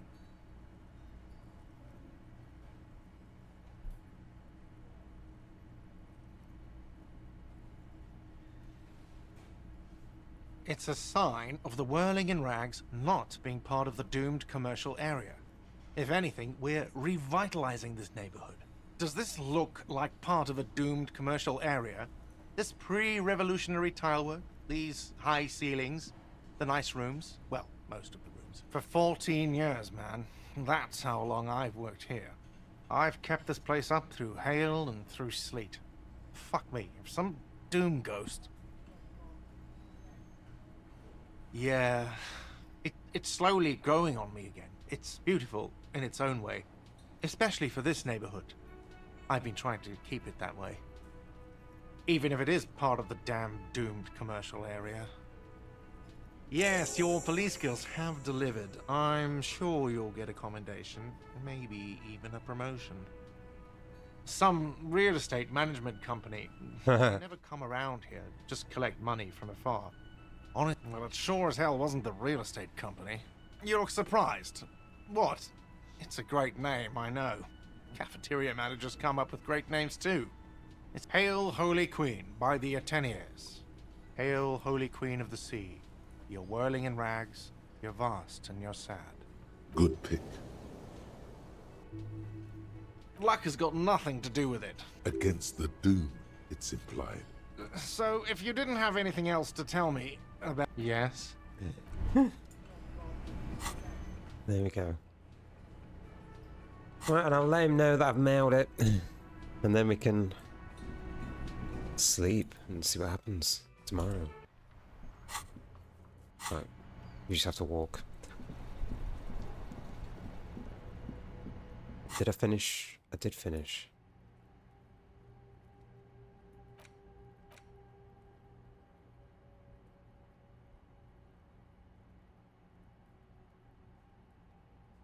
Reveals gig posters in the world. Oh.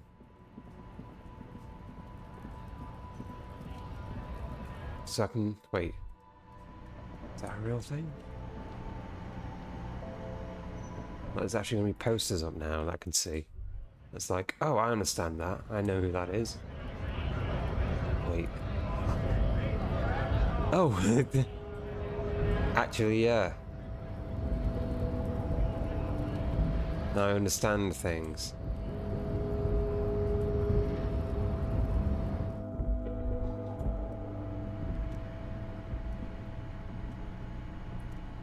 The file cabinet stands step to drawers. That's cool. The payphone.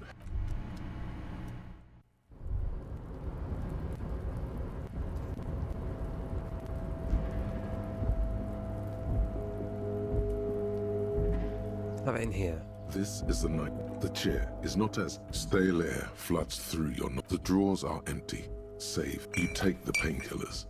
They are yours now. You stand nice. and My painkillers. My painkillers. Nice.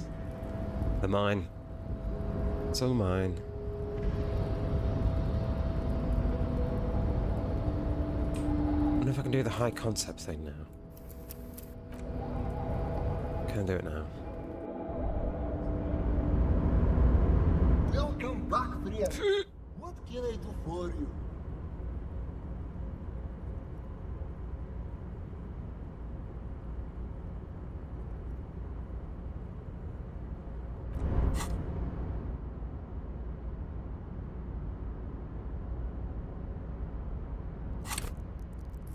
Everything got one level up. Actually, yeah. Welcome back, friend. What can I do for you? 42 even.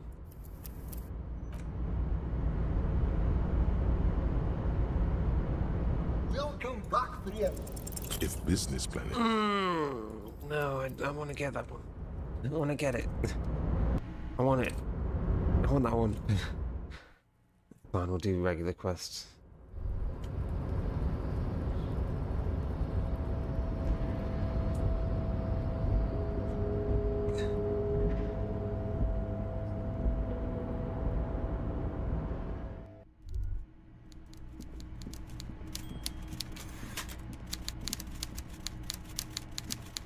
Am I going to be able to lie to him? I hear the meeting with Titus was a glowing success. Now, what can Everard Clare do for you today? The Golden Boy returns once more. Wonderful. Simply wonderful, Harry. My friend, the mailman, confirms the letter is on its way. You've done a great thing today.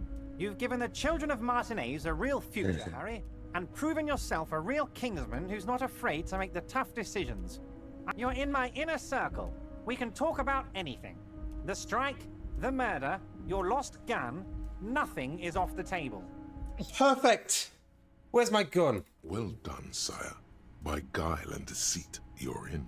You don't know his full plan. Perhaps he expected trickery. Perhaps the signatures weren't important. The point is, do not think you're ahead of him. Harry, I've got to be honest with you. Your gun was found 2 days ago. Withholding this information weighed heavily on me, but it had to be done. An old woman has it, and let me tell you, Harry, word on the street is she's a character, so watch out. This must be the woman who bought the gun from Roy, the one he described as terrifying. Yes, the same one. I see you've done your research. The pawn shop made the gun easy to track. Crazy stuff, Harry. Selling your gun like that? Wild. The neighbors of this old woman contacted my men because they trust me and the Debarders Union. Apparently, she was waving it around at the entrance to her building. Waving the gun around doesn't sound good. None of this does. As I said, she's a character. We might be looking at someone with a medical history here. Watch out. Unfortunately, I don't know anymore. You're gonna have to go in blind, Harry. But she's an old lady. How dangerous can she possibly be? Oh, and she calls herself the Pigs. I already have. Tonight, starting 10 o'clock, near the old fish market on the coast. The one on the boardwalk, a little past the fishing village. Be careful, Harry. I would never set you up for anything dangerous. She will be there from 2200 hours till 0200 hours. Harry, by now you should know I would never well, let's just say there'll be freshly renovated buildings near the roundabout where those poor people can finally enjoy a significant uptick in... He proudly spreads his hands to demonstrate the size of the palaces. They're very large. You were there. Reset. I have big plans for Martinez. Harry, imagine a youth centre supermarket church complex. Employing You ate it? No, Wait, you ate what? thousands of people. What did you eat? The coast will be lit up with enterprise. What have you eaten? Me? Why'd you eat me? Why didn't you? To low-income housing. Harry, enough is enough. We're taking this district back. The war was 50 years ago, for God's sake. It's time to move on. Yes, I do. The pain is true. He's seen and then there will be a giant statue of him towering above it all. I'm not a symbolist, Harry. I'm a realist. My statue will be Martinez rebuilt. 5-story building. Damn right I'm up to something. A true flash of anger in him, as he thinks of her. I did not, Harry. Although I am very, very glad he's dead. What did you eat? How long ago was that? 3 minutes ago. What did you eat? Why, a war, of course. Victory, Harry. I have victory to gain. We are going to start a war with the Wild Pines group and win before they even realize there is a war. I have. It's a great story, Harry. Did you also know how the bee colony kills the giant hornet? They swarm and blanket it entirely until it suffers a massive heat stroke and dies. Harry, we outnumber them 1,500 to 1. And that's just Martinez. With all the unions in Revachol, and with public opinion on our side, we can hold off 2 men, or 15 men, or even 50 men. The more they send, the worse it's going to look for them. They made a huge mistake hiring those guys. No one likes foreign mercenaries. The leftists hate them, the fascists hate them, even the moralists think they're in bad taste. Harry, there is no strike, only war. Class war. Or, in business terms, I need to make some dawn eggs. raid. Or wait. Is that when you still pay them something? Because we won't do that. We're not going to give nothing. We're going to take Terminal B away from them. The roads, the gates, the containers, that big crane, even the damn coffee maker. We're going to take all of it for the people, and fuck Wild Pines. The word fuck rings like a gunshot from his mouth. He doesn't swear often. Yes. It's also why I let that midget Gaumont go. He's too nice. I can't put him through this. Plus, he knows how to get in here. That woman can't tell her tits from her arsehole. She has no chance. Tits from her arsehole. Actually, no, it's not. Because we're friends, Harry. It's already happening. Oh, you mean what sort of goods are going to be flowing through? How am I going to replace all the contacts we'll lose once the poo-poo hits the fan? Clients would take a well-known multinational conglomerate over a local mobster any day. Sure, some will go, but mark my words. The company will be unpleasantly surprised to see how many of them stay loyal to Martinez and to the new competitive contracts we can offer. With renewed zeal sparked by communal ownership, the men will be shipping those containers double time. You'll be surprised to see how fast things go without parasites latching on. We'll have our hands free Got display to to pay see some bold exotic Overwatch. new revenue streams. Pick the stream and pancakes thing. Thank you for sticking around. I need to finish stream at some point and get food. That's drugs. That's drugs. Drug trade? Now you're being stupid, Harry. There are perfectly legal, 100% ethical chemical factories on the Summer and Isola. All they do is produce components to keep the pharmaceutical industry running. That's people's health we're talking about. Old grannies, little babes, people with disabilities. The company thinks transporting these chemicals in bulk looks bad, has bad optics, may be illegal in some countries. In bulk shipping, large volume column is a major buyer, a shark. We're gonna transport the living daylights out of those materials, Harry. So your sick kid can get his Benefed and your wacky uncle doesn't have to come off risperidone. Benefed is a children's cold medicine, usually apricot flavored, and risperidone is used to treat severe psychosis. I'm an old-fashioned guy, Harry.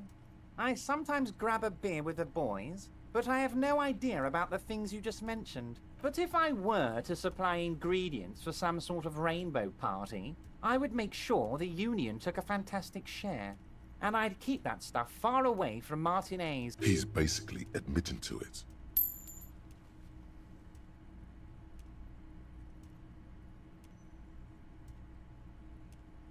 It's also far removed from my men and the people of Martinez who've put their trust in me. Anyway, let's not focus on the sensationalism of the drug trade.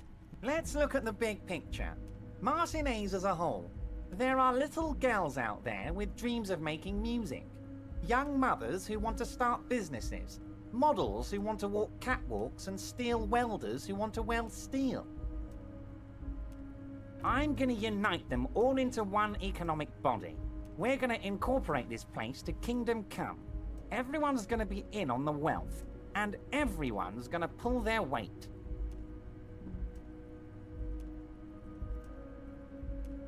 Harry, the future I have in store for Martinez will have all the macho aesthetics you love so much.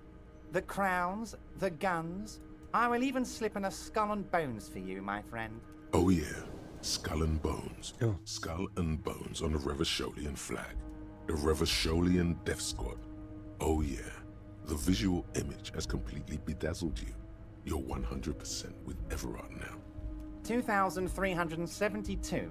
Plus yours truly, of course. 2,373 is a sizable contingent for a labor organization in Revachol. We're way past specific union members now. This is the big time. You can bother Leonard with that. He loves to run his mouth on such matters. But I'm in big time mode, Harry. There's something different about him now. He's more vibrant, more alive in his big time mode. Great, Harry, great. I think we have truly built a bridge between Martinez and Jamrock today. We have united the RCM and the Debarders Union. This has been so great. I'm sorry we don't have more fun things to do together, but if you ever feel like bouncing something off me, my door is always open.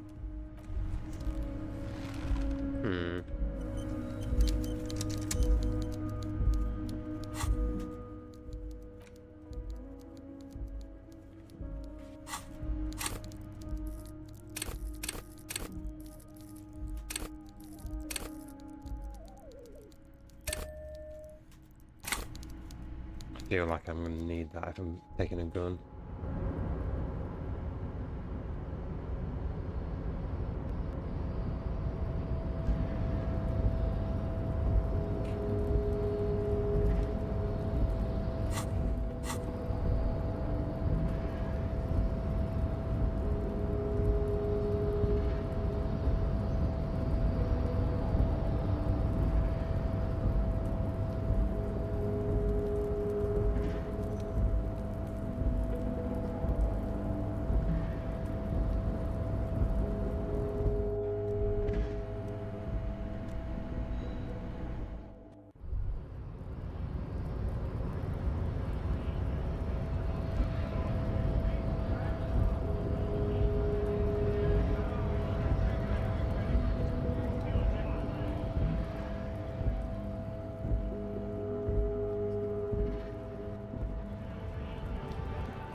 The woman is still hunched. Huh?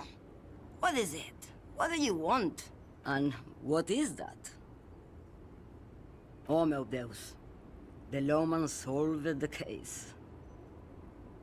And here I was, thinking you were an idiot. So, are you? An idiot, I mean? Republica. A filterless cigarette from Mesk. Neither is spelled transportation. Life is transitory.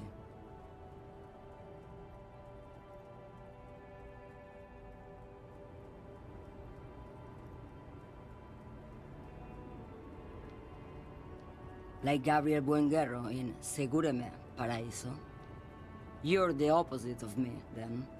I remember everything, even the things I never knew. The smell of liquor on Gabriel's lips after the shoot. In the motor park. The roses on the day of Franco Negro's coronation. On the grand stairs of Ryle. The smoke from the Fowling Piece when Dolores Day was shot. The look on her face, like an orgasm. The wound in her chest. My hand in my father's hand. Except I never had a father. And I never shot her innocence Dolores Day. Heroic doses, Hervé. Heroic. Thought insertion? Dithering? The Grad Catalan Magistral? It's more than dangerous. It's sad.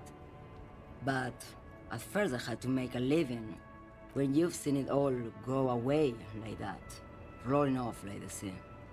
And then come back to this? What are we doing here? For thousands of years, Gabriel. It doesn't have to be like this. We can just give up. We can just become a vapor. Like looking into the ocean at night. In the dark. You cannot see it, but you know it's there. And it's big, bigger than anything. Bigger than all the other things combined. Nothing. Until it starts. When you are deep enough. Then, for me, it's like autumn. Dark, grey, and orange. The orange of street lights and the color of streets and electric light. It smells like autumn too. It smells terrible. In the belly of an airship, behind the stair windows. So you don't look straight into it. It's not advised to look into it. No, the same one, a roller. They all are nowadays. Special wheels for connecting to the floor of the hold. The wheels all small and round. Multi-axle trailers. Yes. No elaboration.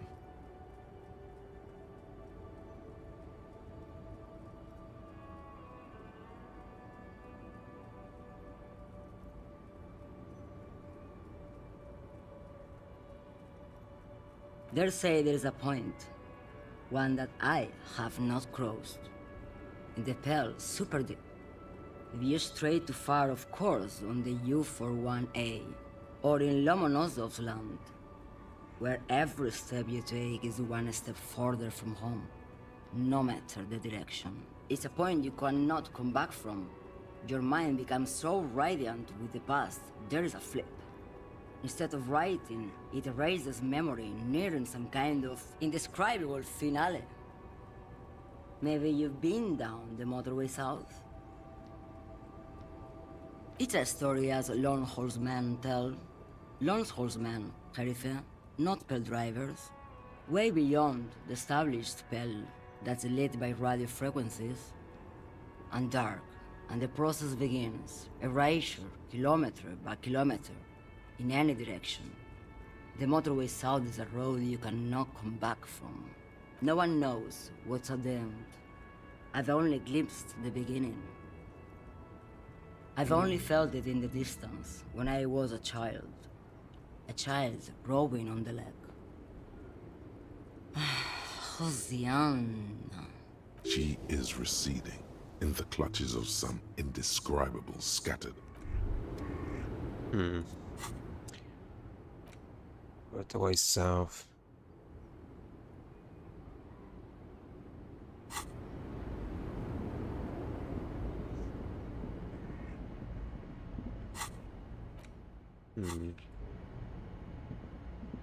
Okay, that's that.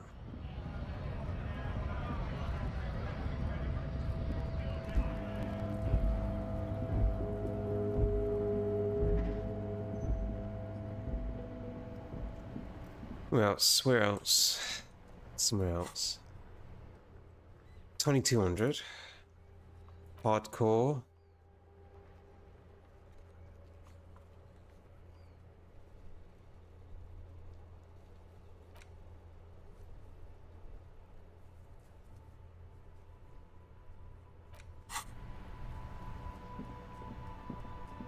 Apparently the mobile data provider is having problems, which has fucked you over today.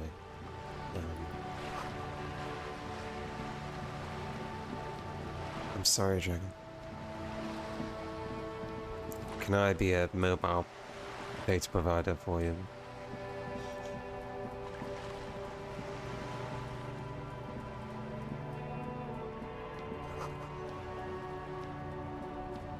Hello again, officers. Have you come to admire my... Shit. Can't do that.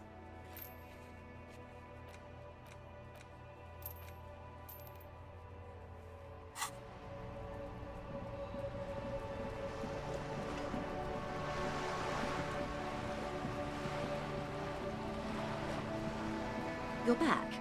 Good. What can I help? Oh? Sounds like he has you running errands, Detective. A well-established dominance ritual. Where did he have you deliver it? Ah, yes. I've been meaning to go there.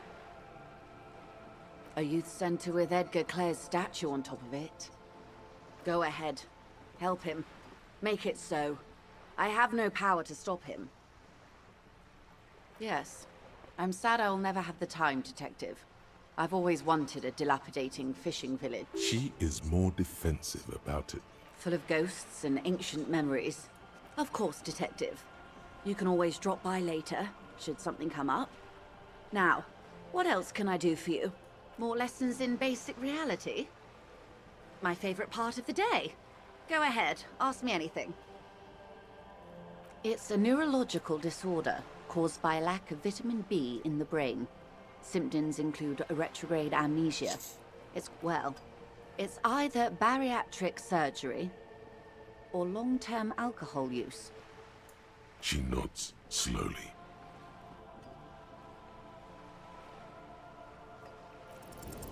It remains a mystery what you mean by this something close. This isn't about you. It's about reality. A bird? A sphenicid? Some sort of krill hunter? No, of course you're not, my dear. I'm just terrible at This is the pier of Rue des Saints-Orteaux. A pre-revolutionary tenement. Old buildings are called tenements, you see. And new buildings. But this one used to be 8 to 10 stories tall. A real high-rise by the standards of the last century. Built to mirror the skyscrapers across the bay in the Delta. That was before the war, of course. Mostly the urban middle class, I believe. This was once primo real estate, before the cannons lopped 4 or 5 stories off. Splat, splat.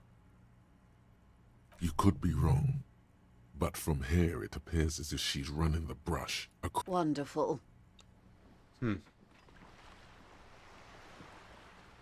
girl in the old lady rags looks like a sullen and rebellious member of a Yes, you and I belong to the supraculture. We're common, the herd.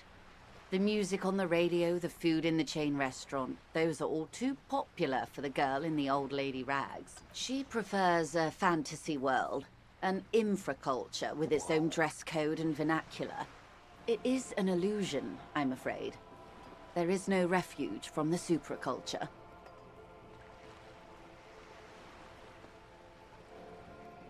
Young people who dye their hair funny colors and wear old people's clothes are stupid, and their little rebellion is self-defeating. All right, what next? Suddenly, you're not so sure you're part of the supraculture. And what would that be? I can see that, yes. I dabble in those dark arts myself, not so long ago. I assure you, it was a thoroughly supracultural phenomenon. All permeating.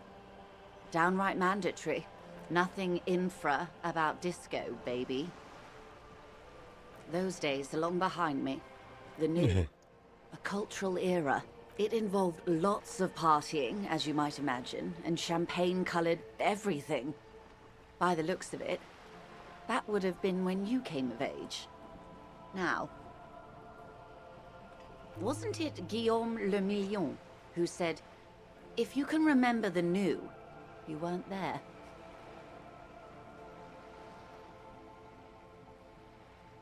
Ah, yes. This is not very central to reality, is it? I can't be 100% sure, but I believe he died due to complications from venereal disease. You can't get a venereal disease from that, can you? All of them. I'm afraid no. But then again, one can't be entirely sure. It's all part of his mystique. Anyway, what other basic facets of reality should we discuss? Glad to have been of assistance. The little that I know. Of course, anything to help. I am sorry to have been the bearer of bad... There was a touch of discomfort there. She nods. There's nothing else I can really do with that. I can go in here, though.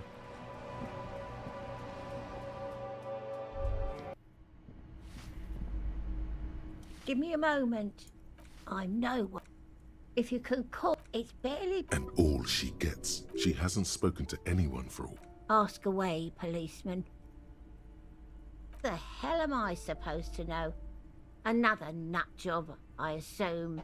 She really doesn't like those nut jobs. Some lunatic. She mumbles. Some.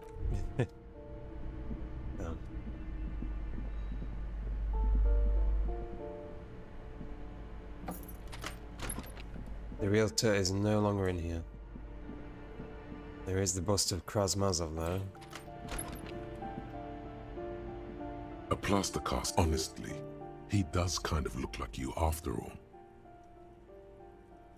A poor communard, from the looks of it. The bust doesn't reply. The hallway behind the door is empty. No one heard your words. The bust doesn't reply. The hallway behind...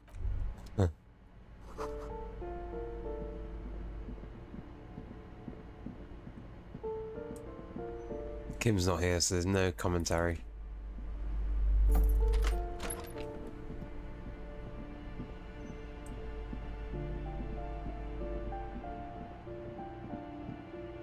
I don't think there's anyone up here either.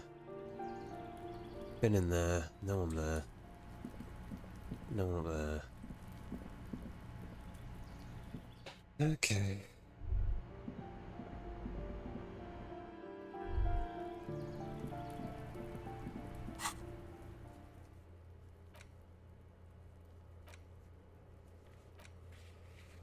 $2,200.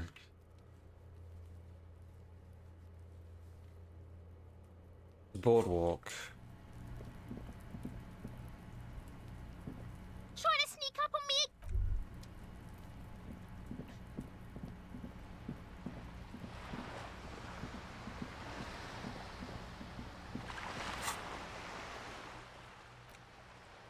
What do we have here? So there's motorway south. Jamrock shuffle.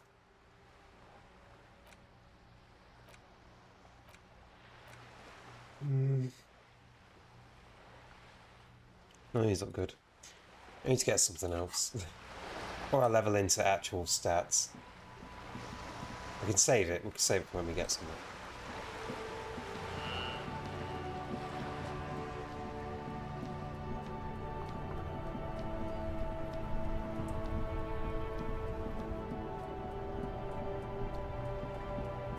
Buy the sneakers though, actually.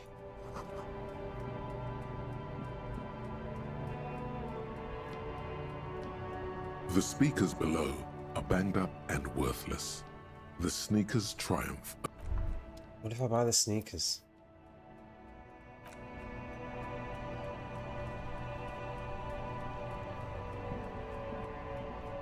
I don't really want to. It might be too much. It's too much. Too much money. I got 50. And that's it. I can't spend 50 on sneakers.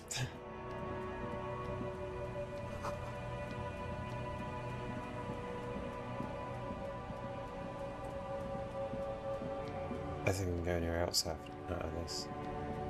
No.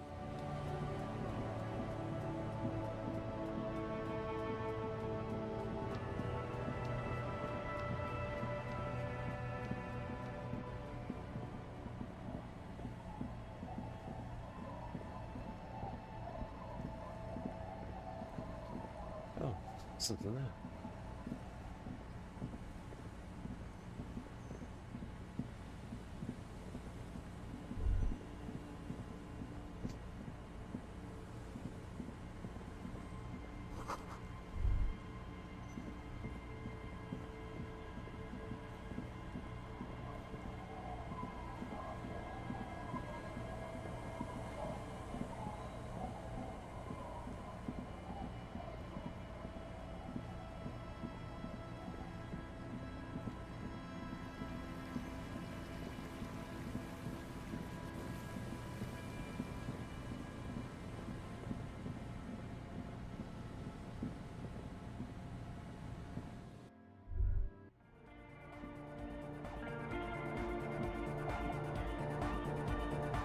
Hey, man, it's good to see you. Goodbye, officer. What's wrong, Chrono? What's going on, Chrono? Nadia. Hey, man, it's good to see you. You close your... But just imagine. Puts a grin on your face. Goodbye, officer. Nothing. What do you mean nothing? What's wrong? What's wrong, Grana? She's whistling a melody. Hey there. But that's not really what I wanted to talk about. I wanted to thank you instead for getting me and my friends in here. Good, I think. Noid is getting a Sauna, the programmer. She's doing whatever she does. Sure. You helped us out. I can repay the favor. Ah, she's a bit odd. I have to... But earlier today she told me about Welkins? Oh, the Crab Man. I just tried to stay away from the Crab Man. But he talks to Noid, beats me. Who knows? Who do you want to know about? Andre. He's a cool guy. Doesn't really come up. He takes care of shit. Nothing. Must have taken it as a sign when he found it abandoned, like... I've never seen him... I mean, not that he does drugs, just high, you know?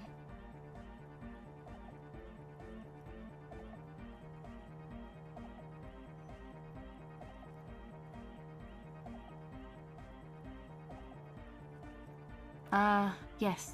Anyway.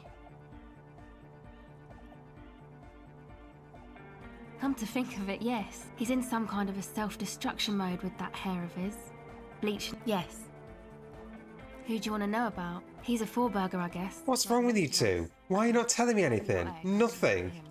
Noid and the rest are from... He's real hardcore about the life. What do you mean, do? Like, for a living? He's a carpenter. Trained and all. He abides by the hardcore, sir. You would have to ask him yourself. Sir, I abide by the law. It's just something poor. I don't know, man. Have you been down Boogie Street? It's a little bewildering. No? Okay. Then you should go and take a look, I guess. Boogie Street is cool. It's got a lot of immigrants and all kinds of different people. Yeah. Who do you want to know about? What do you mean? Oh, that. Anodic music doesn't really do... Pachoo, swish. Your credentials as the resident... Check my server. ...are being questioned. Show her you're hip with the times, Gramps.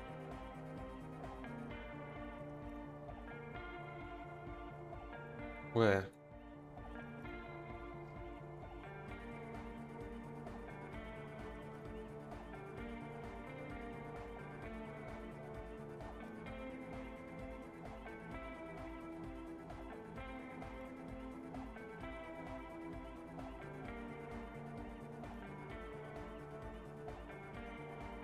What am I looking for? I don't see anything in there. What, in the chat?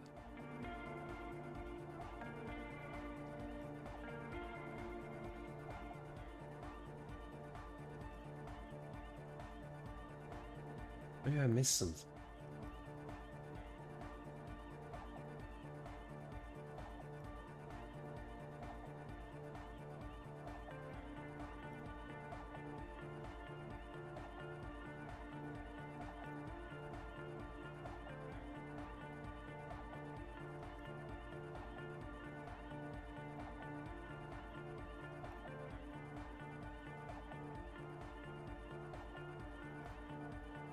I don't get it.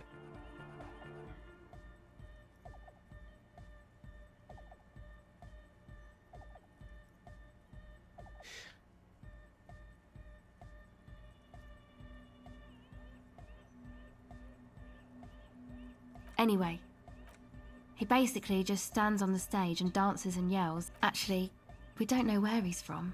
One time we were out partying somewhere in backwater Forburg. The worst of the banlieues. A wretched heap of closed-down mines, even west of Jamrock, on the dusty slope of Montmartre. Yeah, I don't see anything. The remotest possible area of Revachon. No one even wants to exploit those people anymore.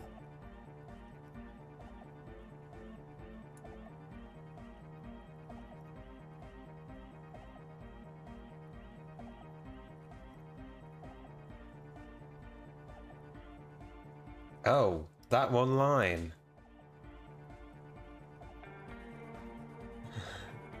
What do you mean you forgot? What are you talking about? Egg was yelling along to some jam someone was spinning, all night long. Just kept yelling until he didn't have a shred of voice left. When the sun came up over the mines... There were mines? Yeah, it was in Coal City. Egg came with us. He made this wheezing puppy dog sound all the way back. Couldn't even speak. It was definitely Coal City, because it took us 2 days to walk back to the fort. People were sweet. Who do you want to know about? Me? Again? I'm a silver bird. Hang on. That phrase.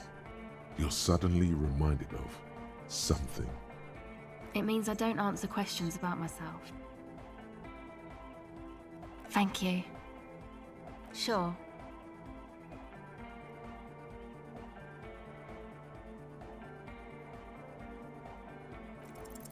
O pasaro de agint. It flutters by your ear. It's what the Zemoyaki, the Gradian community in Revachol, call a person who never breaks under interrogation. It's an organized crime term. Excuse me? She's attempting to remain calm, but the phrase made her flinch.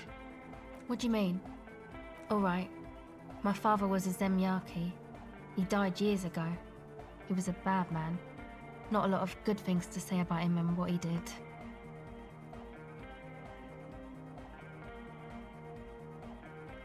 He bought the family a huge house, so we got to live, at least temporarily, in a giant castle in Jamrock. What do you think? The competition came and took everything away. It was like in a war zone. So after his death, we had nothing left, and we were in danger. My mother had to change her name, mine too. We left it all behind. Yeah, I was kinda hoping you'd end that mess before we got going. It feels like I've been slowly turning dad-wise into a corrupt business. She's honest. A shame you didn't.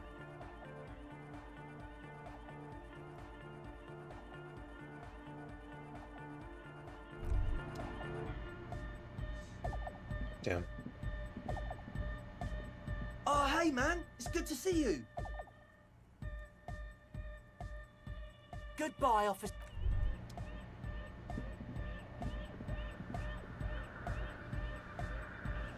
Good morning! Yeah! Harder car! Bzz, bzz, bzz, goes the track in. Fuck. That's not what I want. The young man bobs his head to the music, much as before. We'll do it again.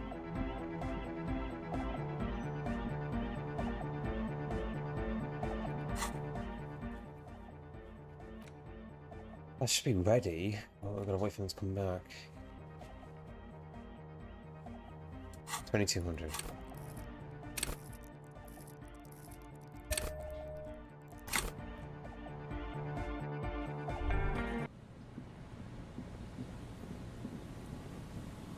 Where is it? We're inside on Pacific meter near the old fish market.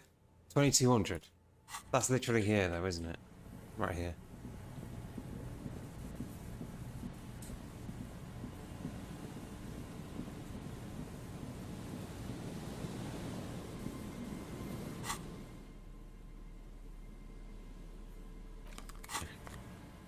Let's save the game.